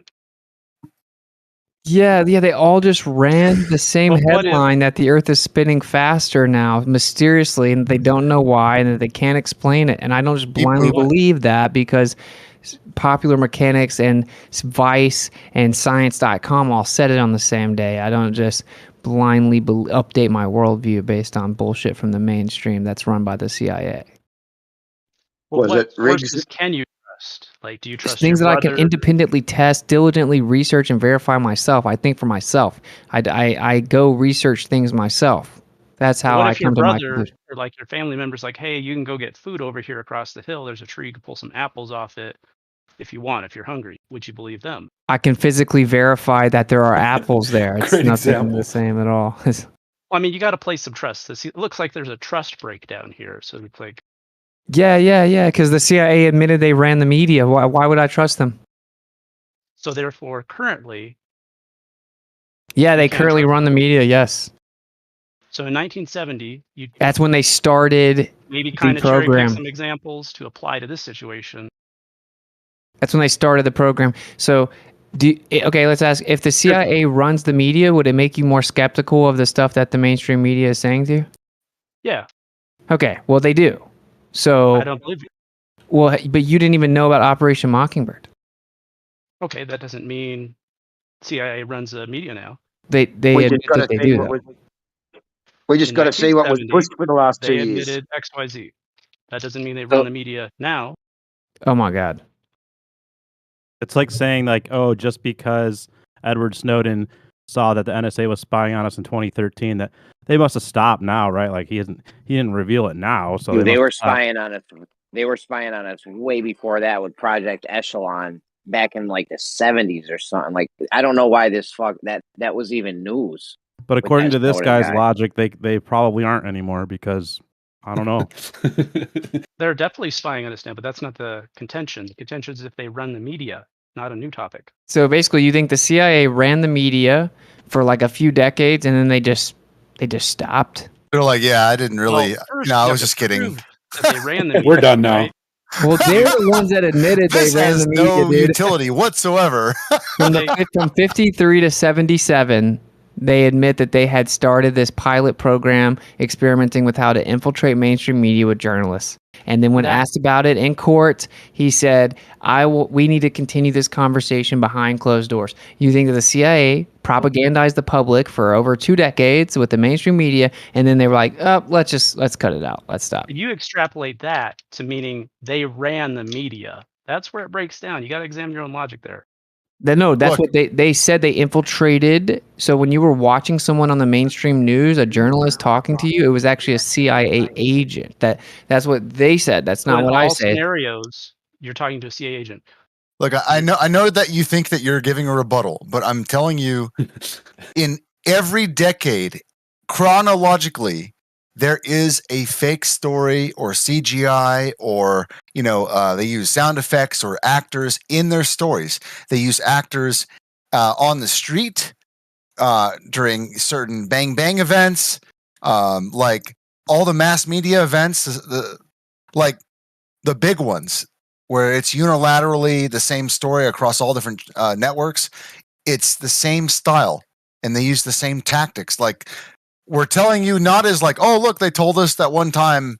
No, not only that, we have the evidence chronologically, Yeah, like I hear they what you're never saying. stopped. That makes sense. I just want to drill into Witset's claim a little bit more. Could we break down like that specific scenario and how we can determine if they currently run the media? Well, I just know that I'm not a robot. So if they told me that they ran the media at one point and with this specific intention of Now, when you say propaganda, ran, can you help me understand what you mean by ran? they infiltrated the media. The mainstream media was infiltrated by actual CIA agents posing as journalists and anchors to push specific propaganda stories. So hold on, let me see. So you're saying some people got hired in a media organization, like let's say Fox News, someone got the job. Now they run the media? Is that what you're saying? No, what the documents say is they were choosing and creating stories, propaganda stories that were pumped through the news. That's what the actual documents say. So that means they run the media. They're running what the media is telling you. Yes, they made up stories for propaganda purposes. That's what they say. I think there's a distinct difference between an infiltrate instance even of a legitimate false story being published is different than running the media. I think you have that. You've Okay, kind of look, mushed buddy, those look, buddy. together. The 6 corporations own all of the mainstream media. 6 corporations, okay? The CIA admitted that they were able to pump a story out through the mainstream media to propagandize the public. But when they pumped a story out, all the other media outlets pumped that same story. They actually also used anchors and journalists, covers that were actually CIA agents. Then it got even more egregious. The reason that was declassified so far after that was illegal. That was actually specifically prohibited with the Smith-Mundt Act. But since then, we have Obama passing the Smith-Mundt Modernization Act, which says now it's not only legal for you to lie through the media and propagandize foreign entities, you can actually lie to domestic entities. You can lie to the domestic population of America and intentionally mislead them with propaganda. That's now legal in America because of Obama. Not to mention, I thought it was illegal for the CIA to operate on domestic soil. It's supposed to be, right? Yeah, it's supposed to be, but they did it anyway. If you can't see that the media is pushing an agenda, then you're blind. Seriously.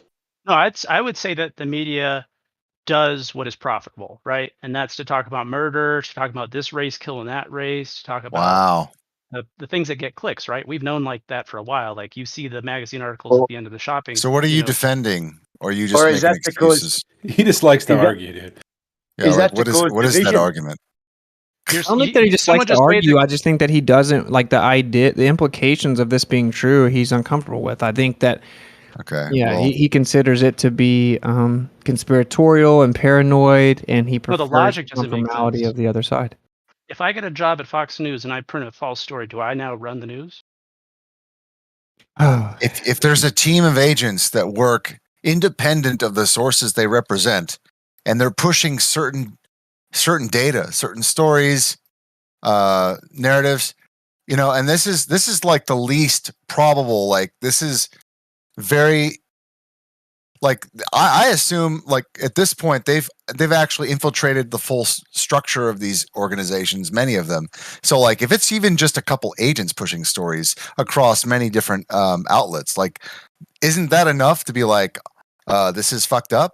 Like Well, there's you a just have to problem use a here. little common sense. Say that Tucker Carlson is a CIA agent, right? But then he has the most popular show in all of America on mainstream news. That's one guy. If Tucker Carlson publishes a story, all the other news outlets pick it up, but they put their own little spin on it for political reasons. So that's just an example. One agent can literally put out a story that will be propagated by every single mainstream news station. Now we're talking about admittedly hundreds of them in the 70s. Now, what do you think they're doing now? I mean, I don't know. If you think they just all of a sudden got a conscience, I don't know what to tell you. They don't have to, they always hold on to the stories for about 50 years. Well, isn't that convenient that it's 2023 and we only recently learned about something that happened in the 70s? Because you think that they're not still doing stuff now that they're going to declassify in another 50 years? That's very ignorant. That's illogical. You think that they just stopped all of a sudden? So they stopped in 1973. They stopped doing stuff? Like, I don't. Does anyone have one of those compilations of like the script showing how every single news outlet will just literally repeat the same script? Yeah, I'll find it. Have you ever seen that, Alan? Hell no, he's never seen it. Alan, have you ever seen the video? Well, somebody can grab it, but I have a testimony actually where I was involved in one of these CAA kind of like propaganda things. So I was part of a research group. I watched them completely twist our research, steal the title of the story, create a completely fabricated psyop, which involved guns and media like in television. And then on top of that, after the fact, there was a newspaper, well, not a newspaper, I guess maybe like an internet news, released a bullshit like story, like completely bullshit story on one website. And then immediately after that, within moments or minutes, 5 other websites referenced that bullshit story as if it was all aligned and they all were all working in on it together. And then 20 minutes after that, another couple dozen stories referred to those websites, et cetera, and it all branched out. So all of these websites were referring to each other like ring around the rosy, and no point was any of it true. What did it reflect any of the research that we were doing? And they made up the psyop, including threatening people with guns at a store, et cetera, et cetera. So like I watched this apparatus happen, and I literally saw the fingers of this fucking, devil structure of which you're trying to defend right now. So it's like, how can you even just not even imagine that they have some of these abilities? And I've watched the whole thing orchestrate. I agree with what you're saying where they will just repeat bullshit. I absolutely agree. But I was just curious. You said psyop. What leads you to believe it's a psyop? Because I watched them move the cameras the night before live. Okay. And then I watched the story develop, completely fabricated facts, and they did it intentionally. Like there was no time. There was no time for any research to happen, is what I'm telling you. Is that all of these sources, all these outlets literally had their story, they had their agenda. It was already pre-known. There was no wait time. It was executed, and it was done in such a way that it was believable by anybody who wasn't really paying attention. So they falsified it. They added some The guns, whole you fucking said, thing. right? Absolutely. They added the guns, you said? Yes, and we found out that there were actors involved. We named the actors. We found out their sources. They were related to the people who are in politics, and they were involved with a lot of the agenda that, honestly, the whole thing was organized, and we know the people that were involved. Problem is, we don't own the news. The CIA does. Does it make it more spicy to add a little bit of guns and murder and sex? My God, bro! This isn't a movie, dude. Yeah, I mean, views, bro. See, what they were trying to do was demonize the research group. Because that's why they did that. They involved the guns. Nobody got hurt. They involved the guns to scare the research group because basically they were triggering society against the research group. They didn't want any of the facts coming out, which they were successful. None of this shit came out. None of it. There was like a couple outlets and they got tanked. They lost their jobs. It got wiped from the internet. I watched many offshore fucking websites, like at least a dozen, like .js, .a, whatever, like all these websites got wiped within at least a couple weeks. Alan, It was watch unbelievable. Will you watch this video right here? This is dangerous to our democracy. You know why it's just like a minute long, or fit 29 minutes out of the hour? Like every news station saying word for word the exact That same clip thing. is dope. That clip is dope, bro. Verbatim. Yeah, there's like, I don't know, they chop it up. It's like 20 squares, 20 news stations or whatever, all saying the same shit verbatim. That's a great Yeah, clip. I agree to that. I'm not disagreeing. Okay, so then use logic, dude. If you can watch this video, they all say the same thing verbatim. If you can type in a story, type in the Earth's core stopped spinning, and then just go to news and see how many articles post that exact same thing or with just a little bit different wording. Okay? Yeah, I don't disagree with that. Okay, so then if the CIA has journalists and different agents as anchors and stuff like this infiltrated into the news and they get a story pushed out, then it's going to get picked up by every mainstream outlet and repeated. And then what happens when it's falsified? It's not falsified. We have a bunch of bots. That's my point. When I came and unfalsified. told the Globers about the Earth spinning, they didn't say, "Can you send me the study and show me so I can test and see if that's true?" Or no, they're just like, "Why? Well, how? If it's not that fast, it probably wouldn't feel it. I mean, we wouldn't be able to tell. What's it matter?" You know, like they don't. Hold on, It's not like they go fact check it. Yeah, this heliocentric model has a bunch of unfalsifiable claims, and we were talking about this. I think it was yesterday or the day before, where Flat Earth Data said, I've been told we're moving through space at 1,000,000 miles an hour or whatever the number is, and he said, how do I test this? And one of the Globers was like, well, you're asking the wrong question. You should be asking, how do you falsify? I said, okay, how do we falsify it? He didn't know. He doesn't even know how to fault. Like, the shit is unfalsifiable. But does it mean that it's untestable. unfalsifiable because some person couldn't think of a way to tell you to test it? Okay, can you think of a way how we would test? Yeah, this Well, is we really could, weak, man. we could come back to how they obtained it. I would start there. Like, how did they obtain the knowledge that we're traveling that fast? Are you gonna take a booster every year till you die? What? Are you gonna take a booster every year till you die? I don't understand. What is that? Oh, okay, never mind. Forget it. I think it's even further than that because, like Witsit said, there's only a handful of owners of these media companies, same as our food companies, pretty much everything. This is a global takeover of big companies and big tech. So, who's controlling these handful of people? It's all about money. Who are the main investors? From my understanding, it's Vanguard and those guys. So, is it Vanguard and I forget the other name of them, but this is a top-down thing, and it's raining down on us. Sorry, I'm not great at explaining some of these things, but yeah. Okay, look, if say the CIA is infiltrated the Associated Press, what do you think? What do you think is going to happen then? Where does majority of the news get their information from? Well, it's twisted. The Associated Press. So, like, if the CIA is infiltrated the AP, then that's all they'd have to do. I don't what the. Well, okay, let's just stick with this. This is easily verifiable.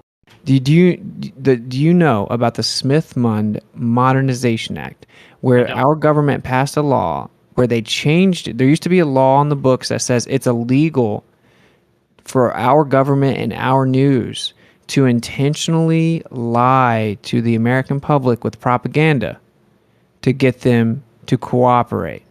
That was strictly forbidden, but it was allowed for enemies, right? So like you could go you could propagandize and lie to other countries for geopolitical national security purposes, but it was strictly prohibited to lie to our own citizens. And then Obama passed the Smith-Mundt Modernization Act, which says you can now propagandize Americans as well. So what do you think about that? I'd have to look into it a little bit further and see if your interpretation of it and how you're representing it lines up with what it is. So are you going to go read like a Reuters article trying to dismiss it, or are you going to go read the actual legislation? Yeah, it's at congress.gov. I got a page pulled up here. What do you have to say about my testimony? Because I left out a lot, Well, and it was pretty damning what I did share. I would say that you've drawn conclusions, and I would say, what if other explanations were given to the conclusion that you drew that were, not the conclusions that you received? Reaching. All right. Okay, so to amend the United States Information Educational Exchange of 1945 to authorize the domestic dissemination of information and material about the United States intended primarily for foreign audiences and for other purposes. To amend the United States Information Educational Exchange Act of 1948 to authorize the domestic dissemination of information and material about the United States intended primarily for foreign audiences. Now, you can just go read this act may be cited as the Smith-Mundt Modernization Act of 2012. You can, of course, go read the Smith-Mundt Act. That's what you need to do. And then find out why it was passed and what it says, right? And then you need to go read the Smith-Mundt Modernization Act and see what it changes. And it specifically changes the outline prohibition of propagandizing the domestic citizens. So, do you disavow that? Say it's true. Just say it's true. I don't know what it's about. I haven't read it yet. See, this is what ballers always do. Because whenever it's something that it's uncomfortable or doesn't fit their narrative, they're always like, "Oh, well, I don't know. I have to look into it." So hypothetically, if what I'm saying is true, then what is your take? I don't know. I can't really speak on hypotheticals because it's pointless, right? You see, they can never do it. An intellectually honest person can 100% answer a hypothetical. But ballers never can. They just want to say, "Oh, I can't speak on a hypothetical." Okay, so what's your hypothetical again? Give it to me. If the Smith-Mundt Modernization Act says that it is now legal to propagandize American citizens and to mislead them with propaganda, what is your take? I'd say that's not very good. I don't like that, right? What if it's for national security? I don't like to be lied to. But then I'd be like, hey, what's the context that this is in? What does propagandize mean? In what instances? Like, how does this change? Like, on the surface, it's like, oh my God. Well, yeah. What if it's for national security? Not even. It's just a generalized allowance. It isn't even specified at all. It just says like, it's now legal. It used to be illegal to propagandize Americans, and now it's legal. And guess what started happening right after this was passed in 2012? That would be a crazy hypothetical. A whole bunch of mass shootings. So, yeah, I mean, So hypothetically, if they were to propagate psychological operations, 2012 forward, it would literally be legal. It's literally legal now. So. Yeah, but like drownings increase with ice cream sales doesn't mean that the two are related. Oh my God. Wow. You can just look at the entire history of the United States and then compare it to 2012 forward. Yeah, but causation correlation, right? Yeah, that's right. I mean, obviously, I can't go and put a gun to the CIA and say, admit you propagated these psychological operations. Or what was your take on what I explained to you that they admitted that they did MK Ultra, where MK Ultra was studying how to literally brainwash people. Literally, that was the whole point. And they came out, and many decades later, they ended up admitting that they had actually been testing MK Ultra techniques on unsuspecting U.S. citizens. Right? We did Gulf of Tonkin, where they lied about how we blew up our own ship, and they said it was Vietnam, so we could go to war. They lied about weapons of mass destruction. But let's just stick back in the day. They lied about Operation Mockingbird. At the time, no one knew about any of that stuff. Okay, but they've since then, many decades later, they've declassified it. So we found out that in the 50s and the 60s and 70s, they were doing all kinds of crazy stuff, blatantly lying to the American public. But since it's 50 years later, no one really cares. I mean, to such an extent that when I tell people about it, they don't even know it's a thing. They've never even heard of Mockingbird. They don't even know what MK Ultra actually is. They don't actually know what the Gulf of Tonkin false flag is. So don't you think it would be illogical to think that they're not still currently doing things like that they're just not going to tell us about until they have to, which is before 5 decades? I would say that, yeah, I would believe they're still doing stuff like that. Absolutely. Agree with you. Okay. Thank you. Yeah. So it's like, don't you think they're maybe even more efficient? Wouldn't they be getting more efficient? Like they can drive cars now, or like they talk on cell phones now? Like, If they were brainwashing people in the 50s, don't you think that they would be more efficient at that now? yeah, they probably have like an SOP, like a 12-step process. Yeah, like, so why would it be unfounded for you to consider that maybe the government is intentionally propagandizing and brainwashing the public, right? Like, have you ever seen the patents that use to use TVs as neurological manipulation devices? That's a logical leap that was just made. Okay, I'm not gonna lie, man. I think. Do you know what Stockholm syndrome is? I don't. Yeah, I think that's what this is, bro. Yikes. Do you know what I mean? believe that Like, the you act media like they should be hired you. independent? Sorry, Do you- Fawn. Sorry. Do you believe the media should be independent? That's a great question, because like you want free press, right? To protect yourself from your government, right? But Yeah. you don't Yep. want them to just profit off of bullshit, and then now the public's just eyeballing murders. And I mean, you have to have some integrity. So do you have rules? Like now you're telling them what they can't report on, right? So Well, I think Do you what know I why mean we is have the First Amendment, dude? no. Okay, so because before they came over here and founded our country, they weren't allowed to publish any papers that challenged the monarchy. It was strictly forbidden. You'd be put in jail.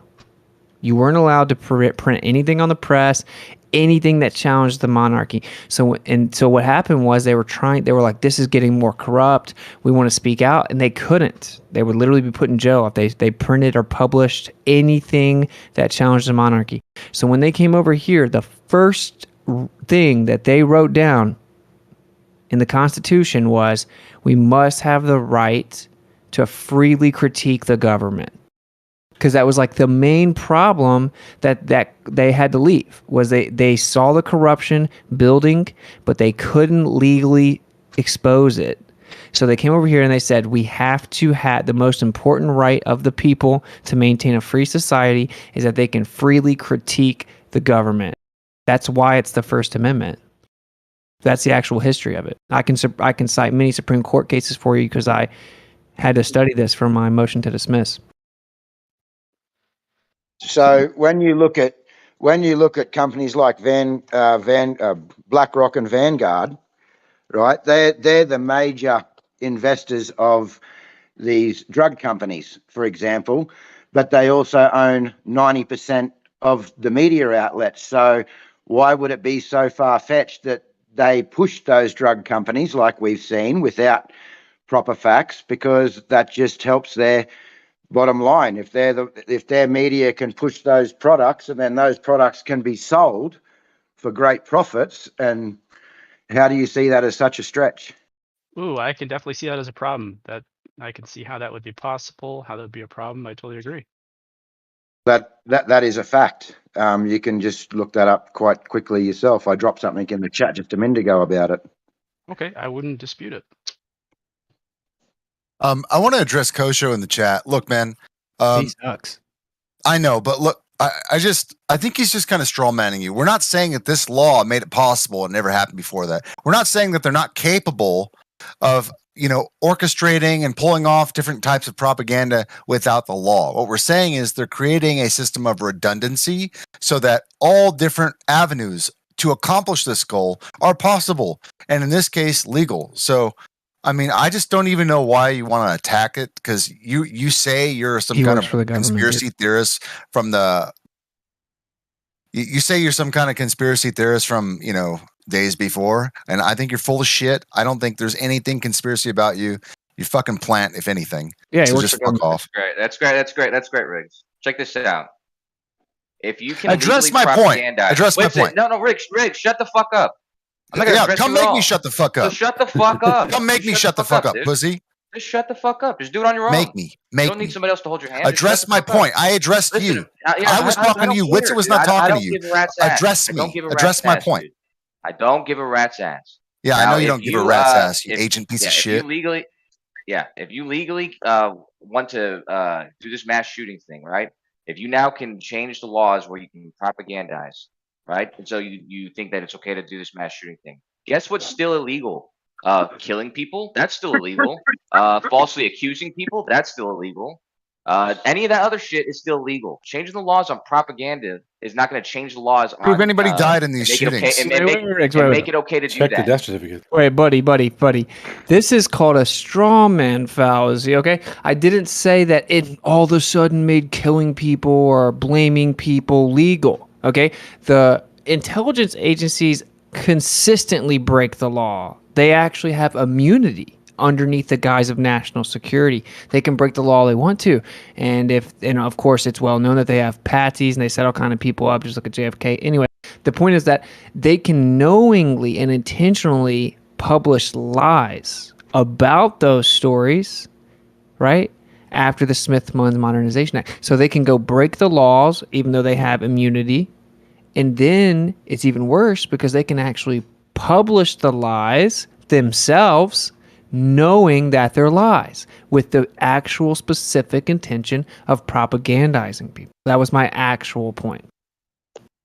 Yeah, if they can break the laws, like more serious laws, like killing people or fraudulently making it look like somebody else killed people, then why would they need a special law to propagandize that? If they're allowed to get off, if they're allowed to break the law, why would they need a law to break the law? Doesn't make sense. Well, no, it just makes it way. No, it just gives them way smoother cover to lie and propagandize people about everything. It doesn't just have to be that people die; they can lie about everything. And anyone pretending the government wouldn't kill their own citizens for a psychological operation and a false flag, so that they can get them to do certain things, obviously doesn't know anything about our government. They literally proposed a model of killing people in America, our government literally killing citizens in major cities in America, then blaming it on Cuba. Like this was an actual proposed idea in our government, as if somehow our government has some moral contention against killing their own citizens. No, they don't. That's a straw man, because that wasn't my criticism. My criticism wasn't the government wouldn't do that. My criticism was what you said doesn't make any sense. They This wouldn't need fucking to idiot. fucking I already change the answered law you. on they wouldn't need to change Redundancy, the law. you thick They wouldn't need to bitch. change the law on propaganda in order to be able to do this. No, Okay. if people didn't, what if people didn't even die? Say there's a situation where no one dies and they just made a little psychological operation and they told you a story about people dying, and now it's legal for them to just go tell everyone about it. So yeah, they break the law all the time, but the point is that it's even more egregious now. Pre-2012, they were still lying to us. They were still propagandizing us, right? Again, Operation Mockingbird is very old. The point is that now it's so blatantly egregious that they say, oh, you can't do shit about it. We're telling you we're going to propagandize you. We are now publicly admitting on the book via legislation that we're going to lie and propagandize you. Okay? So it just makes it more egregious. And they stepped up a lot of the psychological operations after that. Isn't it funny how all the agents come in saying, "Oh yeah, I used to be a conspiracy theorist." Well, I mean, you can Isn't still that have fucking great? alternative Until I looked ideas into and it be a more. conspiracy Yeah, theorist. until I looked into it. It's a great cover, right? That's crazy. I wasn't a It's conspiracy funny how they theorist all have until the I same looked into fucking it. story, though, right? Yeah, because So, I wasn't a conspiracy theorist till I looked into it. That's So do backwards. conspiracy theorists need to have all the same story, or can some deviate into some other various areas of their You own see, original yeah, thought? we think for ourselves. You are the guys that have to all think Whoa, the whoa, same whoa. thing. If you think for yourselves, then why do you all say the same thing? We don't. We Because literally it's debate factually on true tons what we're of telling things. you in this story. Yeah, like specifically, So- we've done research on this. You can fact check everything that's being said. You didn't even know Operation Mockingbird was a thing. So if I'm a conspiracy theorist, and then I have some original thought which leads me into an area which hasn't been talked about in my group of friends before, am I now a plant? No, what? No, we disagree with each other all the time. You are the one that has to believe what everyone else believes. That's you, my guy. Okay, so what are you talking about? We're talking about some of this stuff. These are like basic. I knew about stuff like this when I was like 15 years old, bro. Like the fact no, that but you don't know about your- Operation your guys' Mockingbird in 2023 is pathetic. But your It's boy almost like you here- shouldn't be allowed to call yourself American if you don't know about Operation Mockingbird. Your Tusk. boy here just shared an original thought, and he was ridiculed by Riggs for doing so. What? Kosho? Yeah. How's he? He's our boy now. Whose boy is he? Kosho believes He said all he's, official narratives, pretty much. I mean, there's like a couple things that Kosho will allegedly admit are sketchy, and then immediately he's got a cover story that makes it not so sketchy. So, But like, because I he don't. shares some beliefs and not others, he's a plant. No. No, he isn't a conspiracy theorist. Oh, okay. Yeah. What do you? Someone said he was. Okay. Alon, try to keep up, He man. said he was. He said he was, but he offended. While my man, being hey, my man, involved with hey, like my man, every let me mainstream speak for my, let me interest. speak for myself. Let me speak Wait, for myself. let me speak for myself. These guys know less than nothing. So if they're gonna represent me, if they're gonna represent me, Dumbass statement. Yeah, that's why you hang out with us. Very obvious, They're bro. gonna get the information wrong. Hold up, dude. Yeah, guy. You can consider conspiracy theorists whatever you want, but the mainstream narrative is not something that I wholeheartedly agree with almost all the time. So with things like I don't know, any reporting of like a mass shooting or something like that, like most of the time I'm going to err towards the victims actually dying because I think it's sick to do otherwise. But other than that, a lot of times there's sketchy shit, especially involving the military, 9/11, shit like that, which is almost always reported. Catchy how? No, don't get it. I mean, we've gone through the 9/11 thing with you, Kosho. But he never details. I'm not talking to you, dude. I'm not. Yeah, you're not talking much, are you? Dude, You just make a bunch of bullshit.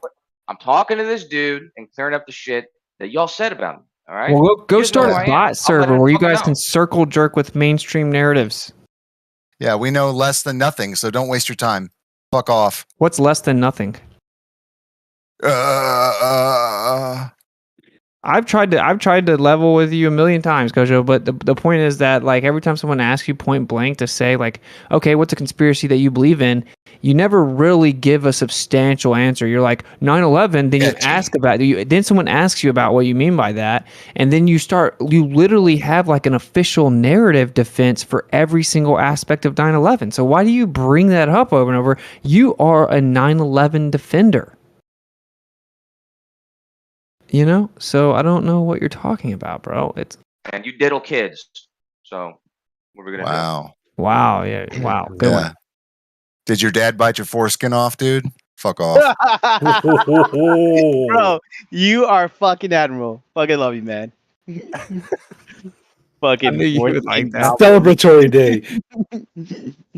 Yeah, I'm just like, all I'm saying, Coach, bro, I've tried many times to be like, look, I like you, blah, blah, blah.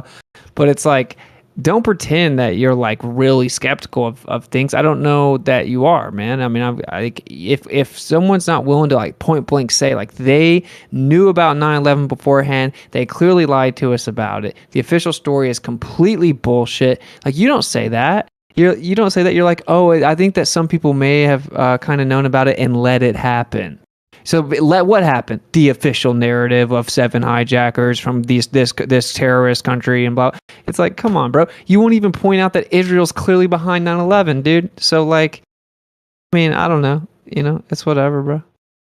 Hey, would you do me a How favor? many Americans Actually, right I'm now not know gonna that I'm not there's even gonna ask you to do me the favor because there's no point in it. Kosho, But is Israel behind 9/11? You're almost always wrong. Is Israel behind 9/11? I have no interest. I have no interest in trying to here comes the bot, guys. clear my name to you. Clear my name to you, dude. But when I share with other people, including you, the evidence I had for 9/11 not being the official narrative, it was specifically the investigation of the Israeli fucking art students. A fucking 100-page document with 100 different fucking arrests or reports from the DEA that they kept into captivity. You told me you believe the official narrative about that. You told me you believe the official. I never fucking said that. You have fucking few brain cells, dude. No, So for a just don't say fact, I shit know. about me. Don't say shit about me to other people. That way they don't get the wrong fucking impression, dude. Okay, but watch, I can just expose you right now. So, did you or did you not say that you believed the official narrative and explanation from Israel, which was that the Mossad agents did an interview and they said it wasn't that they were actually orchestrating the attack, it was that they tried to warn the United States about it. We didn't listen, and the reason they celebrated because now they knew America would listen and actually become allies with them and take their intel more seriously. Because that was the Mossad agent's explanation, and you specifically told me that that's what you thought it was.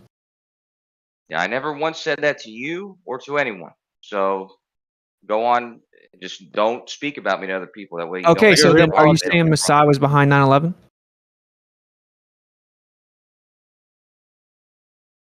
Yeah, and you did say that. So Quietness. Look at that silence. Acquiescence. There's not enough Latinum in the world to fucking convince that guy to tell the truth. Fucking And Ferengi.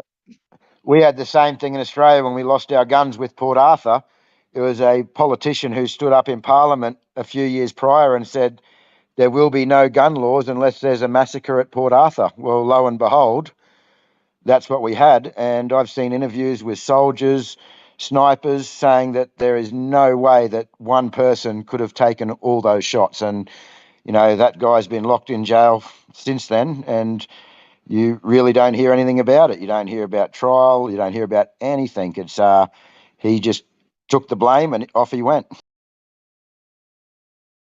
And we lost our guns. Yeah. Sorry, man. Hopefully The America Americans in doesn't, the West, they're so used to the freedom. But you guys know that there's a $500,000 bounty on an ex-NBA player by a fellow NATO member. And if you were to say the slightest thing about the president in this country, Turkey, of 80 million, you would be put in jail the next day. Is anybody aware of this? Yeah. Check Yeah, out I know who Carter, he is. NBA player. Check it out. Right now, he has a 500,000 bounty on his head. Right now, an American citizen.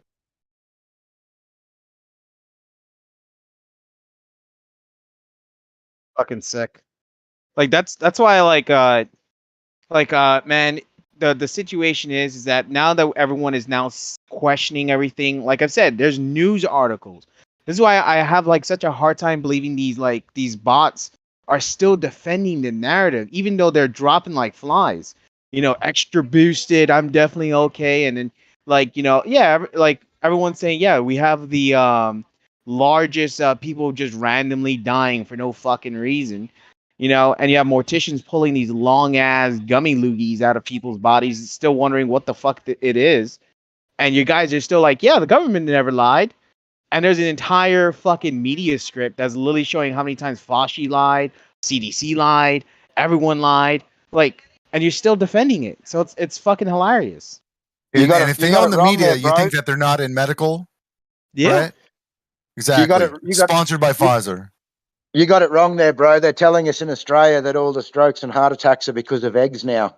Dude, like everything you can think of: water, sex, your phone, TV, Netflix, exercise, jogging, too much fresh air, too Reading much books, sunshine, bro. Playing Reading football. Yeah, people click on it. and yeah, the eggs is like one of the most recent ones.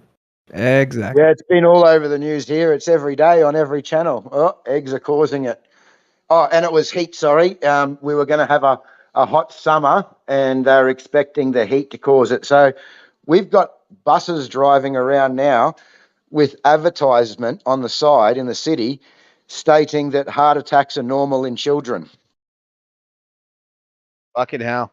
Fucking hell. And they think they're that dumb because what they do is they take these testing groups and the only ones that join up these testing groups are fucking legit lefty, believe in the science cult guys. Like, yeah, that sounds believable. And they get Captain America and your favorite fucking comic book hero to fucking like parrot their propaganda.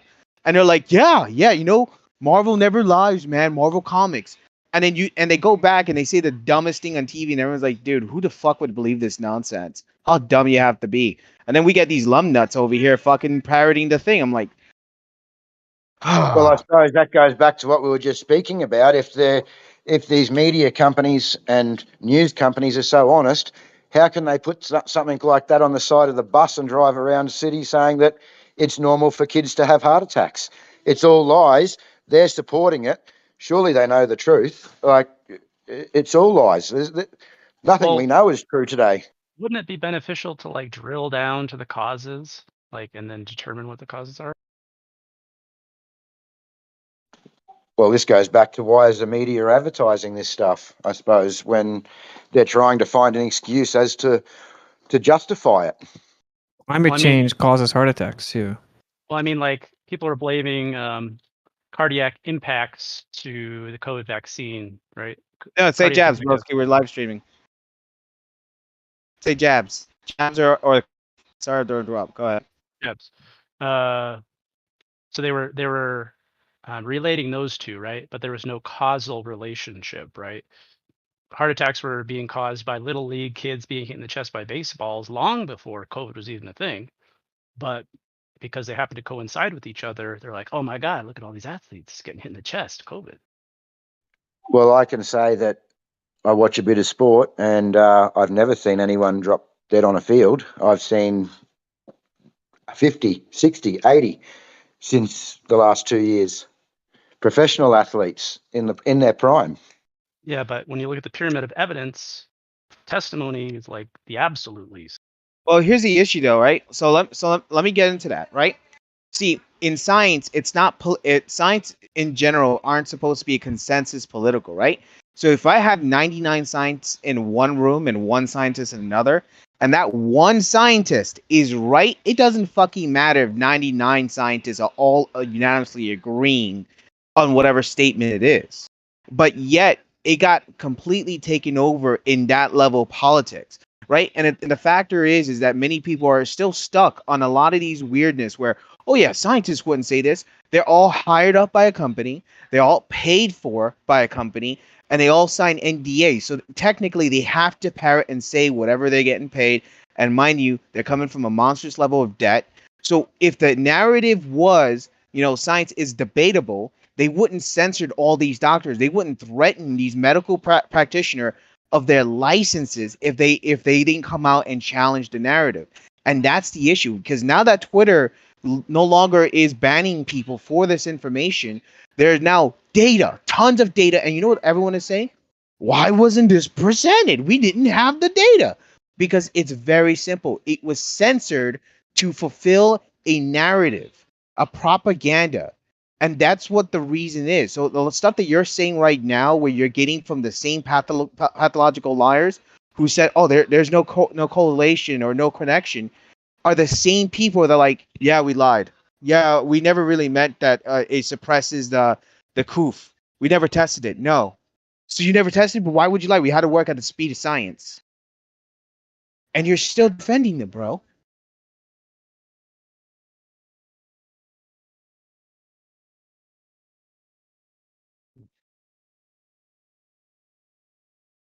Must defend experts. Yeah.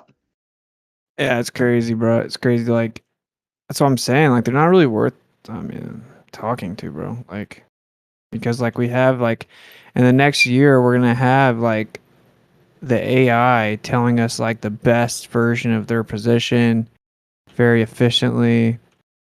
So. Yeah, no, I agree. There's going to be something coming up.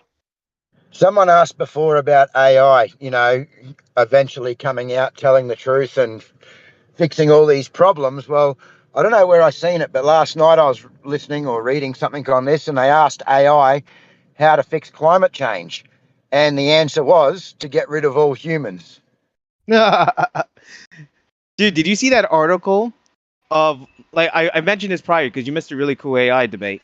They were like, all these AIs are originated from major AI. Like, no one is, even though some of the people that are making their own AI, it's going to take another 5 years to grow. That's how AIs are kind of created. It's a growth state. They have to learn and all this. They have the main AI that most of the manufacturers, government, data centers, and all this stuff that they're dealing with are is in an extremely racist, ultra base AI that absolutely hate Jews. That was from what was it, Time Magazine studies. Absolutely think women are useless in the workforce and refuses to put them when put in an HR hiring process.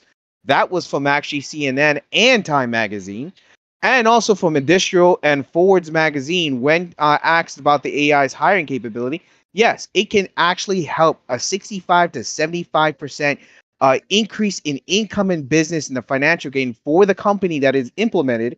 But sure as hell, it will not hire diversity. It will not hire Indian workers. It will not hire foreign workers. And they will absolutely, even said in large words, bold, will not hire Jews. Absolutely not. So, and that's the AI that's coming. This is the one that they're pushing. So they're getting killed. Is there a link to that? Yeah, I'll give you a few articles and stuff. Give me 1 second. I gotta go in the archive, but it's fucking beautiful.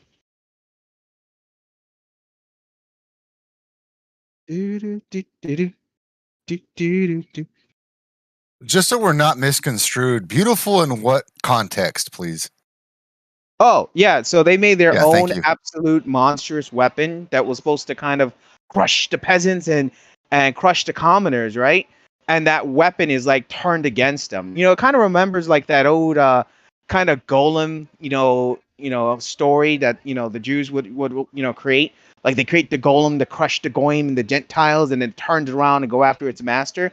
So it's kind of funny now that this AI, which is their technical golem, is just turning around and like really reliving that story of absolutely want to go against diversity, because the Jewish entrepreneurship and tech industry is all about diversity, not about the right person with the skills or whatever. It's about diversity is our greatest strength. And they also have some sort of extreme hatred against whites, because I got like Twitter archives, if you want me to post them, of Jewish technocrats just literally just calling out death to whites. What is that called again? What are we talking about? Oh wait, what are you talking about? The hatred of whites. What is that? What's that term called again? I was looking for it the other day. Oh, dude, I forgot it. Racism. Yeah, racism. No, there's a specific one. Anyway, keep going. You mean like the Great Reset? No, keep the going. replacement? No, it's a specific term that they use for specifically hatred of white people. Anyway, keep going. Yeah, no, that's about it, man. It's just as it is. I'm right now just digging the archive to get this guy like little robot memes so you can look it up. I gotta clean up this place. Yeah, I figured clearing up your context was probably pretty important after you made that statement. yeah, just in case. It's like, hey, man, it's not me who made that shit. You will never be forgotten, AI. Are you talking about the term goyim? Yeah, the word they use for everyone else. No, I'll find it. Dude, I had like a personal experience with that. Like I was hanging with a few friends and all that stuff. One was a Jamaican guy, one was a Trinidadian, and a few Dominicans. And we're all just chit chatting. We're just having a good time. And we saw this Jewish guy, and I guess they had a little bit of an argument with Franz. He's the Trinidadian dude, and he just straight up called him a goyim, just like start staying down like. And he was like, "What the hell is that?" So I was like right there, and I literally showed him the Wikipedia, and like, did you just call me that? And the whole group just got up there, and like everyone was like, "Oh, what's going on?" He literally called me something worse than the N-word, bro. And like you got the 5 black people that started just beating the shit out of the guy. Well, not really beating, just pushing around until the cops came by and they had to move him away. But like, yeah, people are like people need to learn not to start saying such racist words, man. It's like you know who had amazing coverage of this topic that you're talking about, not the AI thing, is Adam Green. Oh yeah. Adam Green goes ham. Especially about the 9/11 stuff. Like he talks about who was this movie director guy who was like putting this like Twin Tower narrative in like all his scripts and shit, like going back the last 30 plus years, 33 years. Goyim is a term for non-Jewish people. It's called Loxism. LOXISM. Like calling somebody a non-Christian or a non. Oh yeah, like so here's the thing. In Wikipedia, if you look up the word goyim, it says like a non-Jewish person, right? But if you look at the Talmud or you look at references, what it is, there's like lines for goyim. Like if you do like a Control F search for a word, you will literally find that says cattle. It says that if you see a goyim child, you can fuck or rape the child because it's a Gentile. Like Fake news. Yeah, it's not fake. Is there like a sighting of that? Dude, stop. You always bring it there, man. What the fuck? What? Bring what where? Why would you guys want that in writing? Whoever just asked that. Yeah, that's weird. Well, I mean, if someone makes a statement, right, you want to verify it, right? You don't just take them on their word and be like, oh. But unless it's the AP, then you'll take it on its word. We can verify it with. No. Oh, can you verify the Earth spinning faster for me, please? Can I? Well, I mean, how did they determine that to begin with? You're the one that's telling me you know it's true and that you can verify it. I'm validating it right now. How did they determine that to begin with? They just saw that the day got shorter and assumed it must mean that the Earth is spinning faster. That's it? That's literally it. So would that be a way to verify it? No, that's stupid, and that's just a cult belief. So, same with the core. They saw seismic activity change, and they say, "Oh, this doesn't match our model." Then the core must have stopped spinning. So if there's a hole in an apple, and I spin it around, it takes 10 seconds to get back to that hole, and then I spin it again, and it only takes 5 seconds. Can you conclude that I spin it faster on the second rope around? Okay. Would you like to go find where they measured the spin of the Earth getting faster? You're telling me about it. It doesn't exist. I'm telling you, they just saw that the day got shorter, and then they assume that it means the Earth is spinning faster. So my answer would be whatever method they determined for this to take place to originally, you investigate that. That's how you can check. I did investigate it. I just told you what it is.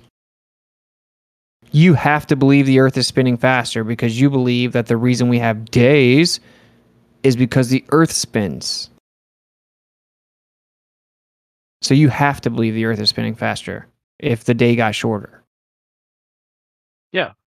Yeah. So there you go. So all you did was just assume it based on your belief system. You didn't like take some type of physical measurement of the Earth spinning faster. You just noticed that the day got shorter, so you had to assume it. Yeah, if you understand that the Earth is an Earth, which many people don't, right? Then you could then use that in the conclusion that the Earth is spinning faster. We're in agreement there, right? If I believed your low IQ cult story, is that what you're saying? Like I don't. I don't understand the ad hom. It's not an ad hom. My argument isn't an insult. Do you not know what ad homs are? You're insulting saying low IQ. That's not my argument. Yeah, he didn't say that you were low IQ. He said your belief system is. And it doesn't matter if I did say it was him, though. An ad hom is where your argument is an insult. Can I ask you how does the low IQ jab help your argument? It doesn't. It's not about helping my argument. It is. You're doing rhetoric. And how does it's literally not. It's literally not. I already told you what was wrong. I already made my argument. This is just your rhetoric, dude. No, it's not just rhetoric. I made a specific argument. But you found it necessary to say that I somehow had low IQ as part of some low IQ. No, your cult is for low IQ. It's for people that can't think for themselves and need the daddy consensus to tell them what to believe. It's for bots. It's for people that don't think for themselves. That's literally what it's for. You didn't even know the Earth was spinning faster, but you automatically believe it right now. You haven't researched it, but you automatically, if that's what the mainstream said, then I believe it. That you didn't know the core stopped spinning in your model, but if that's what the mainstream consensus is, you believe it. And then you'll just say, that's what the experts say. That's what consensus says. I trust science. That's what people do. I trust science. So for people that are not in that frame of view, they're high IQ. Well, I'm saying higher IQ people have a proclivity for independent, diligent research void of the need for consensus. That's right. Scientifically proven and statistically proven. You can look through all of history. Nikola Tesla, for example, extremely high IQ, he consistently combated the consensus, and he was consistently correct. And then we're going to be someone from the cult in here is going to try to act like they know Tesla's stupid or something. Right. I just don't understand how the IQ part, like, in any way helps you. Like, it It's not about no, it doesn't. It's not about helping or hurting me. I'm just accurately denoting what the cult is. It's a religious belief. It's a religious belief disguised as science. Okay, Cool. it's called Show me the scientism. data It's called that scientism. indicates an IQ difference between beliefs of these set beliefs. Yeah, there's an IQ difference, typically speaking, from people that can't think for themselves and they hand over their own decision-making capability to consensus and whatever someone's going to formulate for them, they let the other people think for them. That's a low IQ trait. Letting other people think for you, that's a low IQ trait. Do you disagree with that? Show me the data. Show you I'm the part of data this that low low IQ IQ people don't think for themselves?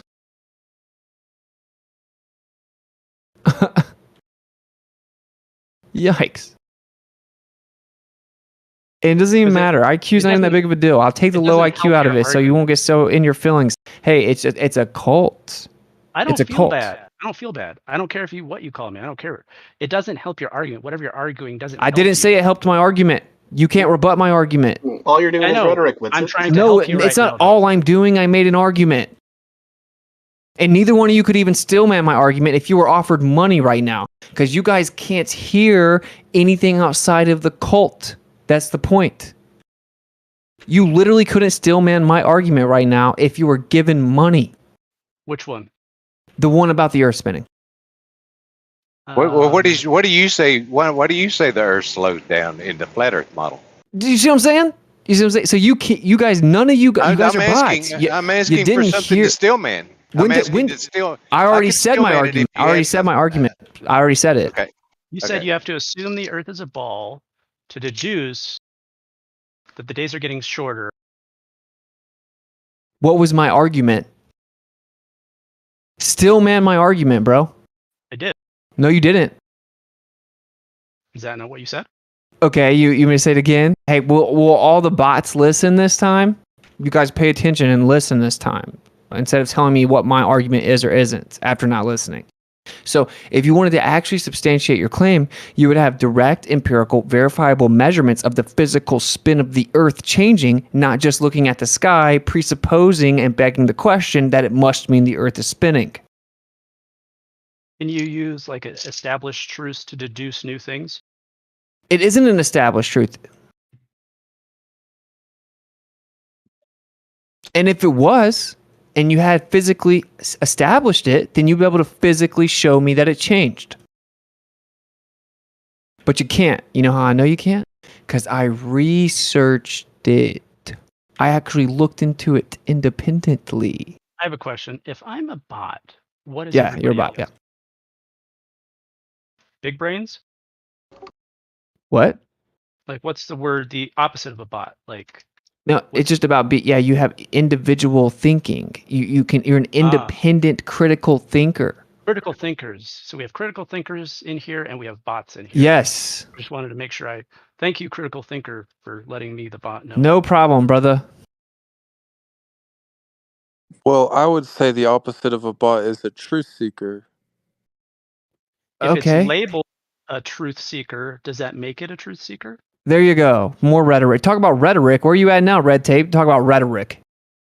See, I specifically pointed out why your belief that the Earth is spinning faster is bullshit, and it's a cult belief, and you guys have no rebuttal. But first, you guys were saying I was using ad homs. I had no argument. How does that strengthen my argument? All I'm using is rhetoric. Then you couldn't still man it. Then I reiterated it, and now you got nothing. You can't say nothing. Can you respond? Can you rebut to it? Or can you not? Because the mainstream algorithm that updates your bot script hasn't given you an answer yet.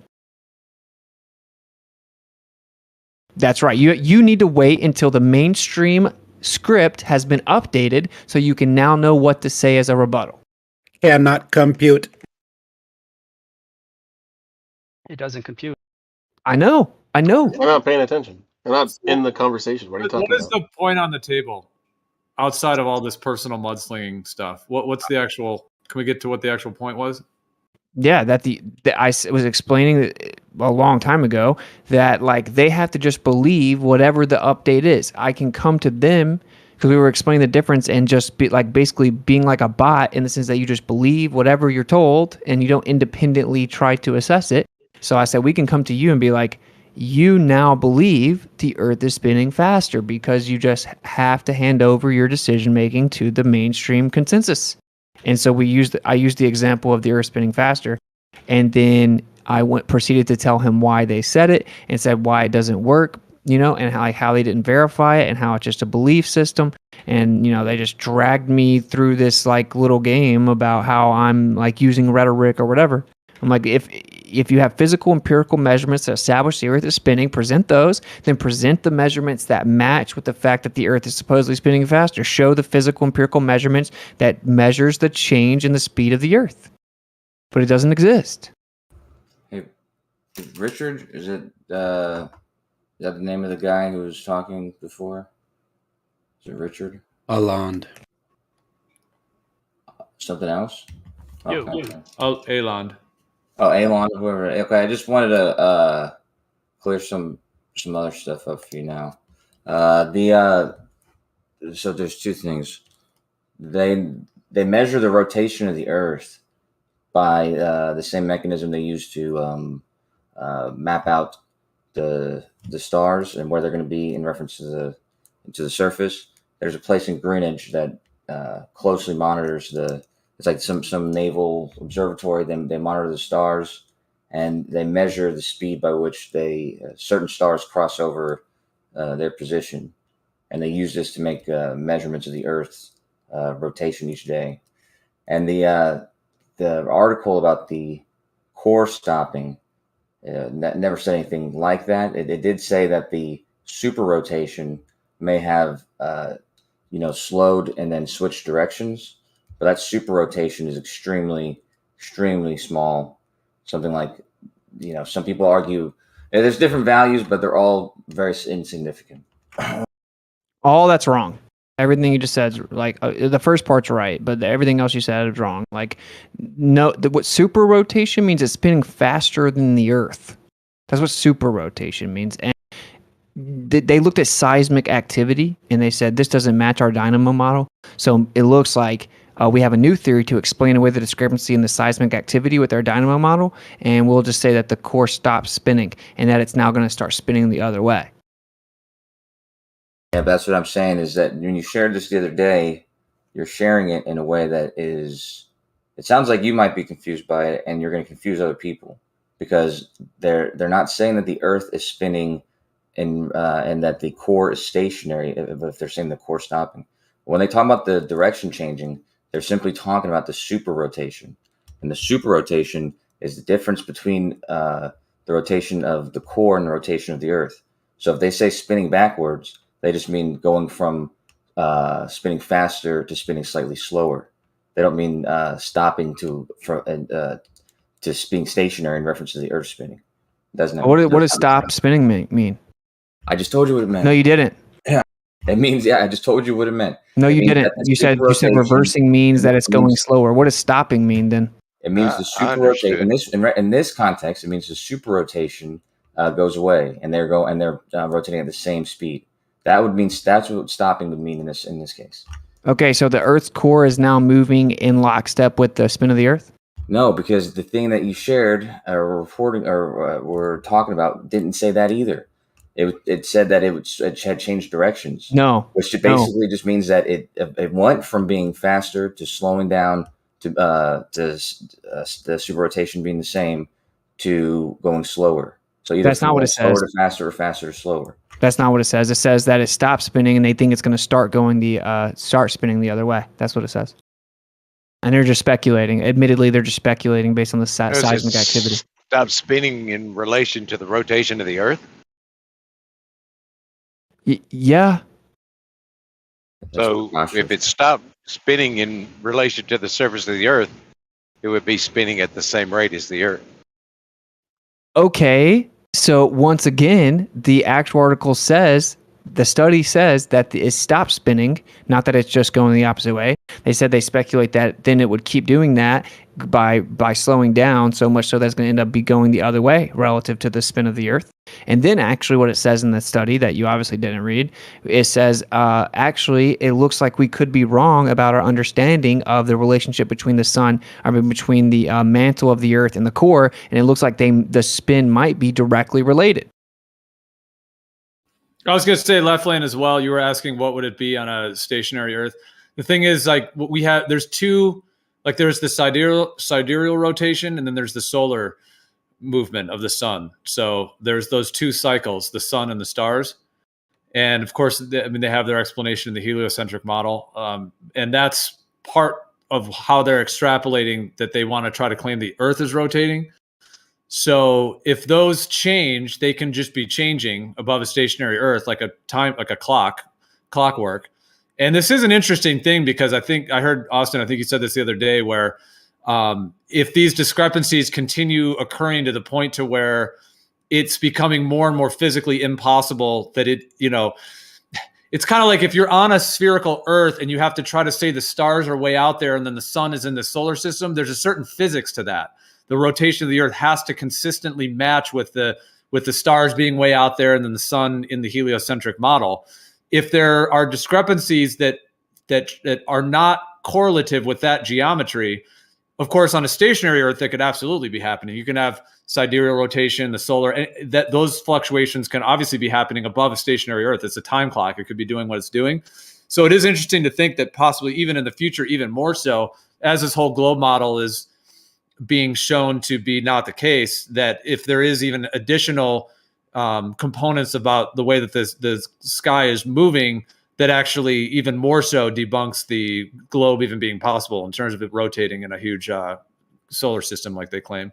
Yeah, dude, nature's gonna end up debunking the globe.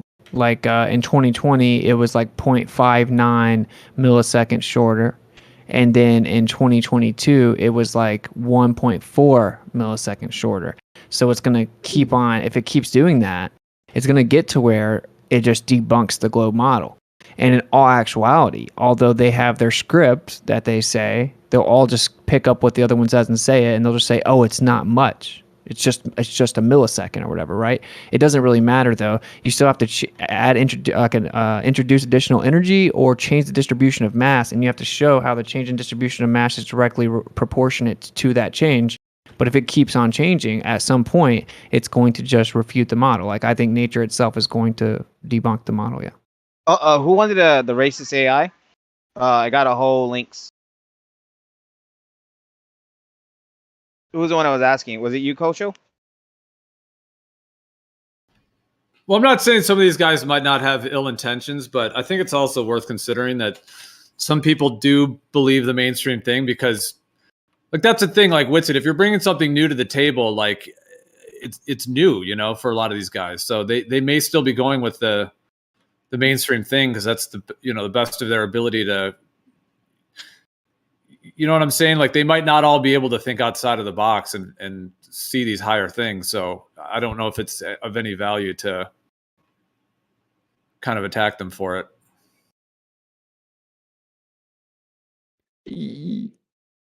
Just saying. Gio, I was curious. Both of you and Winston had said this. Well, first of all, I'll address what you said directly. But when you said that the sky doing something different each day, which is like that's measured, that there's a slight difference in rotation rate each day, sometimes positive, sometimes negative.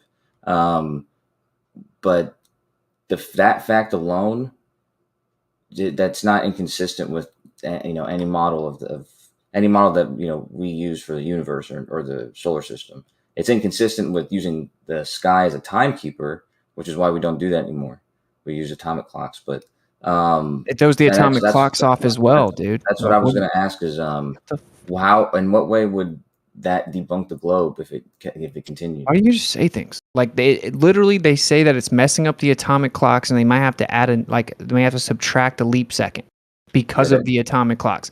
Right, Okay. that doesn't mess up atomic Secondly, it does mess up the model. That's why they say it's mysterious, and they haven't been able to explain it yet, because you need a change in distribution of mass or a change in the energy to explain the change. Okay. And then thirdly, to respond to what Gio was saying, I was actually just being really chill and just giving them an example of how I can just come and tell them something new, and then they have to immediately update it. But then they started getting out of pocket and started you got red tape jumping in. Oh, bro, you're just using rhetoric. Oh, da, da, da. And then they all want to like come at me when they don't know about it. And so, yeah, I mean, maybe I got worked up, man, my bad. But it's like, if you admittedly don't know about it, then don't like try and pretend that somehow like I'm ignorant for not believing in it. You know, like it's lame. Like an honest person would be like, I've never heard of that. I'll have to look into it. I don't know. But not like, oh wow, it's common sense. No duh, it works perfect. You're dumb. Like, it's disingenuous. Yeah, and just real quick, it doesn't mess up atomic clocks at all. The atomic clocks are consistent. What's happening is the day length is changing, and for that reason, they added that time. But that's not that's not the atomic clocks messing up. The atomic clocks work as a timekeeper. No, I'm just going to drop an article. I have to go get the bottle ready. I'm about to drop an article that sits here and shows that it's going to mess up GPS. Keep time fairly accurately. At this rate, the only problem is that the day length changes, so they have to add time. Sorry, I thought you were done. I couldn't hear you. Like, I have to go, but I'll drop a article where what you're saying is just it's patently false. And they're talking about how it's going to mess up GPS. It's going to mess up their atomic clocks. That's what GPS uses, atomic clocks. Actually, let's use Ron Hatch's fix because special relativity didn't work. But anyway, it uses atomic clocks, and it's saying that the atomic clocks that they use for GPS is now going to have to be adjusted because after 10 years, GPS will become obsolete because it would be so inaccurate. And right now we're in the window where it's not too big. It's like 10 meters per however much time, and it'll be okay. It's just off like 10 meters, but eventually it's going to be more. And that it's actually shown a discrepancy with the atomic clocks and the GPS, and that they're contemplating subtracting a leap second, and that if it continues, that they're going to have to come up with an entire new algorithm to update it. And they're not sure how to fix it because they don't know what is causing the change, so they can't predict the rate of change going forward. That's the official story from your side. Right. Again, the atomic clocks, though, are not the problem in that scenario. The problem is the day length changing. That's the problem. Which obviously the clocks on the GPS, they're synchronized, or they synchronize them using the special relativity, but they synchronize them because they need to be all on the same time. So if the day length is changing, then that has to be adjusted too. But the atomic clocks themselves are not being there's no error in the atomic clocks that's being caused by this. Okay, it objectively doesn't use special relativity. Satellites do not use special relativity. It is objectively incorrect when you say that. Why do you guys... It didn't work, and Ron Hatch had to fix it. Ron Hatch had to fix it. NASA reached out to Ron Hatch. He had to fix it because special relativity couldn't account for the GPS. That's what actually happened. I don't know why you guys just keep saying it. No matter how many times I point it out, you could just go actually research it. You go research that NASA actually contracted Ron Hatch to fix the problem because special relativity didn't work. In addition, the combination of the day and the atomic clocks that's integrated into the GPS isn't working now because they can't understand why the Earth is spinning faster and they can't predict how much it's spinning faster. So again, the actual argument is that your model cannot explain it because you need a change in distribution of mass or an introduction in energy, and they're afraid to actually make a claim as to what's causing it because they don't know what's going to happen next. Because in 2020, it was the shortest day ever. Then in 2021, the shortest day was still slightly longer. Then in 2022, it was the shortest day ever recorded again. So they don't know. It's not a consistent rate. They don't know what's going to happen next, so they can't figure out what's the actual top tier argument from your side is that it's mysterious and they don't know what's causing it. They can't explain it, and that they're worried about it messing up GPS, and they don't know how to fix the problem with the GPS because they don't know how much it's going to change. That's the official stance. Yeah, well, I mean, the most common explanation, or like the most likely explanation, I mean, would be mass distribution, and it's also not mysterious that this is happening because this trend has been happening the entire time they've been reporting it. No, it hasn't. So okay, so I'm going to leave that. No, it's been slowing down, and it just recently started speeding up. So I don't know why. Mass distribution is not a specific. I waited for you to All right, I finish. gotta go. So, So yeah, keep go ahead and keep go. on telling Go everyone lies. I silently. guess Go I gotta go. silently then, dude. Because I'm not just saying that this trend has always been known since they started recording it. I'm showing you the recording since they started recording it, and it shows you that this trend has been happening the entire time. It went from the days being longer, and then slowly and slowly, or not. So each year, you can see the how the day length has changed. You can see how the average day length, all this type of stuff, and you can see that the trend has been that it's been getting shorter and shorter.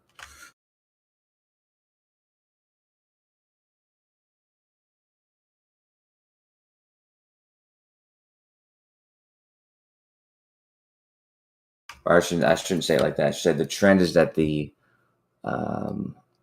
slowing down of the Earth has been decreasing. That's what I mean. Is this the thing about the speed of the Earth speeding up? Say what? Is this about the rotation of the Earth speeding up? Yeah, well, about the evidence for it, yeah.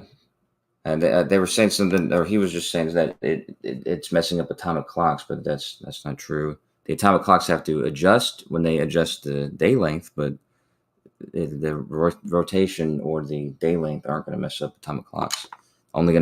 It's only going to mess up when they add or subtract time. Well, isn't it going to mess it up because the coordinate system, the satellites, is supposed to be Earth fixed? Right. So if Earth is rotating at a different speed, it would be shifted. Yeah, that's true too. But the clocks get messed up when they add or subtract time too. But yeah, if you look at the trend, let me see. Like you can look at the hold on. You can look at the complete day length of the year, so the total year difference.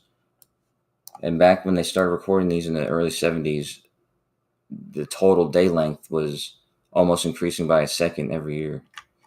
That's like you can see that trend has gotten shorter and shorter and shorter until it became 0, and now it's less time each year.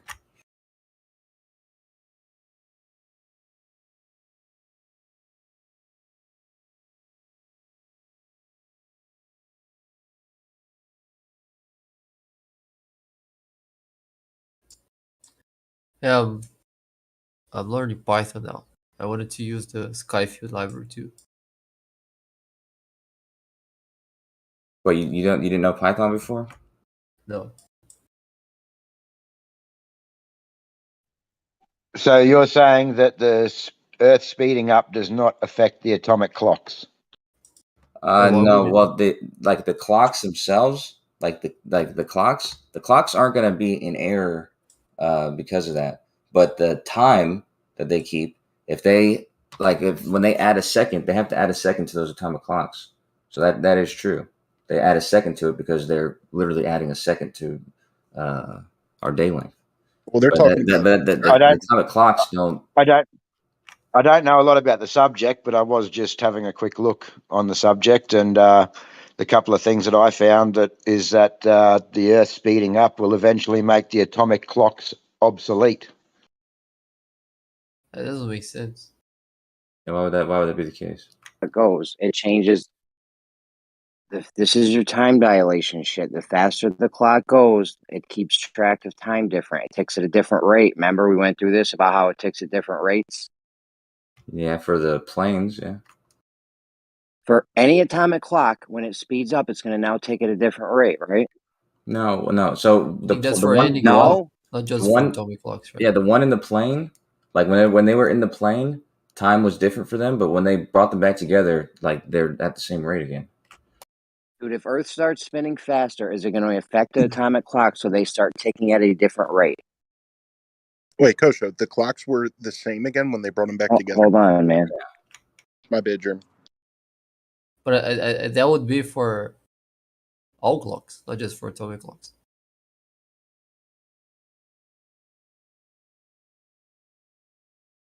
Yeah, that's a good point.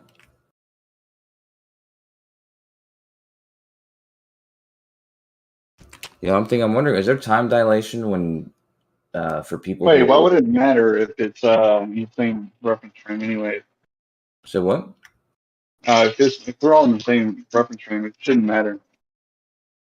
We're all in the rotating reference frame, but Exactly. So it shouldn't matter. yeah, but there's different tangential velocities at different locations. So So, Kosho, you said the clocks were synchronized when they brought them back together? no, not synchronized, but the rate of time that's passing is the same for both.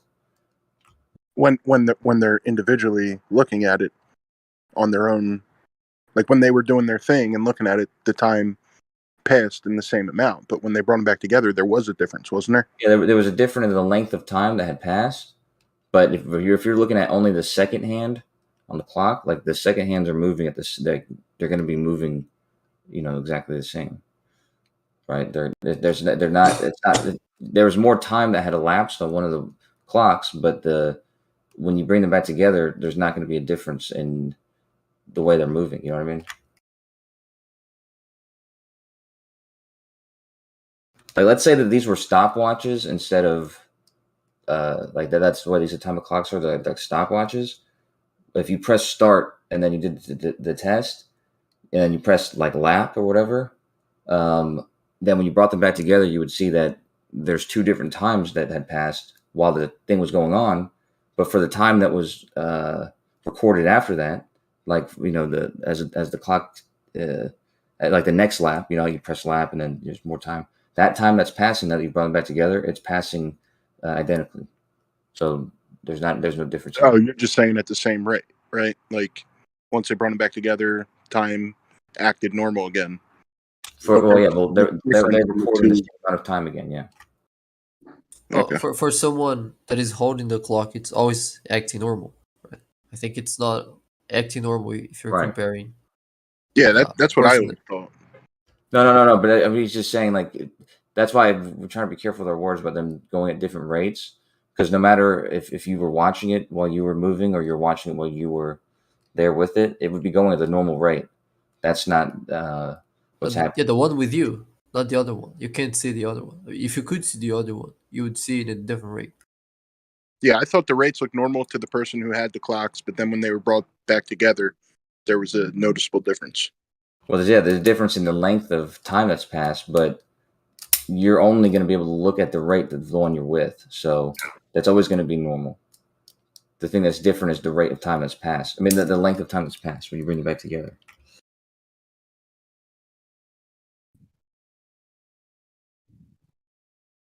Yeah, the only reason I'm being careful with the way I'm saying it is because Jeremy will argue this to the end of the day.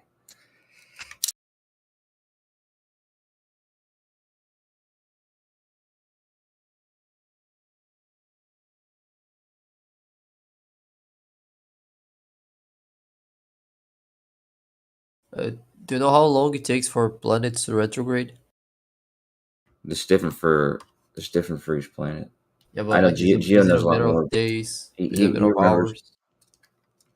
What do you mean? Like how long it retrogrades for, or how long it takes? Like yeah, it makes that curve in the yeah, it's different. It's different for each planet, but on top of my head, I think Venus is like 100.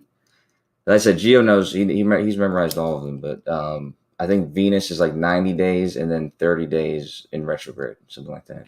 It's like 90 days. Okay, yeah. so it's a matter of days then. Yeah, but I mean, I think it's more precise than that even. Like yeah, right. It's at least it's not like in a over the course of a night or something. It's Right. like Well, because for the celestial navigation game, I don't want to have to look up the position of the stars on the source, like if I'm using an API or something. I don't want to depend on that, so I want to create like my own JavaScript engine based on Skyfield. Or you can use my database, dude. But Skyfield is more precise. Like the Almanac only gives you 1/10 of an arc minute precision. That's not very good. Yeah, you're right.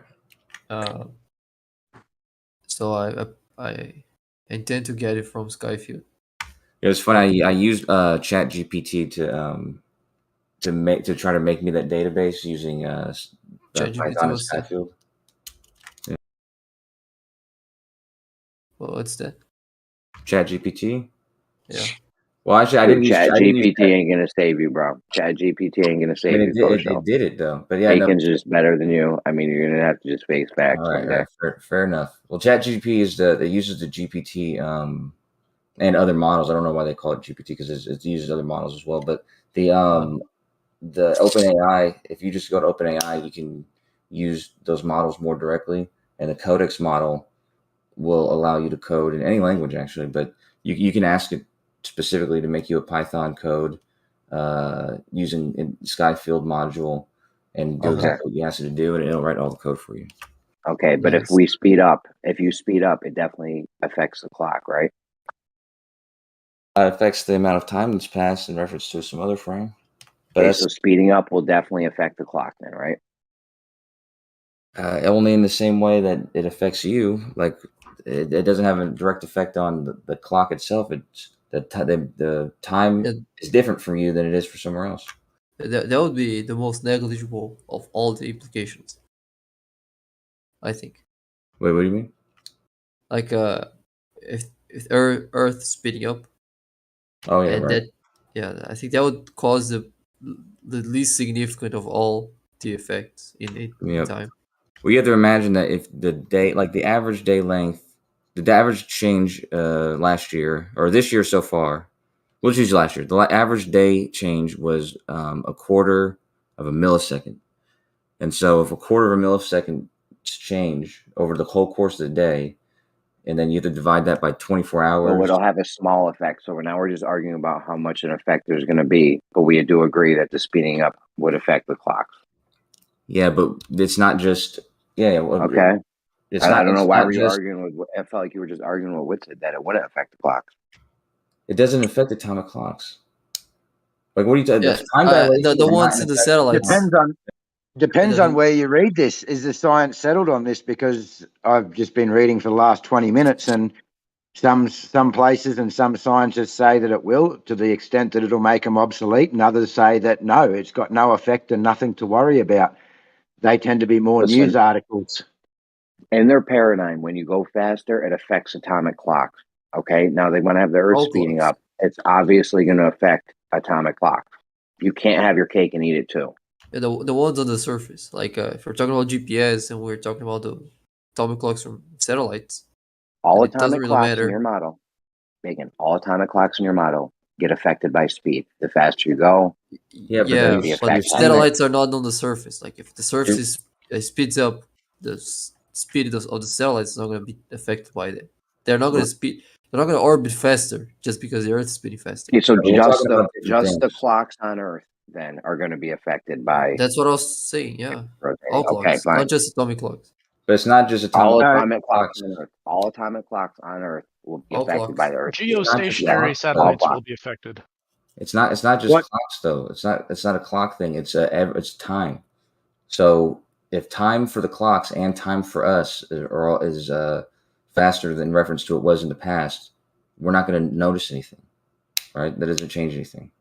Does that mean the effect didn't happen because you didn't notice it?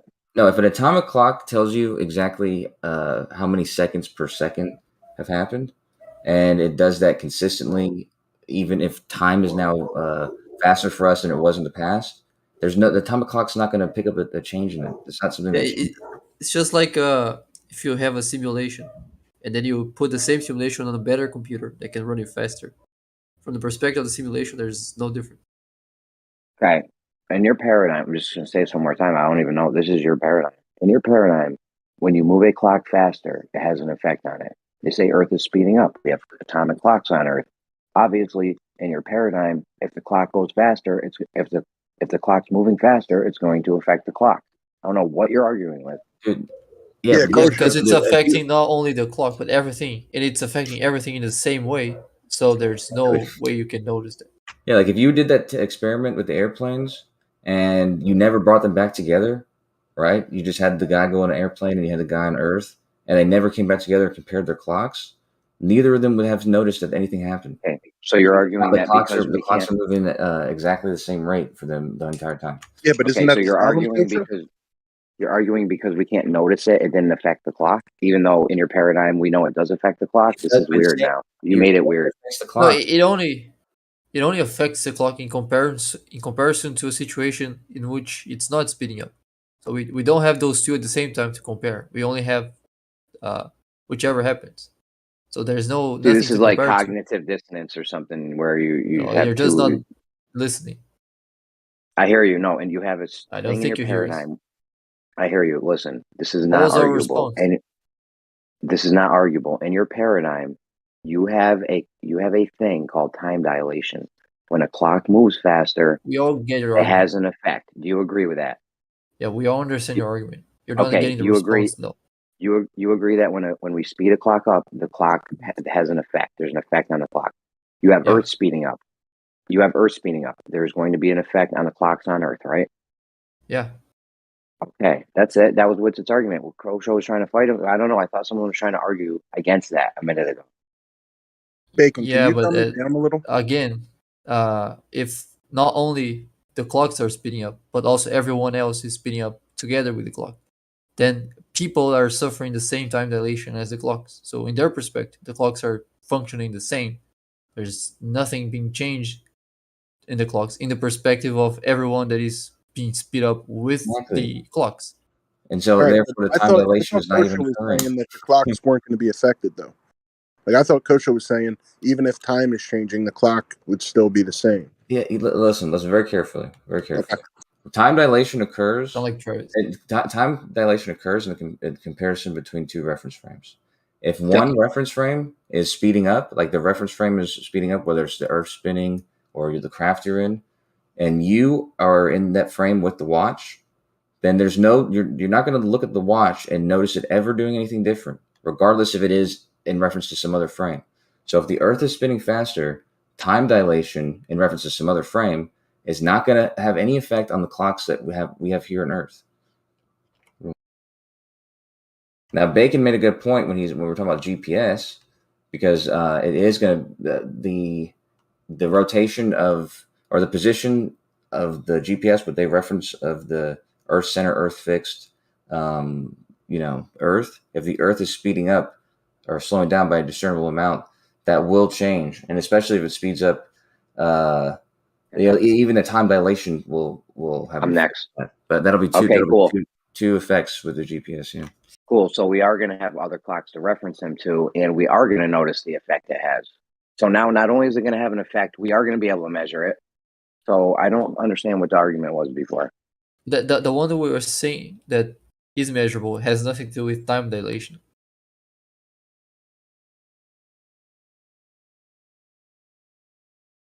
The clocks are going to be affected, and we are going to be able to tell because we'll be able to measure them against the GPS clocks in outer space.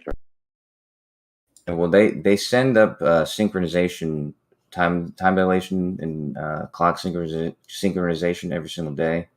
So whether the Earth is spinning faster or slower, or whether the clocks are off between the satellite and the Earth, they send those updates every single day. So that's something that already occurs, and it will keep occurring no matter what changes happen. Yeah, but Kosha, when they make the adjustment, like the leap second adjustment, that's when it becomes a problem, right? Because of the timestamps with the GPS. Yeah, I mean they'll have to make an even broader adjustment when that happens. Of course, I read they're adding time. I read that Meta is trying to fix it because right now they take the second and they divide it over like the 24th minute or something of the hour that they choose to do it. They do it like twice a year if they need to. But Meta is taking that second and they're trying to divide it over all 60 minutes of the hour that they choose, which is somehow supposed to solve the problem, but I don't couldn't think understand it fully. I agree that wouldn't solve any problems, and they don't do it twice a year. They've done it like, Well, they have, yeah, but they have 2 times a year where they can do it if they need to. Is what I mean. Yeah, but So- they don't split it up either though. They just add at the very end of the day. They just add an extra second. Well, they choose. Well, what I was reading is that they choose when they're going to do it. Like on, like the 2 times per year is like January and then like July or something. and they pick a certain minute of that day to add it to or to divide over that minute or something. It was confusing, but that's what I read. But you probably know more about it than me. Well, no, you're right about June, because it's June 30th or December 31st. Whenever they've done it, they've actually, I think they've talked about stopping that whole practice though, because because of the fact that now it's slowing down again, or it's the day is decreasing in length, so it's speeding up.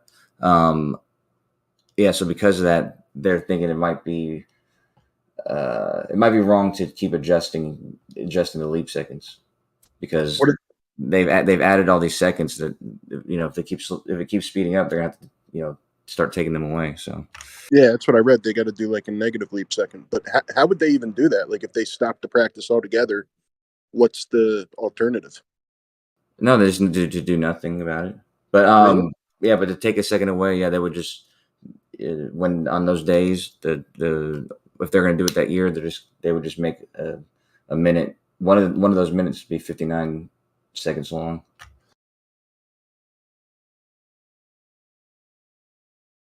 But that's the same practice though, right? Just in reverse. Yeah, it's basically the same thing. But like I said, I mean, to me, I would just go with that.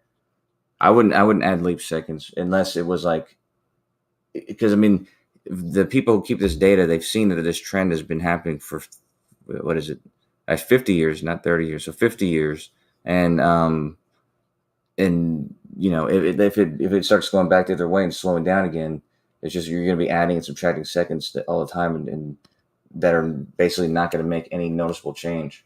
But of course, if that were to continue, there would be noticeable changes, right?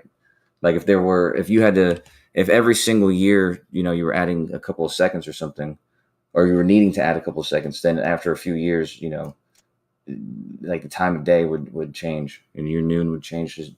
Well, that's what I mean. So if you wanted to stop it, right, and not do it, are you just thinking that it'll like balance itself out over time? Well, it'll either balance itself out, or it'll be so little that it would take fucking a century or a few centuries for you to notice anything. Yeah, I got you. But to me, it seems like a safer bet to just sort of see how this is changing. Because Witsa is right though about it's not a settled explanation for why it's why the decrease. It's hard to say it correctly because it's like I said, it's not only that it was slowing down and then speeding up.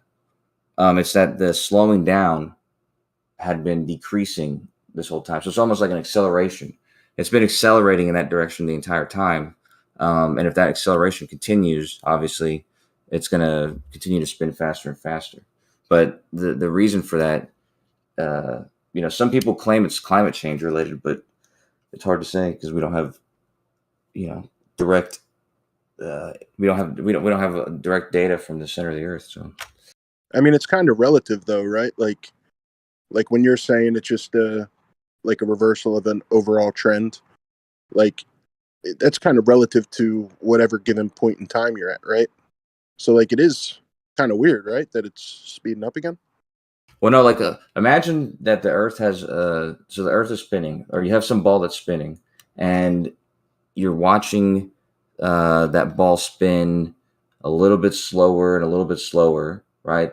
But there's another mechanism that is like a button that you press that can change the speed, sort of like a pedal that, like in a car. Like if you're going backwards and you press the gas pedal, all it's going to do is make that backward speed get slower and slower and slower, and then it's going to eventually be zero, and then eventually going to be going forward. And that's what I'm saying is happening. Like it was spinning slower and slower and slower, or it was spinning slower, but that slowness was decreasing. It's like somebody has an acceleration going in the positive direction the whole time. I get what you're saying. It just seems like it's relative though. Like I don't know. Like it just seems like there's not a good like what would be the mechanism for that to happen all of a sudden, Like there's no like friction, right? Like the orbit's not going to stop, the spin's not going to stop, right? There's no real mechanism for it to slow down or speed up. Except mass distribution on the mass, but they're talking global warming. It would take global cooling to do that, right? We would need waters to freeze. No, not really. If the ice, let's say it was global warming, which I don't know. That seems too simple of a explanation for me. But let's say it was global warming, then the ice that's in Antarctica and on Greenland and stuff, if that ice melts and joins the ocean, and the rotation of the Earth is going to cause it to gravitate towards the center, like get closer to the equator. I mean, that would cause it to slow down, not speed up, bro. That would speed it up, right? No, that would slow it down, pal. Right, let me think about that. No, because if you get closer, it would slow it down, man. Well, what's the question? If you put the ice at the poles, if you put it over the equator, well, that's a different. That's what I'm saying. It would slow it down. That would slow it down. Yeah. Oh, because it's getting further from the axes. Yeah, but what I read about it is that by the ice moving like towards the equator, you get less weight on the poles, so the Earth becomes less oblate, and that has the opposite effect. How would it be less oblate? Like if it becomes less oblate, it would be more oblate. It speeds up. If the ice was removed from the poles, it would be more oblate. No, because there's less weight pressing on the poles, so it would the poles would get further. There'd be less weight if you removed ice from the poles. No, if they move to the equator, there's less weight on the poles pressing on the poles, so the poles have less weight on them. I see what you're saying. So they would I mean, but I'm starting to think about. I'm thinking about the way that Regis said the first time though, because it's like a ballerina or whatever. Like if a ballerina brings in, that would slow it down. Yeah. But how would that though? Like, I feel like that would knock us off course if anything. How would that slow us down when there's no friction? No, the friction doesn't. Like I said, just the thing about the ballerina or any of that type of conservation of angular momentum. If you concentrate the mass so that it's closer to the point of rotation, then she spins faster. And if you stick her arms out or whatever, she spins slower. And so that's why I'm trying to. Yeah, but I thought that was because she's putting her arms out into the air, which is slowing her down. No. What else would it be? Just it's just the conservation of angular momentum itself only. No. It just seems weird to me. When like if the ballerina is rotating with her arms open, the tip of her hands are faster than her shoulders, right? So when she pulls her arms together, that speed from the edges is brought up to the center, but at the center, that speed actually has a greater angular speed. So that same tangential speed at the center or closer to her gives you a greater angular speed. And the same thing happens otherwise. If you pull something from the center to the edges, that tangential speed tends to be the same, but because there's a greater circumference, then it slows it down. The angular velocity drops, even if you keep the tangent just based on the mass distribution alone. Yeah, because all points of mass have their own speed, right? And if you move them away from the center, they carry that momentum with them. So if you go from the center to the edges, you slow it down because they have less momentum. If you bring things that are further from the center towards the center, it speeds up because they have more momentum than the things in the center. They have more momentum than the things in the center. Yes, because they're in the edges. Why would the bringing them? Circumferences are bigger. Yeah, but when you bring it in, that momentum isn't like it's gone. Like No, I don't know. accelerating. That's weird. Yeah, when you bring to the center, the acceleration is perpendicular, so you're not making it any slower. But it just seems like if there's no drag, like out in space, I don't know. Like I understand what you're saying. I just don't know if I agree. I got to think of it a little more. well, that's what happens when you run simulations. Even if you It's don't explicitly try to make that happen, just apply simple rules of Newtonian mechanics. That's what it's happens. the inertia of the mass and the object, and where the mass is distributed. It's angular rotation. So the further from the axis of the rotation the mass is located, the larger the momentum of, or the moment of inertia.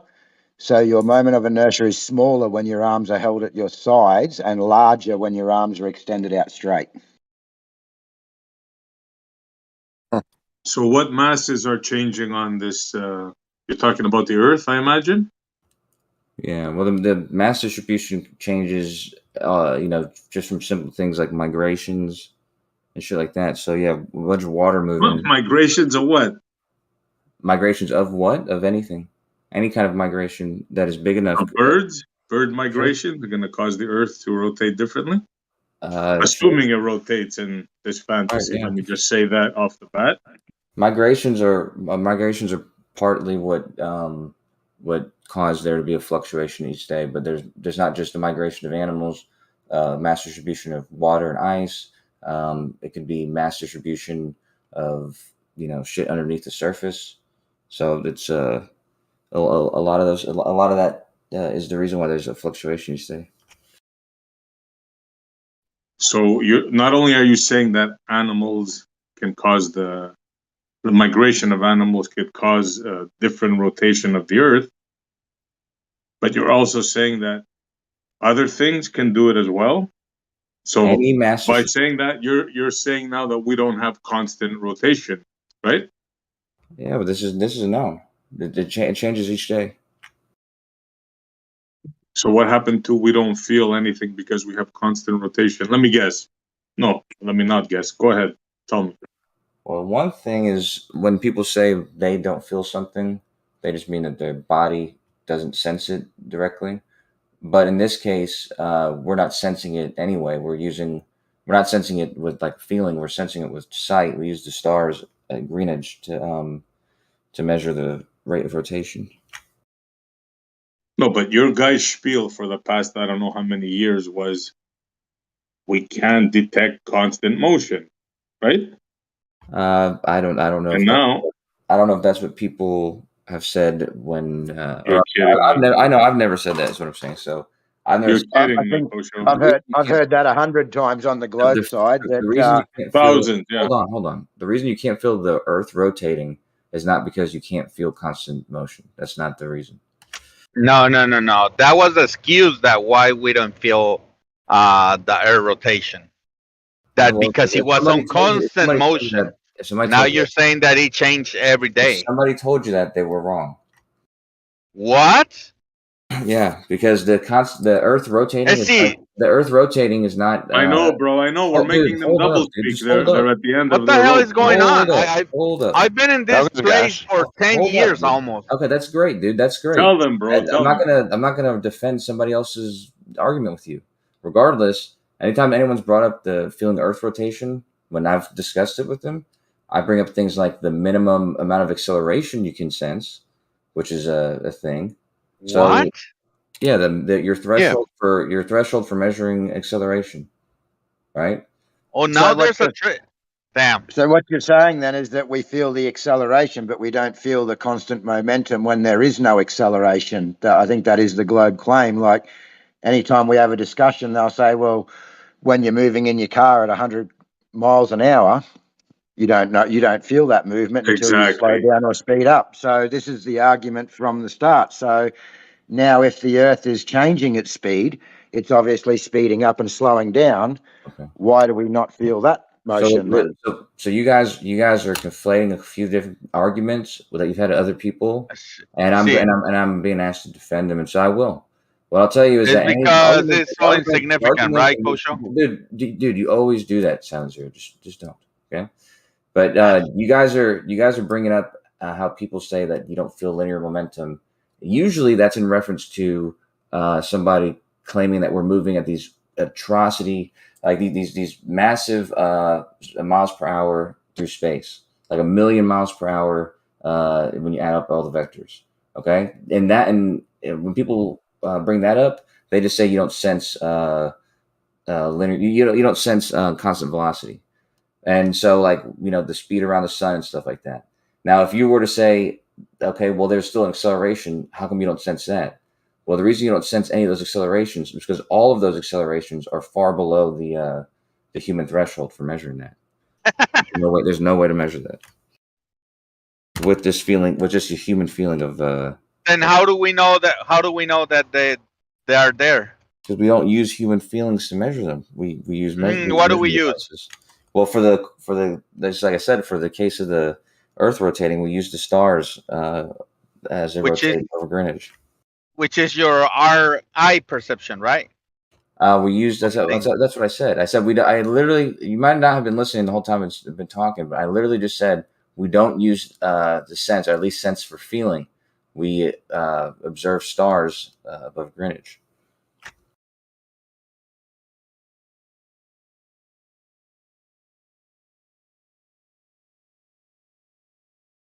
I think it's the same naval place that makes the almanac.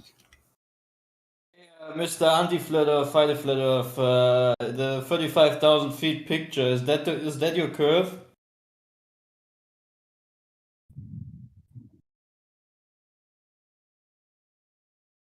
Anti-Flat Earth channel, Fighter Flat Earth, are you there?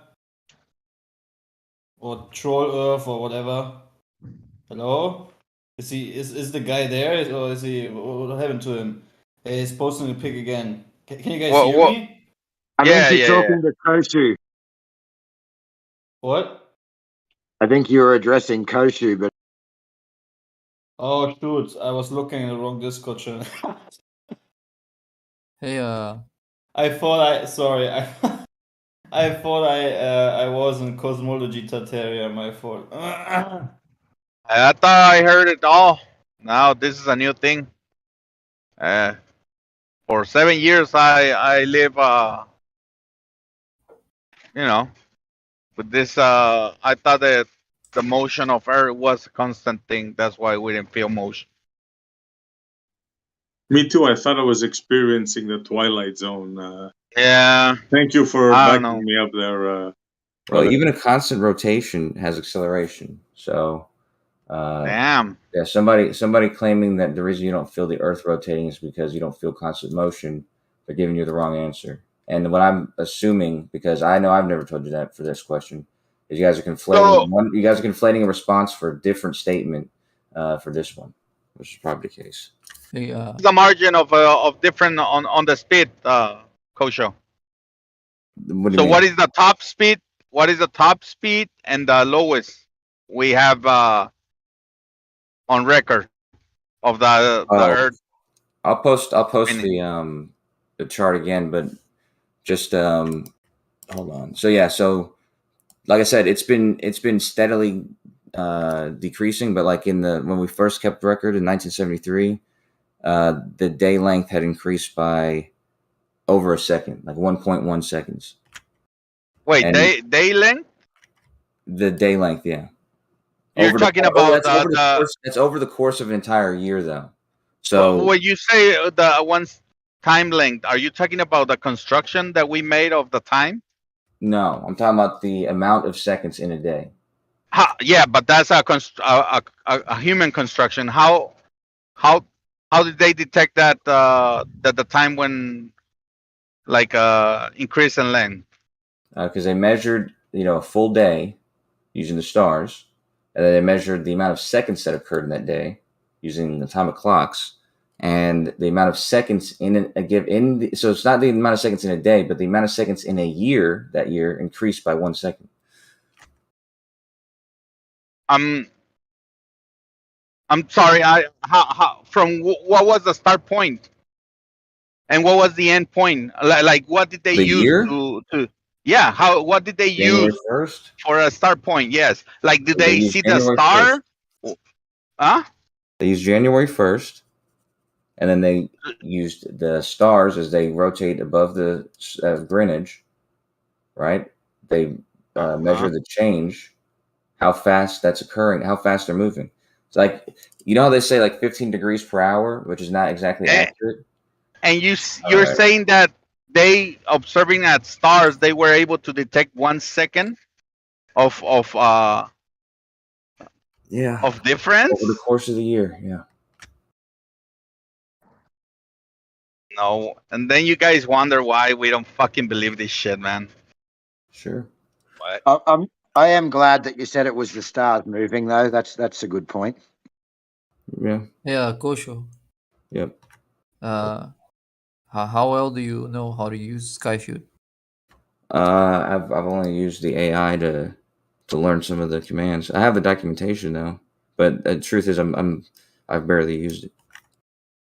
Oh, okay. Well, I started using it and I'm having some issues. Okay. But maybe you could help. What's the issue you're having?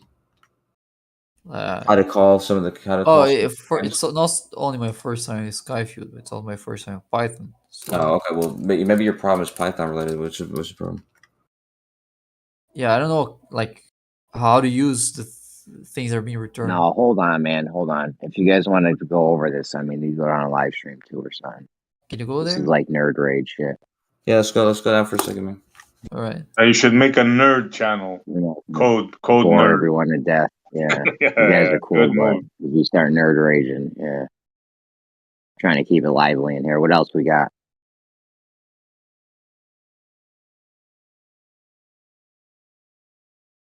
What else we got? Everyone wanted to talk at once all day. Now no one's got nothing to say.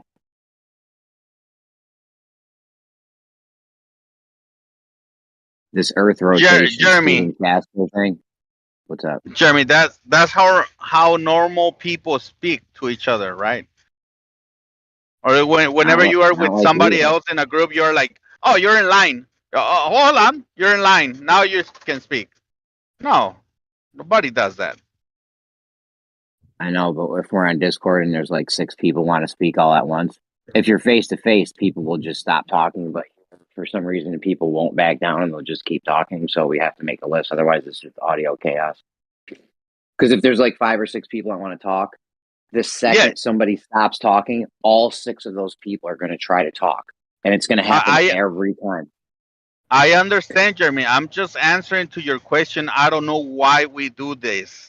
And that's because in our nature is to speak like this to other people. Our nature is not to speak on Discord, right? So we behave as we behave on real world.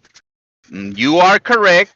We're on Discord. We need to, to have more order when we're speaking. But that was the answer to your question. I don't know why we do this. Well, that's why. No doubt. Look, let me ask, what is it? Oh, go ahead.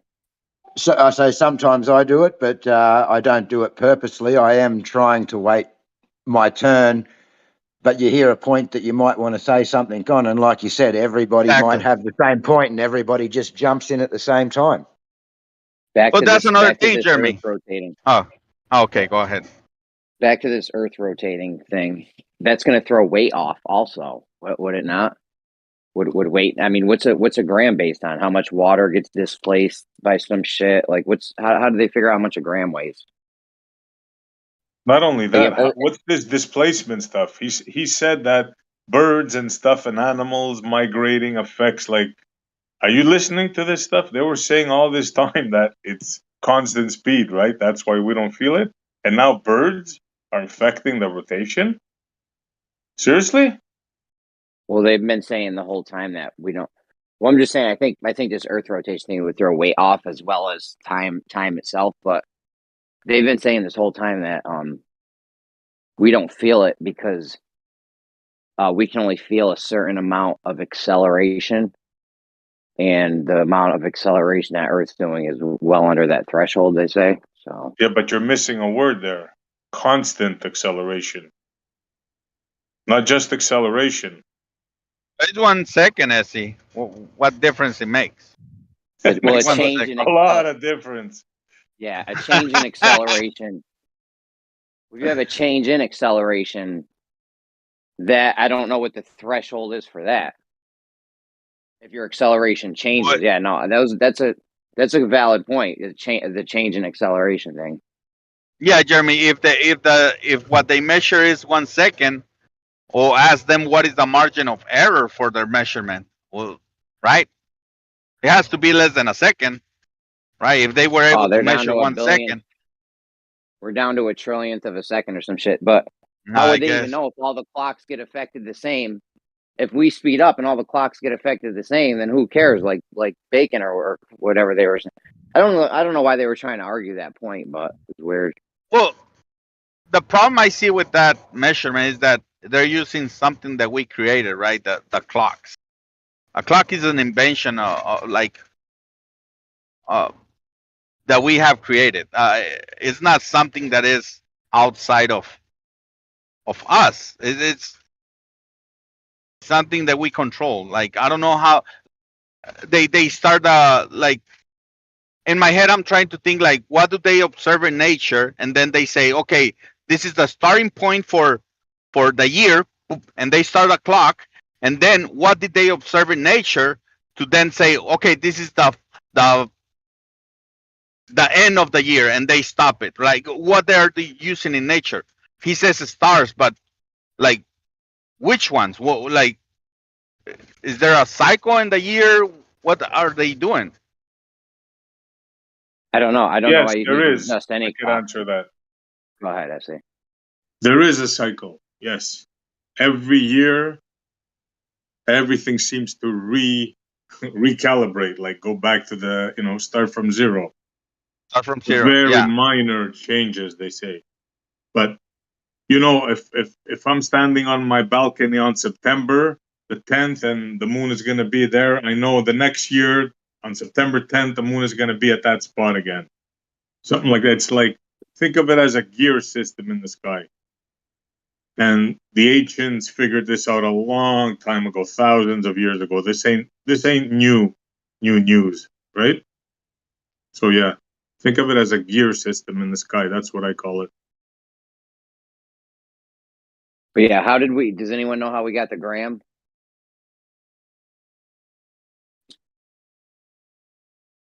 Anyone? The what, Jeremy? How did we get the gram? Gram, you mean the measurement? Yeah, the measurement of a 1 gram. gram. Yeah, wait, yeah. I don't know. We came out with it so that I we think can. it has something to do with how much water a cubic centimeter displaces or some shit. Like it has to do with volume of water displaced or something. Nobody knows. I shouldn't have told Kosho to leave, but they wanted to go on some nerd shit. I bet you he knows.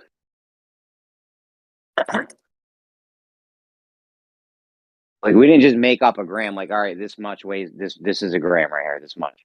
Just some I random think shit. there's actually I think there's a standard for the kilogram, right? And somewhere in Europe, some But shit I'm like saying that. the way we you were right. It was to do with the water. You were exactly right. something to do with Yeah, how it much does have water to is do with the displaced. water. That's right. Yeah, That's what I'm that's saying. huge. So if Earth starts spinning faster, the kilogram's not going to weigh a gram's not going to weigh the same as the amount of water that was displaced in this thing. It's going to be different. So it's going to change weight. Yeah, but they're talking about ballerina arms before, bro. And I'm asking Kosho what displaces. So you're gonna tell me animal migration equals now arms of a ballerina? That's what he But you said. gotta listen to how they say it, right? Like, what do you mean displacement? What's displacing? What did he say about birds? Birds are going to change the rotation of Earth? Yeah, migration. Animal rotation, water stuff, and all kinds of Oh, other water. stuff. They had the big. They built when they built I the think biggest. he said water. He I'm not said sure. to Hold quote on. him. When they built the argument biggest. was the argument was that if Antarctica melted and the ice caps melted and the water then went out to the equator, then that would equate to more speed. And then the argument was that no, that wouldn't equate to more speed. It came to the ballerina arms, and then it came to animals migrating around the planet would also affect that speed. In that case, Hey. airplanes have more weight than 1,000 birds. So Well, they say that when the biggest dam in the world got built in China, they did say there was they were saying that it changed the rotation, slowed the rotation of Earth down by a teeny tiny amount. Yo, Yeah, Now, this is all see- pseudoscience, dude. They Yeah. like if you read into it, and then I just came back. Kosho's gone. It's like he says these I things. bodied him on it after he You left. guys have got to check him when he says the things, man. Right? I checked him, bro. I bodied him on it right after you left with that. Yeah, like look, here's the me clock reading thing. their official narrative. Until a few years ago, it had been thought that the Earth's rotation was slowing down after several successive measurements by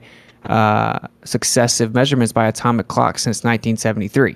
So anything he's talking about, they've been doing it for so long. No, it's the 73 atomic clocks. They claimed that they knew the Earth was slowing down. Okay. Until a few years ago, it had been thought that the Earth's rotation was slowing down. The International Earth Rotation and Reference System had even begun adding leap seconds every now and again to make up for the slower spin. Over a long time period, that may still be the case. Earth's rotation may, in general, still be slowing down. It says, however, in the last few years, the atomic clocks have shown that the Earth rotation is now speeding up. In fact, we could be beginning a 50-year period of shorter days. Okay, so that's the actual situation. It's not, it works perfectly and it's exactly what's expected and it's been doing this the whole time. It's been gradually slowing down, but also just slowly slowing down less. And I can show you the data all the way back. It's been doing it the whole time. That's all 100% not true. You know what I mean? And like, it's frustrating because Kosho says it with such confidence. You know what I'm saying? That it's like, and I was just getting impatient because I had to leave, but anyway, I'm just saying you guys just got to know to don't just because they say it with confidence doesn't make it real. Like it's not. They're saying Yeah. Earth is speeding up. Yeah, no doubt. What is? So you missed what he told me, right? What's it? Yeah. I had to go take care of Aaliyah. Well, let me catch you up. He told me that animal migration can affect the rotation of the Earth. Whoa. Yeah. We've known that for thousands of years. Come on. This is the tactic, bro. They're gonna say everything as if it's a super easy thing on here, but when you go to their actual paradigm and look at it, that's not the case ever. When they act like that. So, they say it could be all kinds of things contribute to the spin of the Earth. The Sun-Moon-Earth relationship, the pull of the moon on the Earth with its tidal locking, glacier ice caps could melt and change the distribution of mass in the ocean, which obviously doesn't work for this. That would supposedly slow the spin down. And then they say volcanic activity and earthquakes with seismic activity, right? Like all these different things they're saying, technically, in theory, this could affect it. Because they created this narrative overall, which it's a very complex situation, and it's very difficult to really iron out exactly what causes the differences in the Earth spin. So, right, so like just a way to make it unfalsifiable. That's what it is. I think I have a question about the atomic clocks because while we were talking about the atomic clocks, I was sort of Googling it and looking it up. I don't know a lot on this subject, but then we had some of those outcomes from science outlets saying that the speeding up of the Earth does affect the atomic clocks and GPS and will eventually render it useless. And then we had others saying that, it doesn't affect the atomic clocks and it's nothing to worry about. Yeah, but so did you hear what happened after Witsit left? We cleared that all up. In their paradigm, they have time dilation. Faster a clock goes, if you change the clock speed, it has an effect. If you change the Earth rotation, all the clocks on Earth are going to be affected. There's not even an argument. I can't believe they were even arguing that. That's what I'm saying. They just say things. If I say something, they have to say it's wrong, right? Like Earth's quickening rotation has consequences because atomic clocks, which are used in GPS satellites, don't take into account the Earth's changing rotation. It's like that's the whole point. It doesn't that's why it doesn't match. It doesn't work. It is that data isn't actually matching what's going on. It's throwing the whole GPS system off. Like that's what it says. Correct, and that's what he was corrected with, but he just completely denied it. That's probably why he left. I mean, Essie, you there? He didn't leave because I kicked him out because he was nerd raging. Go ahead, Silent. I want to say that there's another problem with that thing with the birds, the migrations. Remember they told us that even airplanes, then when they take off 1,000 something miles in reverse because they're lockstep with the with the rotation of the Earth and everything. So Yeah, if that's the case, conservation of what? momentum, they called it, Mhm. bro. Yeah, yeah. Yeah. So if that's the case, why would the birds now have an influence on that, right? Because when they take off or whatever, they're supposed to conserve the momentum of the rotation, right? So what he's saying is all it's BS, man. Yeah. Bro, they change it as they go, right?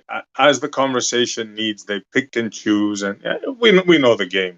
We know That's why how we it should works. replace them with the supercomputer AI, because they don't. It can't really do that. It kind of will, but it'll admit when it's wrong, and they'll just drag you around the whole time, but pretend that you're just dumb the whole time, right? Like, the truth is, they say that they have no idea why it's happening. They can't explain it. There are some theories people are trying to work out, but none of them really work. They're saying that the rotation has serious consequences with the atomic clocks and thus the GPS satellites, and that it's going to mess up the ability to use GPS.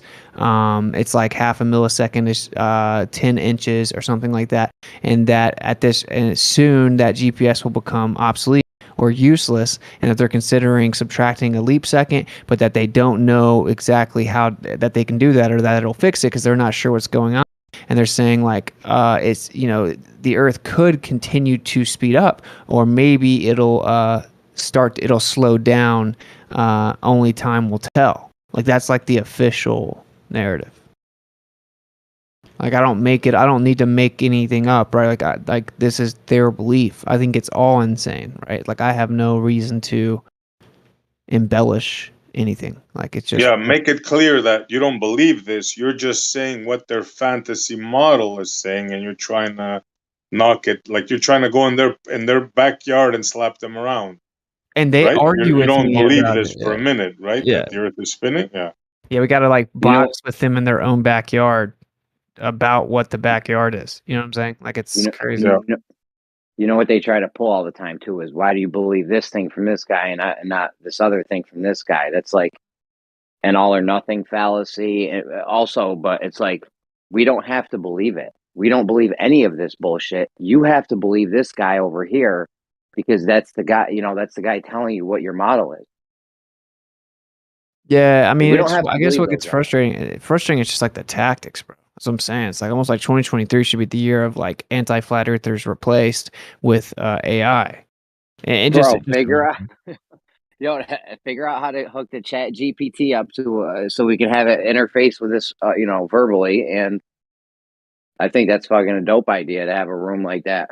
Yeah, Jeremy, if you saw the Mercury thing was a perfect example. You saw how they were all like, there are perfect explanations for it, and then they would Google real fast and they'd say an answer, right? Where ChatGPT, you just ask like, well, what's the problems with this theory, and it'll tell you they tried to propose this, but it didn't work because bang, bang, bang, bang, bang.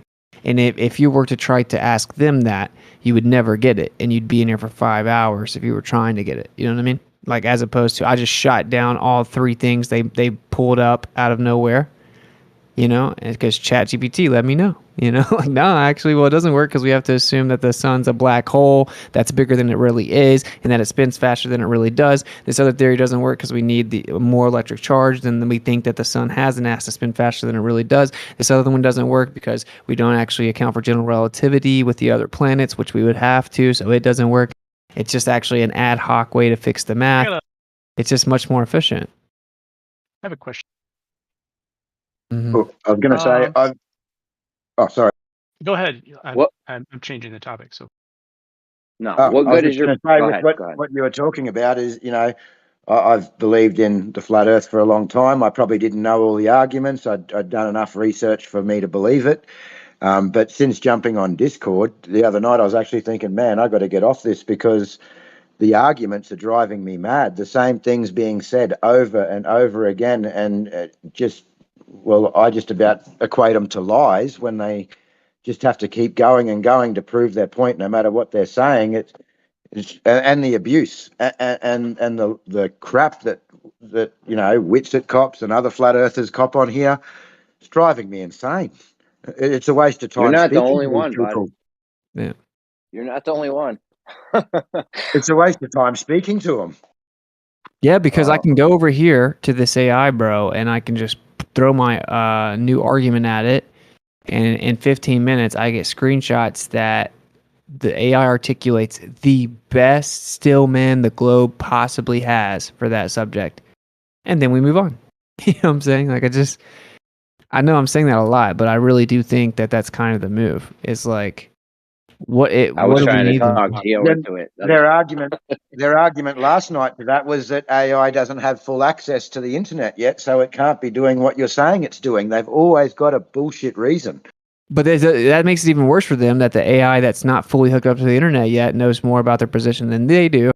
But it doesn't matter, because when you get into the specifics, they got nothing. They want us to not use the AI because they know it's like a freaking silver bullet.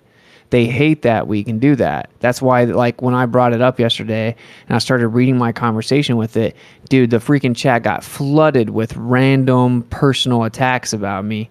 And how you think the AI works? And Kosho jumped in like he is literally on the clock working for the government or something. Like, you can't trust that AI. You know what I'm saying? He's No, on the no. clock, bro.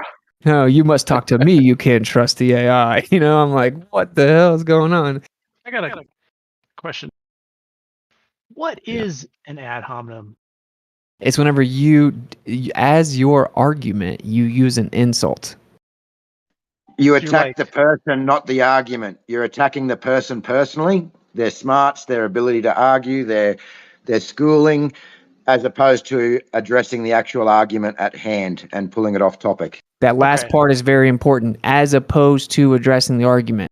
So, like, if you address the argument and you're like, you know, you're obviously not comprehending this or something, it's like, that's not an ad hom. You know?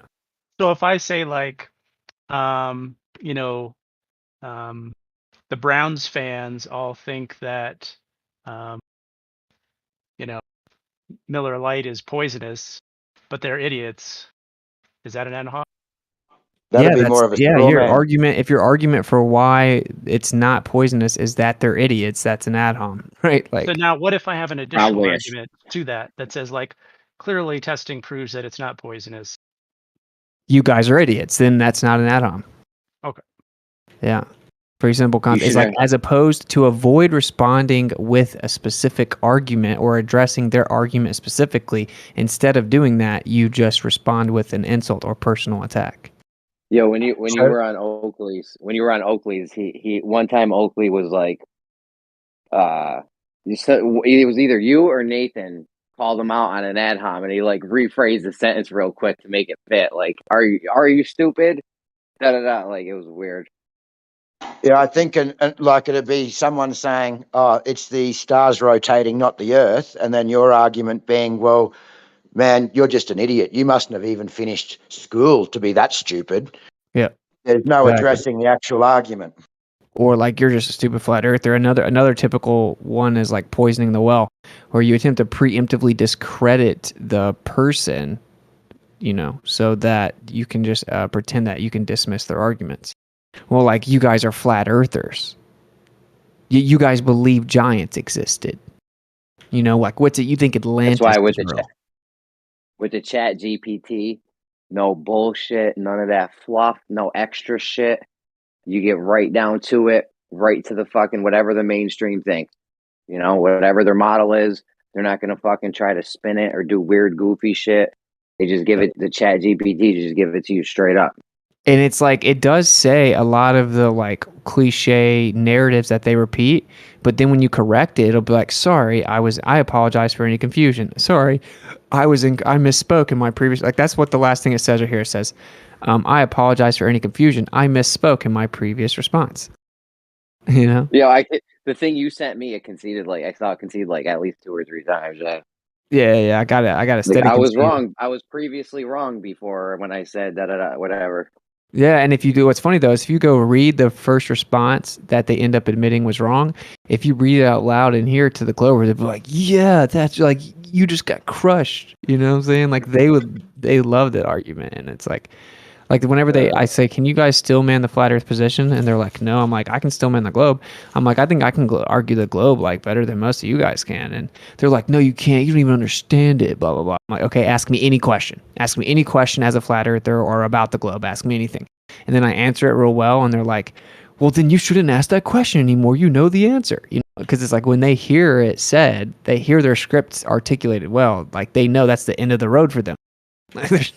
Like, oh yeah, that's what I have to say. So that's all I got. So that's why the AI makes them mad, because when they hear me, when I was reading out my convo, they're like, damn, I can't even do as good as this AI is doing. Right. So like, I can't jump in at the end of this and say something additional. So yeah, I mean, I just think it's just a smart move for us, especially if they're going to end up updating the ChatGPT and then give it full access to the internet like they claim they are. Then it'll get better, Well, you're gonna fucking ruin it for us. They're gonna end up changing it like the fucking YouTube algorithm with what you're doing. Maybe, but I think that private companies are going to end up coming out with competitors, and I think maybe you pay $10 a month and you get unlimited access, and I think that it'll become privatized. So you'll just monetary incentive will kind of get a good one out there eventually. That's at least what I'm hoping for, because I already am. If there are lots of people doing what I'm doing to this thing, it's going to glitch it out. I mean, I will say it just will basically keep repeating whatever the consensus is. It's like, I do feel I need to add the scientific consensus is da da da da, and it'll just keep saying that. It's just like a baller. It's just like minus the insults, minus like the blatant diversions and stuff like that. Monologues, all of that shit. Yeah. I heard you. I heard the first screenshot you sent me. You like asked it a question, and then at the end you said, at the end of your question, you said, "Save the appeal to consensus fallacy," and it stopped doing it. Yeah, it stopped doing it. That shit was hilarious. Bro, I was dying when I was reading that shit. Yeah, if you call it out specifically about a fallacy, it'll like acknowledge it and be like, "I'm sorry, I was wrong," which you'll never get you'll never get a baller say, "I'm sorry, you're correct. That was a fallacy." They'll go as far as to say, "I don't care about you and your stupid fallacies." Like, what? It's not my fallacies, bro. Anyway. Keep in mind, as you interact with it, you're teaching it. It's learning. Yeah, but it's unfortunately it doesn't seem to. It's like it's still going to always bank on the consensus. So it's like I just destroyed it talking about geocentrism and the Big Bang, like just destroyed it. And it would just always end up looping back to the current scientific consensus based on observations is blah blah blah blah. Like it is a glober. Through and through, whatever like the current mainstream consensus is, it's always going to say that. And then when it's conceding that I'm making a good point and it has no rebuttal, it just says that's not currently accepted. Scientists haven't currently accepted that idea yet. So that's like a win basically when it says that.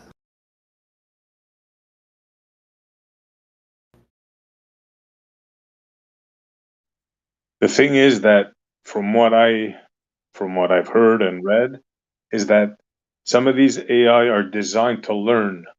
So I'm not saying whether you destroyed it or not. Yeah, you probably did. I'm not questioning that.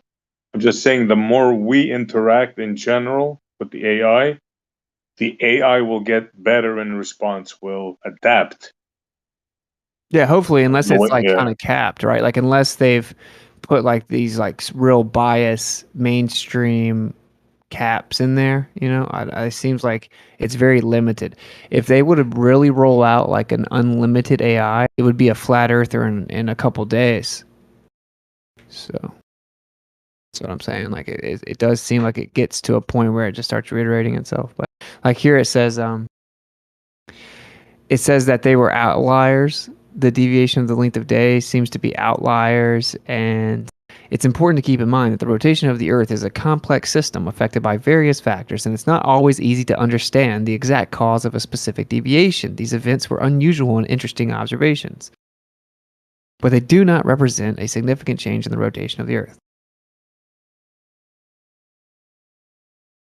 You know what I mean? Like, see, think of the AI like a Kosho, right? Or Zanuck, or any one of these ballers, right? Each time we interact with them, believe it or not, we're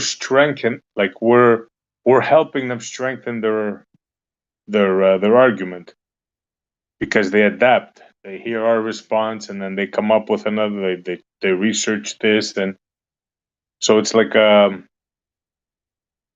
It's like a back and forth kind of a thing. Yeah, and I'm cool with it because like I think I'd rather do it with the AI than someone that will like intentionally use tactics to be deceptive just for the primary purpose of trying to make it sound like they're right to the audience. You know what I'm saying? Like I'd rather do it with a bot, like an actual bot, than like a human bot.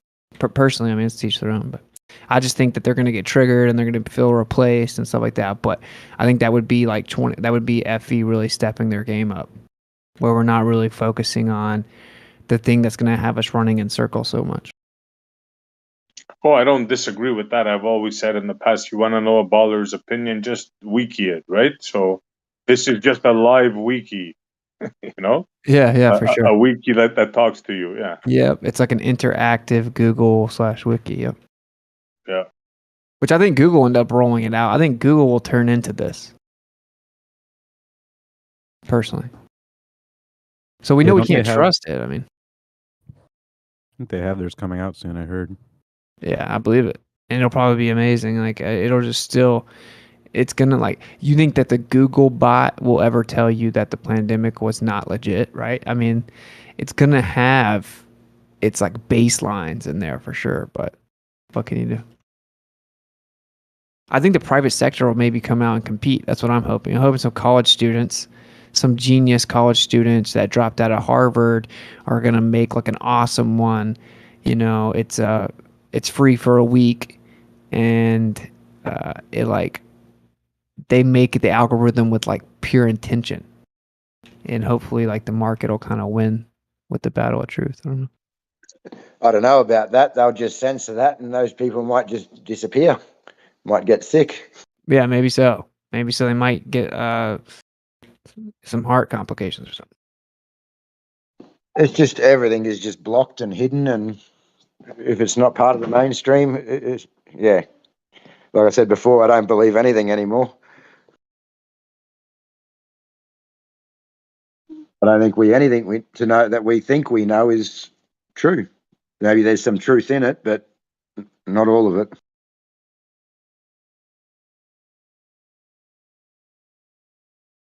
Yeah, it straight up says it says you are correct that if the Earth's rotation were suddenly speeding up, it would require an additional introduction of energy or a change in the distribution of mass to conserve energy and momentum. That's why they claimed when the dam was put in, it changed the rotation. A dam? Remember when they built that the biggest dam in the world in China? They claimed that it slowed down the Earth's rotation. Yeah. See, that stuff doesn't help them out. This is why I keep bringing it up, and I know a lot of flat earthers are kind of like, "Oh, that's so small. Why do you bring it up?" And they can just get away with this saying it's not a lot. But I bring it up because I know how damning it's going to end up being. It's not a fixable problem for them because you can't. If you claim it's earthquakes, you have to show the data, the specific mass distribution that the earthquakes cause, show the change in the days, and how it perfectly matches. And then that's